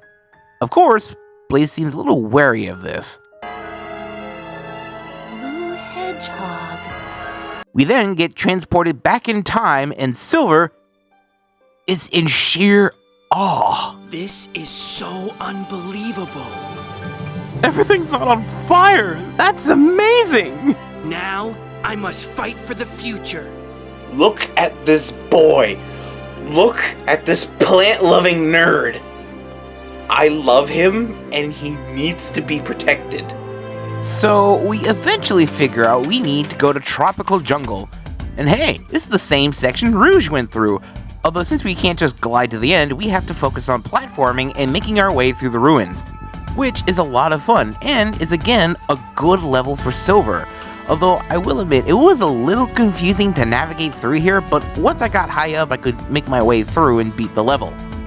Meanwhile, Blaze ended up in Wave Ocean, and this stage is all about her, which is nice, and allows me to explain her playstyle. She basically plays like Sonic. She can run fast and do her own take on the homing attack, but unlike Sonic, she can double jump. And her take on the homing attack is a little tricky at first, but once you learn how it works, it's pretty darn effective. This just makes me want a 3D Sonic Rush game. But getting back on topic, we then see Silver watching Sonic like before. He then tries to make his move, but then all of a sudden, Amy shows up! Of course, she does the same thing when she met Shadow in Sonic Adventure 2, mistaking Silver for Sonic. Amy? Sweetie, I love you, but you probably need to get your eyes checked. She realizes that the hedgehog she glommed isn't Sonic and apologizes. Of course, Silver loses track of Sonic, but it's okay. Eventually, she volunteers to help Silver find who he's looking for. Oh, Amy, you sweet, naive girl. If only you knew. Eventually, we find ourselves in Dusty Desert, where this time we're inside the temple portion. We clear out this room and... balls. Big, round, shiny balls. This is something that many a player have experienced with Sonic 2006. The ball mechanic. See, when a ball spawns, its default counter is set to 9. And if you hit it, or if it hits something, the counter drops down a number. And if it reaches 0, it explodes and causes the ball to respawn. Now, in this beginning section where they teach you how it works, it's fine in itself, but there's one section in the stage where it's poorly implemented. But for now, we have a small section where we control Amy! Now, Amy controls a little bit like she does in Sonic Adventure, as she can run and use her Pico Pico hammer to attack, but it's been severely nerfed. The hammer is a lot smaller, and you can't propel yourself with a hammer jump. Also, Amy just slams it down like a normal hammer, compared to how she swung her Pico Pico hammer back in Sonic Adventure, which is for sure a lot faster compared to Sonic 2006, where you're slower and you have to wait a while before you can pick up your hammer again and attack another enemy. She can double jump at least, and there were times where her double jump managed to save me from falling into a pit. So, not great by any means, but decent enough to play with. Which is a pity because we all know Amy is capable of so much more. We then take control of Silver again, and we come to one of Silver's more infamous moments in Sonic 2006. The ball puzzle. Okay, let me set the scene for you. You, as Silver, have to get this ball to the end to open the door. Easy to understand, but boy will this frustrate you. See, the ball, once it starts moving, won't stop, and nothing will stop it, except maybe a wall. But due to Silver not being fast like Sonic and Shadow, can't quickly change the ball's direction. And you already know what happens when the ball reaches 0. It explodes, and it has to respawn at the beginning of the puzzle. But if it lands in one of the pits that it's not supposed to go in, it has to respawn. And it takes a long time for it to respawn if it falls in one of those pits.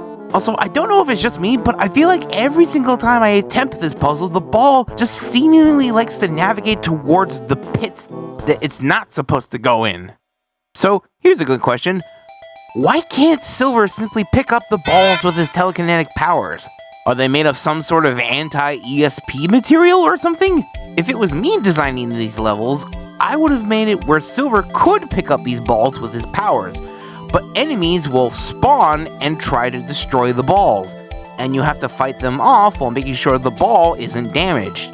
This would certainly make it more challenging and engaging, because now I have a reason to make sure these balls don't get damaged. But here, I feel like I have to move a box of TNT by punching it across the room. But here's a tidbit. This entire section, you don't even need to do it. Because of the glitches in this game, you can just simply push yourself through the door and complete the stage. At least, that's what I did for this review. However, I did go back and did it the intended way, but let me tell you, it is a slog to do it this way. Definitely one of the weaker stages for Silver, but it is what it is. After getting through Dusty Desert, we find ourselves back in Soliana. Amy is perplexed on how she didn't find Sonic. But, oh, Silver found him all right, because he spots him and proceeds to do his thing and try to kill him. Now I am the boss!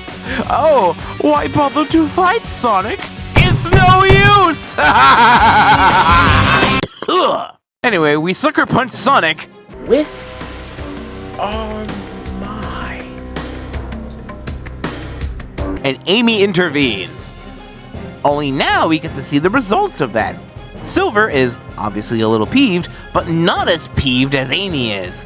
He tells her that Sonic is responsible for a horrible disaster in the future, and she immediately tells Silver that Sonic would never do something like that. If I had to choose between the world and Sonic, I would choose Sonic. Of course, this does cause Silver to question the morality of all this. We later find him in New City sitting at the docks, contemplating on his mission. Blaze then shows up and has a chat with Silver. What's wrong? Well, Blaze? To kill someone to save the world.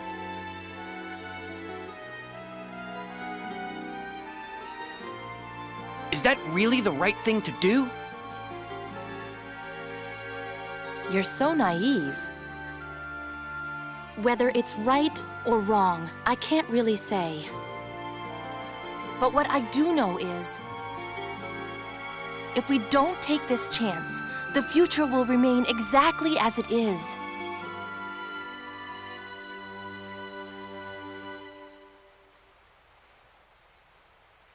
Since he's after Dr. Eggman, let's sneak into Eggman's base. Maybe we'll learn something new. I think Blaze knows a little more what's going on, but is ultimately tagging along to help guide Silver. We then need to head to White Acropolis, but we need to stop by the shop. Okay, let's talk about the shop real quick.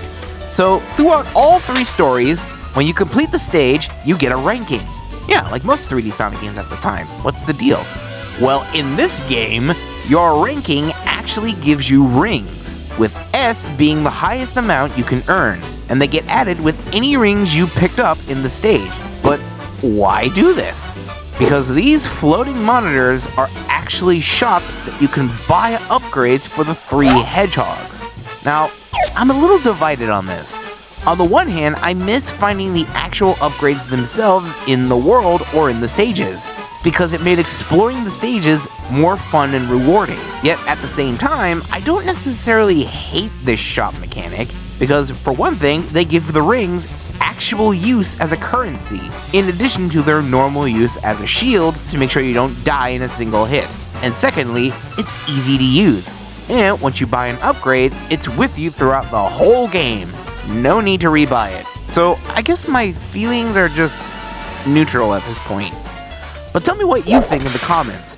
I'm kind of interested in hearing your thoughts. So with that out of the way, we buy the upgrades we need, and we then proceed to White Acropolis. This time we're playing as Blaze in this section, and it's a lot of fun because it feels like a Sonic section without the board.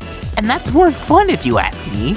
We then swap over to Silver and get through the base and complete the stage.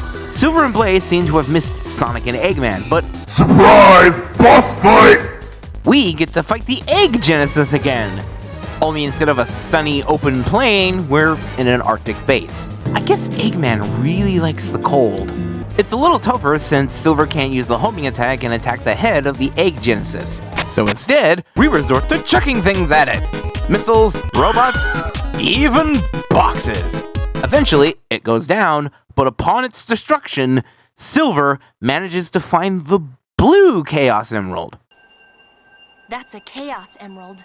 Blaze then fills Silver in on what they are, signifying she knows about them and is probably more aware of what's going on than she's letting on. Meanwhile, Amy is in the base looking for Sonic, but realizes she's in way over her head and decides to leave, only for her to bump into Elise and help her escape.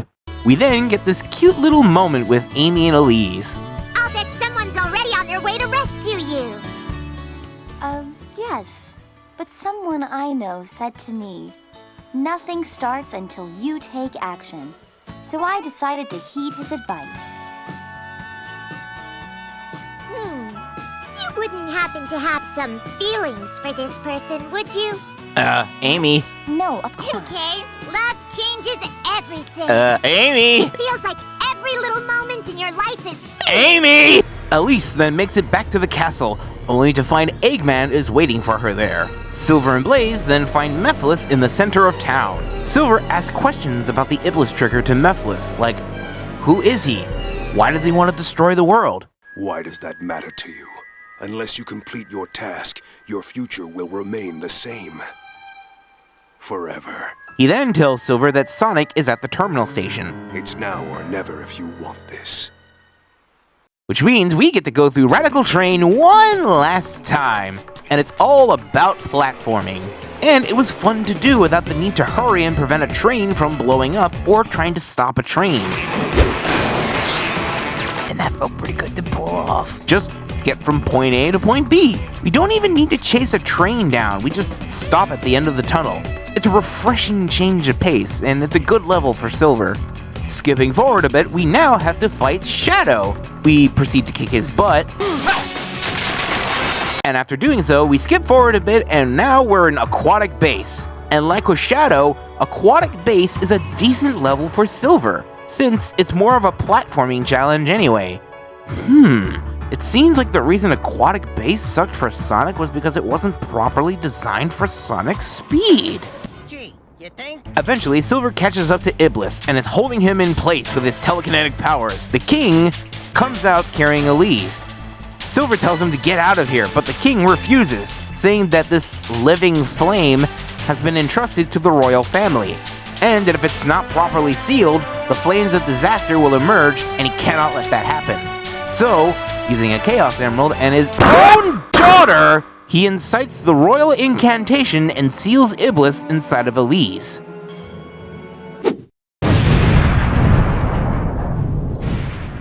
That's right. This power that Elise has is actually Iblis itself. She is a literal walking time bomb.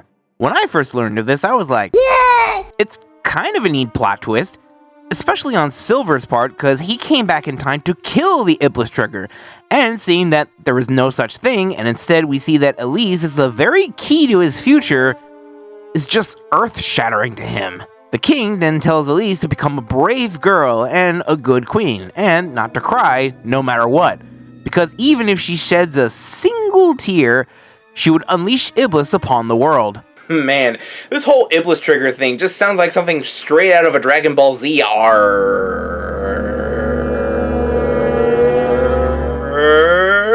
Wait a second.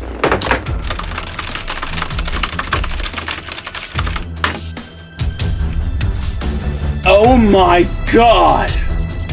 How could I have been so blind? Silver is the Sonic equivalent to Future Trunks. It all makes sense! Both travel back in time to prevent a future disaster, both learn what caused said disaster, both face off against world-destroying monsters, and both of them are from the future! It was right in front of us the whole time! And before you think, oh, it's just a coincidence. Coincidence? I think not!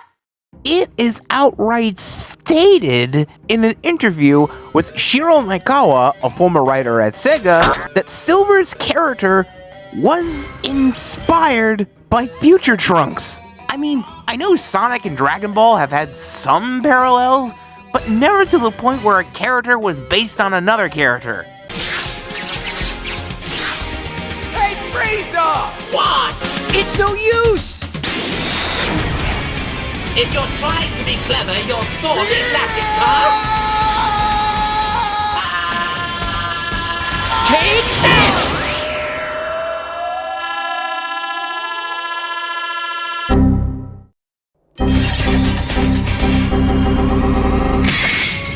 My baby boy! Eventually, we see the same cutscene of Shadow and Silver gently placing the now unconscious Elise next to a tree and the Scepter of Darkness on the ground, and using Chaos Control to create a rift in space-time and go back to the present. But this time, we see something neat. Silver actually leaves his blue Chaos Emerald with Elise as a lucky charm. Now it all makes sense! The emerald Elise had at the beginning was actually a gift from Silver. That's how she had it in her possession. Also, you notice how when she looked at Sonic for the first time, she thought about Silver? That was her remembering seeing Silver at the lab accident 10 years ago. Man, I love bootstrap paradoxes, don't you? He then jumps into a portal and makes it back to the present. Blaze tells him of Elise's whereabouts, and Silver is like, "Oh shit! Oh shit! And we rush on over to Kingdom Valley, where Silver meets up with Sonic, apologizes for trying to kill him. Yay, friendship. We then play Kingdom Valley, and it's a good level. We have Silver using his telekinetic powers to platform and make it through the level, and it's a lot of fun to do. There's even a brief section where we play as Sonic for a bit, and it's just as fun. Kingdom Valley is by far Silver's best level, because it makes a good use of Silver's telekinetic powers, as well as that one section where we play as Sonic for a bit, so overall, it's a good stage for both hedgehogs. But we already know what becomes of this. See the egg carrier crash and create a rift in space-time using Chaos Control to go back to an earlier point in time. Only this time we see what becomes of Silver. After Sonic tosses his emerald to Silver, Silver and Blaze return to the future, now having the cyan and white Chaos Emeralds. And Silver might be bummed about not changing the future, but he has an idea. But they need to hunt down Iblis in order for it to work. Blaze can sense his presence, and the two of them make their way to the final stage, Flame Core. Now, as much as I hate Flame Core, with Silver, it's actually somewhat decent. Now, it still has a bunch of problems, like getting hit by falling rocks, the enemies, the amount of lava everywhere, but I found myself somewhat enjoying Flame Core. Maybe it has something to do with Silver's focus on platforming, or the fact that at this point in the game, Silver has gotten strong enough to clear out hordes of enemies and can dash with his powers. There's also this one section where Silver has to navigate through this room with a giant flaming orb, where it'll slowly grow brighter and brighter until it shoots out a ring of energy, and you have to take cover to avoid getting hit. I like this, and it's a nice way to end the stage. Cooling the entirety of Flame Core and seeing that orb crumble was cool to watch. Whatever it is, Flame Core as Silver the Hedgehog is a good time. So after traveling to the past, learning about everything that led up to this moment, we're finally here, taking on Iblis in his complete form. And this is one of the more fun boss fights in Sonic 2006. It's pretty much like his first fight where you have to chuck things at him, but now you have the pressure of Iblis slowly approaching you, destroying pieces of your foothold and fear falling into the magma below. But it's just a matter of taking your time and making sure you have a clear shot at his head and just chucking it right back at him. But once he gets close, you jump onto Iblis's head and give him a telekinetically induced migraine of maximum pain. There's even this one moment where we must play him in a game of volleyball.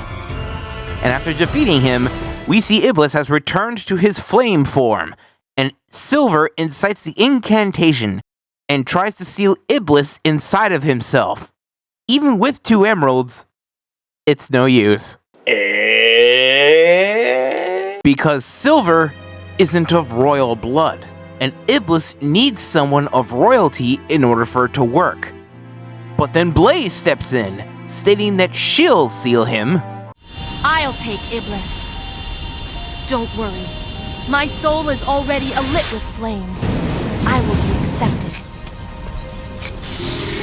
So she manages to do it, but has trouble keeping Iblis inside her. She quickly asks Silver to banish her to another dimension.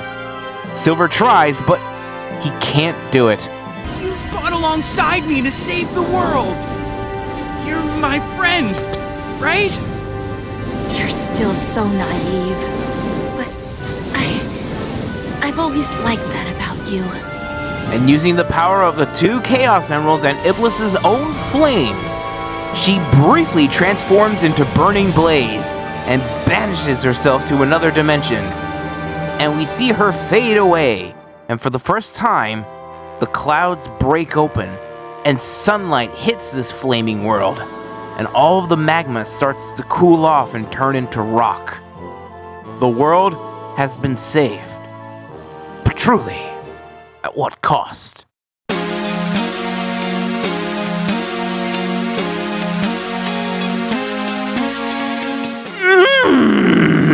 This song. I love this song. In fact, I used to listen to this song all the time on my iPod Touch back when I was going to high school. Listening to this song just takes me back to simpler times. Alright, enough reminiscing. We have now finished all 3 stories. However, since this is a more modern Sonic game, we have to finish the last story in order to be truly done. So let's get through this one really quick. We see Mephiles with the purple Chaos Emerald. Realizing that his plans and manipulations have failed, he has decided to take matters into his own hands. We see Sonic and Elise walking in a meadow, assuming they're making their way back to Soliana after that final cutscene in Sonic's story. But they turn around because something caught their attention. The purple Chaos Emerald shines brightly, blinding them, allowing Mephiles to come in from behind. Nothing personnel, kid. And with that, Mephiles has killed Sonic the Hedgehog. And I mean actually killing him. Man, Mephiles has done something Eggman's been trying to do for 15 years. Get it? Because this was made for the 15th anniversary of Sonic. Yeah, I'll get back to the game. After seeing Sonic die right before her eyes, even though she tries her best, Elise cries over the loss of Sonic. Then, Iblis is freed from his feminine prison. God, this is so anime it hurts. Now with Iblis freed, Mephiles and Iblis merge to become whole again, and become the sun god Solaris. And when this happens, all of time converges into a single point. Past, present, and future all exist at the same time, which is why Silver is present here. However, it's not long before everyone notices the dead hedgehog in the room. Everyone takes it hard, especially Amy. Oh, I just want to hug her. And then Eggman notices that Solaris is consuming all timelines, and eventually time itself will collapse, and everything will disappear into nothing. Knuckles takes charge and says that they need to do whatever it takes to stop Solaris once and for all.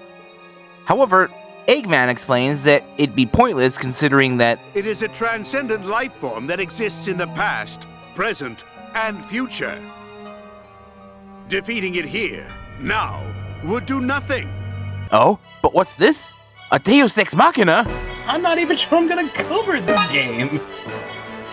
Somehow, Sonic is still alive, but his presence is in the wind. And that is when Silver comes up with the idea of collecting the Chaos Emeralds and having Elise use them to bring Sonic back to life. It should be possible considering she herself was the vessel used to seal Iblis, and that makes her special.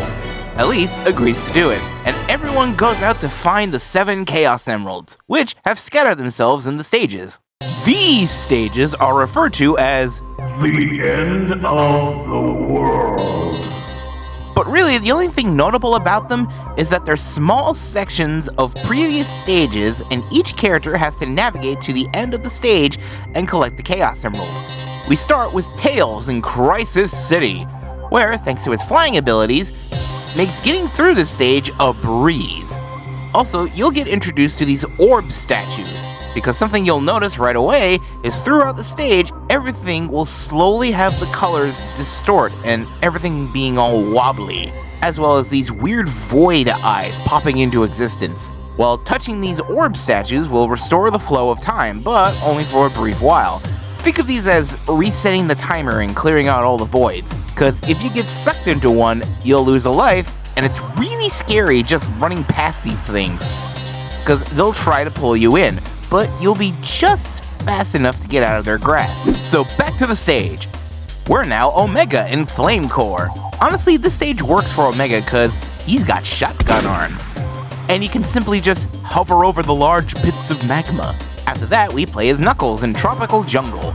It's the same stage Rouge was in, so we could just glide to the end and grab the emerald. Then we play as Silver in Dusty Desert. And it's a little bit of a challenge because you have hordes and hordes of enemies. And not only will these void eyes start to appear, but then you have what I call the spitter eyes popping in. They do the exact opposite and spit things at you, hoping to knock you off balance so that you fall into the void. It's really bothersome over this pit of sand, where remember, if you fall into the sand, you'll sink and die. But after that, you climb up a tower and grab the emerald. Then we play as Rouge in Wave Ocean. We just simply have to glide across the ocean and get to the beach where Tails needed to hit the gate switch in the beginning of Sonic's story.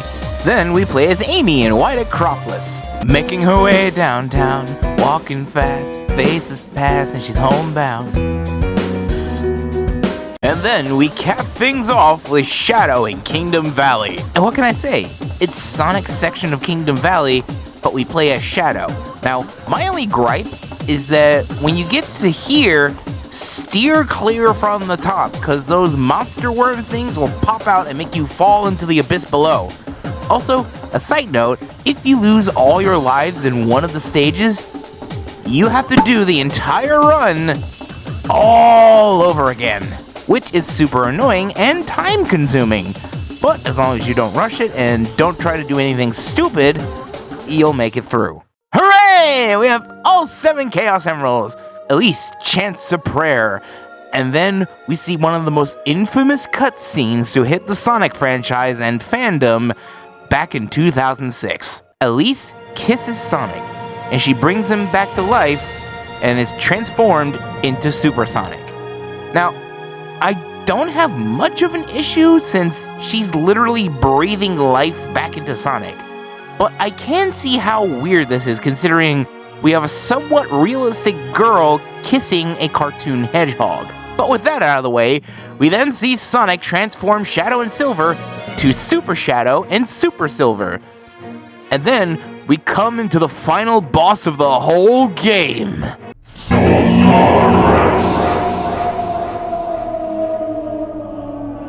Here is how the fight works. You have to swap to the other hedgehogs representing different periods in time and damage Solaris to weaken him. Shadow representing the past, Sonic representing the present, and Silver representing the future. And in order for you to damage him, you have to charge the action gauge with the right trigger, and once it's fully charged, you fire with the X button. Shadow will use Chaos Lance. Sonic will charge into Solaris, and Silver will use his telekinetic powers to catch Solaris' attacks and fling them right back at him. But you have to be careful, because you have to switch to another hedgehog if you're getting low on rings. And if you run out of rings, you'll lose your super form and fall into the void, losing a life and starting over. At least if you lose all your lives with Solaris, you don't have to do the end of the world again. And there's actually 2 phases. The first form of Solaris, you have to break apart its armor to reveal the core underneath, but you have to do it in a certain order. First, you have to fight Solaris with Silver, flinging his attack right back at him until his left arm's armor breaks off. Then you switch over to Shadow and keep firing until his right arm's armor breaks off. And then with Sonic, charge up the action gauge, wait for an opening, and charge right into him. Eventually, Solaris will be defeated, and he'll return in his second form. Here is where it's an all-out fight, and all attacks will hurt him. However, he's only vulnerable when he fires his lasers, so it's probably best to stick with Shadow and Sonic for this fight. But I managed to beat him with Silver. My core is the hardest. And with that final hit, Solaris is defeated. Time is restored, and Solaris returns to its true form. A small, white flame.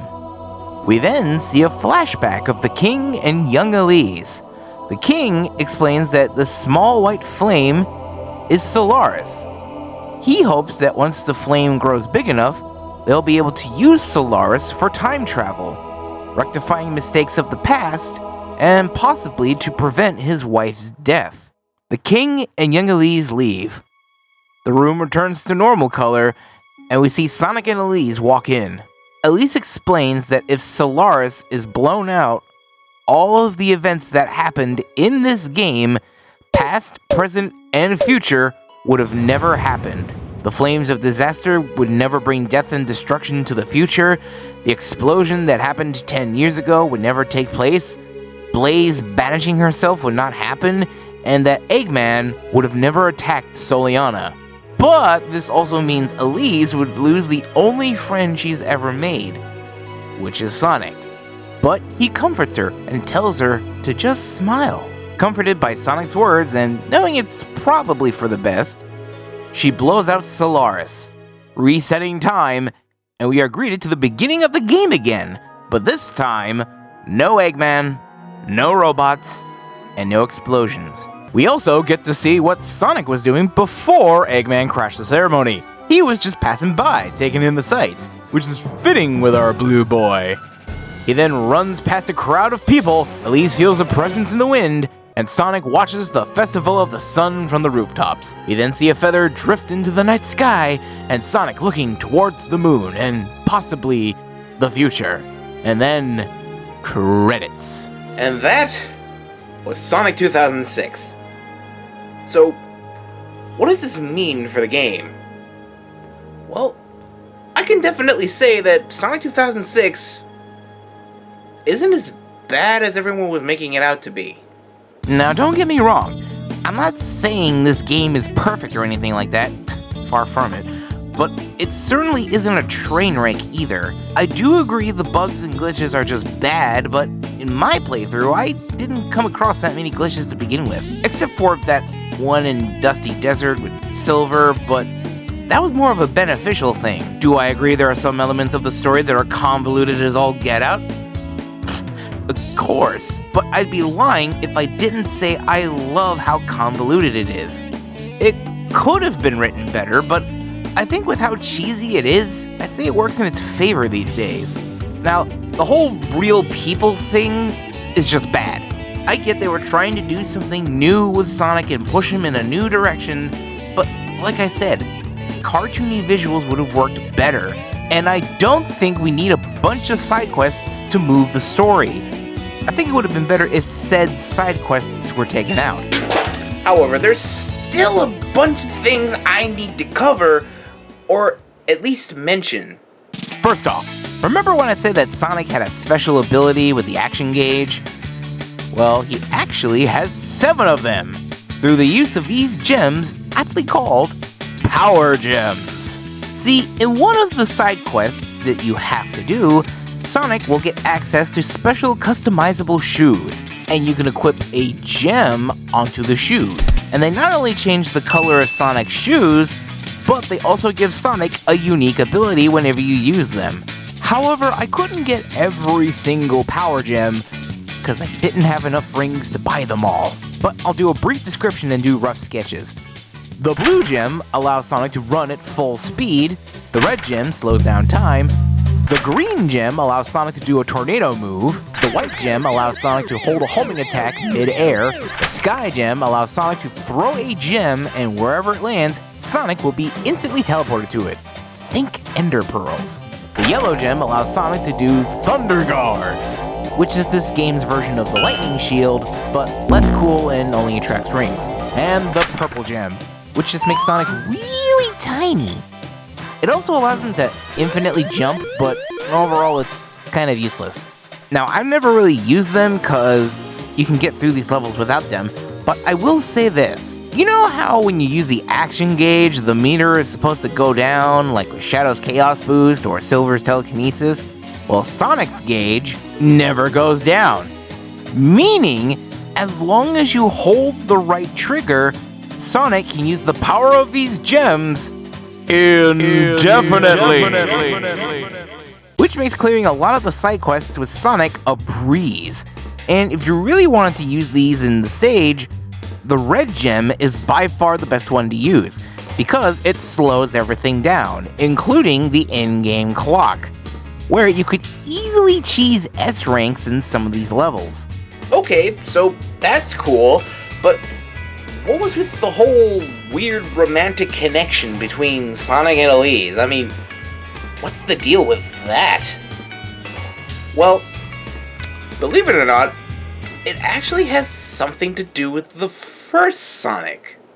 See, back then, when Sonic was still in the early stages of development, Sega really wanted to drive home the point that not only Sonic was meant to be a rival to Nintendo, but also cooler than Mario. So they first thought of giving him similar things Mario has, but make it cooler.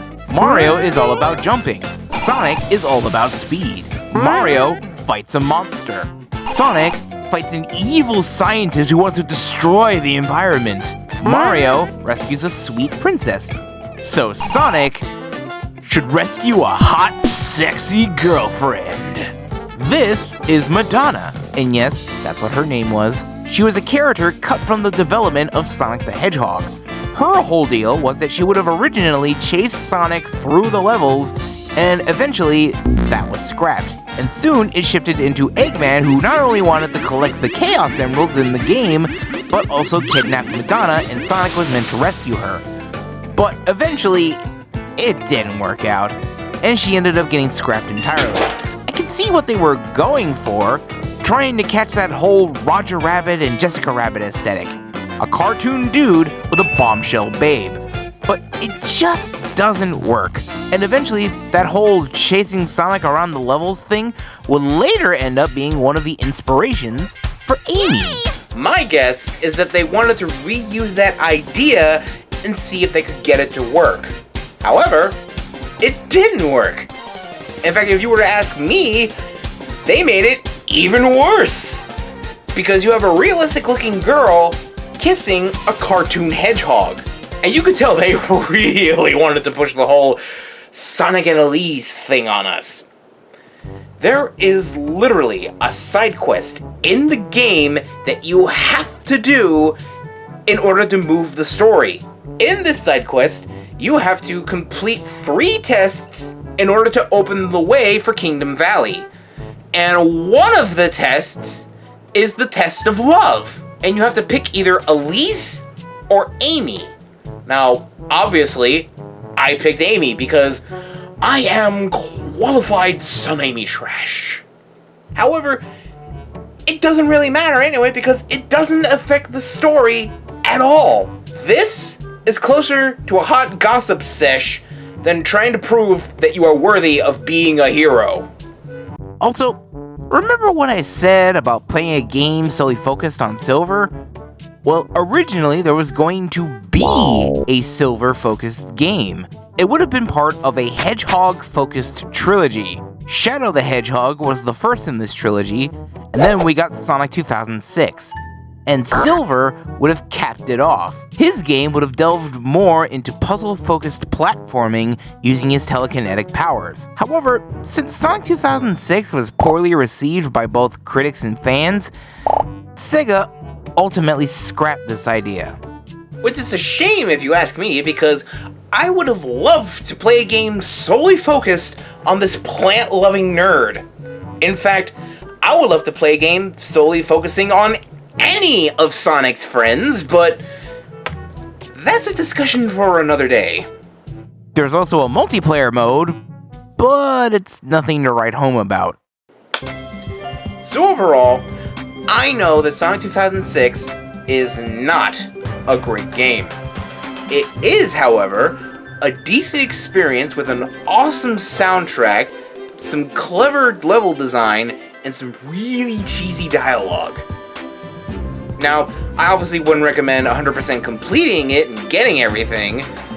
I would, however, recommend playing it with some friends on a game night and just have some silly fun. Now, normally, I wouldn't do ratings or anything like that when it comes to talking about games, but if I were to give this a rank, I'd give it a B. It could do better, but it's passable as it is. You really think that? Yeah, I mean, you're not the best game, but you're not a terrible game either. Your developers rushed you and made bad decisions. The internet may give you flack for it, but at least you still have me. Thanks. I really appreciate it. I can finally be at rest. Thank you, Speedy 4.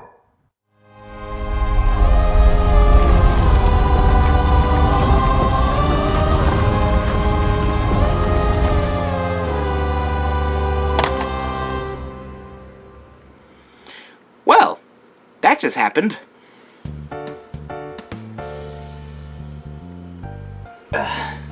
Thank you so much for watching this video, and for getting me to 1,000 subscribers. All of you mean so much to me, and I appreciate the support. Now, let's see if the next goal we can hit is 3,000 subscribers. But before I go, let me ask you guys one important question. Do you guys want to see these videos before they come out? Do you want to help support the channel? Well, if you said yes to either one of those two, then you should consider joining my Patreon, where you can help support ModTro64 in a small way. There's the $1 tier, where you'll get your name at the end of the credits, as well as access to special channels in the official ModTro64 Discord. There's the $3 tier, where you'll get everything from the $1 tier, as well as getting a custom icon representing you, either provided by you or made by me, as well as getting a shoutout at the end of the video. And the $5 tier, where you'll get a custom wallpaper drawn by me of your OC, persona, or just your favorite character from a video game, anime, comic, or cartoon. It's 100% optional, but the support does go a long way with helping me make this channel better. So if you want to join, just go to www.patreon.com/speedy4. Now, I did mean what I said about Sonic 2006. While there is some questionable dialogue and some bad glitches here and there, Sonic 2006 is not the worst Sonic game. It's not the worst Sonic game because this one is! Oh yeah, at 3,000 subs, I'm gonna take a look at this trash.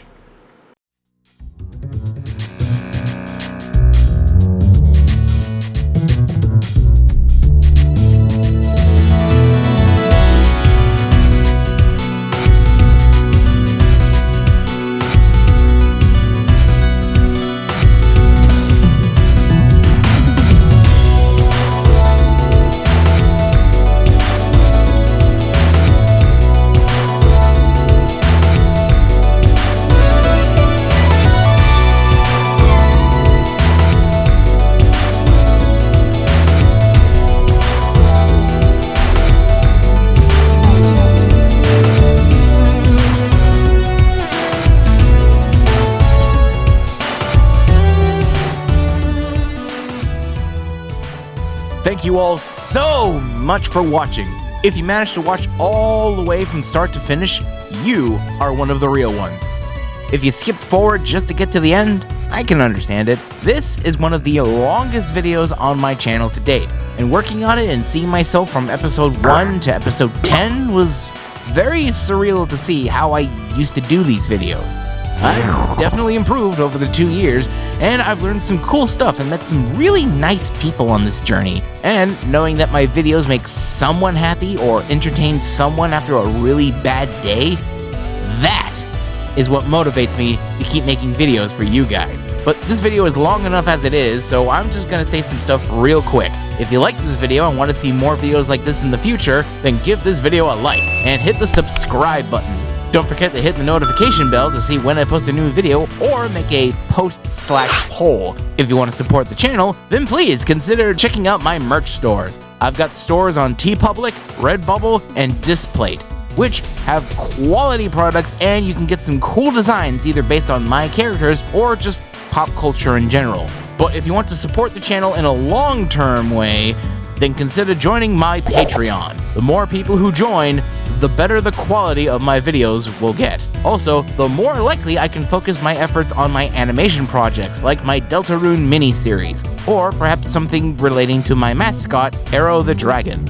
$1 patrons get access to the Patreon channels in the official ModTro64 Discord, and their name in the credits. $3 patrons get everything previously mentioned and an icon drawn by me of whatever you want and a shoutout in the video. $5 patrons get everything previously mentioned and a wallpaper drawn by me of your OC, persona, or your favorite character from a video game, anime, movie, or cartoon. It's 100% optional, but the more people who join, the quality of my videos will get better and better. So just go to www.patreon.com/Speedy4. And now, to thank the patrons.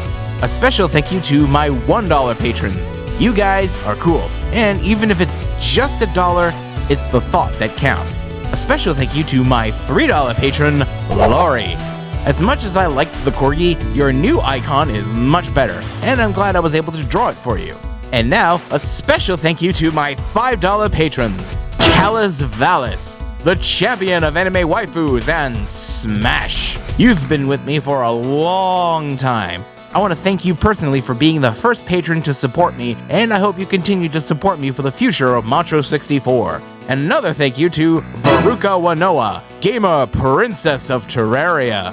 You've been a real treat to chat with, and your support means a lot to me. Thank you so much. I hope to continue to make the content you love to watch. Also, new patrons to thank. First, let's welcome Digit, racing queen of the desert. Your piece was very fun to work on, and welcome to the team. I hope you'll be sticking with us for a while. Also, your hover racer is super slick. And welcoming the newest patron, Eddie Toxpin, an agent of chaos. Ah, you come for the Deltarune content, and you pick Jevil from Deltarune. Excellent choice. I hope you continue to support the channel as we venture into Season 2, and as I make more Deltarune content. But for now, thank you all so much for watching, and please stay tuned for episode 14. I hope to have it out sometime this month. However, until next time, I'll see you later.